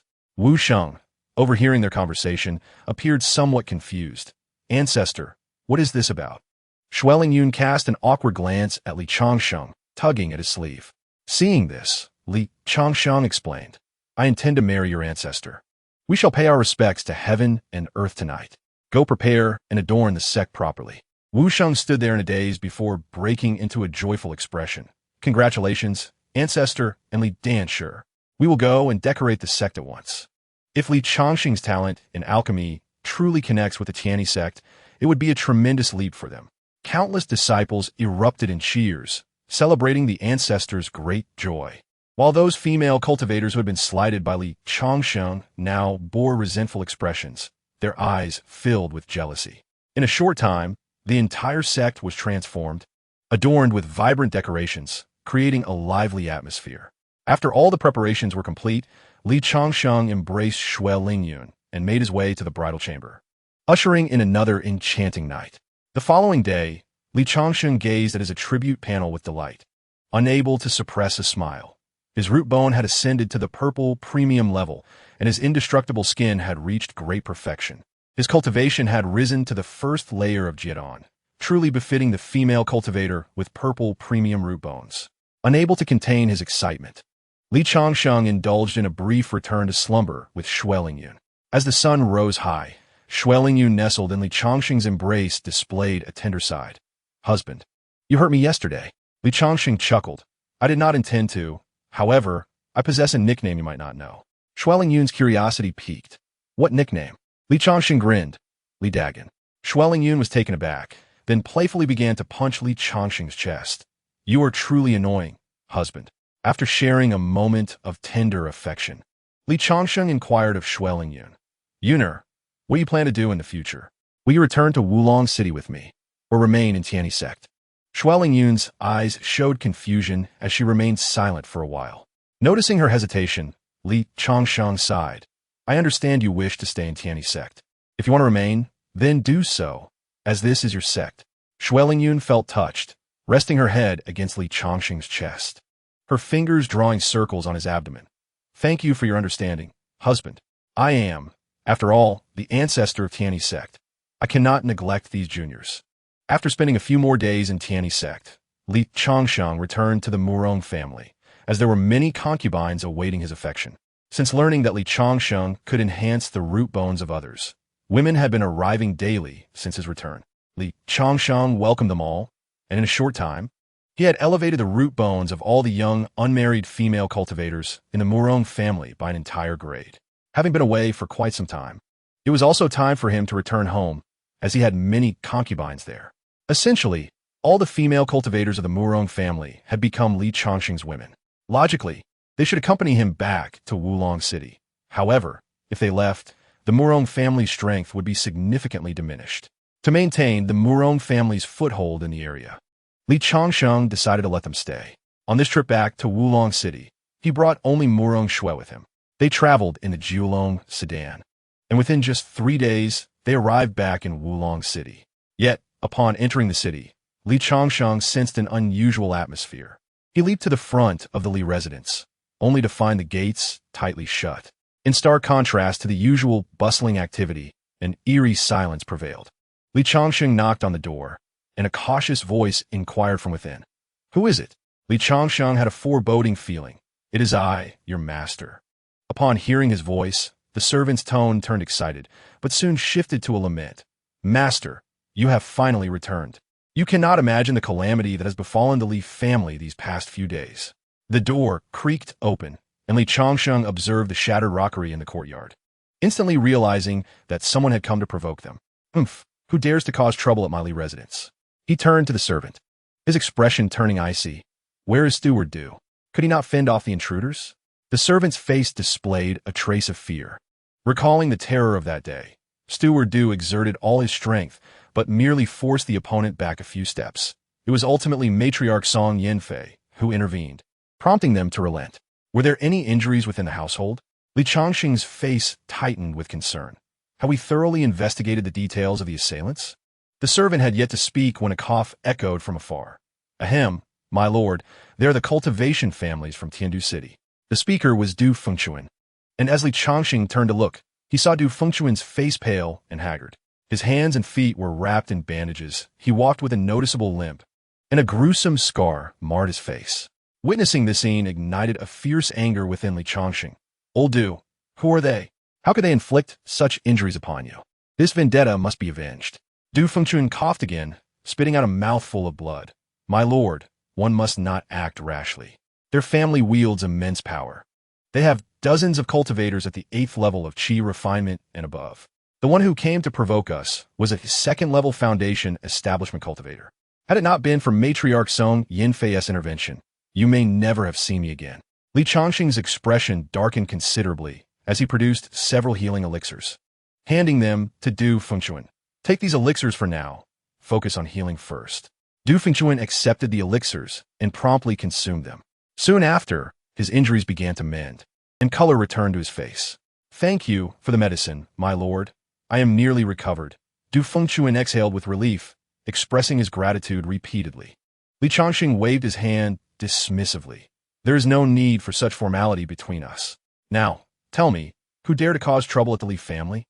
Du Fengchuan recalled that humiliating day, and his face flushed with rage. "They are from the Xie family of Tiandu City. On that day, they passed by Wulong City and saw countless women coming to our Li estate for interviews as concubines. Perhaps out of jealousy, they brazenly barged in and began to insult my subordinates without cause. When one of the servants retorted, he was killed with a single sword strike. When I learned of this, I intervened, but that individual was unreasonable and attacked me. I was severely injured. Fortunately, Matriarch Song Yanfei intervened and saved my life." Li Changsheng's fury intensified. "So, it is the Xie family of Tiandu City, is it? Your days of prosperity are numbered." He then surveyed his surroundings and inquired with curiosity, "Where is Song Yanfei? Why do I not see her?" Du Fengchuan sighed and produced a letter. It seems Matriarch Song Yanfei had urgent matters to attend to. She left in haste after writing this letter. Li Changsheng took the letter, and, as he read, his expression grew increasingly grim. Murong Shui asked, "Husband, what does the letter say?" Li Changsheng spoke slowly. "Song Yanfei has received a family notice instructing her to return home to prepare for her marriage to the crown prince, to avoid implicating us. She has already returned to her family." Murong Shui, who was closest to Song Yanfei in the Li family, was immediately filled with anxiety upon hearing this news. "Husband, this cannot be allowed. Sister Yanfei is a member of the Li family. She must not marry that crown prince." Li Changsheng nodded. Indeed, fortunately, Yanfei did not return directly to her family. She must have hidden herself elsewhere. Even if she has returned to the Song family, according to the dates in the letter, there are still over 2 months remaining. We have more pressing matters to address. Li Changsheng gazed towards Tiandu City, his eyes filled with bloodlust. As our Li family grows stronger, it is inevitable that others will become envious and seek to cause trouble. If we allow ourselves to be bullied without retaliation, we will surely be seen as easy targets. The saying goes, strike first to avoid 100 retaliatory blows. This is a perfect opportunity, a chance to make an example of him. Li Changsheng has always adhered to a creed. If one does not offend me, I shall not offend him. But if one offends me, I shall exact vengeance. At this moment, Li Changsheng felt the urge to kill. He summoned the Jiu Long Lian and leapt onto it. Sure, look after the family. I shall return shortly. In Wulong City, Xie Baoqing, the head of the Xie family, gazed at the sky, sensing that something was amiss. Could it be related to the incident at the Li family? No, that event had transpired 7 days ago. They had not dared to retaliate. So it cannot be them. Head, we have already investigated thoroughly. Li Changsheng has just established his foundation and is no match for you. Indeed, if he comes to our door, we can simply teach him a lesson and demand several tens of thousands of spirit stones in compensation. Spirit stones alone are insufficient. I have heard that Li Changsheng's concubines are all exceptionally beautiful. If we could acquire a few of them for our enjoyment, it would be quite delightful. Oomph. You would settle for second-hand goods? Truly, you are not picky. You have not seen Li Changsheng's concubines. They are not at all comparable to ordinary courtesans. Our Xie family has 3 foundation establishment cultivators. We should seize this opportunity to claim all of his concubines for ourselves. Yes, head, Li Changsheng may lack other talents, but his eye for concubines is truly exceptional. There is no need for concern. You must be overworked after recently marrying several new concubines. When we visit the Li family again, we will surely capture several stunning beauties to present to you. Hearing the reassurances from his subordinates, Xie Baoqing felt a slight sense of relief. However, at that moment, the entire courtyard of the Xie family plunged into darkness, as if something had obscured the sky. Xie Baoqing's expression shifted as he looked up, only to see a colossal dragon soaring across the heavens. Behind the dragon trailed a dragon carriage, upon which sat a man. His expression bloodthirsty as he gazed down below. Xie Baoqing's body trembled, his face filled with shock. Quickly gather our forces. Our Xie family is in grave danger. Chapter 57. The annihilation of the Xie family. Tiandu City is situated in a prosperous location, where the spiritual energy far exceeds that of Wulong City. While it cannot compare to those cultivation sects, it is still considered an excellent place for cultivation. Therefore, many cultivation families have chosen Tiandu City as their family stronghold, with the Xie family being the most formidable among them. However, today, a Jiu Long Lian appeared above the Xie family, instantly capturing the attention of the entire city. Hiss. A Jiu Long Lian, what a grand display. Judging by his cultivation level, he must be a formidable figure at the Jidan realm. Indeed, a Jidan cultivator. Could he be a distinguished guest summoned by the Xie family? As expected, the Xie family is the leading cultivation family in Tiandu City. With such backing, who would dare to provoke them? It seems we must foster good relations with the Xie family in the future. Just then, Li Changsheng's voice rang out unexpectedly. For every cause, there's an effect. His voice, imbued with the power of cultivation, reverberated throughout the surroundings. Xie family, today you shall perish. The one who brings death is Li Changsheng. The chilling tone of his voice conveyed a sense of endless frost. Even from a distance, it could be felt. Those who had previously envied the Xie family were now filled with astonishment. Could it be trouble for the Xie family? Haha, I was right. The Xie family has been too ostentatious lately, provoking trouble everywhere. It seems they have crossed paths with a formidable adversary. They deserve it. The Xie family has long relied on their strength to bully others. They should have anticipated today. Xie Baoqing's expression changed dramatically as he felt the oppressive aura emanating from Li Changsheng, and he weakened, collapsing to the ground. Li Changsheng for Wulong City? Wasn't he said to have just established his foundation? Damn it, he is actually a Jidan cultivator. Our Xie family is doomed. Who was it that caused trouble at the Li estate that day? Before long, Xie Baoqing's eldest son emerged, his face marked by trepidation, though not as exaggerated as that of his father. Father, our Xie family is numerous, and he is but one. There is no need for us to cower. It is merely a matter of losing a few lives. Let's confront him. Xie Baoqing's eyes widened in fury as he struck his son across the face, then seized his collar and hurled him into the courtyard. Esteemed one, please temper your wrath. It was this man who offended your family on that fateful day. The true culprit stands before you. I beseech you to spare the Xie family, and I am willing to pay any price. His son, aghast, exclaimed, Father, what are you saying? How can you act in such a way? Li Changsheng, having stowed away his Jiulong Yin, descended into the CF family courtyard with an ominous demeanor. Gazing down at the pair as he coldly declared, "Now you choose to admit your faults? Alas, it is too late." In the next moment, the Jian of the soaring swan fell into his grasp. With a swift and decisive motion, both Xie Baoqing and his son lost their heads. A once prominent family of cultivators was obliterated without so much as a flicker of resistance. Who would have imagined that the lord of the Xie family, who wielded immense power in Tiandu City, would crumble so easily before Li Changsheng, holding his sword with an expression devoid of emotion? Li Changsheng advanced toward the remaining members of the Xie family. To eradicate the roots is to prevent regrowth. Today, you shall only have yourselves to blame for provoking forces beyond your reckoning. In that instant, he transformed into a harbinger of death. The Xie residence became a hell's cape, with anguished cries echoing throughout the city. Countless souls were left in shock, even hesitant to draw breath too loudly, fearing that any sound might attract Li Changsheng's deadly gaze. In a mere span of time, not a single soul remained alive within the vast Xie estate.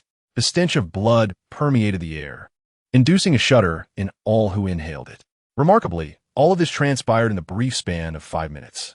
After completing his grim task, Li Changsheng departed the scene aboard his Jiulong Yin, leaving behind the terrified eyes of the onlookers.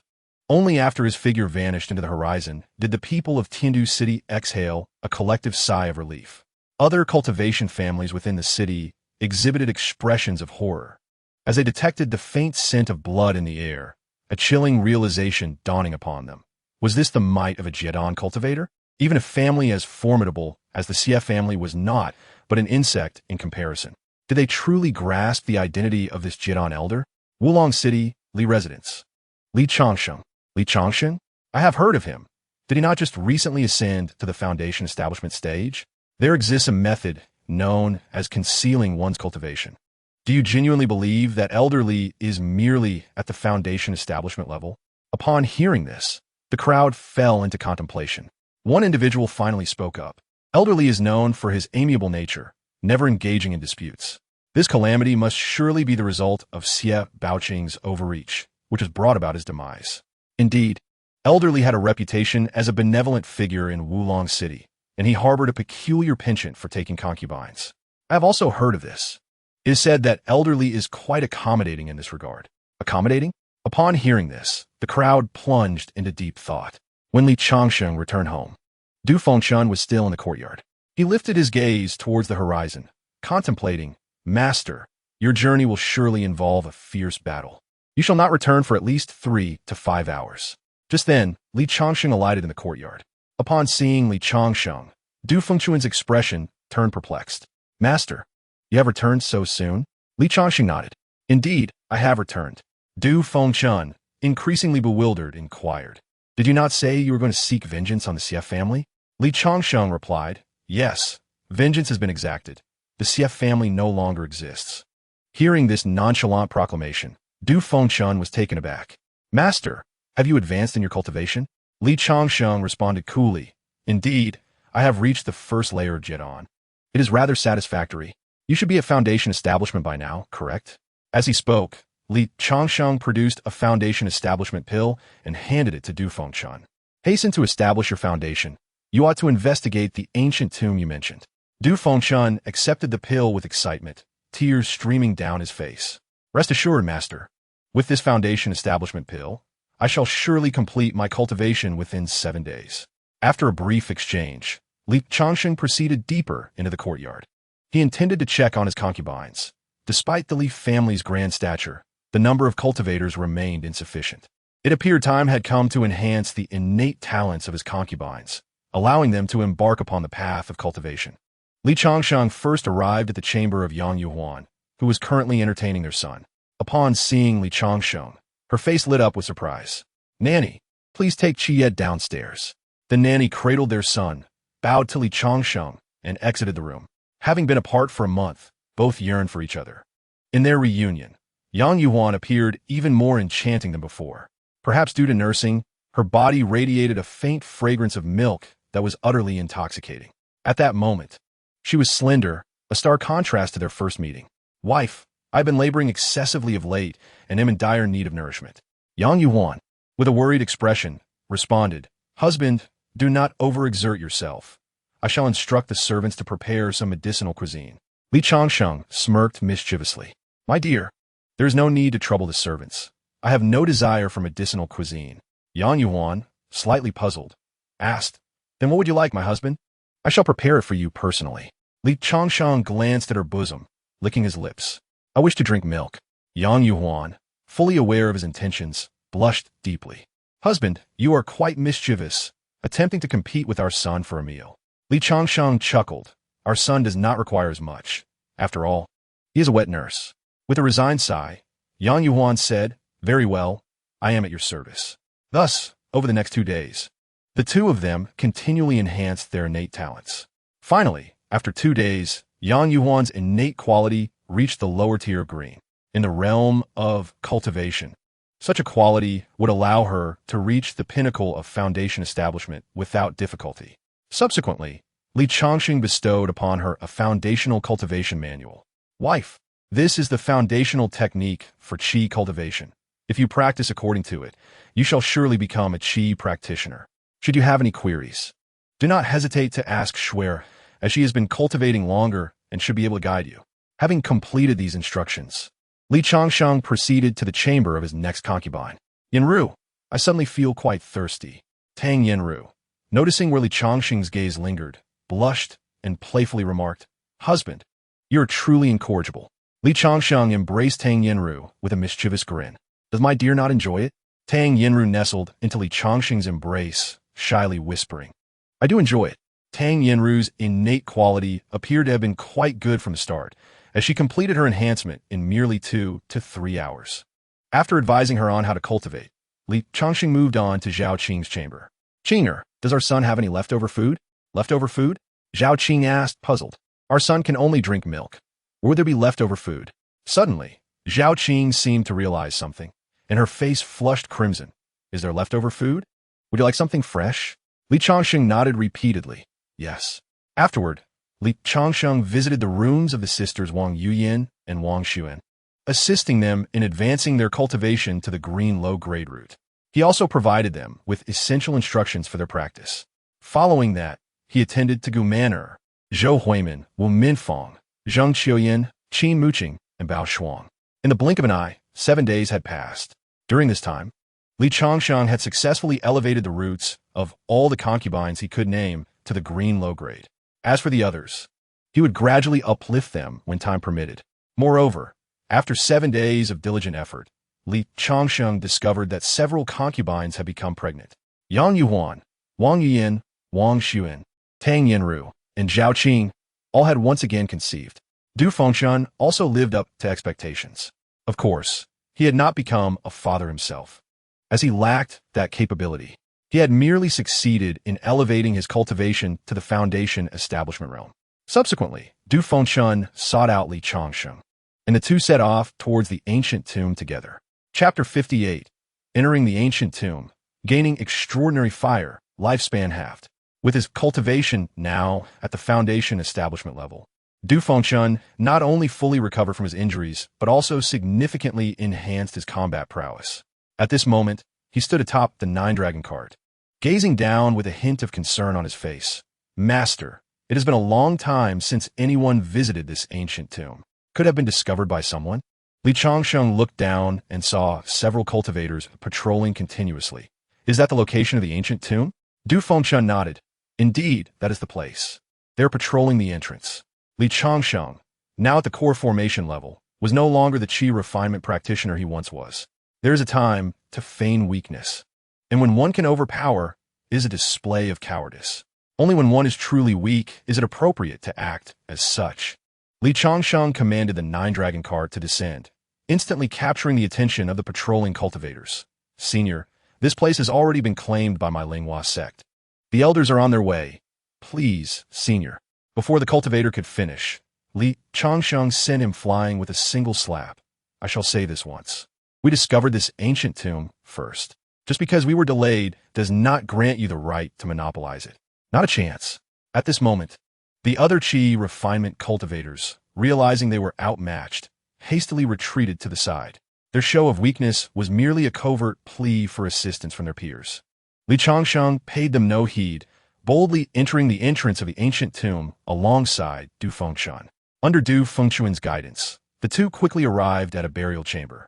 Previously, Du Fengshan lacked the strength to open the tomb door. Now, with his enhanced capabilities, he exerted a slight force, and the wooden door slowly creaked open. Immediately, dust billowed forth. Li Changsheng waved his hand, dispelling the dust. Merely a trivial poison gas. Do they dare to attempt to poison me?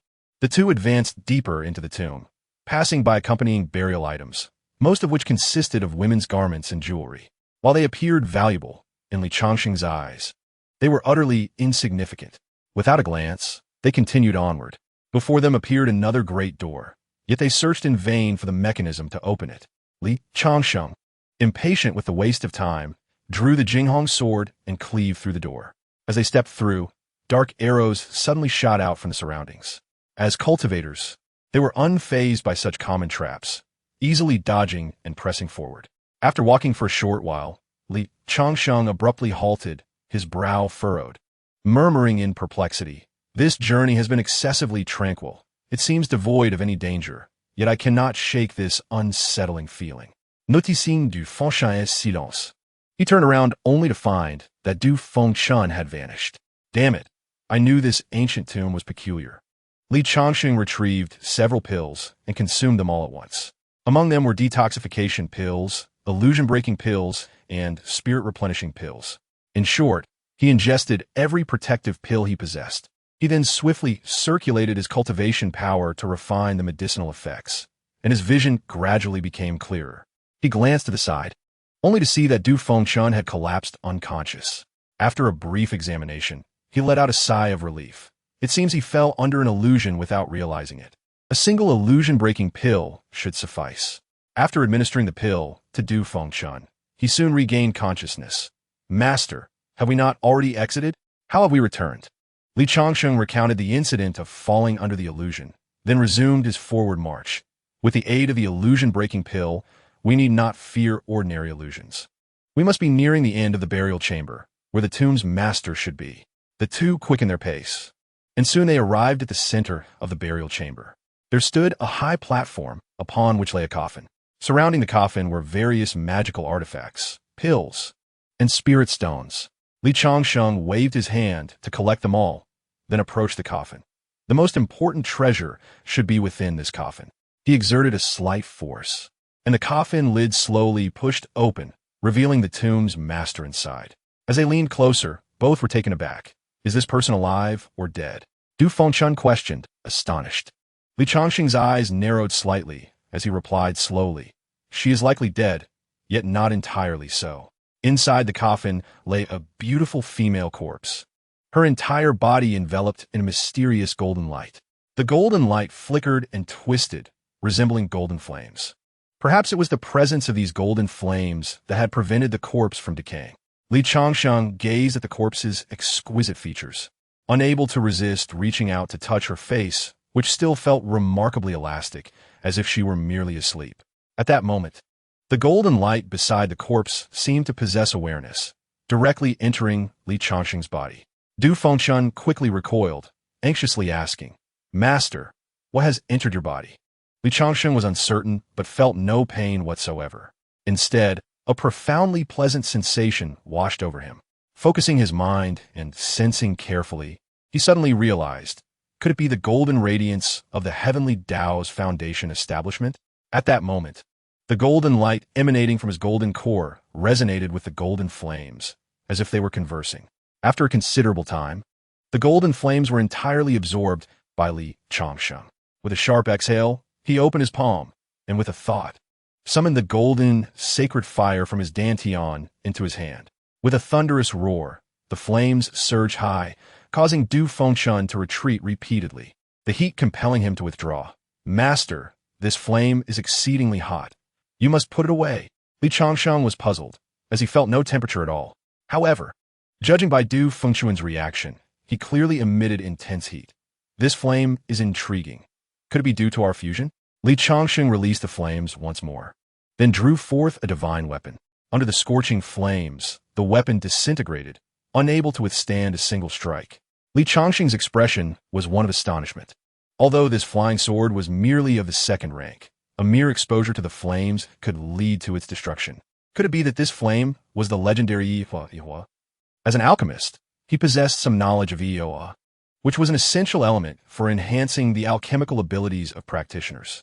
With the aid of Yihua, elevating the quality of the elixirs produced was a trivial matter. Li Changsheng nodded in satisfaction as he gazed at the flames in his hand. However, at that moment, the female corpse within the coffin began to exude a putrid aura. Upon closer inspection, Li Changsheng's expression shifted slightly. Had the removal of the Yihua caused the corpse's decay? It was truly heartbreaking to see such a stunning beauty reduced to mere bones. With this thought, Li Changsheng released a trace of the Yihua's power, intending to envelop the corpse anew. Just then, a surge of energy emanated from the corpse, connecting with Li Changsheng. In that moment, he sensed a void within his own body. His hair began to turn gray, and fine wrinkles reappeared on his face. His vitality had inexplicably diminished by half. Du Fengshan, taken aback, nervously inquired, "Master, what has happened?" "Your body." Li Changsheng pondered briefly, delving into his mental attributes panel, only to discover that his lifespan had been halved. Is she sharing my lifespan? This woman truly knows how to scheme. Fortunately, Li Changsheng had an ample lifespan. Otherwise, that brief encounter could have drained him to a mere husk. He waved his hand to indicate he was fine. He then turned his gaze back to the corpse, noting that the putrid aura had vanished. In fact, a trace of life began to emerge within the corpse. Li Changsheng snorted coldly and shot forth a streak of light, aiming to destroy the corpse. Yet, he was suddenly struck by a powerful force, sending him flying backward. Upon hitting the ground, Li Changsheng spat blood. His face darkened, sharing lifespans, and I didn't expect to share harm as well. I cannot afford to provoke this. I must find a way to evade. As he turned to leave, he suddenly felt a wave of weakness wash over him after exceeding 100 meters. His lifespan accelerated in its depletion. Stopping in his tracks, he cursed, "Damn it, you insist on making me take her with me, don't you?" In Chapter 59, Linghua Gate, Li Changsheng conducted several trials, each time finding that exceeding a certain distance resulted in an accelerated loss of lifespan. The farther he went, the quicker his lifespan dwindled. Resigned to his fate, he returned to the side of the corpse, where the rate of his lifespan's erosion finally ceased. He grumbled to himself, "I cannot strike nor evade. Are you intent on making me your husband?" Li Changsheng expressed his dissatisfaction. "If you were alive, I might consider taking you in, but as a living corpse, how am I to do so? You cannot bear me children. What use are you to me? Do you intend to siphon my lifespan?" He gazed at the corpse's beautiful visage, which surpassed even that of his concubines. Yet the notion of having his lifespan drained made him hesitate. Du Fengshan, observing Li Changsheng's fixation on the corpse, began to harbor suspicions. Surely, Master cannot be contemplating such a sin. This is a corpse. His taste cannot be so macabre. In the next moment, to Du Fengshan's astonishment, Li Changsheng waved his hand, drawing the corpse into his personal medicinal garden. Du Fengshan's expression twitched, and images of Li Changsheng's peculiar behavior flooded his mind, leaving him chilled. Good heavens, he truly intends to go through with this. There was no further explanation from Li Changsheng. He coldly stated, "We must depart. There is nothing of value remaining here." Du Fengshan followed respectfully. Yet inwardly he continued to grumble. Indeed, Master is quite the character. Perhaps, in his eyes, women are the most valuable treasures. The two made their way back without hindrance, having previously dismantled all encountered mechanisms. Soon, they arrived at the entrance of the ancient tomb, which was now crowded with people. At the forefront stood a female cultivator, a fifth-layer foundation establishment practitioner, certainly a formidable individual in the vicinity of Wulong City. Du Fengshan thought to himself, it seems Master is about to take another concubine. Li Changsheng's eyes narrowed slightly as he scrutinized the female cultivator, a peculiar glint appearing. Now that my lifespan has been halved, this expedition has indeed cost me dearly. It is time to broaden my circle of companions to replenish my vitality. Seeing that the female cultivator had unwittingly crossed paths with him, Li Changsheng approached without fear. Before he could draw near, however, a male disciple obstructed him. "Sir, this ancient tomb was discovered by our Linghua Gate. You have arrived first. We kindly ask that you leave the treasures within." Ignoring the male disciple's obstruction, Li Changsheng merely waved his hand, sending him flying. This display left the onlookers in shock. The female cultivator, realizing Li Changsheng's core formation prowess, quickly bowed. "Senior, I meant no offense. This is our Linghua Gate's oversight. I implore you to show mercy upon these junior disciples." Li Changsheng advanced towards the female cultivator, his expression somewhat unusual. "To spare these junior disciples? Does that exclude you?"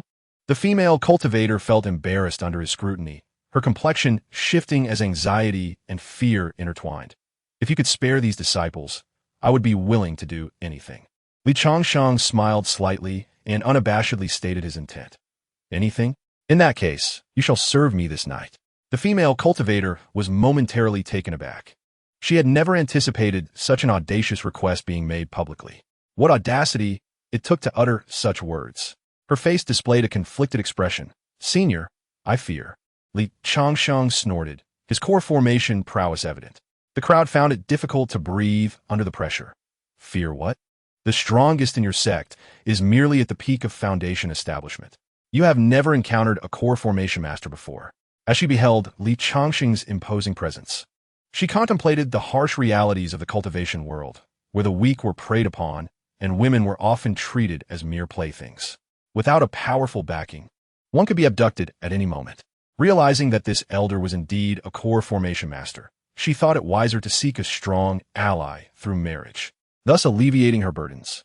Resolute, her expression firmed. "Senior, you misunderstand.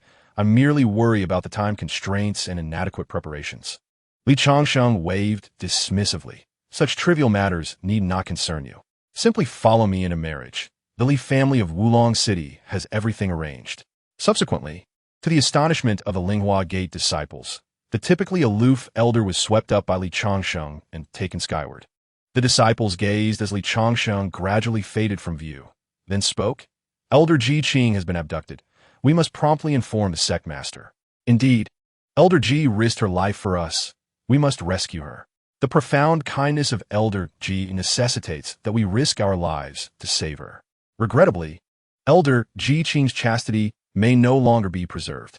Just moments ago, I heard that old lecture claim he was from the Leaf family of Wulong City. We must notify the sect master and head to Wulong City to confront the Leaf family.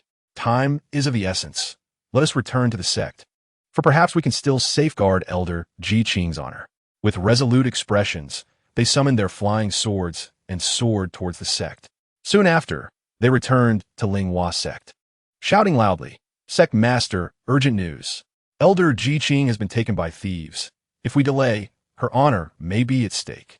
Linghua sect is predominantly composed of female cultivators, as their techniques are inclined towards the yin and are most suitable for women. The sect master is also a female cultivator named Shunli Linghua, who has reached the pinnacle of foundation establishment, just a step away from advancing to core formation. However, she has been hindered by the lack of breakthrough pills and her own mediocre talent, remaining at the peak of foundation establishment for nearly 100 years. Ordinarily, Shunli Linghua maintained a good relationship with Ji Qing, who recognized her struggles and sought ancient tombs and secret realms to assist her in finding a means of advancement. This time, she was abducted by Li Changsheng while exploring an ancient tomb to help Shunli Linghua. Upon receiving the news, Shunli Linghua's heart trembled. Her eyes filled with fury and concern. How outrageous! Do they truly believe Linghua sect is easy to bully? She turned to the disciple who had reported the news and inquired, "Where has that thief taken Elder Ji?" The disciple replied, "The thief claims to be from the Leaf family of Wulong City and asserts he intends to take Elder Ji Qing as his concubine. Likely, she has been brought to the Leaf family." Upon hearing this, Shunli Linghua's expression turned to one of extreme rage. She summoned all members of the sect. "Disciples of Linghua sect, heed my command. Elder Ji Qing has been taken by a lecher to the Leaf family of Wulong City. Let us unite and rescue her." Though Linghua sect is small, their hearts are unified. Motivated by Shunli Linghua's rallying call, they were filled with fervor to rescue Elder Ji Qing. A group of nearly 100 soared towards the Leaf family in Wulong City. The Li residence was festooned with decorations. Li Changsheng, adorned in a grand red ceremonial robe, led Ji Qing by the hand into the hall. At that moment, figures began to materialize in the sky, each soaring on swords and hovering above. They were the disciples of Linghua sect. Observing the festive decorations, Shunli Linghua understood everything. With a furious roar, she declared. Shameless lecher. Release Elder Ji Qing from Linghua sect. Otherwise, even if we cannot defeat you, we shall perish together. Perish together? What do you mean? Li Changsheng paused momentarily and flew into the courtyard. He gazed at the dozens of graceful figures above, a smile playing at the corners of his lips. His eyes sparkled with delight upon seeing Shunli Linghua. Such an exquisite woman should not be wasted as merely a concubine. With a wicked smile, Li Changsheng called out to the sky, "Since you have all come, why not take this opportunity to marry me as well?" Chapter 60. Swallowing Linghua sect, Shunli Linghua, both furious and astonished, drew her sword, ready to attack Li Changsheng.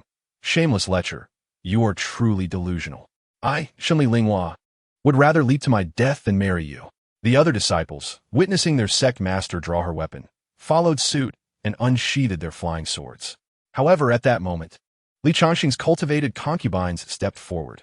Yang Yuhuan, Tang Yanru, Zhao Qing, Wang Yuyan, and Wang Xuan, all revealing their cultivation at the 5th level of qi refinement. Gu Manor, Zhou Huimin, Wu Minfang, Zhang Qiuyan, and Qin Muqing, though slightly weaker, stood at the 4th level. Murong Shui also ascended, gripping her sword, showcasing her 8th level of foundation establishment. Du Fengshun smiled gently and took up a sword, now at the 3rd level of foundation establishment. As an alchemist, Li Changsheng's cultivation of elixirs had never ceased, particularly with so many individuals consuming resources. This was also the reason for the rapid improvement in the cultivations of those around him. Not only did these women step forward, but Ji Qing, veiled in a red bridal canopy, also emerged. Sect Master, please do not act rashly. My husband treats me as family, and this is my own choice. Do not blame him.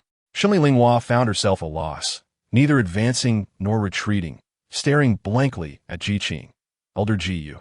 Her mind was a whirlpool of confusion, unable to articulate her thoughts. Li Changsheng smiled gently, producing dozens of cultivation pills from his hand. I have always been straightforward and have never forced anyone to become my concubine. Today, you disrupt my wedding. I should rightfully teach you a lesson. However, as it is my wedding day, I wish to avoid bloodshed. Li Changsheng's voice, imbued with the power of core formation, carried a formidable presence that shook the hearts of the Linghua sect disciples. By displaying both kindness and authority, he aimed to win their unwavering loyalty. He opened his palm and waved, sending dozens of cultivation pills soaring towards the female cultivators. These pills are my own concoctions. Should you agree to become my concubines, accept them, and we shall proceed with the wedding. If you decline, take the pills as a token of my wedding, and we shall consider today's disruption resolved. The female disciples had never encountered such an approachable core formation master as Li Changsheng, and they were deeply moved. This is a core formation master. We disrupted his wedding.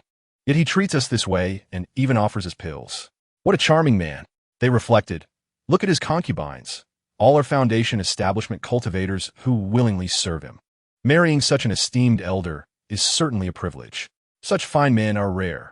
While being a concubine may not seem ideal, he is an alchemist, ensuring a steady supply of pills in the future. Heavens, look at these pills. They're 5th grade cultivation pills. This implies that this elder is at least a 5th grade alchemist.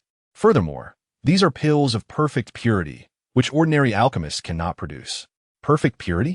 Such rarity is hard to come by. I willingly become Elder Li's concubine. So do I.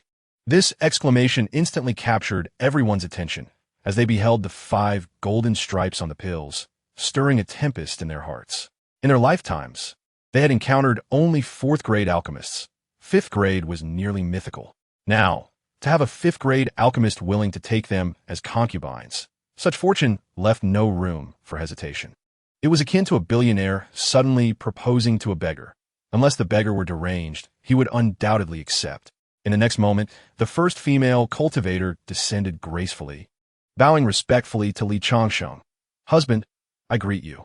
Li Changsheng chuckled heartily, surveying the female cultivator before him with a satisfied nod. Indeed, quite impressive. At the peak of the qi refinement stage, you merely require a foundation establishment pill to advance. As he spoke, Li Changsheng produced dozens of foundation establishment pills. Here, consider this your bridal dowry. 15 foundation establishment pills, sufficient for your ascension to the foundation establishment realm.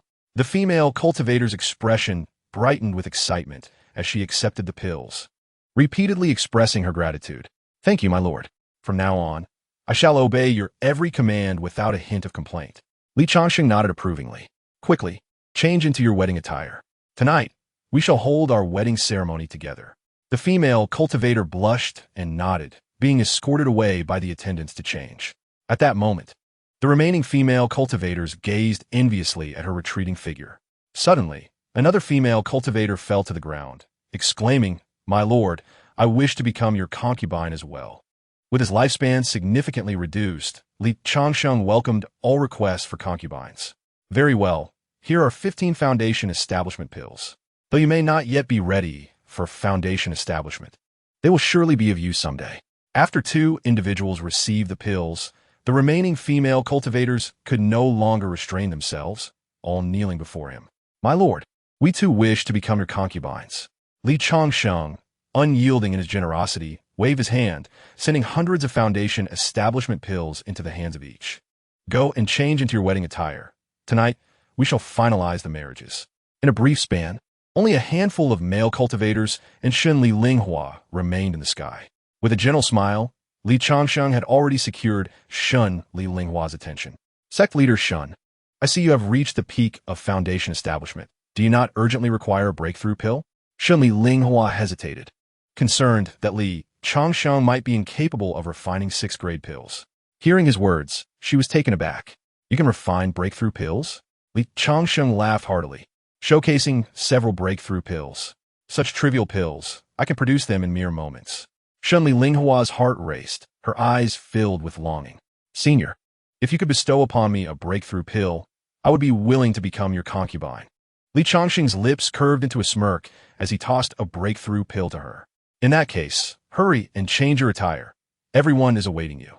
Shun Li Linghua blushed, feeling somewhat embarrassed in front of so many disciples. Who would have imagined that what had once been a relationship between a sect leader and her disciples would so swiftly transform into that of sisters?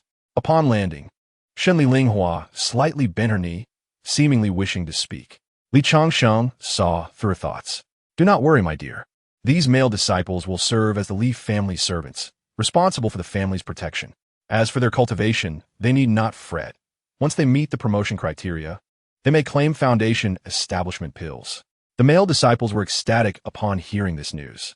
"Thank you, my lord." They promptly began addressing him with the title of my lord. After all, becoming servants of the Li family meant a certain path to foundation establishment, and sweetening their words could only prove advantageous. Thus, the Linghua sect was completely absorbed by Li Changsheng, who was poised to embark on a life of unabashed happiness. Half a month later, many of the newly acquired concubines were already with child, including Shun Li Linghua and Jiqing. Given their pregnancies, further enhancing their foundations became inconvenient. Consequently, Li Changsheng turned his attention to acquiring additional concubines. "It seems I'm still in need of more concubines. It is time to take in new ones." Rarely making an appearance for such matters, Li Changsheng did so now. Observing this, Du Fengchun presented him with a list. "My lord, this list contains the names of those who came to interview for the position of concubine during your absence. I have already filtered it for you. Those shorter than 7 meters, weighing over 100 pounds, or with a bust smaller than 36D, have all been sent away." Li Changsheng accepted the thick stack of names, pleased as he patted Du Fengchun on the shoulder. "Only one who knows me well. Old Du, well done. These cultivation pills are yours to brew tea with." Du Fengchun was elated, privately thinking that the Lord had a taste for such things. What began as an attempt to please had unexpectedly earned him cultivation pills. With this in mind, he resolved to find ways to help Li Changsheng acquire even more concubines. Li Changsheng, examining the list, instructed Du Fengchun, "Immediately notify those on this list to begin their second interviews. I will oversee the process myself." Du Fengchun wore a fawning expression as he set about making arrangements. His efficiency was remarkable, and by afternoon, candidates began to arrive. Li Changsheng remained hidden, silently communicating with Du Fengchun to retain those he found satisfactory. Unfortunately, while many candidates showed up, either their reproductive qualifications were lacking, or they did not meet Li Changsheng's aesthetic preferences. 3 days passed swiftly. During this time, only a handful of candidates met Li Changsheng's expectations. However, he discovered another unexpected opportunity. Small cultivation families from the nearby Tiandu city began reaching out to him, seeking to discuss the matter of concubines. Have the cultivation families from Tiandu city begun to take notice of me? Pondered Li Changsheng. As long as they are willing to provide concubines, it is all to the good. In Tiandu city, the leaders of the 4 major cultivation families gathered, each bearing a serious expression. Have you heard about the recent developments? You mean the Linghua sect affair? Indeed, the Linghua sect has been absorbed by Li Changsheng, and all the female cultivators have become his concubines, while the male disciples have become servants of the Li family. The reason for this situation was that Li Changsheng was a 6th-grade alchemist. A 6th-grade alchemist is a rare gem. Any pill they produce can command exorbitant prices. True, on the surface, he is merely a 6th-grade alchemist, but I have heard rumors suggesting that his alchemical skills are far beyond that. Why so? Is there any evidence? Evidence? Have you ever encountered a pill with a 10-fold purity of medicinal power? 10-fold purity? Such pills should only exist in legends. Yet Li Changsheng can refine pills of 10-fold purity. With such prowess, his alchemical skills likely exceed those of 6th-grade alchemist. The group gasped in shock, realizing that forming a connection with Li Changsheng could mean they would no longer need to beg for pills. They understood why the Li family had experienced such rapid growth. With the support of such a profound alchemist, everything made sense. At this rate, the Li family cannot merely be considered a family. They rival many small cultivation sects in power. Nodding in agreement, they continued, I have also heard that Li Changsheng has a particular penchant for taking women as concubines. Several smaller cultivation families have already reached out to him. Li Changsheng agreed to these marriages without even meeting the female cultivators? Absolutely. Tomorrow marks Li Changsheng's wedding. If you do not believe it, you may visit and see for yourselves. The group exchanged glances, their thoughts racing as they began to calculate how many female cultivators remained in their own families. Some families, lacking young female descendants, could not help but lament, "O heavens! O earth! Who would have thought that a woman could alter the fate of a family?" They resolved, I shall return home immediately and ensure the birth of a daughter. Other cultivators without female heirs brightened at this notion. Indeed, hurry to procreate, perhaps in a decade or 2. We may catch a ride on the fast train of Li Qianbei. The following day, a grand banquet was held at Li Changsheng's residence, marking the beginning of a new round of concubinage. The patriarchs of the 4 great families of Tiandu city discreetly arrived, eager to ascertain the truth of Li Changsheng's rumored prowess. Their intent was simple, to witness whether Li Changsheng possessed the legendary strength attributed to him. However, upon entering the gates of the Li estate, they were taken aback. Each dining table for the mortals was adorned with ample quantities of body-strengthening elixirs. While these held little value for cultivators, they were invaluable to ordinary folk. The mere presence of these elixirs constituted a significant expenditure, something the patriarchs of these immortal families would never dare to undertake. The tables for the cultivators were even more extravagant, featuring not only first-grade cultivation pills, but also, if fortune favored them, the rare foundation-building pills. The possibility of obtaining such pills relied solely on luck, a feat only Li Changsheng could achieve by mixing foundation-building pills with regular cultivation pills. The patriarchs of the 4 families gasped in awe, communicating in hushed tones. This gesture of hospitality is more lavish than what I consume regularly. Li Changsheng is indeed as wealthy as rumored. Additionally, did you not notice the servants? Each one has a minimum cultivation level of the 8th layer of qi refinement, representing the elite combat strength of our clans. Servants aside, I recently encountered Shunli Linghua, who, just a while ago, was at the peak of foundation building, and now she has ascended to the 3rd layer of core formation. How could such progress occur in just a few days? How much elixir has Li Changsheng provided her? I am filled with envy. For the first time, I regret being male. Who would have thought? If I could change my gender, I would do so immediately. Being a woman seems far more advantageous, effortlessly breaking through barriers. Unlike us, who toil endlessly for minimal advancement. Let us cease entertaining such unrealistic thoughts. If we could align ourselves with Li Changsheng, the benefits would undoubtedly surpass our wildest imaginations. With this in mind, several of them began to strategize. Soon after, the wedding commenced. Li Changsheng donned a vibrant red wedding attire, flanked by over 20 concubines. Guests began to present their congratulatory gifts in succession. The patriarch of the Su family, Su Wenwu, After much internal conflict, boldly proclaimed. The Su family of Tiandu City congratulates the head of the Li family on his marriage and presents a gift. Su Mei'er, the Su family's treasured daughter. Li Changsheng was momentarily taken aback. It was his first encounter with a family gifting their daughter. Ah, the Su family of Tiandu City? As a family of cultivators, I presume their daughter is also a cultivator. With a chuckle, he responded, since you have offered, I cannot refuse. Here are several cultivation pills and some foundation-building pills. Consider them a bridal dowry. Su Wenwu, brimming with excitement, expressed his gratitude repeatedly, inwardly rejoicing at having correctly wagered. Li Changsheng indeed does not turn away gifts. The patriarchs of the other 3 families, witnessing this, furiously berated Su Wenwu for his cunning. How could he do this? Su Wenwu is quite the sly one. If he forges a connection with Li Changsheng, our prospects in Tiandu City will be dire. In response, the other 3 families quickly proclaimed.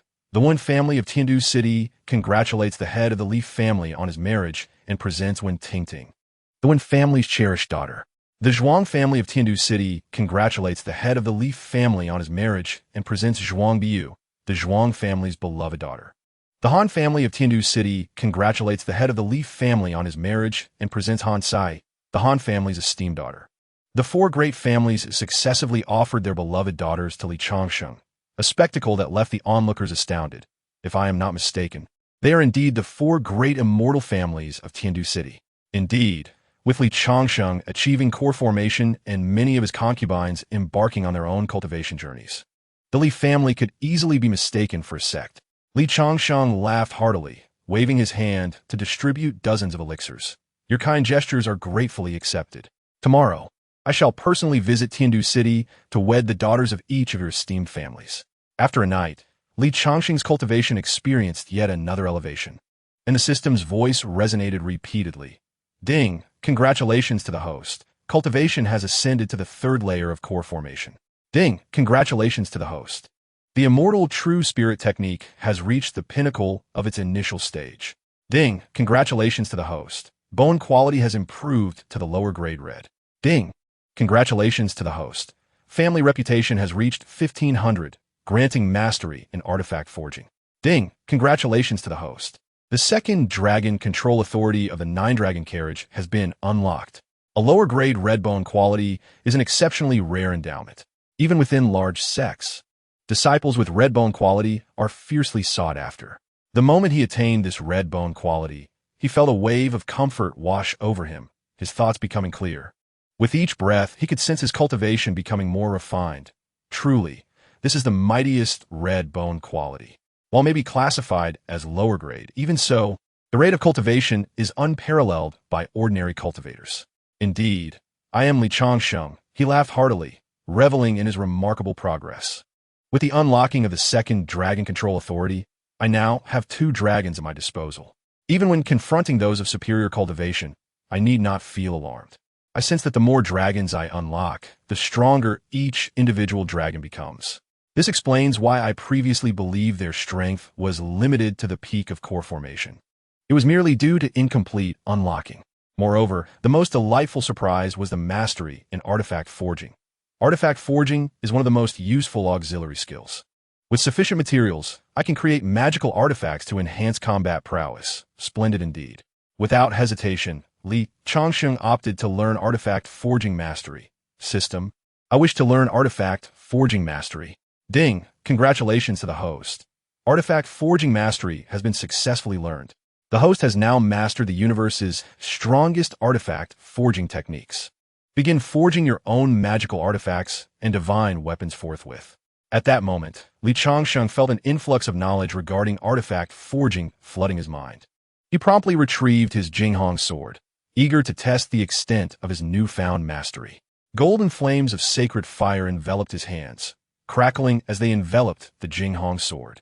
Then, he produced a long-stored piece of Tianshan meteorite iron from his storage space.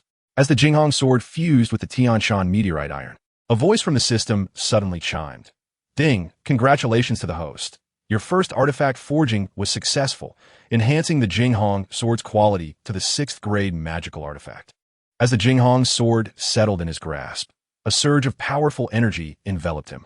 He raised his hand slightly, swinging the sword towards the sky, unleashing a breathtaking sword light that cleaved through the air with overwhelming force. Li Changsheng was taken aback, his heart racing with excitement. The sheer power of the sword's radiance could conjure winds fierce enough to topple an ordinary chi-refining practitioner. With the Jinghong sword in his possession, he felt confident enough to challenge practitioners at the 5th stage of the Jidan realm. The only thing lacking now was the materials for refining tools, such as iron essence and gold essence. He needed to find ways to acquire them in abundance. He had not forgotten the congratulatory gifts sent by the 4 noble families of Tiandu City. After rising from his slumber, he boarded the 9 Dragons carriage and made his way to Tiandu City. He subsequently visited each of the 4 great immortal families. After presenting a commendable gift, he departed for Wulong City, accompanied by the 4 noble maidens. Each of these maidens exuded an otherworldly grace, their cultivation at the peak of chi refinement, and they could hardly contain their excitement at the sight of a 9 Dragons carriage. Li Changsheng was generous, distributing several rejuvenation pills and foundation establishment pills among his concubines as a token of greeting, ensuring everyone received their share. The 4 maidens expressed their gratitude in unison. "Thank you, my lord." Already at the pinnacle of chi refinement, they soon ascended to the foundation establishment realm thanks to the foundation establishment pills. That night, after their wedding, Li Changsheng eagerly entered the bridal chamber. Time flew by, and a month had passed, during which many of the maidens had become pregnant. Meanwhile, through relentless efforts and the consumption of cultivation pills, Li Changsheng's cultivation finally advanced to the 5th level of Jidan today. Although his foundation felt somewhat unstable, he had the Guxiao Dan to remedy that concern. Additionally, he had acquired some new techniques, one of which was a purple tier technique called Wuhan Gibu. This technique enhanced speed when executed, exhibiting a mysterious and elusive quality, making it ideal for stealth and assassination. With his cultivation reaching a plateau, Li Changsheng recalled the enigmatic female corpse he had discovered in the ancient tomb. He had kept her in his personal medicinal garden for days without examining her. The strangeness of the corpse made him wary of provoking her. Now that he had ascended to the 5th level of Jidan, he felt compelled to investigate further. With a single thought, he appeared in the medicinal garden. At that moment, the female corpse lay quietly beside a wooden cabin, her eyes closed as if in slumber. Perhaps it was no longer appropriate to call her a corpse, for now, a breath of life seemed to emanate from her body. Li Changsheng approached cautiously, scrutinizing her closely, his gaze lingering on the valley of her chest. This woman was too peculiar, seemingly having employed some secret method to bind her life force to mine. My lifespan and her lifespan appear to be shared, as were the injuries we sustained. What a tyrannical technique. The more he pondered, the angrier he became, declaring coldly, "I, Li Changsheng, have always been the one to benefit. How could I allow anyone to take advantage of me? Since you wish to gain something from me, you shall obediently become my woman. After all, with your breathtaking beauty, I stand to gain as well." With this thought in mind, Li Changsheng began to assess the woman's reproductive potential. As the system's voice chimed in, his eyes widened in astonishment. Ding! Detecting the holy body maternal fetus. The holy body maternal fetus is destined to bear offspring with innate holy body attributes. The host must not miss this opportunity. The type of holy body is random, relying solely on the host's luck. A gentle reminder: to maximize the holy body maternal fetus's potential, the host should be vigilant for heavenly materials that enhance offspring attributes, thereby fully unleashing the holy body maternal fetus's efficacy. Li Changsheng stood in a daze for a moment before bursting into laughter. Ha! A blessing in disguise. Who would have thought? Fortune indeed favors me. With a mischievous grin, he approached the female corpse. "You have consumed 2,000 years of my lifespan. Is it too much to ask you to bear me a son?" Seizing the moment, he thought, now is the time to sow the seeds before she awakens. Li Changsheng reached out towards the woman's garments. Chapter 63. The resurrection of the female corpse. Li Changsheng licked his lips and extended his hand. Moments later, a piercing scream erupted as he clutched his groin, trembling all over. Her defenses are astonishingly strong. My 5th level Jidan cultivation cannot breach her defenses. The pain penetrates to the bone. Hastily, Li Changsheng crossed his legs to meditate and recuperate from his injuries. He reflected on the situation. This woman's defenses surpassed anything I could have imagined. I truly wonder when I will be able to subdue her. While lost in thought, He suddenly sensed a chilling gaze directed at him. His heart raced as he instinctively retreated. With a thunderous crash, a massive pit formed where he had just stood. Turning to face the woman, he saw her now dressed, her expression dark as she glared at him. Shameless lecher. A flicker of tension and fear crossed Li Changsheng's face, as he could not gauge the woman's cultivation. The only explanation for this was that her power far exceeded his own, perhaps by multiple realms. Just as he was about to explain, he watched in astonishment as the woman collapsed. After waiting for a long while and calling out several times without receiving a response, he cautiously approached her. Upon inspection, he discovered she had fallen into slumber once more. This woman must be bound by certain rules, unable to awaken for extended periods, only capable of brief moments of consciousness. After hesitating for a moment, Li Changsheng decided to try and awaken her. Having her by my side is akin to a ticking time bomb. Her power far exceeds mine, and I cannot predict when she might explode. Before long, the woman opened her eyes again, her hand morphing into a claw as she seized Li Changsheng by the throat. "Who are you?" Terror washed over Li Changsheng as he felt an overwhelming murderous intent, so potent it rendered him breathless. However, the pressure gradually eased, and she released him. She surveyed her surroundings, a look of confusion etched on her face. "Who am I? Where is this? And who are you?" Li Changsheng clutched his throat, coughing painfully. From her words, it seemed she had lost her memory. With a flicker of inspiration, he feigned anger, saying, "Who am I? I am your husband. Were it not for me sacrificing a significant portion of my lifespan to share with you, you would have long since perished." Doubt crossed the woman's features as her eyes began to shimmer, focusing on Li Changsheng. In her gaze, an invisible thread connected her to him, a continuous flow of energy surging into her being. Her expression softened, yet skepticism lingered. "Are you truly my husband?" Observing her growing belief, Li Changsheng feigned anger once more. "If I were not your husband, would I be foolish enough to sacrifice half of my lifespan for you? You were gravely injured, and had it not been for my intervention, you would have died long ago. How could you strike at your own husband upon awakening?" The woman rubbed her temples, brow furrowed as she assessed her body before questioning again. "If you are indeed my husband, why am I still a virgin?" Li Changsheng's face was etched with sorrow and fury. "We have only just wed, and you have succumbed to a coma. Do you wish for me to act against you while you lie unconscious?" As his anger grew, he declared, "Humph. A true man born of heaven and earth shall never stoop to such despicable deeds." It was unfathomable that he had nearly sacrificed half of his life for her. Yet she still doubted him. Her betrayal was deeply disappointing. The woman gazed at Li Changsheng's impassioned countenance, and she began to believe him. With a hint of remorse, she spoke, "My husband, I apologize. I am currently afflicted with amnesia and am unable to utter those two words. By the way, what is my name? Could you share some details of my past with me?" Li Changsheng, unaware of her name, could only fabricate a response. "You are called Changsheng. We were wed not long before you fell into this state. You even mentioned wanting to bear me a healthy child. Who could have foreseen this prolonged coma? Changsheng, is that truly my name?" She murmured, then glanced at Li Changsheng with a semblance of regret. "Thank you for caring for me. If I am not mistaken, my awakening is due to your life force. With every minute I awaken, a year of your life diminishes." Upon hearing this, Li Changsheng quickly assessed his own vitality, realizing with dismay that much had already been depleted. "Cursed be this insatiable abyss that consumes my life essence," he lamented. Changsheng continued, "If there is nothing pressing, I would prefer to return to slumber. I sense that resting will aid in my recovery.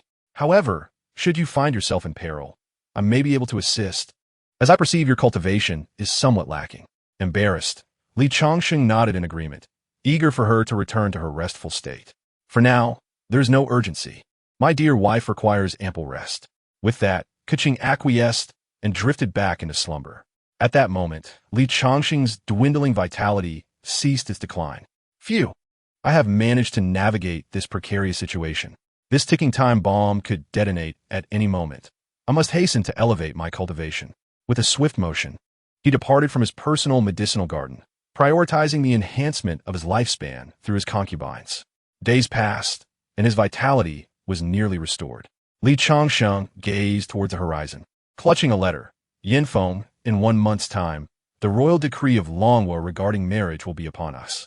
You are now my concubine, and I shall not remain idle.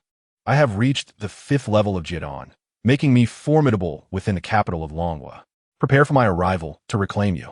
He then addressed matters concerning his household.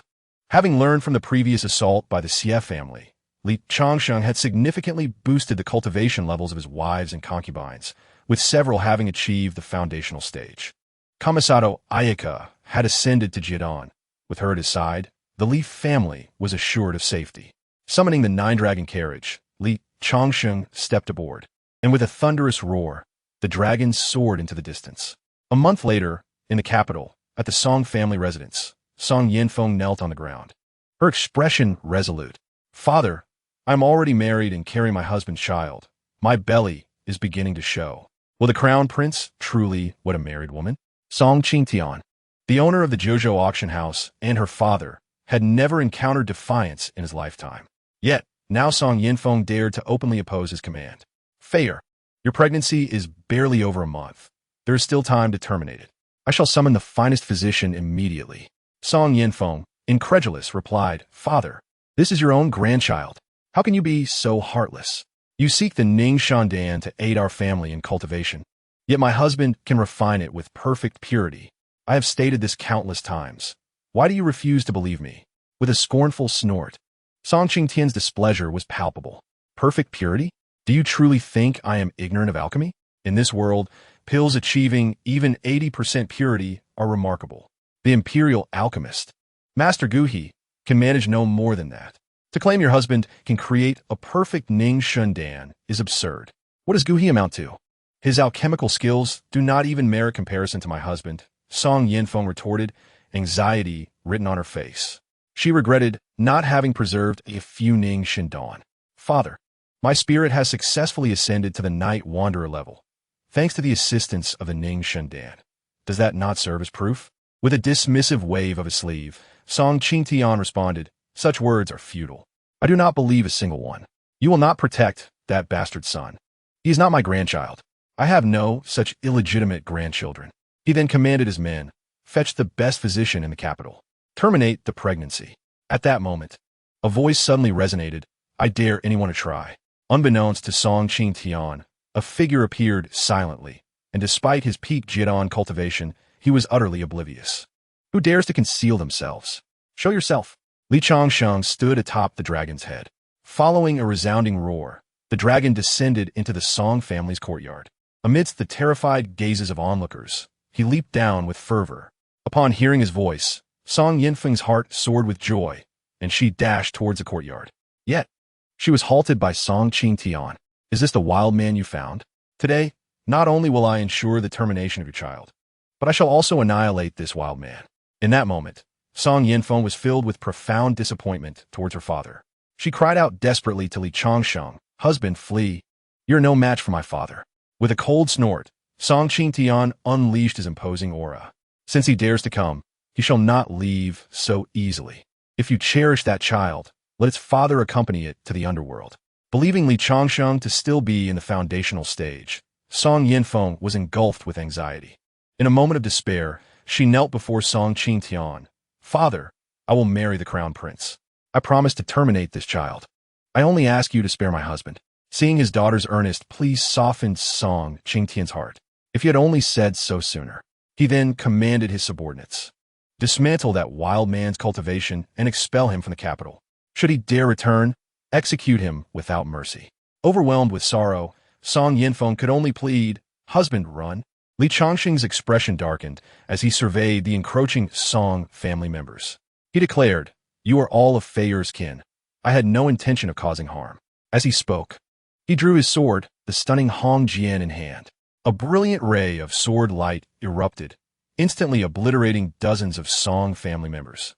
Stepping forward, he revealed his 5th level of Jian cultivation. With bloodied features and a ferocious countenance, he proclaimed, "Yet you dare to bully my wife. You have successfully provoked my wrath." Li Changsheng's gaze turned chillingly cold, his voice as frigid as a descent into an icy abyss.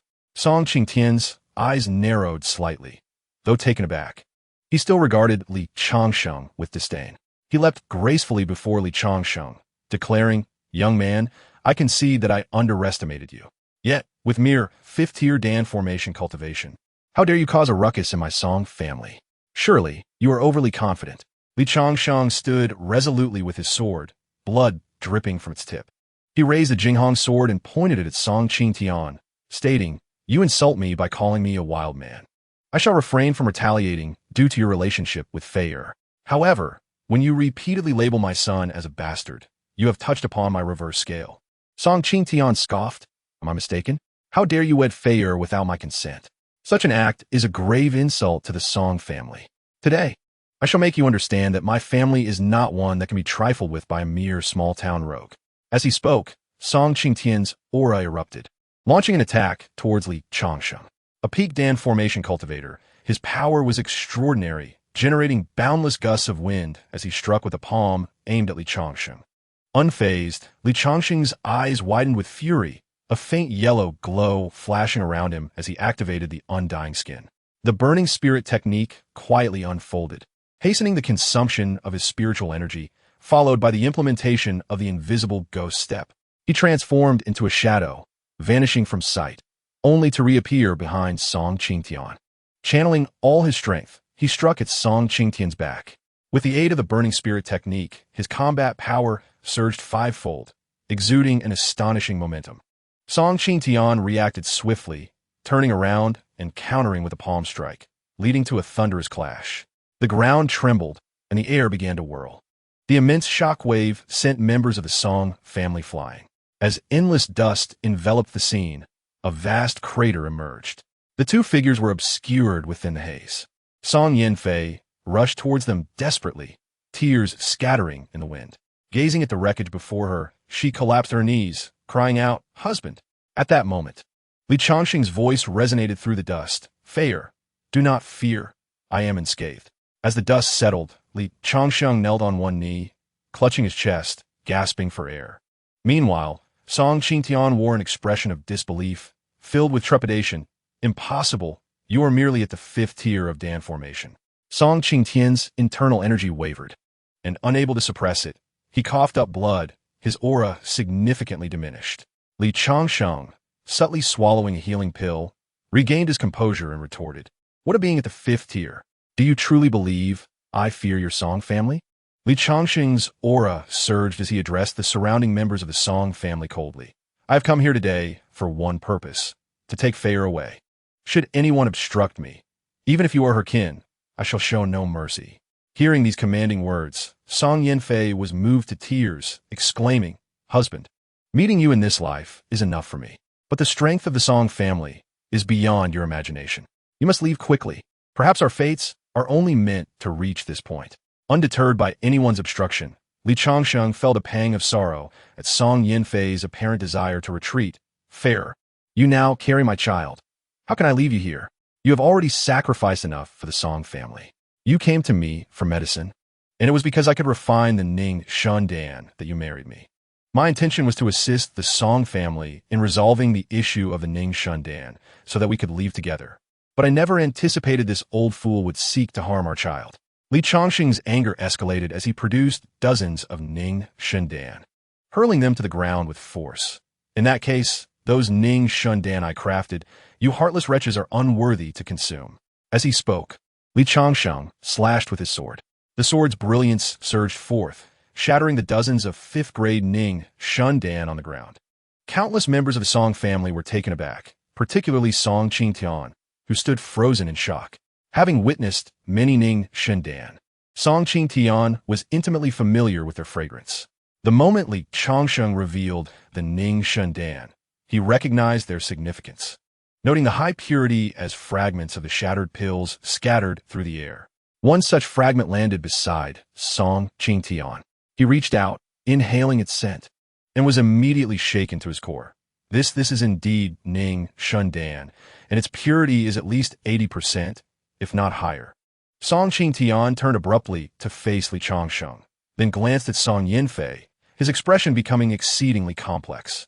The other members of the Song family, inhaling the rich aroma of the pills wafting through the air, felt their spiritual power stir. Such quality of Ning Shun Dan was unprecedented in their lives, prompting them to exclaim, "This is truly Ning Shun Dan. Just a whiff of its fragrance has enhanced my spiritual power. My heavens, what effects would it yield if consumed?" The young lady spoke true. She has indeed found an alchemist capable of refining Ning Shundan, and we wronged her, a member of the Song family. Seeing an intact Ning Shundan, picked it up and consumed it. Instantly, the medicinal power erupted, causing him to rise as if lifted by an unseen wind, his spiritual power rapidly increasing. In mere moments, he broke through to the Night Walker realm. The hierarchy of spiritual realms is classified as follows: Focus Spirit, Out of Body, Night Walker; Day Walker, Object Manipulation, Manifestation, Attachment, Ghost Immortal, Thunder Tribulation, and Sun God. From the out-of-body realm onward, advancement requires the aid of Ning Shundan. In the early stages, lower-grade Ning Shundan suffices, but in the later stages, high-grade Ning Shundan becomes crucial for spiritual progression. Typically, members of the family would need to meditate with Ning Shundan for half a day to a full day to advance to the Night Walker realm. However, that individual had merely taken a moment to ascend to that very realm. The potency of this Ning Shundan was unprecedented since the establishment of the Song family. Witnessing this, the members of the Song family displayed fervent expressions. Countless individuals began scouring for any unscathed Ning Shundan. After searching for some time without success, disappointment washed over them, realizing that to obtain more, they would need to seek forgiveness from Li Changsheng and Song Yinfei. They turned their gazes toward Song Qingtian, urging, "Head of the family, we misjudged the young lady. She spoke no lies. Indeed, this Ning Shundan's fragrance holds miraculous effects. If it can yield such wonders in pill form, imagine its efficacy. Head of the family, we must retain the young lady. With such medicinal assistance, what could the royal family possibly pose as a threat? Head of the family, with a son-in-law possessing such profound alchemical skills, our Song family shall no longer need to rely on others for Ning Shundan. Indeed, head of the family, after treating the son-in-law in such a manner, you ought to apologize." Song Qingtian's expression shifted repeatedly. It was only now that he began to believe that Song Yinfei's assertions were indeed truthful. Could that pill truly possess a purity of 100%?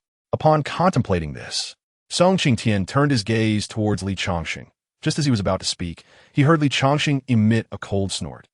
"Humph. I have stated before that you heartless beings are unworthy of consuming my elixirs. Fei, let us depart. Today, I shall see who dares to obstruct us."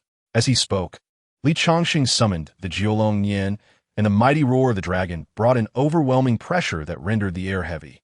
In the astonished eyes of the onlookers, the two ascended onto the Jiulong Nian. However, at that moment, an exceedingly ancient voice resonated from the depths of the Song family. "Young friend, all matters can be discussed. Why the haste?" Chapter 65. The might of Kao Qing is astounding, though the voice seemed feeble. It sent a tremor through Li Changsheng's body. He turned to Song Yinfei with a grave expression. "Is this your family's ancestor?" Song Yinfei nodded slightly, her demeanor tense. "This is Song Shiran, our ancestor, whose cultivation has reached the Yuaning realm. His spiritual power has attained the level to manipulate objects without the need for a physical form. He can engage in battle solely with his spirit." Li Changsheng's countenance darkened, but his expression grew even graver the next moment. Song Yinfei spoke again. "Husband, our Song family has 3 such Yuaning ancestors." 3?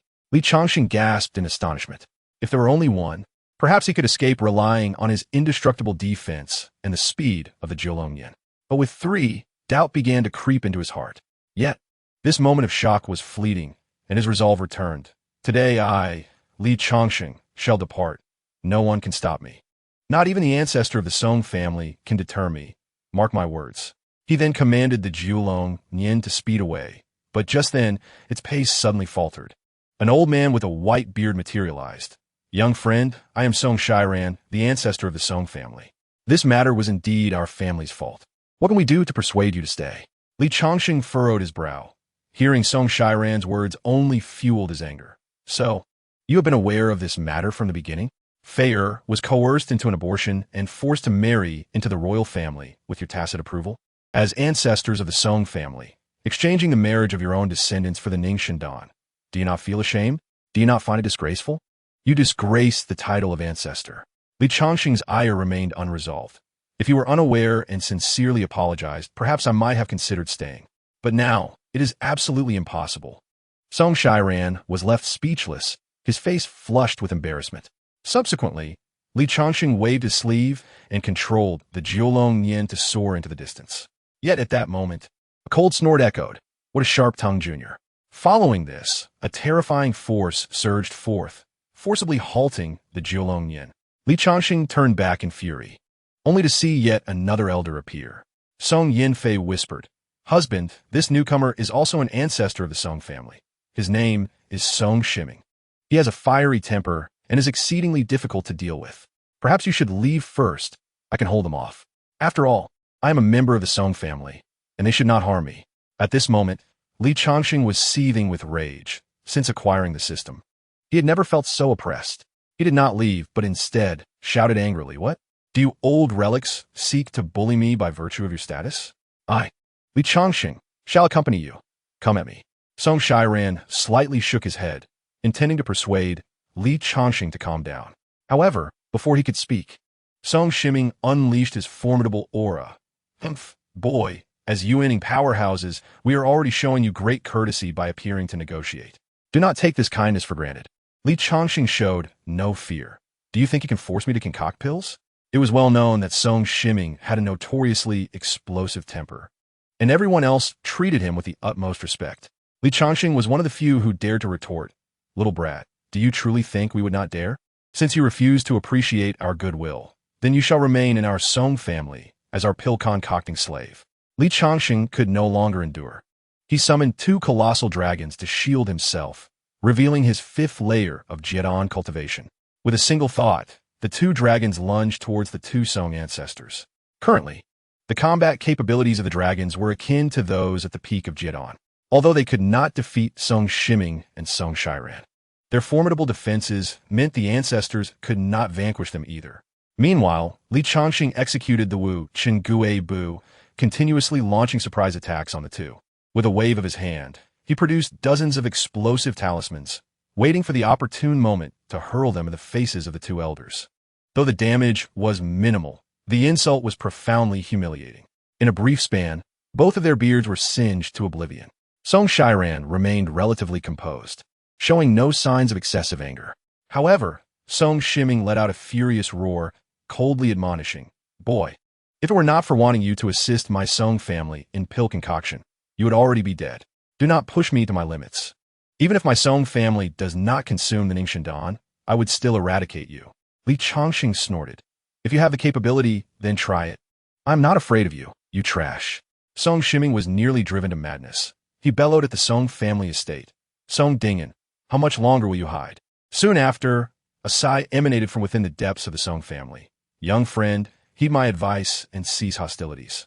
You merely seek an apology from my Song family. I will ensure that Song Qingtian kneels to you in apology." With a wave of Song Dingen's hand, Song Qingtian's legs buckled, and he fell to his knees.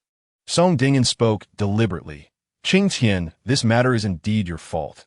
Quickly apologize to the young friend." As the head of the Song family, Song Qingtian kneeling in front of everyone was a profound humiliation he could not voice. The members of the Song family began urging Song Qingtian, "Head, apologize quickly, for the sake of the Song family. Head, do not hesitate. This time, our Song family is indeed at fault. Master Li is not in the wrong. He merely desires an apology. Do not delay any longer. Time is of the essence." Li Changsheng glanced at Song Qingtian, snorting coldly, "Without a heart for apology, what use is it even if forced to kneel?" He then coldly regarded the 3 Song ancestors. "Do you truly intend to obstruct my departure with Fei? Song Shiming, unwilling to endure further, declared, "Boy, you have been given face. I do not know how many Jiedan I have slain in my lifetime. You have repeatedly disrespected me. You shall meet your end." An aura of death enveloped Song Shiming, while Song Shiran and Song Dingen's expressions changed dramatically. "Shiming, cease at once. This individual cannot be killed." At this moment, Li Changsheng acutely sensed the murderous intent, indicating that Song Shiming was indeed intent on killing him. He coldly snorted, addressing Song Yinfei, "Fei, if I were to slay Song Shiming, would you blame me?" Song Yinfei, her eyes glistening with tears, shook her head. Fei would not blame her husband. "You act thus for my sake, and I am thankful to you. Moreover, Song Shiming has already harbored intentions of killing you. Between my ancestor and you, Fei chooses you." Upon hearing this, Warmth surged within Li Changsheng's heart as he wiped away the tears from Song Yanfei's cheeks. With a wave of his hand, he retracted the two colossal dragons, his voice icy as he gazed at Song Shimming. Song Shimming, since you seek death, I shall grant you your wish. Song Shimming let out a derisive snort as he charged towards Li Changsheng, declaring, How brazen! You shall descend into hell. Li Changsheng, unfazed, began to summon Kaching within his heart, uttering, My dear, I find myself in peril.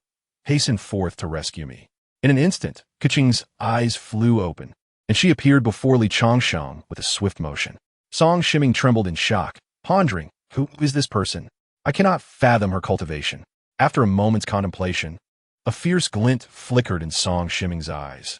He thought, regardless of her identity, this peculiar individual cannot possibly be a formidable opponent for Li Changsheng, who is merely at the Jedon stage.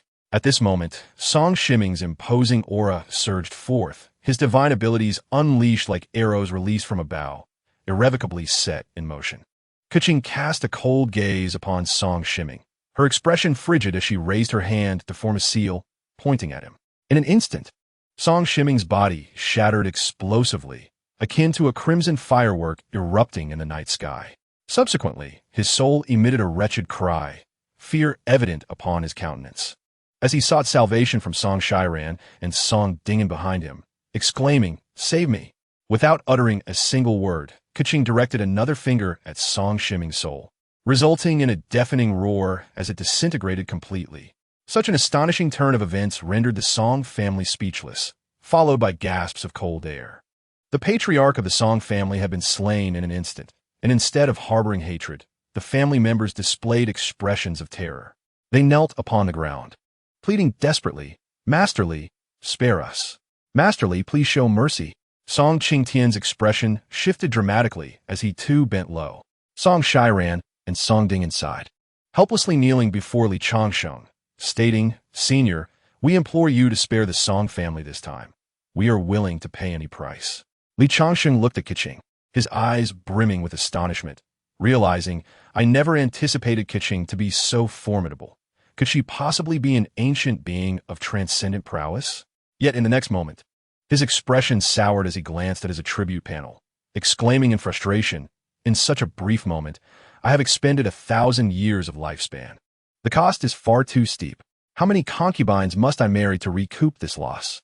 Observing this, Li Changsheng addressed Kaching, saying, My dear, all is well now. You may descend to rest. Kaching nodded slightly before vanishing from sight. However, the patriarch of the Song family, upon hearing Li Changsheng refer to Kaching in such a manner, was filled with even greater dread. Chapter 66. Subjugating the Song family, Song Shiran and Song Dingen were deeply alarmed, exchanging thoughts telepathically. Did you hear that? Master Li just referred to that elder as my dear. Of course, I heard it. Could they have formed a symbiotic bond? It seems likely. I cannot discern her strength. Yet she willingly becomes Master Li's partner. This implies only one possibility. Both were taken aback, realizing, if this is indeed the case, then Li Changsheng's personal power is not only formidable, but the forces supporting him are inconceivable. In powerful sects, it is common to seek out mighty souls to forge life contract for the safety of their descendants, creating a relationship of shared existence and mutual demise.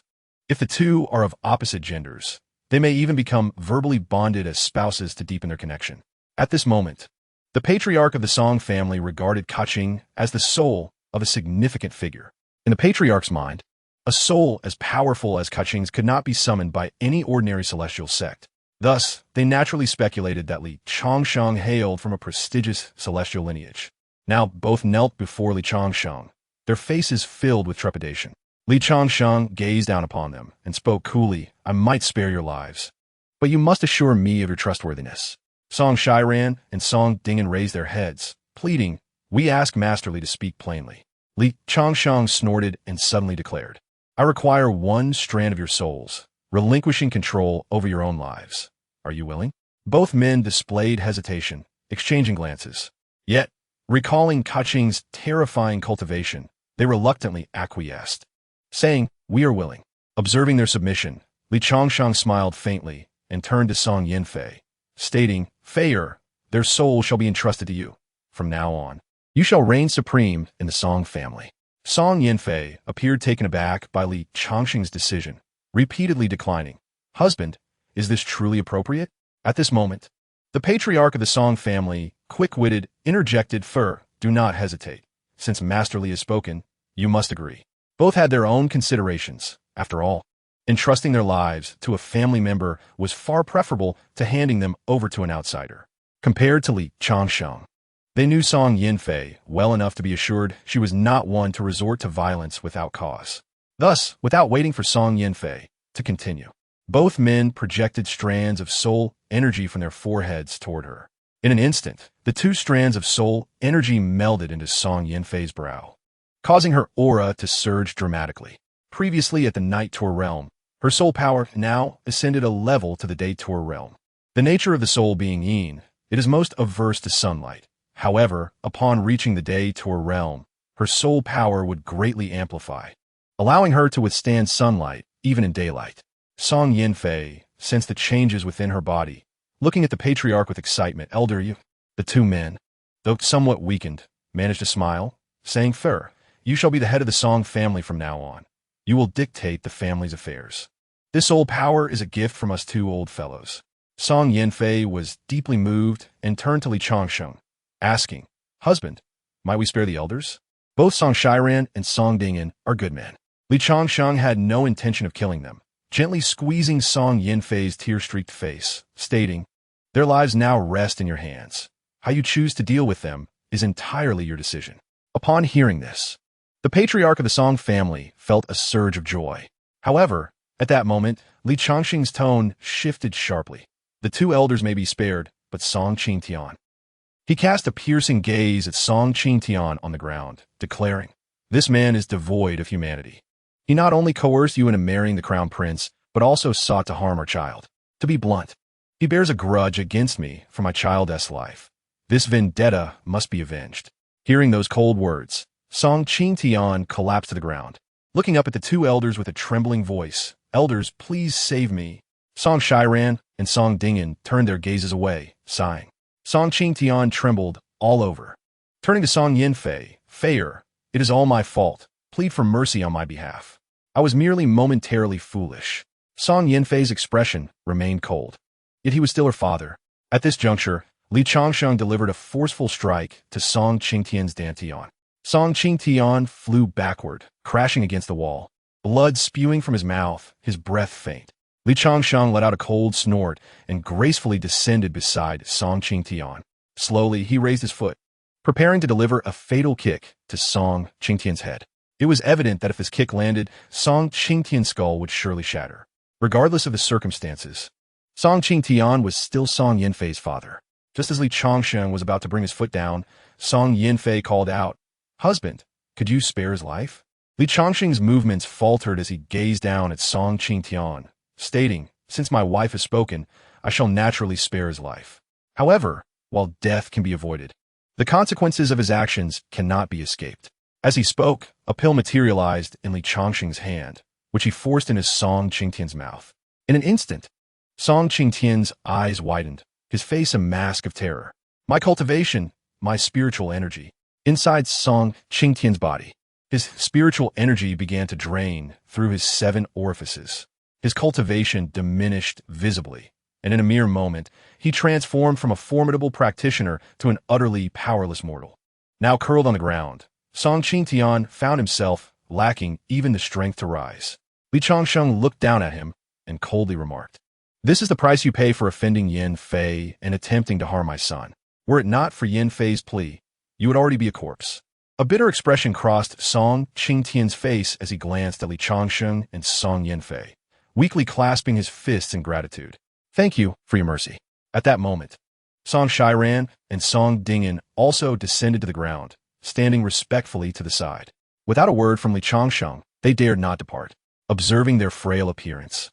Li Changsheng waved his hand, summoning a pill furnace into his grasp. He settled into a meditative posture and began refining pills. Before long, the pills took form. The furnace opened, and a delicate fragrance wafted through the air, astonishing everyone present. This fragrance is undoubtedly from a Ning Shan Dan. Li Changsheng nodded. gesturing as 30 pills floated forth. Song Shiran and Song Dingin's eyes widened in disbelief. This is actually a 7th grade Ning Shendan. The pills landed in Li Changsheng's hands as he turned to the Song family's elder and proclaimed, "Now that you have pledged allegiance to Feier, you are one of us. Li Changsheng, do not skimp on my own. Take these pills for now, and should you find yourselves in need, do not hesitate to ask." At that moment, the Song family finally comprehended the true extent of Li Changsheng's alchemical prowess. A 7th grade alchemist was a level that even the royal alchemists had never attained. Song Shiran and Song Dingin knelt before him, hands extended to receive the pills. "Master Li, we shall never forget your great kindness. Rest assured, as long as we are alive, no one shall harm Feier." Earlier, their kneeling had stemmed from fear, but now it was rooted in genuine submission. A 7th grade alchemist was not something a modest family like the Songs could easily approach. Li Changsheng waved his hand, signaling for them to rise. "You have just assisted Feier in breaking through her spiritual realm, and I can only imagine the substantial cost it incurred. Go and rest." The two bowed once more before departing.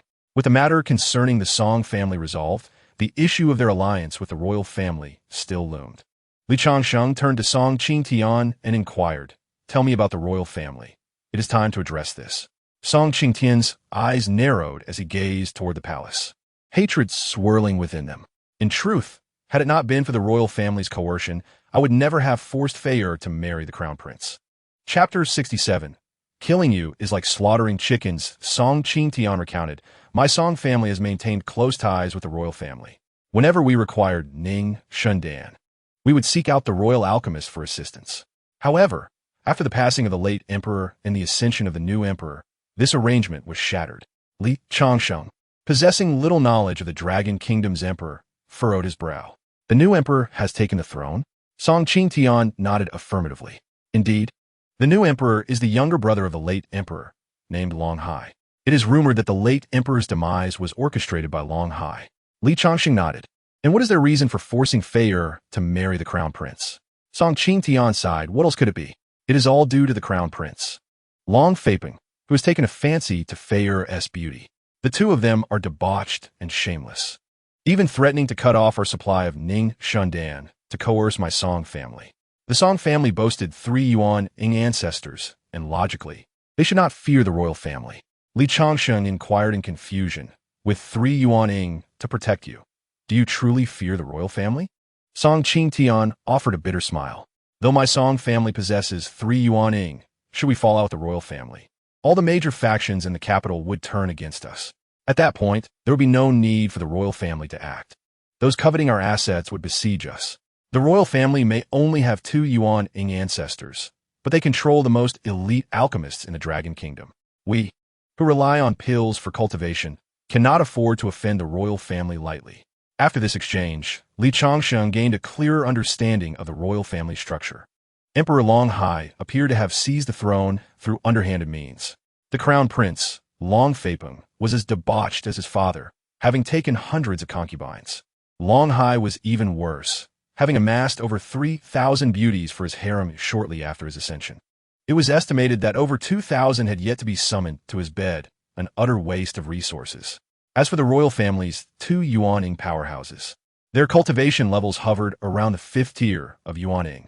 They were not of the Long family's bloodline, but rather 2 enforcers left by the Long family's progenitor. Although the Long family's ancestral figure had long since passed, the means to control those 2 Yuaning had been passed down. Li Changsheng contemplated in silence. The 2 Yuaning from the Long family are not to be trifled with. Awakening catching may cost me a significant portion of my lifespan. With only over 2,000 years left, I cannot afford such a drain. I must find a way to extend my lifespan. Otherwise, when danger arises, I will be left waiting for death." With this thought, Li Changsheng turned to Song Qingtian and asked, "Are there any unmarried women remaining in your Song family?" This direct inquiry left Song Qingtian momentarily stunned. Song Yinfei, however, wore a mischievous smile as she looked at Li Changsheng. "Husband, it is indeed a shortcoming on my part. With my sisters absent from the capital and my current condition, I am unable to serve you at night. Do not worry, husband. I will gather the unmarried women of the Song family." Song Qingtian stared incredulously at Song Feier's proactive demeanor, shocked that she would personally seek out concubines for her husband. Li Changsheng offered an awkward smile and waved his hand. Thank you, my dear. It can indeed be rather dull in the evenings. Song Yinfei flashed an understanding look before heading off into the distance. Before long, Song Yinfei returned, accompanied by dozens of women before Li Changsheng. Husband, I know you have high standards. These are the most beautiful women of my Song family, and they are all unmarried. Li Changsheng glanced over them and indeed found them to be enchanting. Each one blushed at the prospect of serving him, their excitement palpable. They all eagerly approached, and had it not been for Song Yinfei's stern reprimand, there would have been far more than just these 10 individuals. Each of these women possessed cultivation abilities, ranging from qi refining to foundation establishment, though their reproductive capabilities were somewhat lacking. Nevertheless, they could enhance longevity, which was precisely what Li Changsheng urgently needed. According to custom, it was customary to distribute pills upon meeting. Li Changsheng waved his hand and produced a handful of rejuvenation pills, one for each of you, as a token of our meeting. From now on, as you accompany me, you will not lack for benefits. 10 women exhibited blushing faces, their eyes shimmering with excitement, secretly contemplating how they had transformed from humble origins into something extraordinary. The women who had not been chosen by Song Yinfei could only lament in silence. Just then, a sudden voice echoed from afar. Oh, how lively! So many beautiful women gathered here. Did you know that this prince was coming and specially prepared to entertain me? The crowd frowned and turned towards the entrance. A man clad in a dragon-patterned yellow robe approached, accompanied by dozens of foundational cultivators and 3 golden core practitioners. His regal attire unmistakably indicated his royal lineage. Li Changsheng's expression turned icy as the Jinghong's sword flashed into his hand. At that moment, Song Qingtian's voice resonated in his ear. Master Li, this man is not the eldest prince but the second prince, Long Wenbin. Nonetheless, he is a debauched individual, just like his entire family. Since he was not the eldest prince, as long as he did not provoke Li Changsheng, the latter was disinclined to take action. After all, now is not the time to sever ties. As Long Wenbin approached, the foundational and golden core cultivators behind him began to drive the Song family members present aside, behaving as if they were the rightful masters of the Song family. Song Qingtian furrowed his brow and spoke. Second prince, what brings you and such a large entourage to my Song family? Long Wenbin's gaze swept over Song Yinfei's figure, a glimmer of lecherous desire flashing in his eyes. He then shook his head regretfully, thinking to himself, what a stunning beauty, only to be snatched away by Long Faping. However, the 10 Song family members selected by Song Yinfei were equally striking, causing Long Wenbin's heart to flutter. He disregarded Song Qingtian and directly addressed the 10 women. Master of the Song family, I did not expect your family to have so many exquisite beauties. Since Fei is to marry my elder brother, why not have these 10 wed me instead? First, the eldest prince pressured Song Yinfei into marriage, and now the second prince followed suit. With Li Changsheng as their backing, the Song family no longer fear the royal family. The continuous humiliation caused Song Qingtian to turn cold. Second prince, these individuals are already married. You should abandon such thoughts. Married? Just kill their husbands, and they will be free, Long Wenbin replied, his brow furrowing. Which husband? This prince will ask him whether he prefers his life or the women. Li Changsheng let out a cold snort, preparing to step forward, but was interrupted by a cold snort emanating from deep within the Song family. Audacity. Immediately, 2 elders of the Song family appeared. Song Shiran struck Long Wenbin across the face. What do you take my Song family for? Do you truly believe we would hesitate to kill you? Long Wenbin was sent flying by the slap, crashing against the wall and spitting out several mouthfuls of blood. In terror, he looked at Song Shiran and Song Dingen. Elders of the Song family? Do you no longer want the Ning Shindan? Song Dingen stepped forward, his aura surging. Do you truly think only the royal family can refine Ning Shindan? Long Wenbin's expression shifted between anger and fear, as 3 golden core practitioners stood protectively in front of him. Are you plotting rebellion? Song Shiran laughed heartily. Rebellion? What if my Song family rebels today? Faced with 2 nascent soul cultivators, even with the support of the royal family, the 3 golden core practitioners felt trepidation, their legs trembling involuntarily. Long Wenbin coughed up more blood, aware that the elders of the Song family were not jesting. Yet, he could not comprehend what the Song family relied upon. Elders of the Song family, do you truly wish to sever ties with my royal family? What do you have to rely on? At that moment, Li Changsheng stepped forward, and the crowd bowed, clearing a path for him. You? Long Wenbin's expression was one of confusion and disbelief. A golden core practitioner? Li Changsheng snorted coldly, the Jinghong sword firmly in his grasp. What a being a golden core? Killing you is as easy as slaughtering a chicken. In the next instant, he swung his sword, and a streak of sword light shot forth. Long Wenbin let out a wail, but did not perish. Blood gushed from his lower body. His manhood had been severed. You shall not die a good death. My royal family will never let you go. Li Changsheng stepped on Long Wenbin's severed member, blood and flesh splattering from the sole of his shoe. You are mistaken. It is I, Li Changsheng, who will not spare the royal family. Chapter 68. The second prince sold to a brothel. Long Wenbin gazed at his crushed member, letting out a heart-wrenching scream. Oh no. At that moment, a dog appeared from a distance, swallowing the severed member whole. Long Wenbin felt as if he could sense the agony of his severed flesh, his cries growing louder. He then turned to the 3 golden core practitioners and the dozen foundational cultivators nearby, screaming frantically, "What are you waiting for? Kill him! Kill him! Chop off his member and feed it to the dogs." The 3 golden core practitioners were not fools. In such circumstances, fleeing was the best course of action. But Li Changsheng did not grant them the opportunity to escape. Since you've chosen the wrong master, be sure to open your eyes in your next life. Without giving them a moment to react, the Tianshan sword technique was unleashed. The Jinghong sword surged forward, and the 3 golden core practitioners were obliterated, reduced to dust. At that moment, the Song family truly grasped the terrifying extent of Li Changsheng's power. As a golden core practitioner, Master Li had faced 3 opponents without faltering, even killing them in a single strike. Such prowess hinted that he had concealed his true cultivation level. Earlier, when the Song family elders battled alongside Li Changsheng, they had not fully realized his strength, merely assuming him to be an adept alchemist. Now, facing 3 golden cores, Li Changsheng had demonstrated his ability to strike with lethal precision. Such strength rendered him nearly invincible within the golden core realm. Li Changsheng waved his hand towards Song Qingteng. There is no turning back. The remaining foundational cultivators are yours to handle, and do so thoroughly. Song Qingtian nodded and stepped forward. In the next moment, the foundational cultivators brought by the second prince erupted in cries of anguish. Long Wenbin, now utterly terrified, collapsed to the ground. Despite having lost his member, he was so frightened that he wet himself.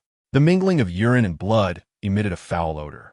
Li Changsheng covered his nose with one hand and waved the other in front of him. What bad luck, encountering someone who defecates in public. He then instructed a nearby male cultivator from the Song family. You, fetch a rope and drag him to the brothel. Leaving him here is unacceptable. The male cultivator appeared ecstatic, as if being given such a task was a great honor. However, confusion soon crossed his face. Senior, why to the brothel? Li Changsheng coldly snorted, looking at the pitiful Long Wenbin on the ground. The brothel is not solely for women to solicit business. Upon hearing this, Long Wenbin's expression shifted dramatically. His body began to tremble uncontrollably. He was all too aware of what the brothels in the capital were like. Inside, there were not only women, but also men, and both faced the same clientele, men. After all, women were not permitted to patronize brothels, as being caught could lead to severe repercussions from their families. Long Wenbin, once driven by curiosity, had secretly observed the grim fate of men sold to the brothels. One word encapsulated it: tragic. At this moment, fear gripped Long Wenbin, compelling him to plead incessantly. Senior, I beseech you, spare my life. I am willing to pay any price. I can offer all my treasures. Just please do not sell me to a brothel. Li Changsheng revealed a sinister smile, coldly retorting. How many young girls have you harmed in your lifetime? It is only fitting that you experience the torment of being ravaged. After uttering these words, Li Changsheng felt a twinge of unease. Why did this remind him of himself? He had never harmed any young girl. It was always their own volition. At this juncture, the rope was delivered. With a swift motion, Li Changsheng secured it around Long Wenbin's neck. All right, it's time for us to depart. While the night is still young, you'll have time to work this evening. Long Wenbin's wretched cries echoed as he continued to beg for mercy. Li Changsheng paid no heed, dragging him towards the direction of the brothel. A multitude of onlookers gathered along the way. Although Long Wenbin was covered in blood and his features were distorted beyond recognition, his yellow dragon robe was a telltale sign. This person looks like he belongs to the royal family. Surely, If he were truly of royal blood, who would dare treat him so? The current royal family was notoriously arrogant. At that moment, someone who recognized the second prince gasped. I remember now. He is the second Prince Long Wenbin. He once came to my house and abducted my sister. Though his face is swollen like a pig's head, his voice is unforgettable. Long Wenbin, he was indeed the second prince. Given his injuries, it seemed he had been thoroughly mutilated. A wave of applause erupted among the crowd. Well done. This scoundrel only knows how to ruin virtuous women. Indeed, this man was utterly depraved, even targeting an 80-year-old grandmother from my neighborhood. Is that true? Can it be doubted? I witnessed it firsthand. In an instant, the crowd was incensed, hurling rotten eggs towards Long Wenbin. Scum, beast. Ugh, I thought I was perverse, yet you surpass me in depravity. This brave soul is correct. I wonder why he does not simply kill him. Where's he dragging him off to? A man familiar with the route chuckled. Look at the direction. It must be towards a brothel. Ha ha ha. Tonight will be quite the spectacle. A brothel? If this is true, it will be bursting with patrons tonight. No, I must secure a room first. You fancy that?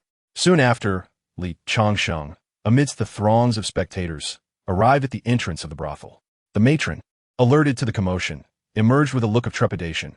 Sir, we do not accept. Changsheng glared, causing the matron to swallow her words. 1 coin, no more. This man is worth no more than that. As he spoke, Changsheng's aura of Jidon was unmistakable, compelling the matron to acquiesce. All must heed the senior. The matron trembled as she presented a copper coin to Changsheng. Dragging Long Wenbin before her like a dead dog, Changsheng declared, Now, he is yours. Simultaneously, the news of Long Wenbin's sale to the brothel reached the imperial palace.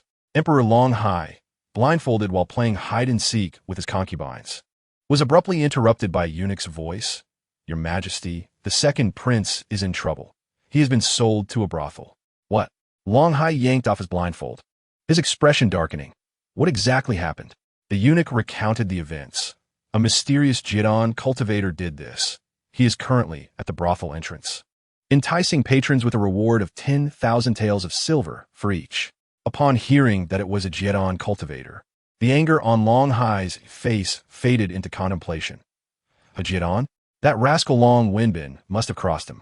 After a moment of reflection, Long Hai formed a hand seal, and 2 figures suddenly appeared before him. You are to rescue the second prince and eliminate that Jidon. These 2 were the royal family's Yuan in cultivators. Chapter 69. What can you do to me? As night fell, the crowd before the brothel swelled. By this time, Changsheng had already spent over 100,000 taels of silver. He had not anticipated such a turnout. Were they genuinely moved or merely motivated by greed? Perhaps it was a blend of both. Just then, a chilling voice resonated. To all present, anyone who has seen the second prince shall be slain without mercy. An elderly Yuan cultivator descended, accompanied by a throng of foundational cultivators. The Yuaning fixated on Changsheng, his expression bloodthirsty. You boy, are you the one who harmed the second prince? Changsheng's eyes narrowed slightly as he sensed the cultivator's power. A 5th-level Yuan, I am no match for him. Yet he maintained his composure, coldly retorting, Indeed, it was I. What do you do about it?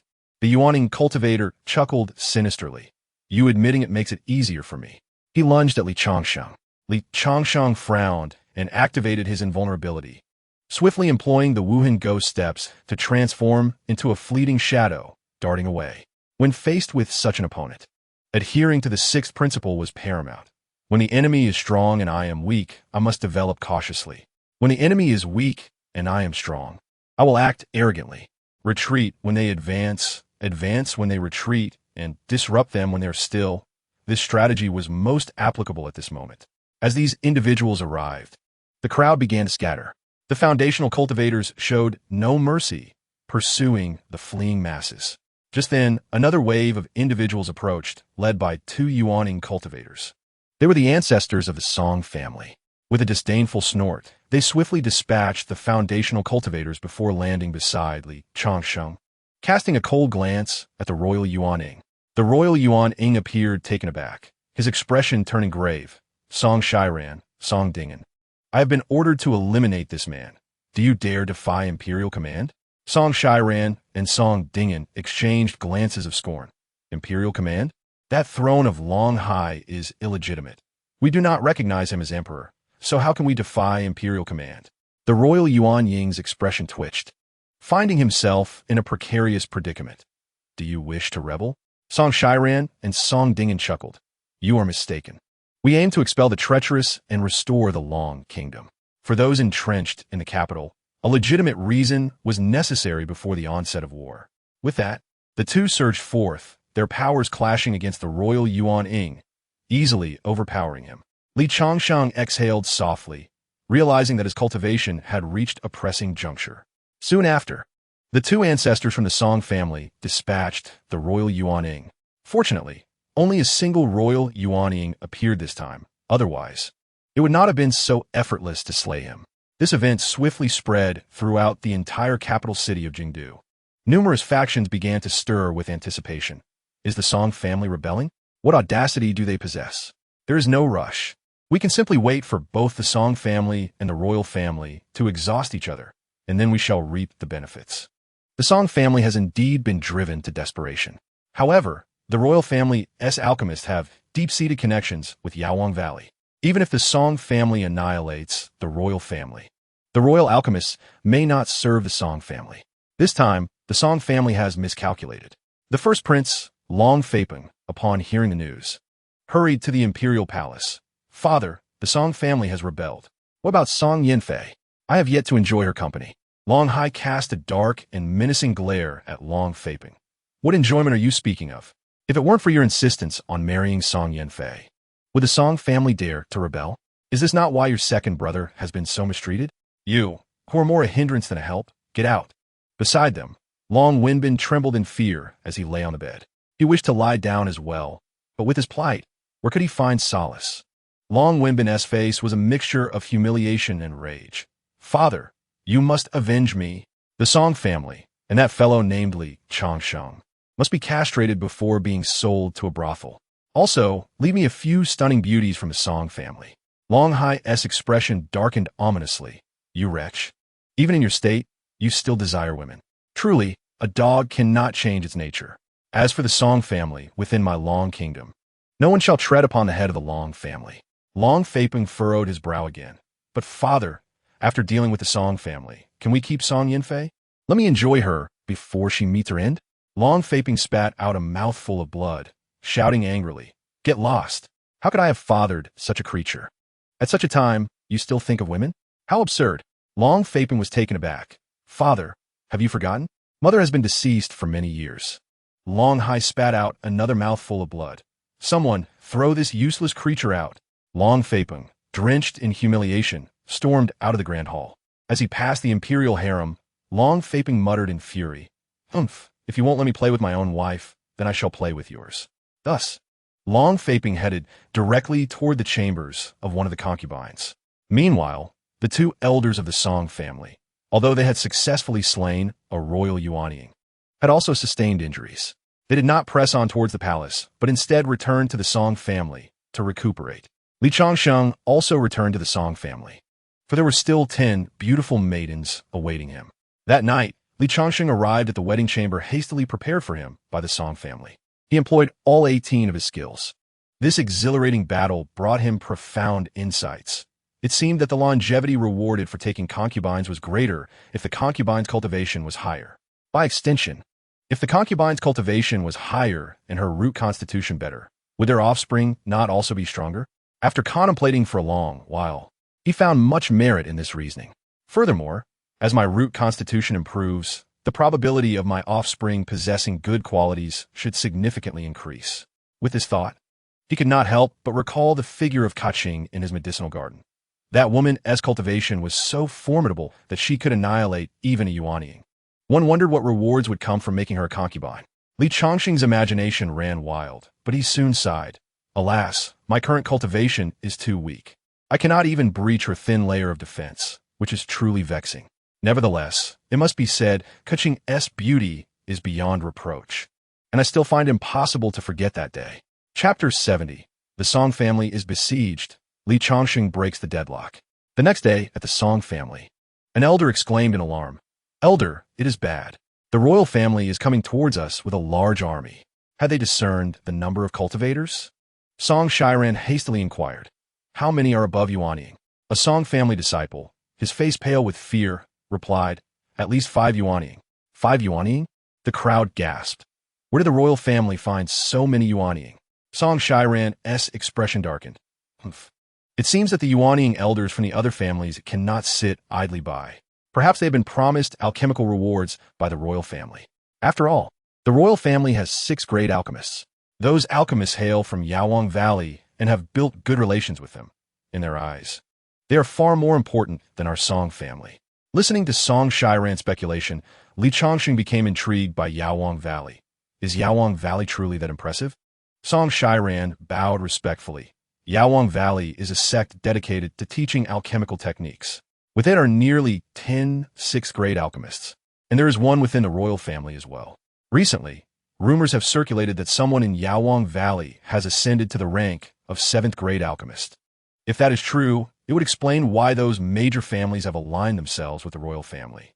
Li Changsheng nodded slowly, then dismissively remarked, only 7th grade? Not worth concerning ourselves. The crowd trembled at his words. Since Li Changsheng's appearance, his alchemical prowess had astonished many.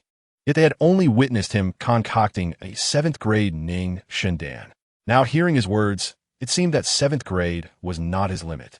Song Shiran eagerly asked, may I inquire, Master Li, what is your highest capability in alchemy? Li Changsheng scratched his ear. Under normal circumstances, I can concoct 8th-grade pills. But with some secret techniques, I can produce 9th-grade pills. However, for me, there's no need to concoct pills of such high grades, as even the lower-grade pills I produce are of 10-fold purity. The efficacy is sufficient to compensate for a grade difference. 9th-grade pills? At this declaration, the crowd collectively gasped in astonishment. 9th-grade pills are legendary. At the very least, in this small place called Long Kingdom, they have never been seen. Although 8th-grade pills exist, they are exceedingly rare, and common folk hardly ever have the opportunity to even glimpse one. The Song family was well aware of Li Changsheng's integrity. They understood that he had no reason to lie about his alchemical skills. Seeing this, the worry on Song Shiran's face dissipated instantly.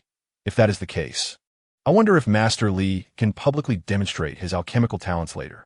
There is no need to concoct 8th or 9th-grade pills. Simply producing a 6th-grade pill of complete purity would be enough to astonish everyone. That way, we could win without a fight and cause those Yuanying elders who have sided with the royal family to swiftly change their allegiance. Have you already devised a strategy? Li Changsheng inquired. I am capable of much. If victory can be achieved solely through alchemy, all the better.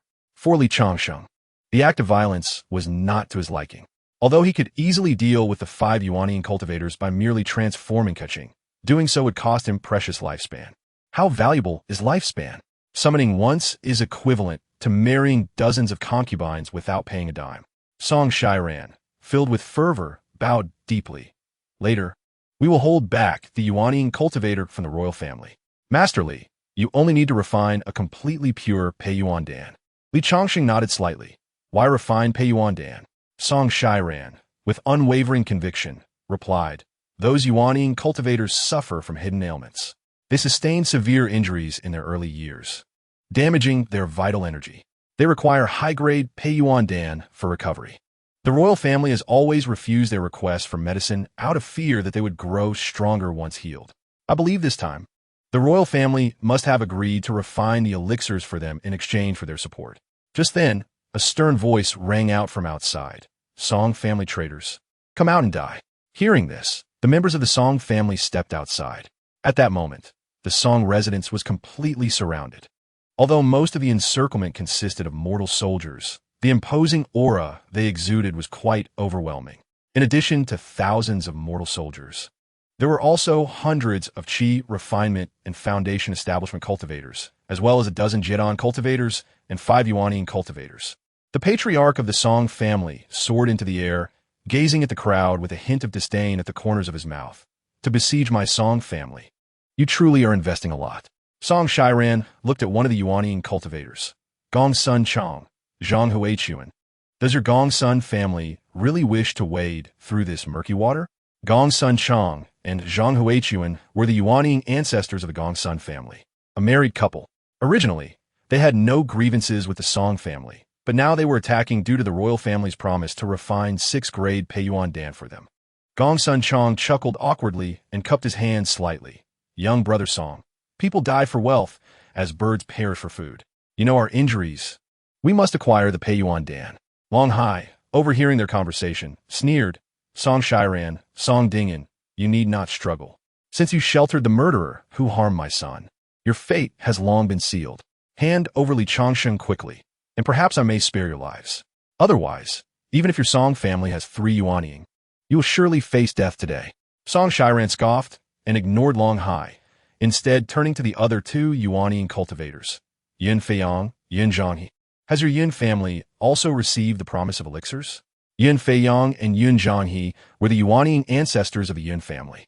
Despite being Yuanying cultivators themselves, they did not wish to resort to violence.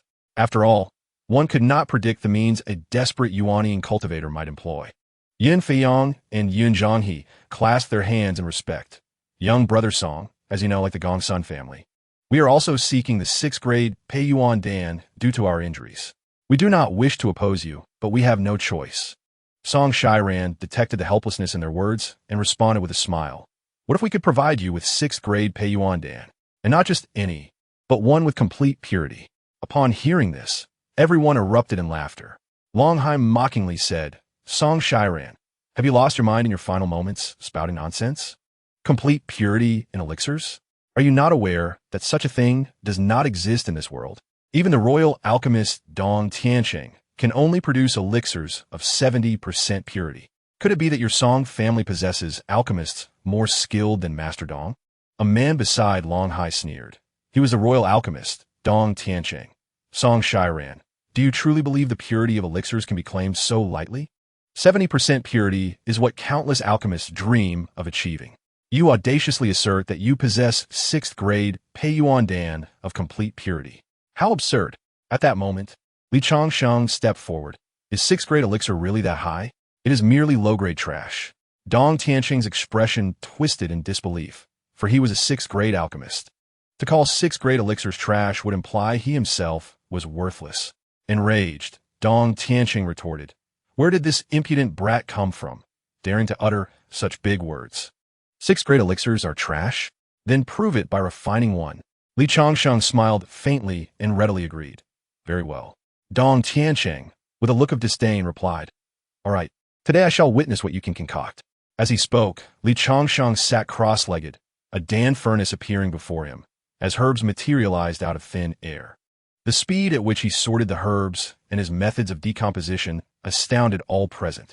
Such proficient techniques, even Dong Tiancheng might not achieve. Witnessing the scene, Dong Tiancheng's face turned pale, unable to suppress his murmurs. Such alchemical techniques I have never seen or heard of before. The efficiency of this method far exceeds anything I have encountered. Long Hai, initially eager to watch the Song family plead for mercy before their demise, was taken aback by the emergence of an alchemist, and it seemed this alchemist had considerable skill. He could not allow him to continue refining. Regardless of whether he succeeded or failed, he must be eliminated. Thus, with concern and tension etched on his face, Long Hai shouted to several Yuanying cultivators. Act quickly. Gongsun Patriarch, Yin Family Patriarch, whatever we promised you, the royal family will deliver. First, help us eliminate the Song family, and then Li Changsheng. Chapter 71. The Annihilation of Long Hai. To cultivate to the Yuanying realm, none are fools. They recognized that Li Changsheng's alchemical techniques indicated he was no ordinary alchemist. The 2 elders of the Gongsun family spoke. There is no rush. The Song family is already surrounded. They cannot escape. Why not wait until this young friend finishes refining the elixirs?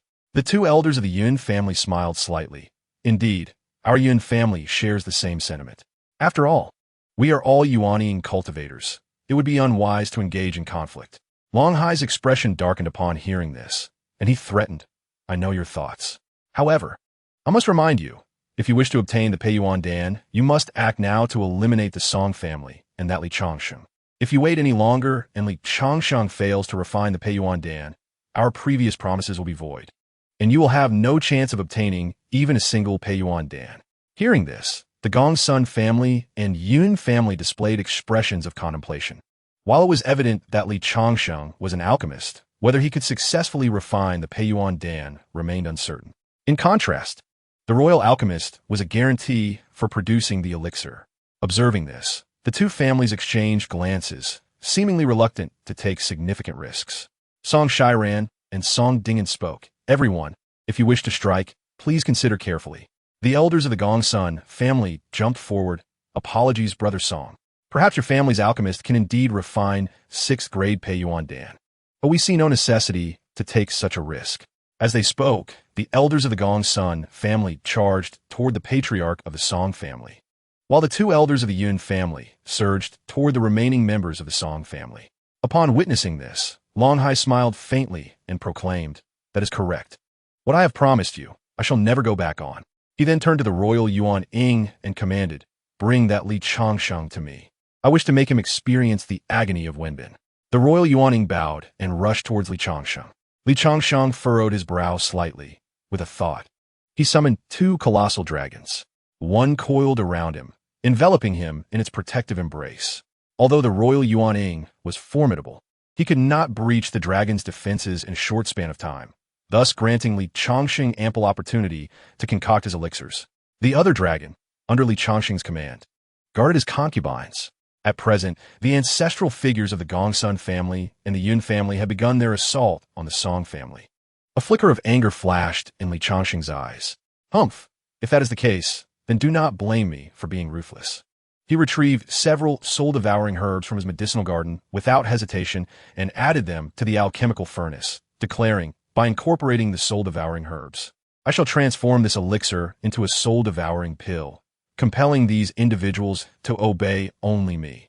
His gaze was devoid of emotion as he pricked his fingertip, allowing a drop of blood to fall into the furnace. This blood served as the catalyst for the elixir, ensuring that the consumer would follow the commands of its master. Outside the dragon's protection, the royal Yuan Ying relentlessly attacked the dragon's form. Divine light shimmered, yet could not budge the dragon an inch. With his current strength, he was incapable of breaking through the dragon's defenses. Beneath the dragon's embrace, Li Changsheng suddenly spoke. Gong Sun Chong, Zhang Huachuan, Yun Feiyang, Yun Zhang. If you cease your hostilities now, I, Li Changsheng, can overlook past grievances and assist you in concocting elixirs. Should you insist on opposing me, then you shall never lay your hands on the Pei Yuan Dan. I shall refine. The Yuan Ying ancestors of the Gongsun and Yun families weakened their attacks upon hearing this, seemingly reluctant to completely sever ties. Otherwise, with the combat power of the Yuan Ying, the ordinary disciples of the Song family would have long since suffered devastating casualties. Li Changsheng's words were merely a gamble, hoping they did not wish to irreparably damage their relationships. He turned his attention back to the furnace, intensifying the golden holy fire. To entice the Yuan Ying ancestors of the Gongsun and Yun families to consume the soul-devouring pill, the allure of a 6th grade elixir was evidently insufficient. Elevating this elixir to 7th grade would surely pique their interest. The Pei Yuan Dan serves to solidify one's essence and enhance vital energy, making it most effective when a cultivator is injured. Lower grade Pei Yuan Dan could only stabilize injuries through quantity, while only high-grade Pei Yuan Dan could completely restore one's health. Soon, Li Changsheng gently patted the furnace, and a rich fragrance of elixirs wafted through the air. Dong Tianqing's expression shifted, and he could not help but inhale deeply. This fragrance is unmistakably that of the Pei Yuan Dan. The Yuan Ying ancestors of the Gongsun and Yun families were keenly aware of Li Changsheng's actions. At this moment, they inquired about the fragrance, their faces lighting up with joy. The Pei Yuan Dan refined by this master Li is undoubtedly of high caliber. Merely inhaling the fragrance provides a sense of relief from our injuries. With a wave of his hand, Li Changsheng retrieved the elixirs from the furnace, presenting 37-grade Pei Yuan Dan before him. Although they appeared and functioned identically to regular Pei Yuan Dan, only Li Changsheng knew that these were modified elixirs. In truth, they had transformed into soul-devouring pills, whose formula had been lost for ages. Had it not been for Li Changsheng's possession of an encyclopedic knowledge of elixirs, he would not have been able to concoct them.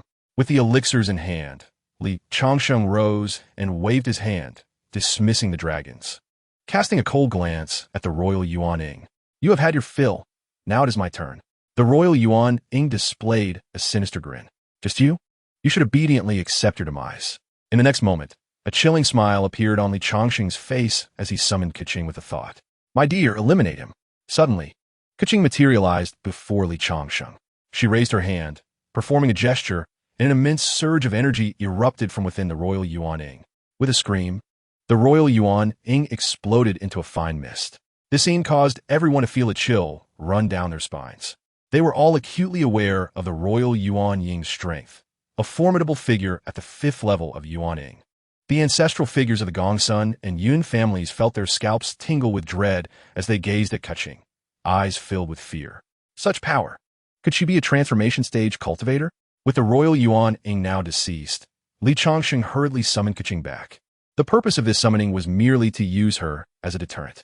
After all, the longer Keqing stayed, the more her lifespan would be consumed. And Li Changsheng wished to avoid waste. Longhai, witnessing this turn of events, collapsed to the ground, exclaiming, Quick, Gongsun ancestor, Yin family ancestor, kill him. At this moment, the Yuan Ying ancestors of the Gongsun and Yun families had ceased their assaults. They gazed at Li Changsheng with eyes full of reverence, bowing respectfully. Master Li, we were indeed blind.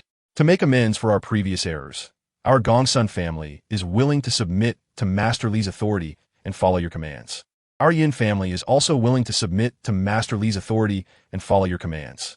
Li Changsheng snorted coldly, thinking to himself, these two families are merely opportunists. Fortunately, I have refined the soul-devouring pill. After bringing them under my control, I will possess means to keep them in check. He feigned a magnanimous demeanor and smiled. No harm done. No harm done. It is said that you require pei yuan dan. I have just refined some. Li Changsheng opened his palm, releasing an even more potent fragrance of elixirs. As the crowd focused their attention, they collectively gasped in astonishment. Those golden patterns, there are as many as 7. Could this be a 7th grade pei yuan dan? The Yuan Ying ancestors of the Gongsun and Yun family's eyes sparkled with excitement. This quality, this grade, is far superior to that produced by royal alchemists. With a wave of his hand, Li Changsheng distributed a soul-devouring pill to each of them. Take this pei yuan dan for now, and see if it has any effect. The 4 Yuan Ying did not hesitate to accept the pills, promptly consuming them. After all, this was a 7th grade elixir, one they had rarely encountered in their lifetimes. They indeed held some skepticism towards Li Changsheng's elixirs. However, upon realizing it was a 7th grade pill, their doubts swiftly dissipated. Who, after all, will be foolish enough to tamper with a 7th grade elixir? As the 4 ingested the elixirs, an overwhelming surge of medicinal power coursed through their bodies. Long-standing ailments began to improve, and even signs of advancement in their cultivation emerged. The Yuan Ying ancestors of the Gongsun and Yun families bowed deeply to Li Changsheng. Thank you, Master Li, for bestowing us with these elixirs. If we are not mistaken, the purity of this elixir should exceed 80%, correct? Li Changsheng smiled and replied, You are mistaken. It is 100%. 100% purity? Dong Tianqing exclaimed. Do not deceive us. That is surely a lie. Li Changsheng smiled slightly and tossed a soul-devouring pill to Dong Tianqing, stating, You will know the truth upon inspection. Dong Tianqing cautiously took the soul-devouring pill, delicately scraping off a tiny piece to taste. Shortly thereafter, his expression shifted dramatically. It truly is 100% purity. This cannot be. The Yuan Ying ancestors of the Gongsun and Yun families displayed expressions of delight upon witnessing this. The 4 individuals immediately turned their gazes towards Longhai, declaring that he was a debauched and unscrupulous man who had provoked Li Danshi, with their allegiance now pledged to Li Danshi. It was only fitting for them to exact vengeance on Longhai. Without the slightest hesitation, they launched their assault, and Longhai met his end without uttering a single cry of despair. Chapter 72. The 3 princesses captured subsequently. The 4 Yuan Ying brought Dong Tianqing before Li Changsheng. Li Danshi, how shall we deal with this man? Li Changsheng glanced at Dong Tianqing and waved his hand dismissively. Release him. I harbor no enmity towards this individual. There is no need for his demise. The group complied and set Dong Tianqing free. However, he appeared unimpressed by Li Changsheng's mercy, showing no sign of gratitude. With a cold snort, he strode away hastily. Gong Sun Chang observed Dong Tianqing's retreating figure and then turned his attention to Li Changsheng, seemingly with something to express. Li Changsheng discerned his thoughts. Are you suggesting that he possesses a Pei Yuan Dan? Gong Sun Chong nodded in affirmation. Li Dan sure, a 7th grade elixir holds immense value. It would be a pity for him to leave with it. Li Changsheng had purposefully let Dong Tianqing go. The news of a 7th grade alchemist emerging in the capital would surely create a stir in Yaowang Valley. He intended for Dong Tianqing to carry this message back. Should his Shi Hun Dan fall into the hands of certain alchemists at Yaowang Valley, he would gain an alchemist without any effort. Such a transaction would be foolish to forego. It was merely unfortunate that he could not provide Dong Tianqing with more elixirs. With a faint sigh, Li Changsheng mused otherwise. Wouldn't I have inadvertently created several followers among the alchemists in Yaowang Valley? Gong Sun Chong, interpreting Li Changsheng's sigh as remorse, reassured him, Li Dansher, do not fret. Dong Tianqing has not ventured far. We may still retrieve the elixir. Li Changsheng shook his head. Let it be. We are all alchemists. If he desires it, it is likely for the study of alchemy. He may have it. Upon hearing this, the others expressed their admiration for Li Changsheng's selflessness. Li Dansher's dedication to the advancement of alchemy is truly commendable. We are in awe. Indeed, Li Dansher exemplifies selflessness, leaving us feeling ashamed. Li Dansher, you are our role model. Compared to you, we are indeed most selfish. Clearing his throat, Li Changsheng waved his hand. There is no need for such sentiments. It is but a trivial matter, hardly worth mentioning. As he spoke, he produced several Shi Hun Dan and handed them to the Yuaning ancestors of the Gong Sun and Yin families. Take these elixirs for now. Once consumed, they should alleviate your hidden ailments. The 4 eagerly accepted the elixirs, bowing deeply in gratitude. Thank you, Li Dansher. Li Changsheng smiled faintly, and, at that moment, 4 points of light appeared in his mind. He felt an instinctive awareness that with a mere thought, those 4 points could extinguish. The extinguishing of the light would signify their demise. Moreover, he could manipulate the points to control those who consumed the Shi Hun Dan. Looking at the 4, Li Changsheng silently hoped, may you truly be loyal. I wish never to extinguish these lights. He then glanced in the direction of the palace. There remains one more matter to attend to, the eldest prince, Long Faping. Upon hearing this, the group advanced towards the palace, soon locating Long Faping in the imperial harem. He was currently in the bed of one of Long Hai's consorts. Upon seeing Li Changsheng and the others approach, he bellowed in fury, do you intend to rebel? Guards! Where are the guards? How did you allow these people in without notice? The consort beside him screamed, hastily attempting to shield herself with the bedding. Li Changsheng snorted coldly and commanded Song Shiran. This man does not even spare his father's woman. Such shamelessness is intolerable. Castrate him and sell him to a brothel. Song Shiran nodded and approached Long Faping with his sword drawn. Soon, screams echoed throughout the harem, startling countless concubines into trembling fear. Li Changsheng pondered the situation and inquired of Song Shiran, how many concubines reside in the harem? Song Shiran's mouth twitched, having discerned Li Changsheng's intentions from a single sentence. However, he dared not reveal his understanding and replied truthfully. After Long Hai ascended the throne, he sought beautiful women far and wide. Currently, there are approximately 3,000 beauties in the harem. Most remain untouched, as Long Hai had not yet had the chance to enjoy them before his demise. Li Changsheng nodded, about to speak further when sounds of multiple women calling out emerged from outside. Li Dansher, we wish to see Li Dansher. Li Changsheng frowned slightly upon hearing this. What is the matter? A member of the Song family replied, it is the 3 princesses of Longhua. They seem eager to meet you. Princesses? Li Changsheng's expression reflected confusion. Are they Long Hai's daughters? Song Shiran shook his head, sighing. They are indeed pitiful.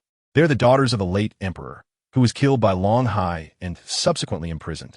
It is said that Long Hai coveted their beauty and intended to wed them shortly, but alas, he has met his end today. The 3 princesses must have seized this moment of turmoil to escape. Upon hearing this, Li Changsheng's lips curved in a slight smile. Let them in. They are deserving of sympathy. Not long after, 3 young women knelt before Li Changsheng, expressing their heartfelt gratitude. Thank you, benefactor. Had it not been for your intervention, our Longhua would have fallen into the hands of treacherous men. Li Changsheng gazed down upon the 3, their deeply etched features revealing a profound history. As expected of princesses, their skin was fair and delicate, their figures slender, devoid of any excess. Li Changsheng lifted the chin of one princess and inquired, "What is your name?" With tears glistening in her eyes, the princess replied in a voice barely above a whisper, "I am Long Kui, at your service." Long Kui. Li Changsheng internally acknowledged the appropriateness of her name. He then turned to the other two. "What are your names?" They both looked up at Li Changsheng in unison. "I am Long Mingxiang, at your service." "I am Long Yaxian, at your service." Li Changsheng nodded in satisfaction. "Indeed, you are all quite lovely." The three princesses trembled at his words, and then Long Kui, with a glint of determination in her eyes, boldly declared, "Benefactor, Long Hai is our father's murderer. You have avenged us, and we must repay you. If you do not mind, we are willing to offer ourselves." Long Mingxiang and Long Yaxian also bowed deeply. Their intentions clear. "We too are willing to offer ourselves. We hope you will accept our pledge." Li Changsheng helped each of them to their feet, feigning a concerned demeanor. "Since you are so insistent, I shall concede a little and agree to your request." Upon hearing this, the onlookers involuntarily twitched their faces in disbelief. Yet the three princesses beamed with joy. "Thank you for your gracious acceptance." In truth, the three had long conspired to marry Li Changsheng. Given the upheaval in Longhua, if the royal family remained unstable, they would undoubtedly face invasion from neighboring nations. Even in the absence of hostile nations, those ambitious ministers and generals coveting the throne would inevitably seek opportunities to stir trouble.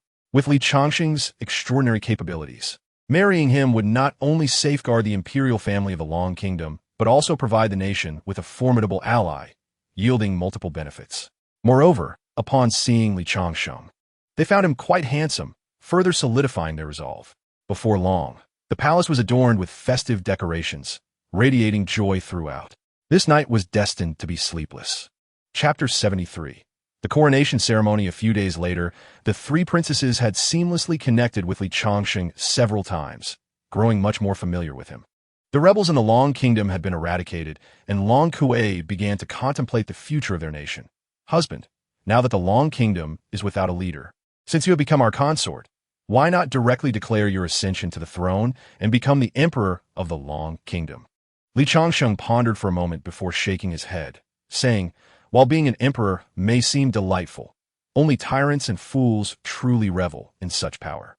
As a man of integrity, I shall be a wise ruler, laboring day and night. Such a role would hardly allow for enjoyment. Most importantly, being an emperor would bind me to the Long Kingdom, whereas the vast lands of Shunlong Dalu await my exploration. My husband, do you intend to leave the Long Kingdom? What shall we do if you depart?" Long Kui implored. With the current turmoil within the royal family, various factions are watching closely for an opportunity to usurp power. "You cannot leave at this critical time." Li Changsheng embraced Long Kui, gently caressing her delicate shoulder, and after a moment of contemplation, he spoke. "The concerns you raise are indeed valid, but they stem fundamentally from the lack of a leader in the Long Kingdom. The urgent priority is to see a new emperor ascend the throne swiftly to establish authority and deter rival factions." Long Kui gazed at Li Changsheng with affectionate eyes. "Husband, you're the only one capable of assuming the role of emperor among us in the royal family. With only the three of us sisters remaining, if you do not ascend, there will truly be no one left." Li Changsheng shook his head. "The antiquated rule forbidding women from ruling must be shattered. Today I, Li Changsheng, shall break this norm." He turned to Long Kui, gently stroking her cheek. "With such remarkable grace, donning the imperial robe would only enhance your elegance." Long Kui gasped in surprise. "Husband, do you mean?" Li Changsheng nodded. "Indeed, I speak of you as the ruler." Long Kui hesitated. "Husband, since ancient times, women have not been permitted to ascend the throne. This notion is deeply rooted. If I declare my ascension, it will certainly provoke widespread opposition." Li Changsheng remained unfazed. "You need not worry about this matter. Those who wish to oppose will reveal themselves during the coronation ceremony. That will be our opportunity to set an example. With me by your side, what is there to fear?" Upon hearing these words, Long Kui was overwhelmed with emotion, tears streaming down her cheeks. "You are so kind to me, husband. I shall serve you for a lifetime." The next day, the Long Kingdom announced nationwide that the eldest princess would ascend to the throne as the new emperor. The coronation ceremony was scheduled to take place in 3 days. This announcement sent shockwaves throughout the realm. A woman ascending to the throne? What of ethics and propriety? How could the eldest princess have the audacity? A woman in power could spell disaster for the Long Kingdom. However, as citizens, they would support whoever could effectuate practical governance, even if she were a woman. In addition to the public discourse, high-ranking ministers began to stir restlessly. Prime Minister Luo Cheng stroked his beard with a look of delight. Indeed, the heavens have favored me. A woman ascending to the throne provides us with the perfect pretext to rebel. Quickly gather our forces. We shall assemble in the capital 3 days hence to forcibly remove Long Kuei from her seat during the coronation. Additionally, swiftly secure the support of other ministers to endorse me as the new emperor. Any who refuse shall be dealt with mercilessly. That night, as Li Changsheng lay in bed, he listened to Song Qingtian's report. Thus far, aside from Prime Minister Luo Cheng's unusual movements, everything else is normal. Li Changsheng inquired, "What movements has Luo Cheng made?" Song Qingtian bowed. He has dispatched individuals to gather forces, expected to arrive in the capital within 3 days, with the intent to coerce the new emperor to abdicate. Furthermore, he has been pressuring ministers to endorse him as the new emperor during the coronation. Li Changsheng nodded. "Do not alarm them. We shall ensnare them during the coronation ceremony." In the blink of an eye, 3 days had passed. The coronation ceremony commenced as scheduled. The palace was festooned with lanterns, and red carpets adorned the floors. All ministers and prominent figures of the Long Kingdom gathered for the event. Prime Minister Luo Cheng sat among the guests, reveling in his good fortune. "Long Kuei, you have truly provided me with an excellent opportunity. I would have struggled to find a pretext to seize the throne otherwise." Soon after, the eunuchs announced the commencement of the coronation, and the ceremonial orchestra played the solemn music reserved for such events. Long Kuei stood among the crowd, holding 3 incense sticks, bowing to heaven and earth as well as their ancestors, praying for blessings. Then, she gradually approached the dragon throne. At that moment, Luo Cheng raised his voice. "Long Kuei, our Long Kingdom has long upheld the rule that the harem shall not interfere in politics. How dare you, a mere woman, aspire to the throne? Disregarding the laws of our nation, do you wish to invite ridicule upon the Long Kingdom from all other realms?" Long Kuei cast a cold gaze at Luo Cheng, her expression commanding respect without anger, exuding an emperor's authority. "Prime Minister Luo, the Long Kingdom belongs to the Long family. As a member of the Long family, what is improper about my ascension to the throne? Do you aspire to usurp the throne yourself?" Luo Cheng recoiled slightly, intimidated by Long Kuei's imposing presence, as though he were seeing her for the first time. However, recalling his meticulous plans, his confidence surged. "Long Kuei, according to tradition, if no royal family member is available to assume the throne, the ministers must collectively elect a new emperor. Today, you have unilaterally conducted this coronation without consulting the ministers. I, Luo Cheng, vehemently oppose such actions." Li Changsheng observed Luo Cheng's fervent speech, a cold smile gracing his lips. The other ministers appeared cautious, beads of sweat forming on their foreheads. Luo Cheng remained oblivious, raising his voice. "Esteemed colleagues, I ask once more, who among us can take on the role of the new emperor?" Internally elated, Luo Cheng anticipated that the ministers would rise to recommend him as the new emperor. Yet, after a lengthy silence, not a single voice emerged. "Esteemed colleagues, I ask again, who possesses the capability to assume the role of the new emperor?"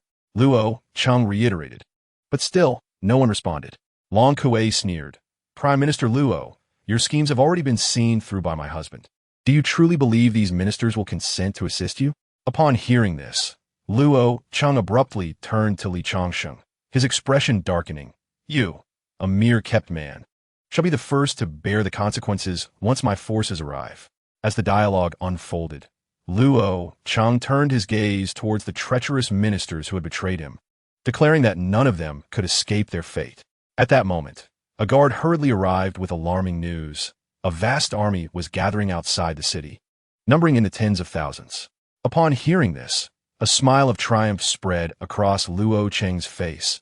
Victory seemed assured, and the throne of the Long Kingdom was destined to be his. In Chapter 74, titled, "I Shall Run, I Shall Train My Waist," Luo Cheng's arrogance reached unprecedented heights as he unleashed all his schemes. Every traitor among them would pay dearly for their betrayal. With a commanding shout, he rallied his soldiers, proclaiming that from this day forth, the Long Kingdom would belong to the Luo family. In an instant, Dozens of soldiers stationed nearby drew their swords and launched a surprise attack on their comrades. Within moments, the air was filled with anguished cries as many warriors fell victim to the ambush. Li Changsheng, with a cold snort, soared into action, seizing the Jinghong sword. With a single sweep, the blade gleamed fiercely, targeting the rebellious soldiers with deadly precision. In the blink of an eye, the bodies of the traitors lay in disarray, leaving a chilling impression on all who witnessed it. Luo Cheng's smile faltered as he witnessed the carnage, replaced swiftly by terror as he beheld Li Changsheng advancing toward him. "What do you intend to do?" he stammered. "The army outside is gathered. If anything happens to me, they will obliterate the entire capital." With a disdainful snort, Li Changsheng summoned forth a golden dragon. In an instant, he perched atop its head, and a mighty roar resonated as they soared toward the besieging forces. Gazing down, Li Changsheng confirmed the presence of the enemy troops attacking the city. He directed the dragon to dive toward the rebellious soldiers, unleashing its wrath. The dragon roared, its gaping maw claiming the lives of hundreds in mere moments. Hovering in the air, Li Changsheng addressed the insurgents, stating, "Surrender your leader's head, and you may be spared." His formidable presence instilled terror, and the soldiers, devoid of any will to resist, approached their leader, grasping their daggers with increasing resolve. The rebel leader, trembling with fear, implored, "What are you planning? I am your leader." Yet, when faced with the specter of death, rank held no sway. A single anguished cry pierced the air as the leader was overwhelmed and slain by a flurry of blades. His head was severed and fell to the ground. Li Changsheng reached out, claiming the severed head as he addressed the trembling insurgents. "Stay here and await your fate. Should anyone dare to flee, I shall ensure they meet their end in the belly of the dragon." He then guided the dragon back to the grand ceremony, casting the head of the rebel leader before Luo Cheng. The assembly fell into a stunned silence, breaths held with trepidation. Luo Cheng, gazing upon the severed head, trembled in disbelief. "No, this cannot be. After all my plotting, how could I fail?" His composure shattered. He was on the verge of panic. The two dark-clad figures behind him, sensing the shift, attempted to assist Luo Cheng in fleeing. With a cold snort, Li Changsheng interjected, "You dare to snatch people in front of me, even at the peak of your Dan formation?" Although Li Changsheng had only reached the 5th level of Dan formation, his combat prowess rendered him virtually invincible within his realm, honed through countless solidifying elixirs, with no trace of weakness. Awakened by Li Changsheng's fierce reprimand, Luo Cheng's eyes glinted with hatred. "Kill him. It is all because of this man. As long as he lives, my resentment cannot be quelled." The two peak Dan formation warriors exchanged glances before simultaneously launching an attack against Li Changsheng. His gaze turned icy as he mused. "I have reached the 5th level of Dan formation, and with the indestructible true spirit technique, I should withstand the peak Dan formation without issue." Suddenly, Li Changsheng activated the stealthy ghost steps, vanishing from sight. In a mere heartbeat, he appeared beside one of the peak Dan formation warriors.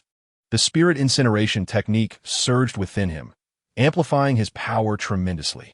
With the starlight grasp engaged, a colossal hand emerged, seizing the peak Dan warrior in its grip. A resounding explosion followed, resulting in a dazzling display of crimson fireworks, staining the surroundings with blood and flesh. The other peak Dan warrior, witnessing this, turned pale with terror and fled without a moment's hesitation. Li Changsheng's lips curled into a cold smile as he unleashed the mighty dragon claw, extending it towards the fleeing warrior. A scream pierced the air as a gaping hole appeared in the warrior's chest, his heart ripped from its confines, shattered with a mere squeeze. At that moment, Luo Cheng fell to his knees, trembling uncontrollably. He looked up at Li Changsheng, his eyes wide with fear. "You are a devil, a demon." Li Changsheng approached him, a sinister grin marking his face, before delivering a strike to his head. With a sickening crunch, Luo Cheng's skull burst like a ripe fruit, splattering gore. Many present could scarcely contain their stomachs, retching at the gruesome sight. Li Changsheng surveyed the crowd, his voice cold as he proclaimed, "Today I, Li Changsheng, declare to the world that Long Kuei shall be the new emperor of the Long Kingdom. Should anyone object, let them beware my unyielding sword." Following this declaration, the elder of the Song family, Song Shiran, alongside Song Dingen, stepped forward, affirming their support for the Long Princess as the new sovereign. Soon after, members of the Gongsun family, Gongsun Chong and Zhang Huichuan, voiced their allegiance, as did the Yun family. The three prominent families of the capital rallied in support of Long Kuei, solidifying her authority as the new emperor. A chorus of voices rose in unison, declaring their unwavering support for the Long princess. Overwhelmed by the scene, Long Kuei's eyes brimmed with tears as she advanced toward the dragon throne, no one daring to impede her path. With Li Changsheng's assistance, the coronation ceremony concluded splendidly. As night fell, Long Kuei sought out Li Changsheng, cherishing their intimate moments together. During a tender exchange, Long Kuei expressed her concerns. "Husband, I have ascended to the throne of the Long Kingdom, yet the harem consists of countless beauties, and, as a servant, I am but a woman of no use. How shall we address these matters?" Li Changsheng, discerning the underlying implications of her words, responded playfully, "What does Her Majesty intend to do?" Long Kuei, twirling her hair, looked at him with a mischievous smile. "Husband, as the saying goes, the fertile water should not flow to the fields of others rather than leave them unused. Why not gift them to you?" Feigning shock, Li Changsheng replied, "This seems rather inappropriate." Long Kuei persisted, and after a playful exchange, they reached a reluctant agreement. "But let it be known, I shall only take 2,000. Any more is out of the question.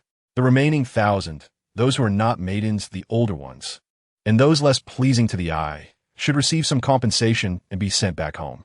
I am not a greedy person." In the eyes of Long Kuei, there was a glimmer of admiration.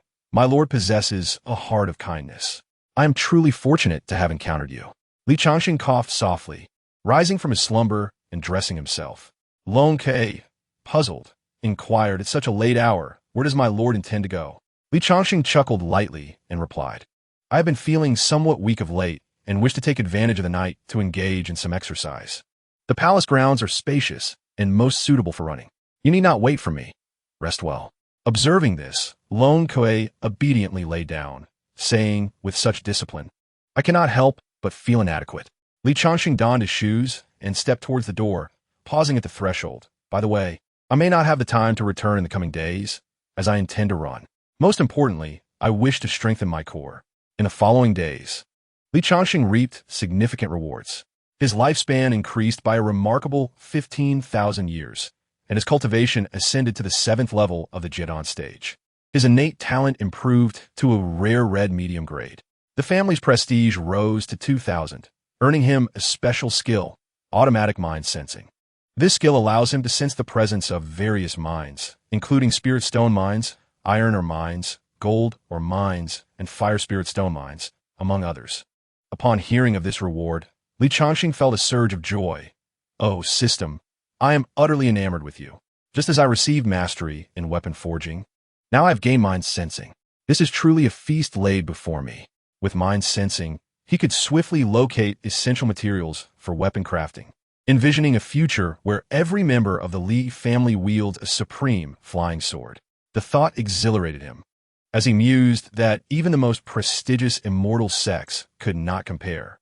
Furthermore, with nearly 20,000 years of lifespan, he had ample time to awaken Changsheng multiple times, presenting him with countless opportunities to impress high-level cultivators.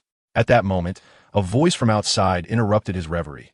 "Your Highness, the Gongsuan and Yun families request an audience." With Long Kuei now the empress, Li Changsheng naturally assumed the title of prince. He furrowed his brow, uncertain of the intentions behind the visit. "Allow them to enter." Shortly thereafter, the ancestors of the Yun and Gongsuan families entered together. Gongsuan Chang and his wife, Zhang Huichuan, appeared cautious as they addressed him. "Master Li, our family has 2 unmarried granddaughters who have long admired you. Might you consider accepting them?" Without hesitation, Li Changsheng replied, "Since the esteemed ancestor has spoken, how could I refuse?" At this juncture, Yun Zhanghe, the elder of the Yun family, chimed in, "Master Li, we too have 2 granddaughters eager to meet you. Would you consider?" Before he could finish, Li Changsheng waved his hand dismissively. "Ah, we are all kin here. There is no need for such formality. I shall accept your granddaughters." The elder of the Yun family beamed with joy upon hearing this. "Thank you, Master Li. My granddaughters will be overjoyed." The value of a cultivator's concubine surpasses that of an ordinary woman, not solely due to the enhanced efficiency in cultivating innate talent, but also because the rewards they bring are far greater. Thus, Li Changsheng generally welcomed any cultivator's concubine. The descendants of families like the Gongsuan and Yin clans were certainly not ordinary practitioners. The elders stood respectfully to the side, appearing eager to speak. Li Changsheng discerned their intent. Do you have further matters to discuss? Please speak freely. Gongsu and Chang and Yin Feiyang exchanged glances before bowing slightly. Masterly. We have some younger members at the peak of the Qi refining stage who urgently require foundation establishment pills to advance. Might you grant us some? In truth, the Gongsuan and Yin families had no shortage of foundation establishment pills, but they sought Li Changsheng's purest variety for the better development of their descendants. Having offered their granddaughters, Li Changsheng was generous and presented them with several dozen foundation establishment pills. Please take these for now. Grateful, they accepted the pills and expressed their heartfelt thanks, saying, Thank you, Masterly. We shall return home to prepare for the wedding.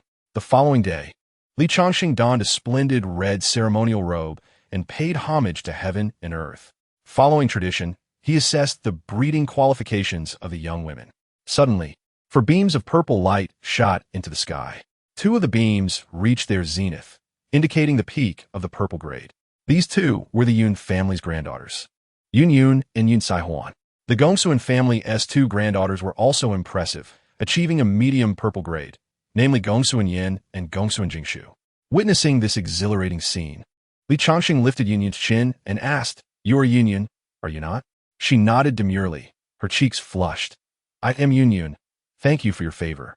My lord. Her bashful demeanor perfectly embodied the essence of femininity. After several days of diligent effort, Li Changsheng's fortunes flourished. He heard the system's voice announce, Congratulations, host. You have successfully taken a concubine, earning 100 years to your lifespan. Congratulations, host. You have received a hidden reward, an opportunity for 8 treasures in 1 pregnancy. This opportunity allows for the guaranteed birth of 8 offspring when used on a designated concubine. A friendly reminder, using it on a concubine with top-tier breeding qualifications will maximize the benefits. Congratulations, host, you have acquired the eye technique, barrier-breaking divine eye. This technique can dispel all illusions and maintain one's true self, a specialized eye technique aimed at countering illusions. Cultivating to the highest level grants insight into the essence of the world and the right to communicate with the heavenly path. Listening to these rewards, Li Changsheng felt an exhilarating rush, especially at the prospect of the 8 treasures. Such an opportunity must be reserved for Kaching. Her exceedingly high breeding qualifications were already of the utmost caliber. If she were to give birth to 8 children at once, the potential for extraordinary talents was unimaginable. The mere thought thrilled him. However, after the excitement faded, he was left in deep contemplation. Alas, Kaching's cultivation is too advanced. I cannot even breach her thin layer of defense, let alone discuss having children. Li Changsheng sighed in frustration. At that moment, Yun Yun, clad in a red belly wrap, approached him. My lord, why the sighs of despair? Li Changsheng wrapped his arms around her delicate waist, eliciting a fit of giggles from her. It is nothing, merely a reflection on my meager cultivation. Yun Yun covered his mouth. My lord is already quite formidable. With your current cultivation at the 7th level of Jiedon, you far surpass your peers. This is not the pinnacle for you. Your ambitions reach for the stars and the sea. After a moment, Yun Yun's eyes sparkled with inspiration. If my lord wishes to enhance his cultivation swiftly, I have an idea. Li Changsheng displayed a curious expression and urged, My lady, please elaborate. Yun Yun gazed into the distance, as if lost in reminiscence. Husband, 100 miles beyond this capital lies a valley shrouded in perpetual miasma. Those who breathe its air often succumb to vivid hallucinations. Countless cultivators have ventured there, yet only a fraction return, and those fortunate enough to survive often emerge quite mad. Pausing momentarily, Yun Yun shifted her tone. However, over the years, one individual has emerged unscathed. Not only did he retain his sanity, but he also ascended to the Yuanying realm. Intrigued, Li Changsheng inquired, Who is this person? Yun Yun replied, He is none other than the founding emperor of the Long Kingdom, Long Outyin. Chapter 76. The Mysterious Runes, Long Outyin. Li Changsheng's expression grew peculiar. What an utterly juvenile name. Yun Yun, puzzled, asked, What do you mean by juvenile? Li Changsheng smiled faintly. It simply suggests a lack of maturity. Yun Yun nodded, though somewhat confused. It is said that Long Outyin indeed possesses a certain childishness. At that moment, Li Changsheng found himself captivated by the notion of that secret realm.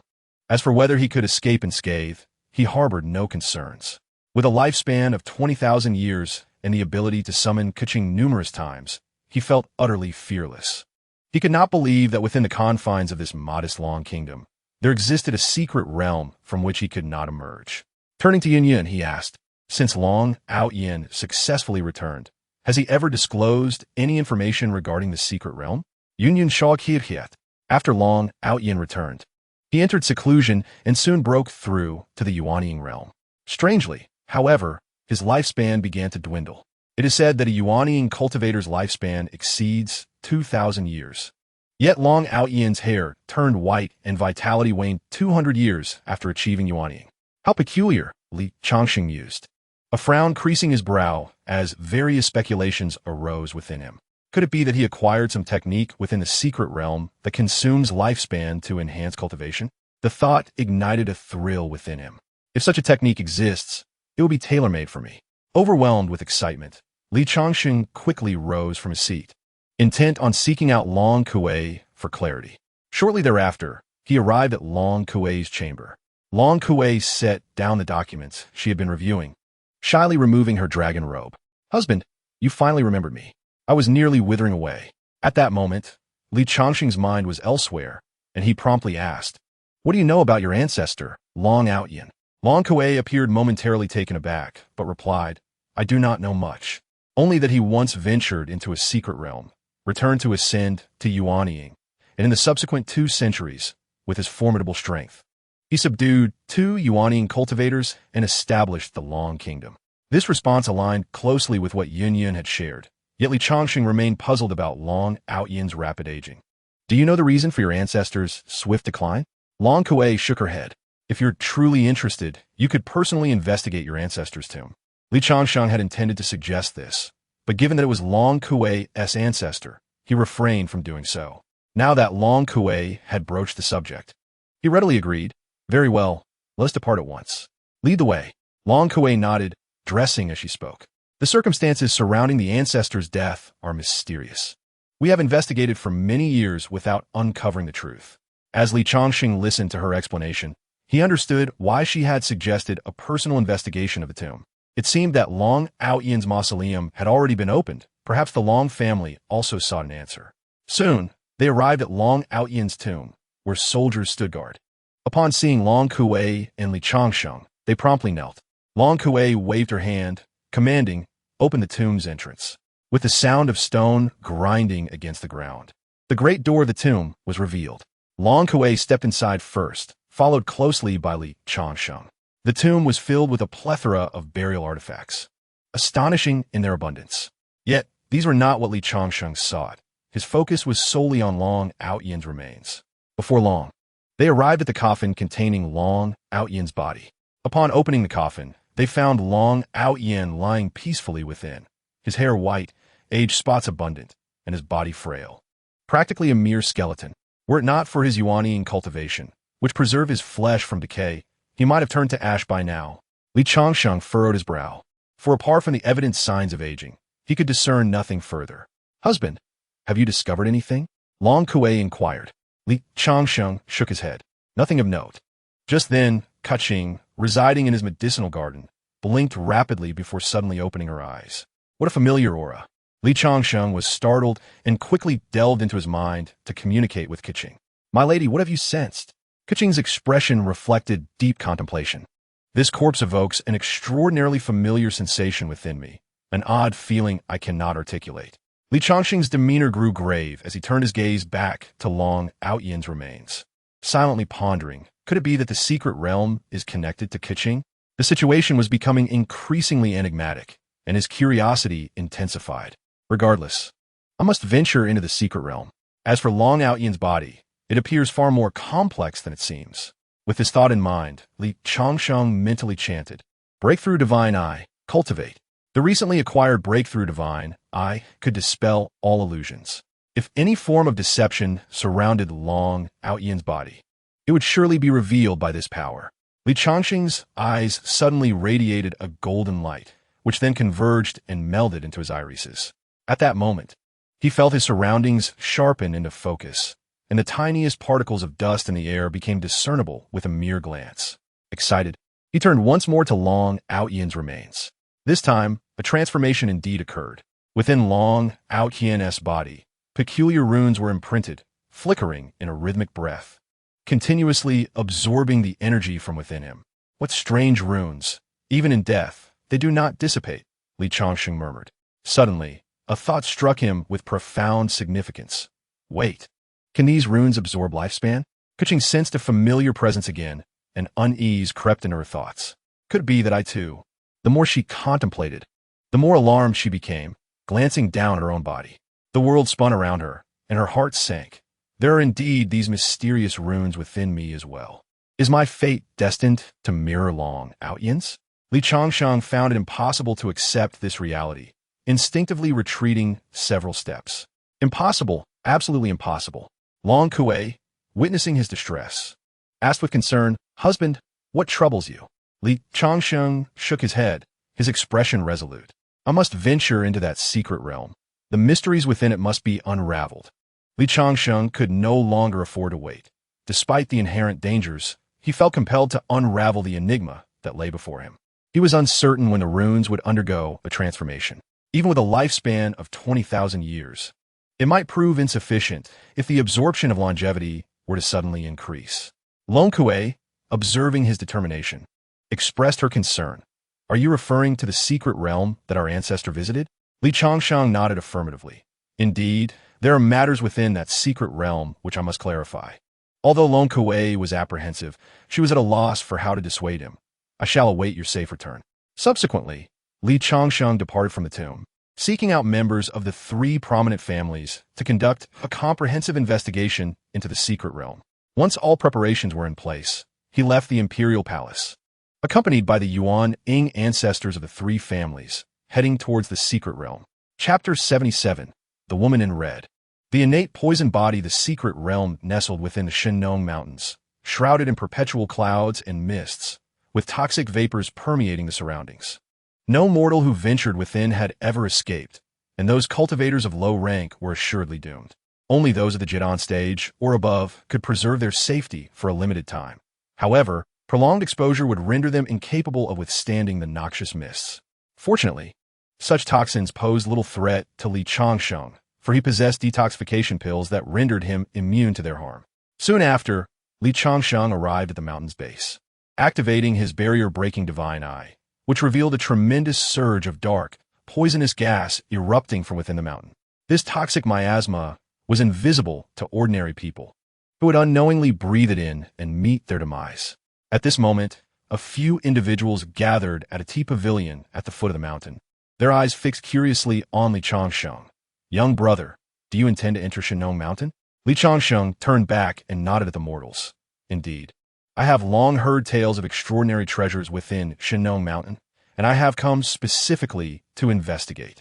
The onlookers regarded the aura of power radiating from Li Changsheng without a hint of surprise, as though they had seen many like him over the years. Yet none had ever returned. "Alas, it is not that we doubt your strength, but many cultivators like you have ventured in, and not a single one has emerged. Young brother, heed our warning.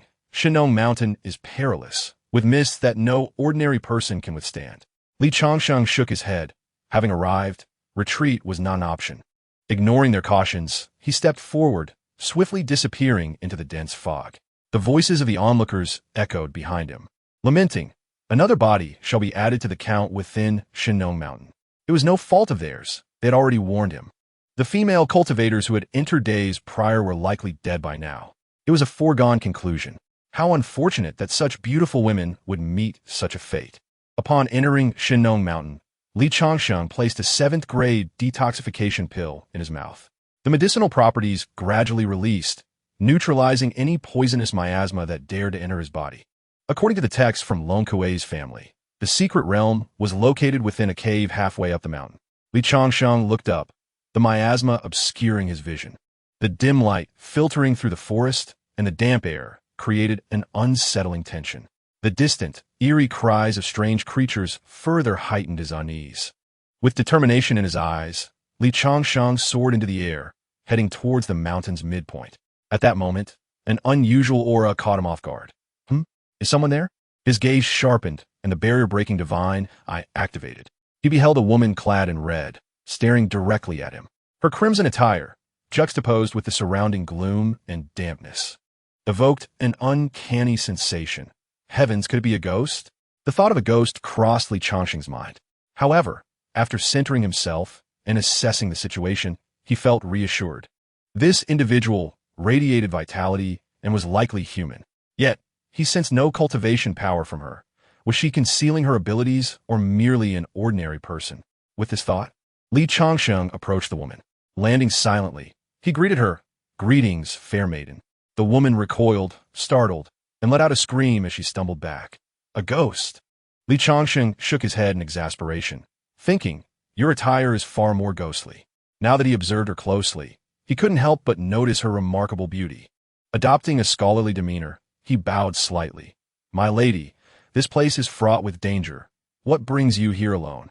The woman regarded Li Changsheng's evident Jidan cultivation with a wary expression. "Senior, please conceal your cultivation.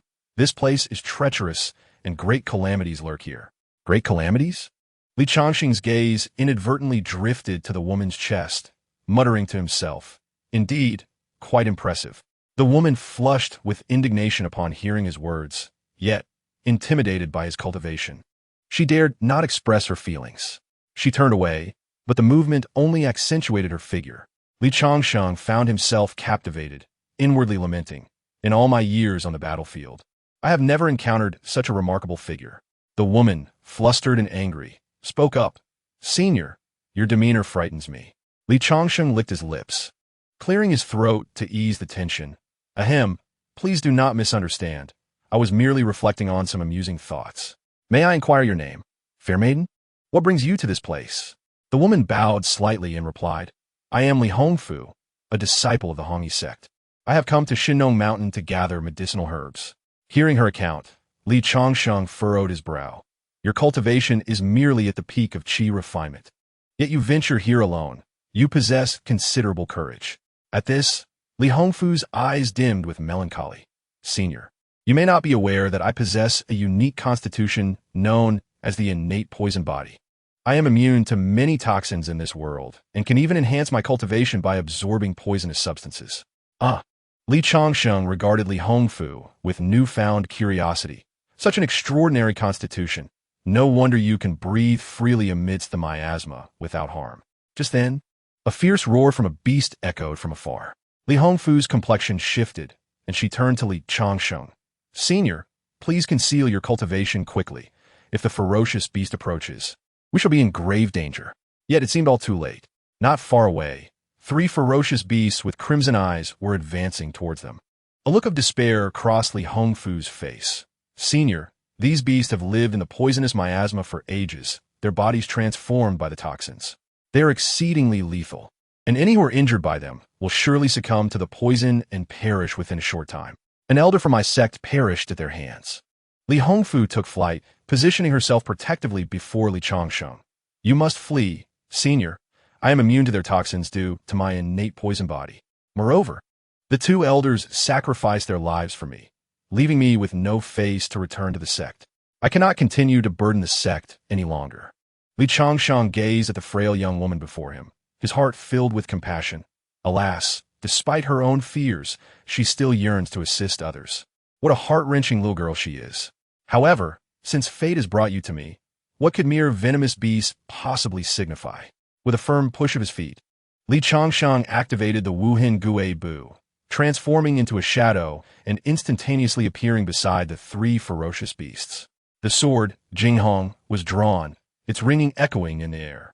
Accompanied by 3 brilliant sword lights, the 3 beasts let out agonizing cries before their blood splattered, meeting their demise.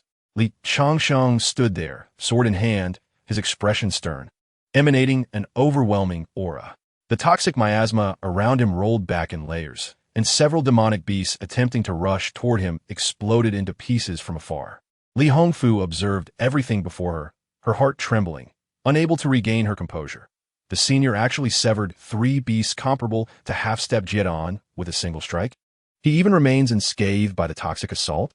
At this thought, a blush crept onto Li Hongfu's cheeks, as if recalling something. Chapter 78. Wandu Ling Chao. Li Hongfu's life has been fraught with adversity. Born with an innate toxic body, she released a tremendous quantity of toxins upon her arrival, resulting in her mother's immediate demise. The midwife, having touched her, perished shortly thereafter. Her father, believing her to be a harbinger of disaster, subjected her to relentless beatings and scoldings. Anyone who came into contact with her either met with death or injury. The villagers regarded her as a plague, desperately avoiding her presence. Finally, at the age of 6, her father fell victim to her innate toxic body and passed away. It was then that an elder from the Hongyi sect happened upon her, taking pity on her plight, and brought her back to the sect. Under the combined efforts of the sect's powerful healers, they managed to temporarily suppress the uncontrolled toxins within her.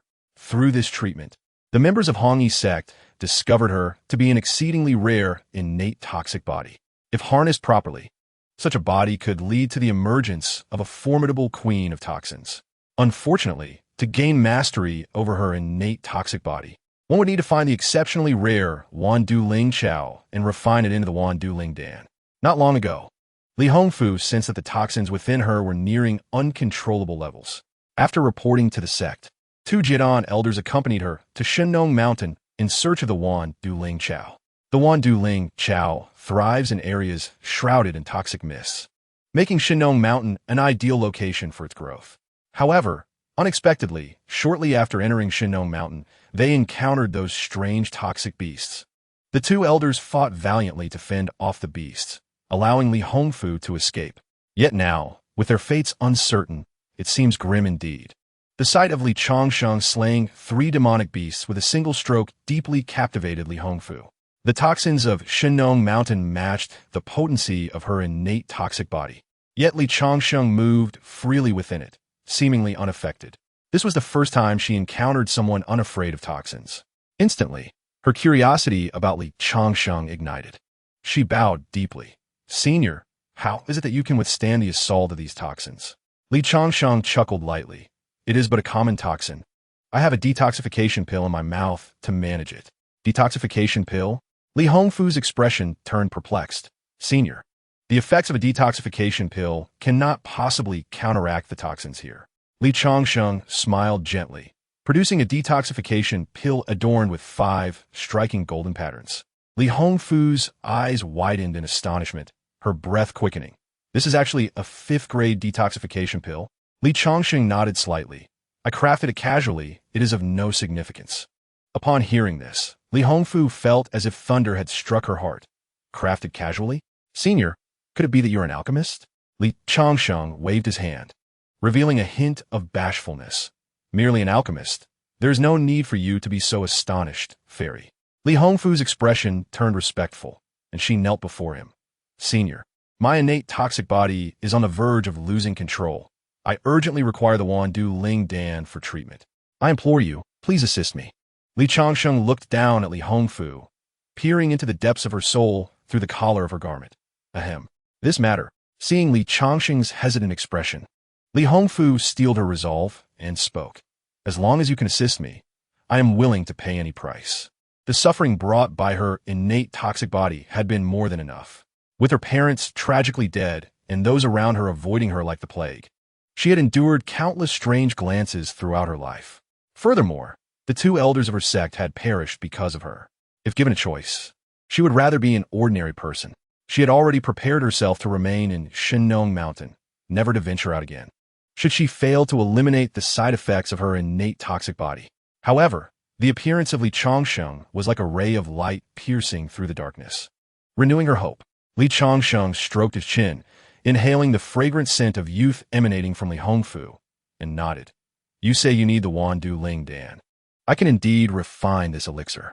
However, the Wandu Ling Chao is an essential herb for concocting this pill. At present, I do not possess the Wandu Ling Chao." Li Hongfu's expression turned bitter upon hearing this. The Wandu Ling Chao is a rare treasure. A naive expectation on my part. Li Changsheng regarded Li Hongfu's delicate demeanor and spoke. "Nonetheless, given the topography and environment of Shennong Mountain, it is highly likely that the Wandu Ling Chao exists here." Li Hongfu's face brightened at these words. "Senior, do you have a way to find the Wandu Ling Chao?" Li Changsheng nodded. After all, he was well versed in the growth environments and characteristics of various herbs, making the search for a single herb in Shinnong Mountain no difficult task. Subsequently, Li Changsheng stepped toward the mountainside. The Wandu Ling Chao favors dark, damp locations. Gulme. Let's explore the black cave at the mountainside. That cave seems to have a trickle of water flowing from it, somewhat slippery. Be cautious. Li Hongfu paused slightly, feeling that Li Changsheng's words seemed to describe something other than a cave. Her cheeks flushed, and she quickly followed behind him. Before long, the two arrived at a cave. Li Changsheng pondered for a moment before stepping inside, inwardly contemplating. According to the records of the Long family, this should indeed be the cave. Once inside the cave, Li Changsheng surveyed his surroundings and noticed a stone table and stone benches, suggesting that someone had once lived here. However, something felt off. Suddenly, Li Changsheng's expression changed dramatically. There's not a speck of dust on these stone furnishings. Could it be that someone has lived here for an extended period? At that moment, Changsheng in his medicinal garden abruptly opened her eyes. She flew out of the garden, her gaze fixed intently on a distant stone wall. Li Changsheng, puzzled, asked, "My dear, what troubles you?" Changsheng's expression grew serious, her eyes shimmering with fervor. "Behind that stone wall lies something I yearn for intensely." Li Changsheng, intrigued, turned to examine the stone wall, but found nothing out of the ordinary. Suddenly, Changsheng raised her hand and waved it, sending a streak of light toward the stone wall. In an instant, the stone wall shattered, revealing a vast expanse beyond. Waves of toxic gas began to seep outward. Changsheng let out a cold snort and waved her hand, summoning a fierce wind that dispersed the noxious substances. She then advanced forward, closely followed by Li Changsheng and Li Hongfu, who were both deeply shaken.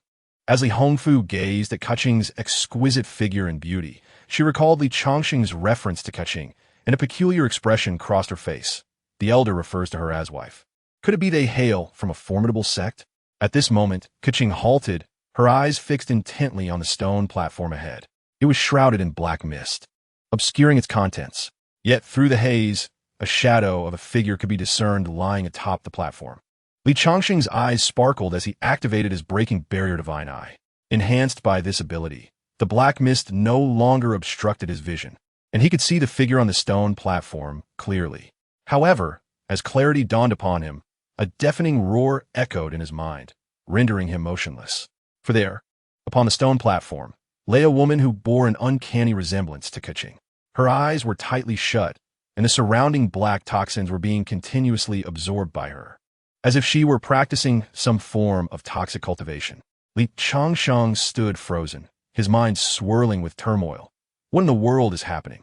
The resemblance between the woman on the platform and Changsheng, along with the inexplicable familiarity he felt, indicated an undeniable connection between them. However, in terms of cultivation, the woman on the platform was significantly weaker than Changsheng. Li Changsheng could clearly sense that her cultivation level was approximately at the peak of the Yuan-Ing stage. Just as he was lost in thought, the woman on the stone platform suddenly opened her eyes. As she did, the black toxic mist enveloping her began to retract, as if played in reverse, and was entirely absorbed into her body. A ghostly figure began to materialize, gradually solidifying. In that moment, an astonishing aura surged from her. Clad in black, the woman floated gracefully into the air, casting a gaze upon the gathered individuals. Ultimately, her eyes fell on Changsheng. Judging by her calm demeanor, she seemed unperturbed by their identical appearances. With a subtle smile, the black-clad woman spoke softly, "You have finally arrived." Changsheng furrowed her brows, a look of confusion crossing her face. "You knew I would come?" The black-clad woman erupted into a manic laughter. You and I are essentially one. How could I not sense your presence? Did you think only you could perceive our existence while we remain oblivious to yours?" Upon hearing this, Li Changsheng's expression turned perplexed. Pondering we? Why does she say we? Who else could there be? This revelation plunged him into deep concern. What had transpired with Changsheng? What was the nature of their relationship? Li Hongfu, observing the identical features of the two women, turned to Li Changsheng with a puzzled expression. "Elder, is your wife a twin?" Li Changsheng snapped back to reality, offering a wry smile. "If only it were that simple. For now, we must find a way to ensure our survival." Faced with a peak Yuaning powerhouse, even Li Changsheng's full capabilities would be insufficient for resistance. Their only hope lay with Changsheng. Yet, The resemblance between the two women suggested they might indeed be one entity. If they united against him, death would be his only fate. Wife. The black-clad woman seethed at Li Hongfu's words, her fury rising. I cannot believe you have married such an inferior cultivator. This is a disgrace, utterly unforgivable. I shall erase him for you. As she spoke, black mist began to swirl around her, rushing towards Li Changsheng as if it had a mind of its own. Keqing's eyes reflected contemplation as the black-clad woman's words echoed in her ears. Li Changsheng cursed, "Damn it, I knew it." He swiftly produced several detoxification pills, preparing to shatter them to fend off the toxic assault. However, Li Hongfu stepped forward. "Elder, do not panic. Dealing with toxins is my specialty. Leave it to a professional." Skepticism clouded Li Changsheng's gaze as he watched Li Hongfu dart into the toxic mist. To his astonishment, she absorbed the entire mist. Is it really possible to do it this way? The innate toxic body is indeed extraordinary. After absorbing the toxic mist, Li Hongfu quickly retreated, her expression slightly pale. "Elder, my cultivation is still lacking. I can only absorb this much. Any further, and my innate toxic body will spiral out of control." Li Changsheng nodded, recognizing the effort she had exerted. At this moment, the black-clad woman had closed in on him. With a stern countenance, Li Changsheng retreated alongside Li Hongfu. "You should take a moment to recuperate. I will hold her off." Li Hongfu nodded, concern etched on her face. "Elder, please be cautious." Li Changsheng glanced up at the black-clad woman, who bore an uncanny likeness to Keqing, and demanded, "Who exactly are you?" The black-clad woman snorted derisively, her expression one of amusement. "Your cultivation may be lacking, but your temper is quite spirited. Since you call the main soul wife, then I must also be your wife." Upon hearing this, Li Changsheng's heart sank. Main soul? Could it be that this is merely a remnant of Keqing's soul? If a remnant can possess the prowess of the peak Yuaning stage, what must Keqing's true strength be? Moreover, from her earlier words, it seemed there were more remnants than just this one. The more he contemplated, the more alarmed he became, and his gaze toward Keqing turned fearful. He felt a wave of relief wash over him. Thank goodness I did not act against Keqing. Had I done so, once she fully awakened, I would have been doomed. If he could survive this ordeal today, he must forge a good relationship with Keqing. Regardless of whether she could become his concubine, it would ultimately be beneficial. Li Changsheng snorted, declaring loudly, "My only wife is Keqing. What do you think you are?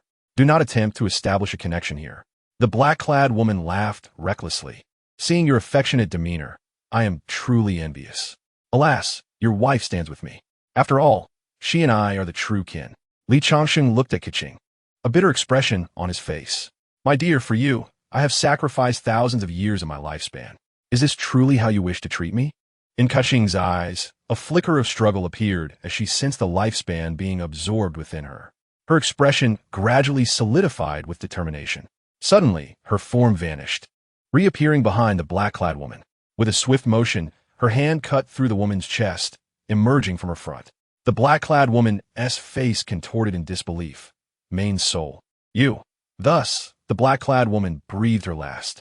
Her body began to dissipate, and a streak of white light surged toward Keqing's forehead. It was likely that this white light represented a fragment of Keqing's lingering soul. As the remnant soul entered Keqing's body, her aura distinctly intensified. She turned to Li Changsheng and spoke calmly. "Regardless of whether we are husband and wife, the matter of sharing your lifespan is indeed true. You have shown me kindness, and I shall not raise my hand against you."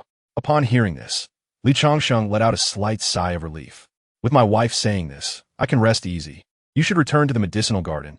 Absorbing this fragment of the soul will surely require some time." Keqing nodded and vanished in a flash. Subsequently, Li Changsheng seemed to sense something and suddenly glanced at the stone platform where the cloaked woman had lain. With a swift motion of his sword, the platform shattered into pieces. A look of delight crossed Li Changsheng's face. "The Wandu Ling Chao. Truly, it is a treasure that is hard to find. Yet I have encountered it effortlessly." Li Hongfu also felt a surge of excitement. "Is this the Wandu Ling Chao? Senior, you are truly remarkable to have discovered such a hidden spiritual herb. It is merely a comprehensive understanding of the growth habits of the Wandu Ling Chao." Li Changsheng replied with a slight smile, carefully extracting the herb. "The refining of the Wandu Ling Dan is rather peculiar. It must be completed within an hour of harvesting the Wandu Ling Chao, or the efficacy of the elixir will be significantly diminished." Upon hearing this, Li Changsheng summoned the alchemical furnace and sat cross-legged to begin the refining process. As various herbs were placed into the furnace, golden flames erupted from his palms. An endless power of fire began to sear the furnace, creating a cacophony of sounds. Li Hongfu watched Li Changsheng's skillful alchemy with an unusual expression. At that moment, her brow suddenly furrowed. This is not good. Why must it happen now? My innate poison body is about to erupt. Li Hongfu quickly sat cross-legged, attempting to suppress her innate poison body, but it seemed to have little effect. An anxious look appeared on her face. Senior, I cannot contain my innate poison body any longer. Once it erupts, the surroundings will be engulfed in toxins. As her words fell, an endless black mist began to emanate from Li Hongfu's body. In a brief moment, the entire cave was enveloped in this dark fog. Li Changsheng's brow furrowed slightly as he inhaled the surrounding toxins, feeling unusual sensations arise within him. Fortunately, having consumed exquisite elixirs for years, he retained a residual potency within his body, which temporarily warded off the effects. However, this was not a sustainable solution. If he could not complete the refining process swiftly, he would inevitably fall victim to the poisonous mist. In a short span of time, the cave was filled with toxic vapors, and even the leaked toxins began to spread toward Shinong Mountain. As time passed, signs of withering vegetation began to appear atop the mountain. Animals fled in a frantic rush, with only a few powerful beasts managing to withstand the toxic miasma. Li Changsheng formed a hand seal, his expression turning grave. Li Xiangzi, you have suppressed your innate poison body for far too long. This eruption is releasing all the accumulated toxins from these years. The toxicity far exceeds my expectations. At this moment, Li Hongfu wore a worried expression. Despite her efforts to control it, it seemed futile. Senior, what should I do? Li Changsheng retrieved an antidote pill and consumed it. Then his eyes sparkled with determination. Do not worry. The Wandu Lingdan is about to be completed, and then your innate poison body can be effectively resolved. He then shouted sharply, focusing on the alchemical furnace, where the golden flames reached their peak. Since toxins are of the yin nature and fire is of the yang, they have been known since ancient times to be deadly enemies. With the protection of the golden flames, the toxic mist could not harm Li Changsheng for the time being. After an indeterminate period, Li Changsheng suddenly turned his attention to the furnace and gently patted it. The lid opened, releasing a rich fragrance of the elixir. Li Hongfu's face lit up with joy. Senior, has the elixir been successfully refined? Li Changsheng exhaled a breath of turbid air. Indeed, it has been relatively successful. 30 pills have been produced, all of pure quality. The process of refining the elixirs had left Li Changsheng utterly exhausted. He not only had to control the furnace and the golden flames, but he also had to remain vigilant against the encroaching toxic mist. Now that the elixirs had been completed, he felt a wave of dizziness and collapsed to the ground. The remnants of toxins in his body made his complexion appear ghastly. Although the antidote pill could counteract the toxins, these were accumulated over decades by his innate poison body, and some would inevitably invade his system. Nevertheless, these were minor issues. With a bit of rest, he could thoroughly eliminate the toxins. At that moment, Li Hongfu anxiously inquired, Senior, what is wrong with you? Li Changsheng intended to reassure her, but Li Hongfu interrupted, It is all my fault. If I had been able to control my innate poison body, you would not have been invaded by the toxins. As she spoke, Li Hongfu approached Li Changsheng and unexpectedly removed her red robe. The sight of her perfectly sculpted legs instantly captivated Li Changsheng. Her flat abdomen and alluring figure presented a striking view from the ground. Ah, this enchanting little temptress, could it be that? Li Changsheng's thoughts wandered. If that is the case, I must cooperate splendidly with her to enact a grand performance. With this in mind, Li Changsheng feigned agony, even channeling all the toxins within to his face. In a brief moment, his complexion transformed to a deep shade of purple, presenting a convincing image of severe poisoning, as if he were beyond salvation. Fairy, for you was a mere toxin. Li Changsheng coughed, forcing out several mouthfuls of blood. Seeing this, Li Hongfu rushed to support him, her face filled with concern. Senior, I have caused you harm. Rest assured, I possess the innate poison body and can absorb all toxins. Allow me to assist you in expelling the toxins from your body. Expel them? Li Changsheng's face flushed, though the dark hue of his complexion obscured any signs of embarrassment. Is that appropriate? On the surface, he declined, yet his heart brimmed with anticipation. Li Xiangzi, you must not sacrifice your reputation for my sake. There is no need for concern. It is merely a trivial toxin. It is but a matter of my cultivation declining, and I shall be unable to progress further. For your sake, Li Xiangzi, what is this worth? Li Hongfu, moved by his heartfelt declarations, was deeply touched. Senior, do not say such things. I must help you expel the toxins. Your great kindness, I shall remember. In the next moment, the technique of yin gathering and yang receiving activated on its own. The toxins and various impurities within Li Changsheng's body were absorbed into her. At that moment, a system notification chimed. Ding, congratulations to the host, successful in acquiring a concubine, gaining 10 years of lifespan. Ding, congratulations to the host. The innate poison body is merging with the yin and yang, and the impurities within the body are being gradually expelled. Please continue to strive, host, in order to transform into the postnatal immaculate body as soon as possible. Ding, congratulations to the host. Your cultivation level has risen to the 8th layer of Jidan. Hearing the system's notification, Li Changsheng's expression brightened. A postnatal immaculate body? One unexpected gain. It seems I must engage more with Hong Fu to awaken my postnatal immaculate body sooner. Although the postnatal immaculate body is not an exceptionally powerful physique, it allows for smoother circulation of spiritual energy within the body. This leads to more refined cultivation, providing a greater assurance of defeating enemies when at the same cultivation level. Li Hongfu, having been looked down upon since childhood, found no one daring to approach her. Now, experiencing warmth for the first time in her closeness with Li Changsheng, she felt deeply moved and began to cherish this feeling of being loved. Li Changsheng playfully pinched her delicate face and said, "You should take the Wan Du Ling Dan. Do not let your innate poison body erupt again unexpectedly." Li Hongfu showed a hint of self-reproach. "It is all my fault. Fortunately, I have my husband with me. Otherwise, I would have had no choice but to take my own life in atonement. From now on, I need not fear, for I am already my husband's woman, and he will surely care for me." With a look of happiness, Li Hongfu stood up, suddenly revealing a look of surprise. "Husband, my cultivation has reached the 3rd layer of foundation establishment." Li Changsheng chuckled. "With me by your side, your future cultivation will progress even faster." As the Wan Du Ling Dan took effect, waves of medicinal power surged within Li Hongfu. The innate poison body that had been with her for 20 years was finally resolved. From that moment on, she could freely control the absorption and release of her innate poison body, no longer fearing that she would harm others, nor worrying about the strange looks directed at her. Feeling light and unburdened, she took a deep breath, and the surrounding poisonous mists were drawn towards her. Looking at the poisonous mists around her, Li Hongfu expressed her excitement. "Husband, my innate poison body can absorb these mists to enhance my cultivation." Li Changsheng recalled the endless toxic miasma permeating Shinong Mountain and remarked, "My dear, you have come to the right place. This area is filled with toxic miasma. If you can absorb it all, your cultivation will surely elevate by 2 or 3 layers." Hearing this, Li Hongfu hurriedly sat cross-legged, beginning to absorb the surrounding toxic mists.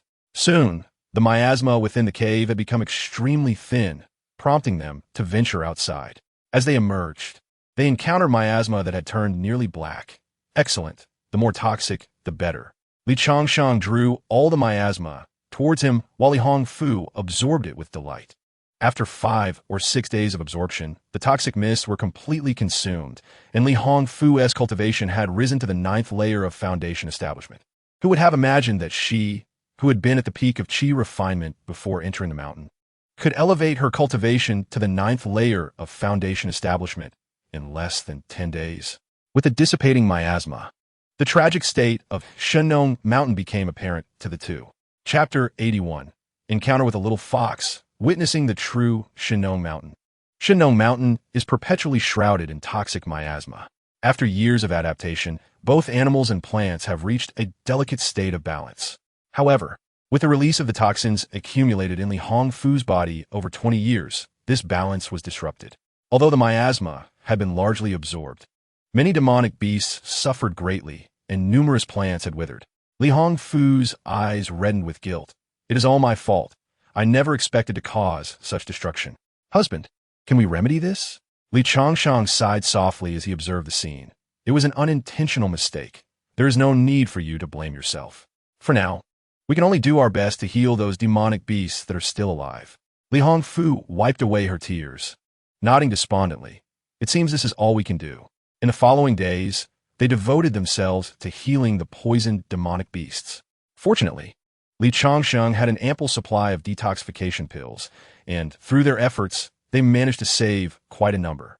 After years of continuous toil, their only form of entertainment became the harmonious melodies of their duet in the cave at night. With perseverance rewarded, after several days of their joint efforts, Li Changsheng finally awakened to the postnatal immaculate body. At the moment of awakening, he felt a significant smoothness in the flow of his cultivation. Not only that, but his entire demeanor underwent a remarkable transformation. He no longer bore the appearance of an elderly man, but rather that of a youthful figure in his 20s. With the enhancement of the immaculate body's aura, he could be considered a striking young man by contemporary standards.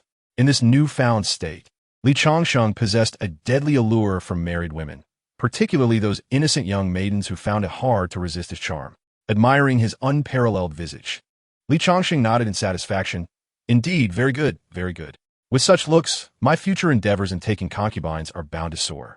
Perhaps I shall set a modest target of 100 million. As Li Hongfu observed the increasingly spirited Li Changsheng, she became more proactive each night, sparing him considerable effort. Have you ever witnessed an automatic farming machine? Have you seen a field that cultivates itself? This fully automated process significantly protected Li Changsheng's back. One day, after searching the entirety of Shennong Mountain without discovering any more poisoned demonic beasts, they felt a sense of relief. After all this effort, we have managed to remedy some of the situation. Indeed, otherwise I would be overwhelmed with guilt. However, it is a pity that we have yet to find the corpses of the elders from our sect. Please accept my condolences. I believe you're already aware of their fate."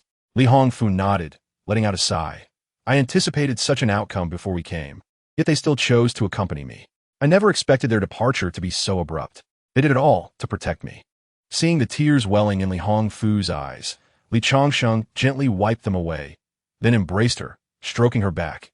"Each person has their destiny. Perhaps they have entered the cycle of reincarnation and will fare better in their next life." Li Hongfu nodded in agreement. Just then, a figure approached from a distance, shrouded in black mist and clearly bearing poison. A fox? Li Changsheng was taken aback. So there are still poison beings. He bent down to inspect the fox's body and produced a detoxification pill. "Take this pill, and it will cleanse the toxins from your body." The fox, displaying remarkable intelligence, did not hesitate to swallow the detoxification pill. Soon after, the toxins within its body were completely eradicated. Li Changsheng patted the fox's small head, smiling. "Off you go. And remember to keep your beautiful white fur clean. It looks splendid when pristine." The white fox, however, showed no intention of leaving, instead tugging at Li Changsheng's clothing, pulling him in a certain direction. "Little one, what is it?" Li Hongfu spoke up. "Husband, does it wish for us to follow it somewhere? It seems to want our assistance." As soon as Li Hongfu's voice fell, the little fox nodded repeatedly. The two were taken aback, their faces revealing astonishment. This little fox was actually capable of understanding human speech.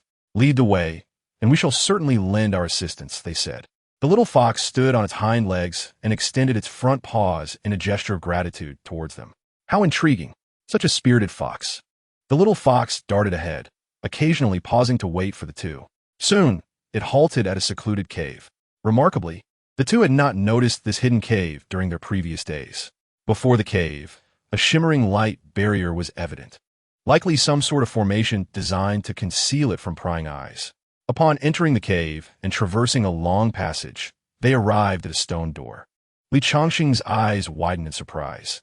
This place was clearly man-made, so concealed and shielded by formations. What could it be hiding? The stone door exuded an ancient and weathered aura. The little fox squeezed through a crack, and Li Changsheng pushed the door, widening the gap before slipping inside. Beyond the stone door lay a breathtaking realm, resembling another world. Verdant mountains and azure waters, ancient pines and cypress trees, cascading heights and flowing waters. It was as if they had stumbled upon a mountain within a mountain. Li Hongfu expressed her excitement, exclaiming, "Shennong Mountain, this is the true Shennong Mountain." "The authentic Shennong Mountain?" Li Changsheng queried, a look of confusion on his face. Is it possible that the one outside is a false one? Li Hongfu fixated on a shimmering spot on the mountain, her face alight with joy. My dear husband, you may not know, but there is a legend surrounding Shinnong Mountain. It is said that in ancient times, there was an alchemist named Shinnong who tasted every herb to benefit humanity. He possessed a divine artifact for refining elixirs, known as the Shinnong Ding. The legend claims that the Shinnong Ding resides atop Shinnong Mountain. Yet over the years, countless cultivators have come and gone without ever discovering its existence at the summit. Following Li Hongfu's gaze, Li Changsheng looked over. He observed a green glow flickering on a nearby peak, and upon closer inspection, he discerned a rich fragrance of flora emanating from it. As an alchemist himself, just a whiff of this herbal aroma allowed him to ascertain that whatever was emitting the green light must contain a remarkable elixir. At this moment, the little fox emitted a series of chirps, glancing at Li Changsheng and then toward the mountaintop. Are you suggesting I retrieve what lies at the summit? Li Changsheng inquired. The little fox nodded vigorously, its eyes alight with fervor, even drooling slightly.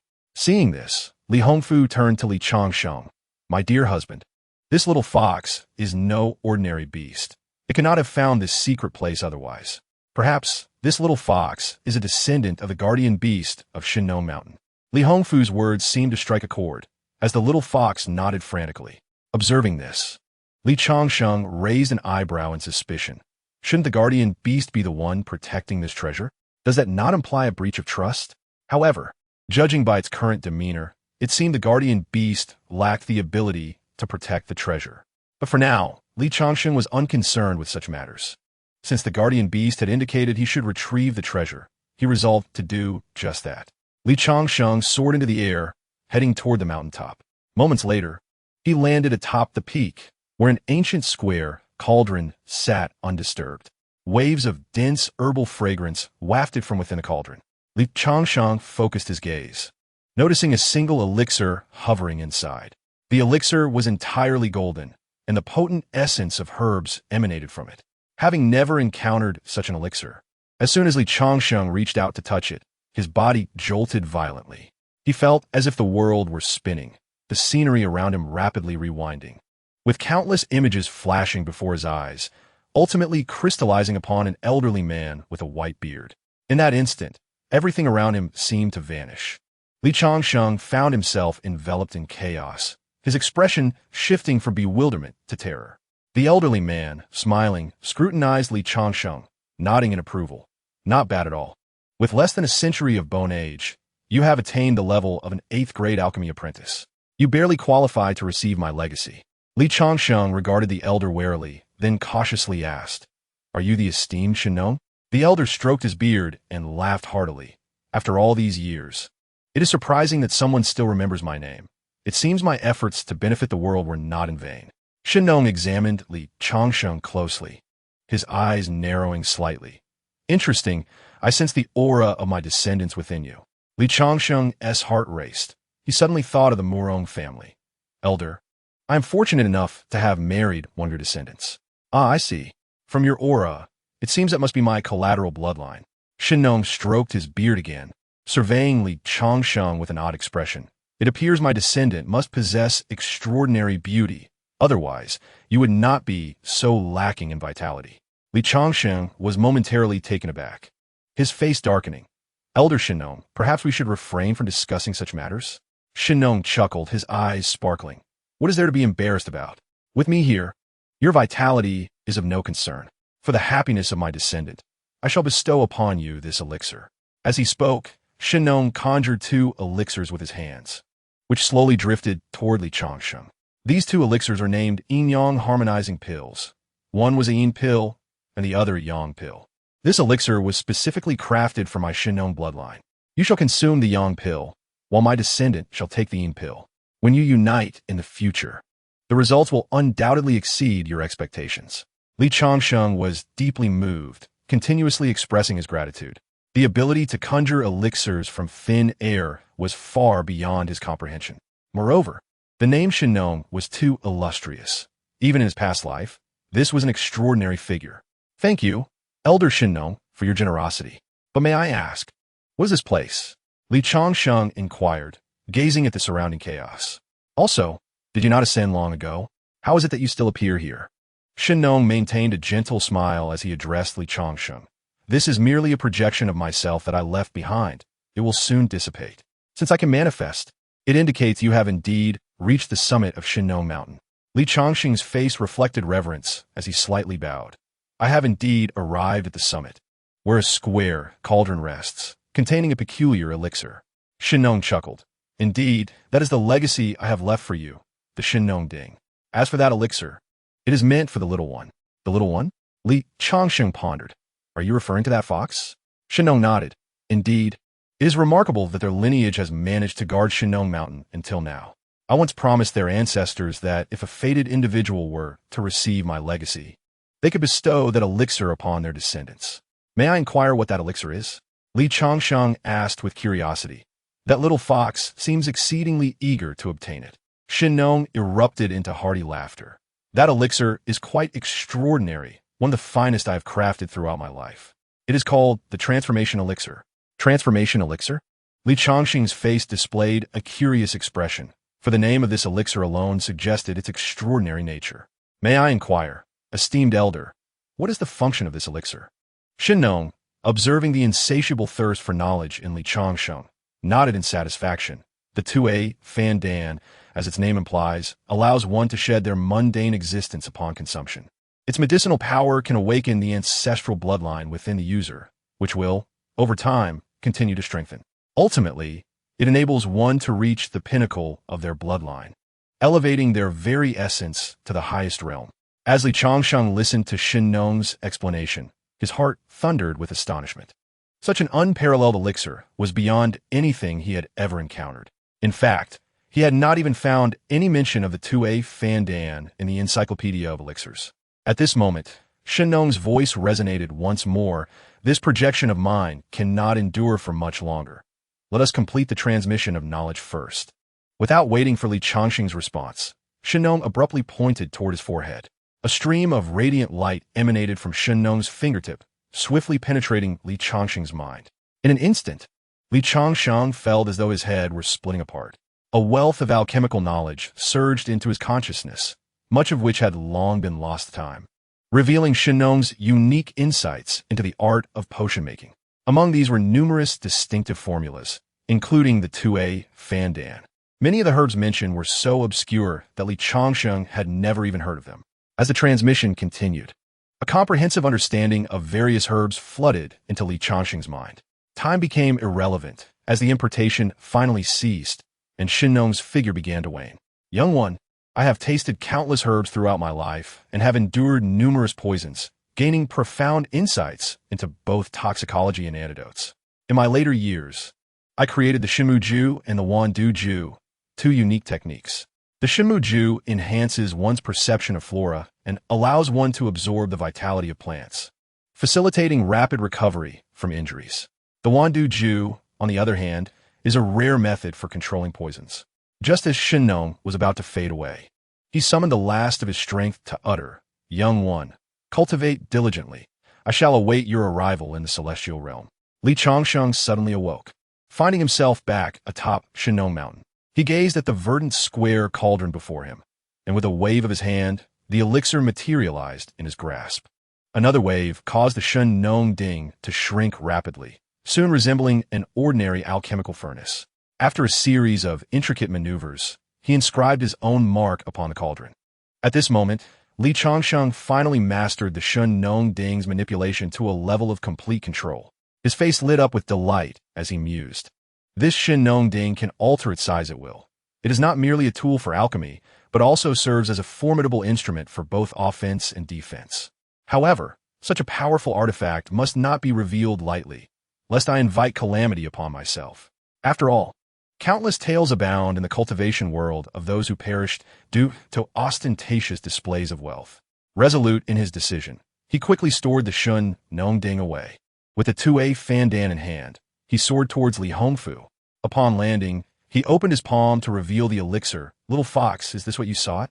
The little fox's eyes sparkled with fervor as it nodded vigorously.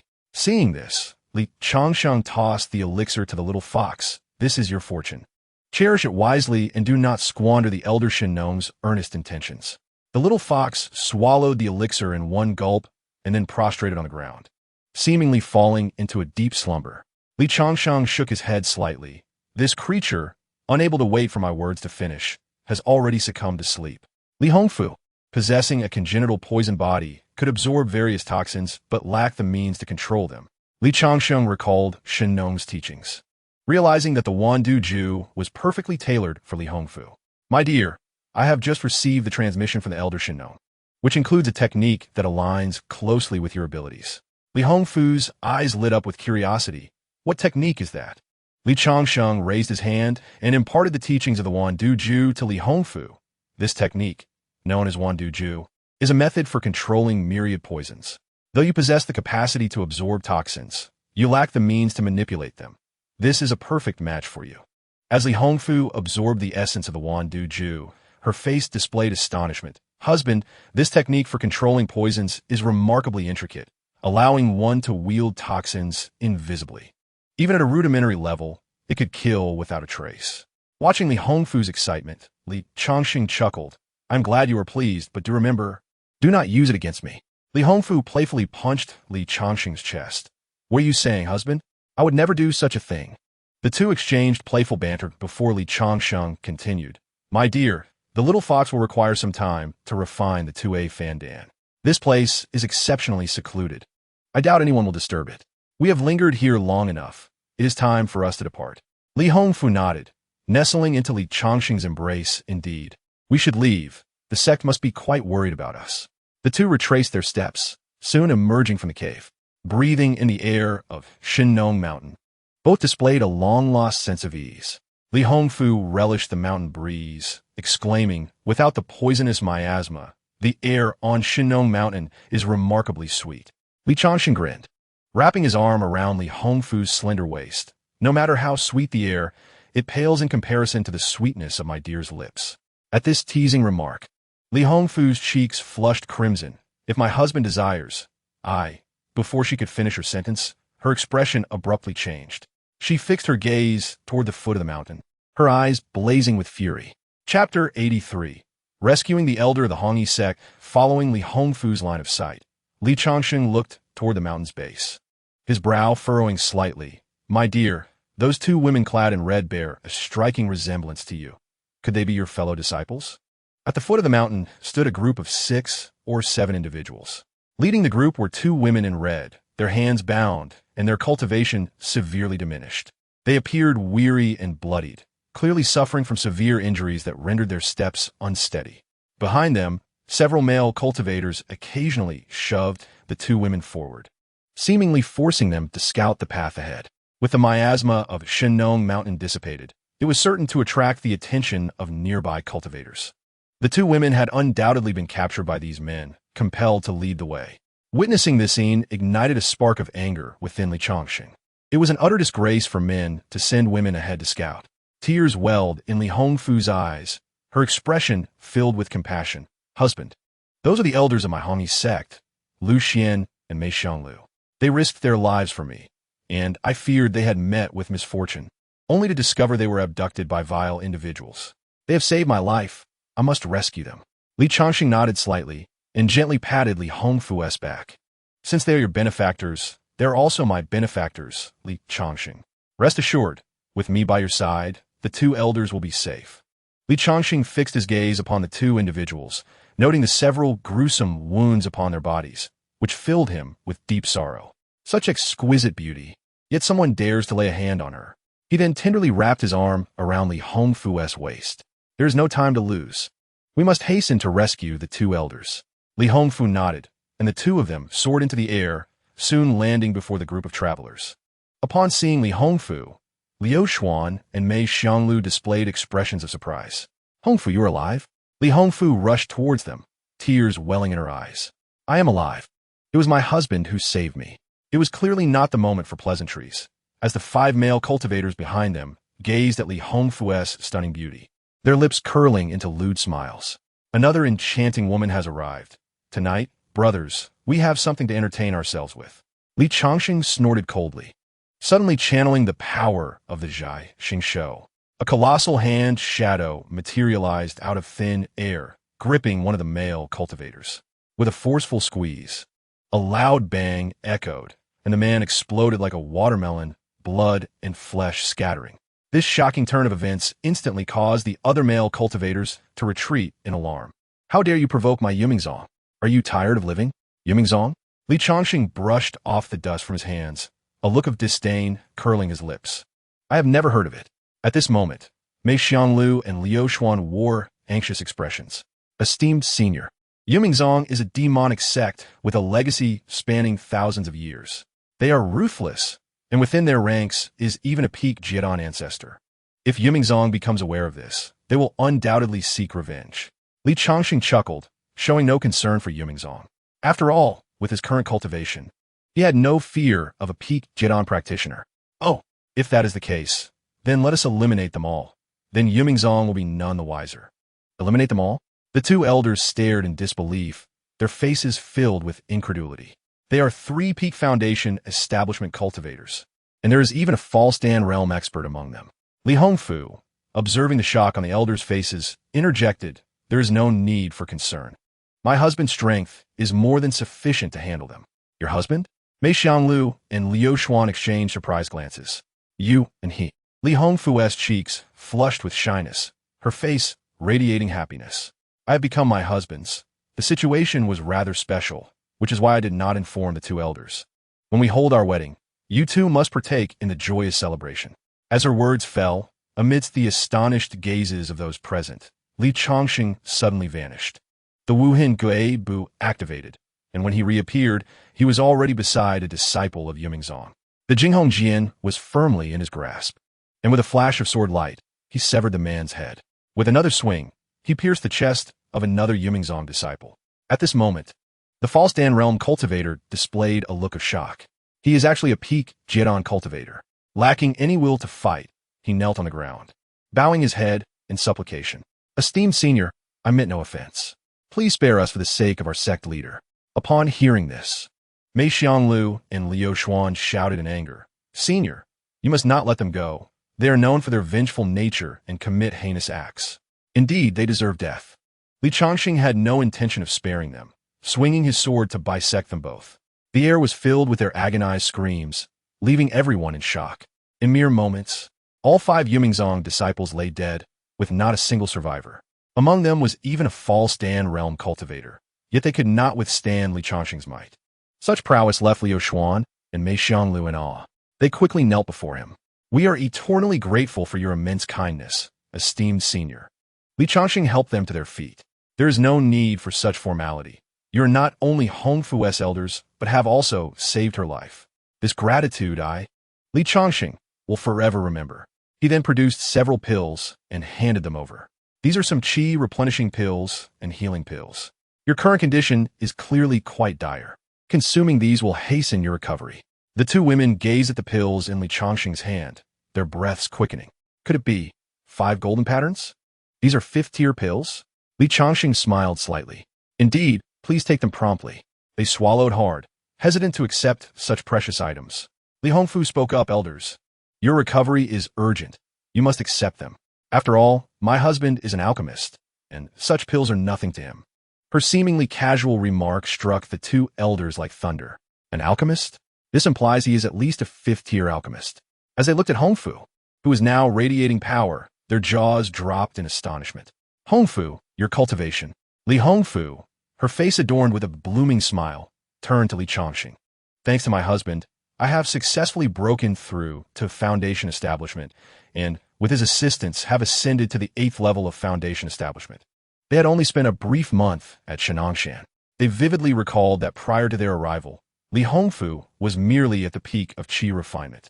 In just a month, she had already reached such heights, now nearly on par with them. Connecting this to Li Changxing's identity as an alchemist, realization dawned upon them. As expected of an alchemist, these pills for cultivation truly are as nourishing as a meal. Without further hesitation, they accepted the pills and consumed them. In an instant, shock filled their faces as the potent medicinal energy surged within them. In the blink of an eye, the gruesome wounds on their bodies began to heal at a visible rate. Their depleted spiritual energy started to replenish, and the bloodstains on their faces were forcefully stripped away. Li Changsheng's eyes widened as he observed their heartbeats quickening. Here they come. Yet another beauty has graced us. The offspring of a powerful Jiedan practitioner are bound to possess a greater likelihood of exhibiting formidable innate talents. Acquiring them not only enhances the strength of the Li family, but also contributes to its prosperity, rendering it a venture of infinite benefit. Li Changsheng licked his lips and, with a wave of his hand, produced several pills. Ladies, this is a rejuvenation pill, a modest gift to commemorate our meeting. Upon seeing the rejuvenation pills, both women displayed expressions of fervent desire. After all, the Hongyi sect is a relatively modest sect, and its resources are meticulously allocated. Such expensive pills, which do not significantly enhance combat capabilities, are seldom procured by them. Nevertheless, as women, how could they not have heard of the renowned rejuvenation pill? After a brief contemplation, they accepted the pills, expressed their gratitude, and ingested them. Before long, their appearances became even more stunning. Their figures were accentuated, and the qualities that needed to stand out were now pronounced. Particularly, their ethereal aura resembled that of celestial beings descending from the heavens. Observing their increasing beauty stirred a sense of restless desire within Li Changsheng. "Thank you, esteemed seniors," they exclaimed, their faces beaming with delight as they reveled in their transformations. Li Changsheng nodded and inquired, "How did you both come to fall into the clutches of the Yuming sect?" Their expressions turned bitter as they recounted the series of events. Through their narration, Li Changsheng gleaned some insights. It appeared that after the toxins from Shinnong Mountain dissipated, news of this phenomenon spread rapidly. Before long, numerous cultivators gathered outside the mountain, infiltrating it in hopes of acquiring rare treasures. The Yuming sect captured many innocent cultivators to use them as scouts, which enabled them to reach the depths of Shinnong Mountain first. Upon hearing this, Li Changsheng glanced at the 5 Yuming sect disciples lying on the ground. With a flick of his wrist, their storage bags fell into his hands. Since they arrived first, they must have collected numerous valuable items. Li Changsheng exerted a slight force, causing the 5 storage bags to shatter, unveiling their contents. In an instant, a copious amount of spirit stones lay before everyone, along with various pills, spiritual herbs, and magical artifacts. Aside from the spirit stones, which held some utility for Li Changsheng, the other items were of little interest to him. Thus, he addressed the women. "Please, feel free to choose whatever you desire." Mei Xianglu and Lu Xian appeared somewhat hesitant, although they yearned for the pills. They only took a couple as a mere token. "Esteemed senior, these are more than sufficient for us." Li Changsheng observed the pills in their hands. A hint of concern etched on his face. "Ladies, these pills are tainted with pill poison. Excessive consumption could harm your bodies. What if, in the future, you bear children with complications?"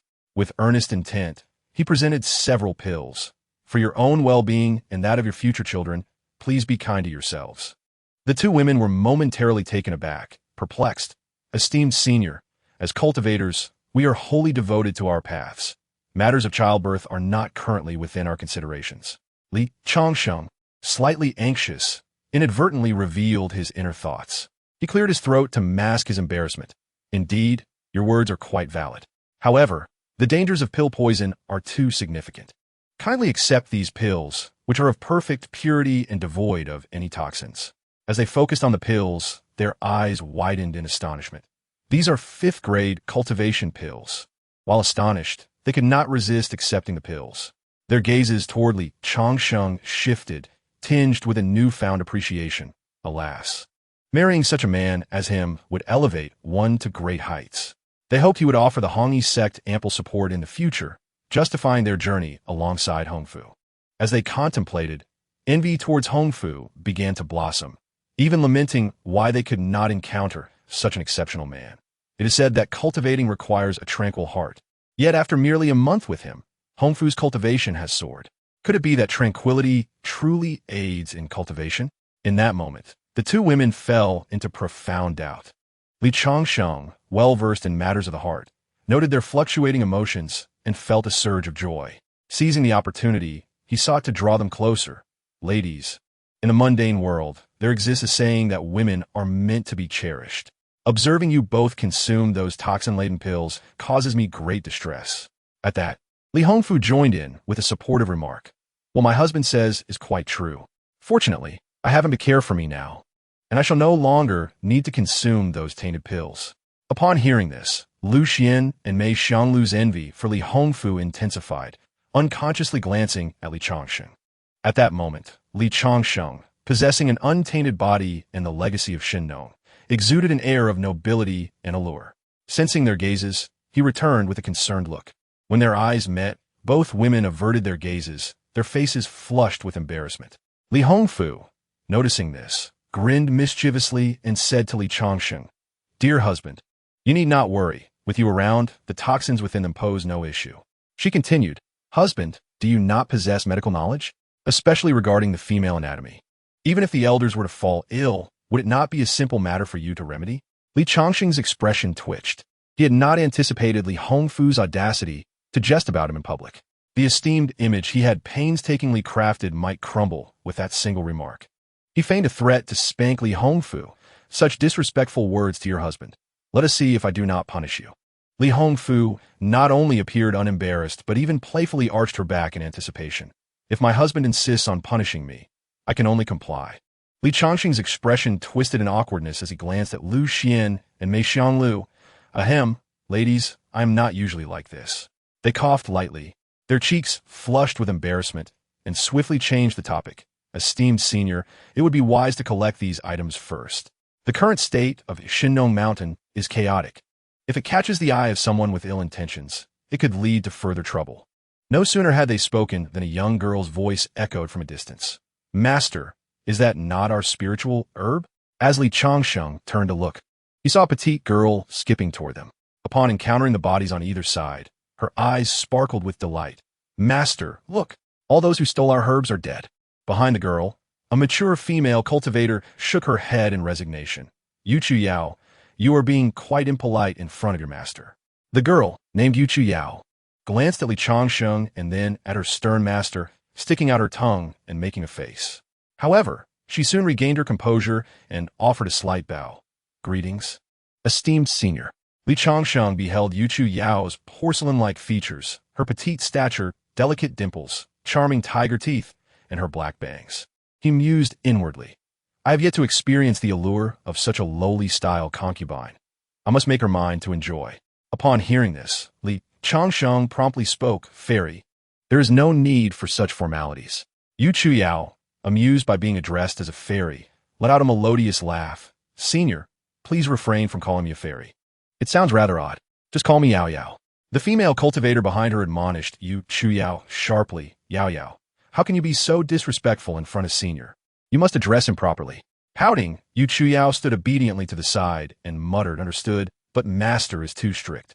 Observing her adorable demeanor, Li Changsheng found himself even more enamored. He waved his hand and turned his gaze toward the approaching female cultivator, his eyes widening as he thought, "Goodness, are they attempting to make me indulge in both roles of master and disciple?" The female cultivator was clad in garments as white as snow, her flawless skin radiant. Her delicate features were so enchanting that one could hardly resist the urge to kiss her. Particularly striking was her ethereal aura, which ignited Li Changsheng's desire for conquest. Adopting a serious demeanor, he bowed slightly. "Fellow cultivator, I am Li Changsheng. May I inquire your esteemed name?" The female cultivator also bent her knees slightly. "I am He Qingwan, an elder of the Shenshui Palace." "Shenshui Palace?" Li Hongfu's eyes lit up, and she asked, "Is it not the one that cultivates a unique technique to extract divine water?" He Qingwan nodded, glancing at Li Hongfu. "Indeed. I see you are donned in red. Could you be a disciple of the Hongyi sect?" Li Hongfu affirmed with a nod. Listening to their exchange, the phrase extracting divine water echoed in Li Changsheng's mind repeatedly. A strange smile crept onto his lips as various images began to float through his thoughts. Chapter 85. Shenshui Palace, my husband, what occupies your thoughts? Causing you to smile so oddly? Li Hongfu inquired, tugging at Li Changsheng's sleeve with curiosity. Clearing his throat, Li Changsheng, unperturbed, replied, "Nothing much. Just reminiscing about certain matters that I found rather intriguing." He then shifted the topic. "I heard Yao Yao mention that there are herbs you all had stolen?" Yu Chu Yao nodded and bent down to pick up several herbs from the ground. "These are the ones. We worked hard to gather them, only to have them snatched away by those ruffians from the Yuming sect." Had it not been for Master S. Golden Core cultivation, they might have even attempted to abduct me. Speaking of a Yuming sect, Yu Qiao's expression turned to one of fear and indignation. However, upon seeing the corpses of the Yuming sect members, her fear dissipated. Fortunately, my brother helped me slay these villains, allowing me to vent my frustrations. He Qingwan furrowed her brow and scolded Yu Qiao again. Yao Yao, how can you address a senior so casually? You must call him senior. Li Changsheng intervened. Halting He Qingwan's reproach, it's quite all right. I have a fondness for this child. She may address me however she pleases. With Li Changsheng's support, Yu Qiao's fondness for him surged, and she turned to He Qingwan. Master, did you hear? Big brother has no objections. He Qingwan could only shake her head in resignation. Unsure of what to say given Li Changsheng's words, she offered him an apologetic smile. Thank you for your understanding, senior. If it were anyone else, Yao Yao would surely face consequences. Li Changsheng mused inwardly. She would certainly face consequences if it were me, and they would be severe. He then smiled, striving to appear approachable. Fellow Taoist, there is no need for formality. You may address me as you wish. While his words seemed casual, the setting he envisioned was quite intimate. He then followed tradition, producing 2 youth preservation pills. Yao Yao, Qingwan, here are the youth preservation pills, a small gift considered a token of our meeting. Upon seeing the pills, both women inhaled sharply, revealing expressions of delight. Youth preservation pills, capable of preserving one's youth, are indeed precious. Yu Qiao eagerly accepted the pill, popping it in her mouth, chewing as she thanked Li Changsheng. Thank you, big brother. This is my first time having a youth preservation pill. He Qingwan swallowed her saliva and also took the pill in her mouth. Then, thank you, senior. Feigning displeasure, Li Changsheng remarked, why call me senior? Call me Li De. Li De? He Qingwan was momentarily taken aback, a feeling of awkwardness washing over her. However, since Li Changsheng had spoken, she reluctantly murmured, thank you, Li De. Li Changsheng nodded in satisfaction. Meanwhile, Yu Qiao burst into laughter, her melodious voice delightful. Master, now that we all call a senior big brother, shouldn't I call master sister then? He Qingwan. Everyone couldn't help but burst into laughter at her playful antics. Watching Yu Qiao's lively spirit invigorated Li Changsheng, deepening his desire to win her over. This girl must be captured.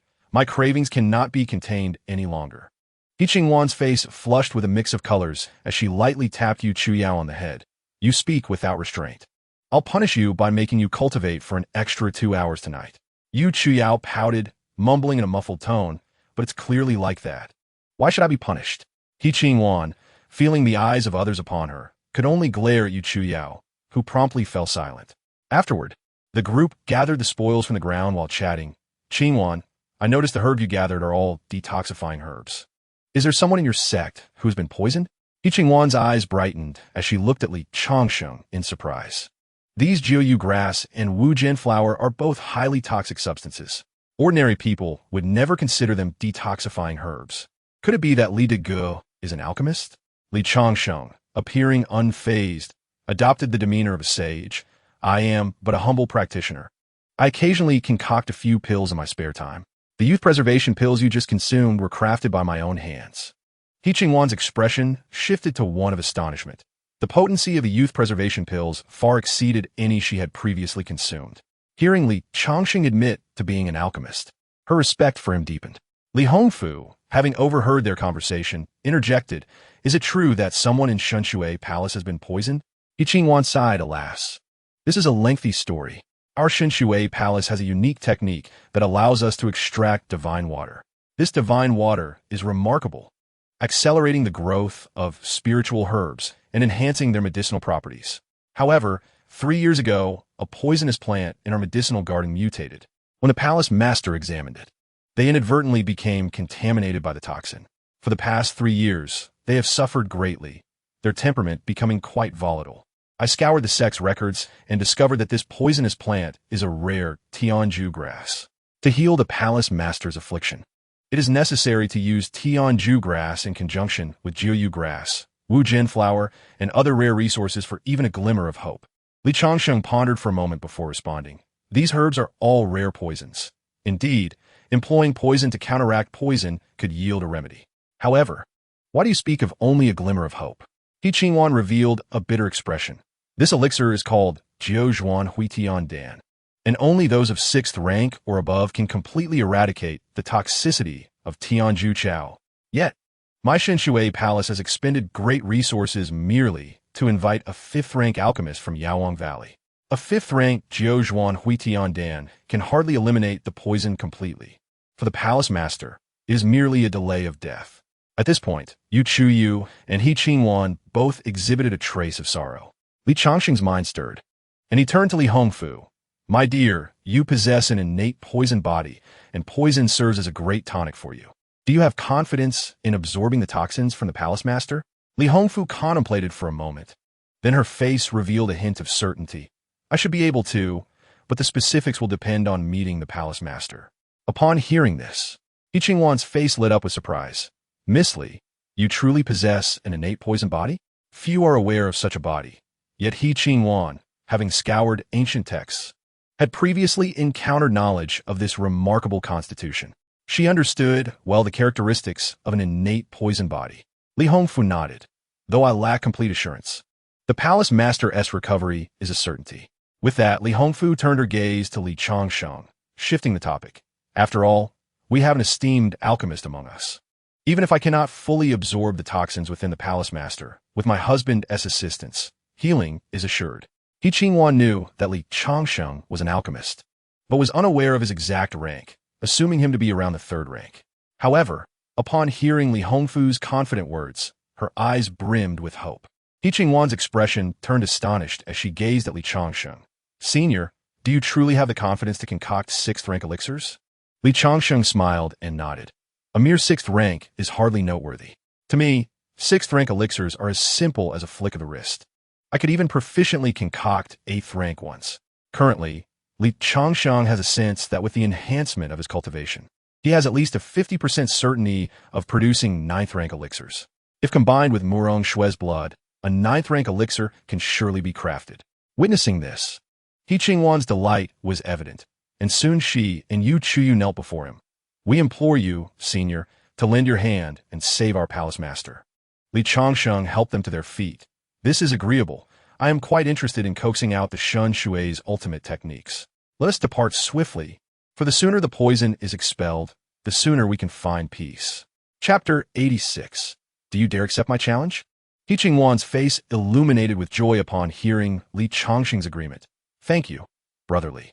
If the palace master recovers, you may freely use the Shun Shui produced by our female cultivators in the future.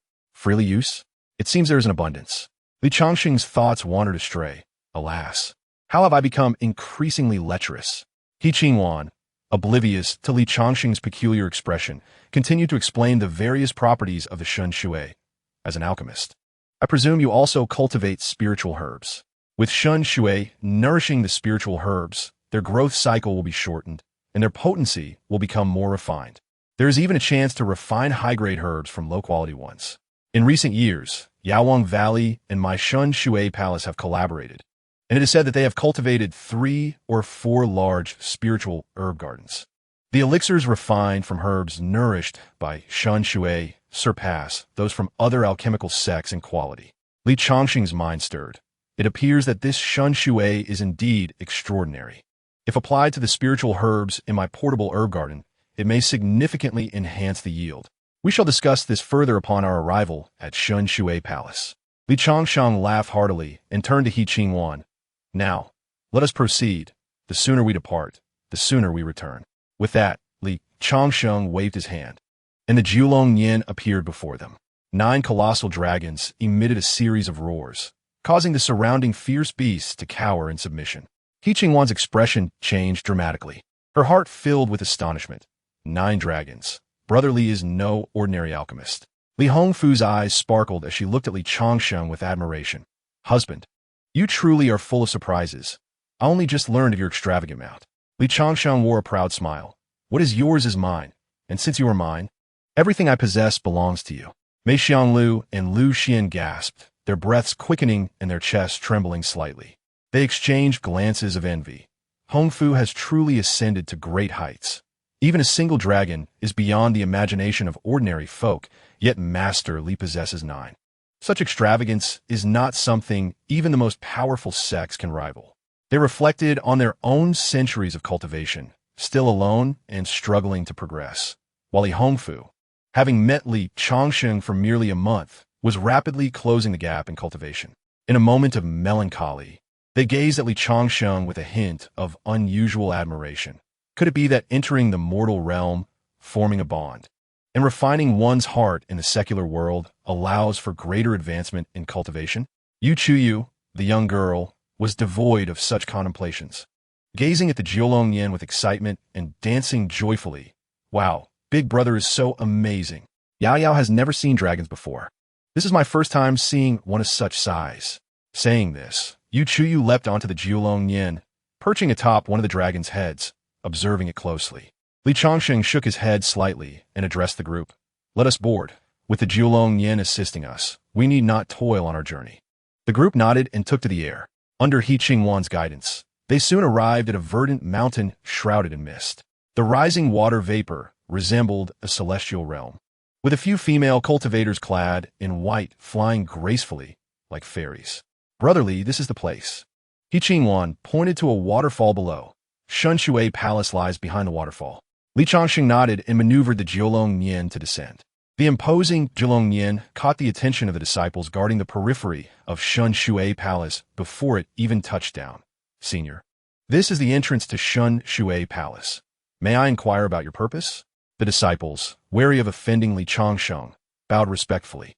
He Qingwan leaned out and spoke. It is I. These are esteemed guests of Shun Shui Palace. Please allow us passage. The disciples' faces brightened, and they quickly bowed. It is Elder He. Have you gathered the herbs? He Qingwan nodded. I have returned to refine elixirs. Please open the mountain gate, as we need to meet the palace master. The female cultivator's expression brightened, and she nodded. She then joined a few nearby disciples, forming hand seals.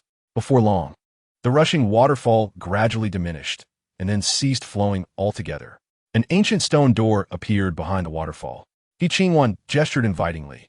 Everyone, please. This is the entrance to Shun Shui Palace. Li Changsheng stepped forward, observing the surrounding environment as he walked. The mountains are beautiful, the vegetation lush, and the scenery is indeed a paradise beyond the mundane realm.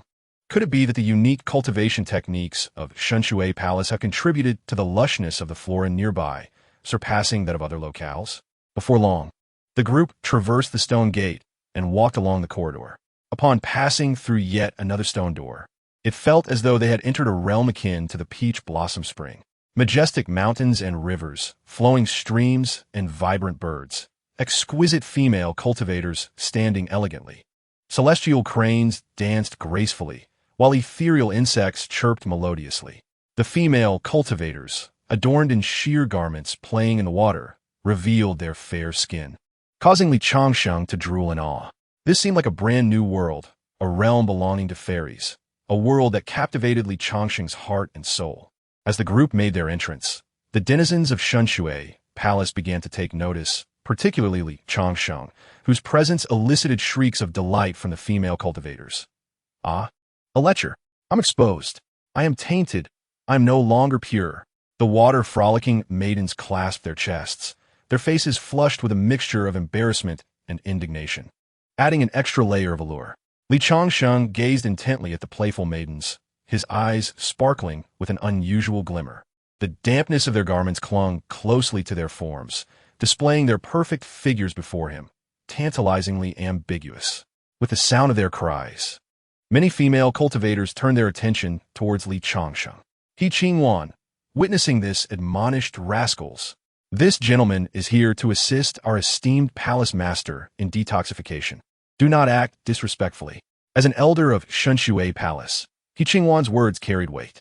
The female cultivators reluctantly fell silent, hastily adjusting their attire to conceal their modesty. They then expressed their confusion.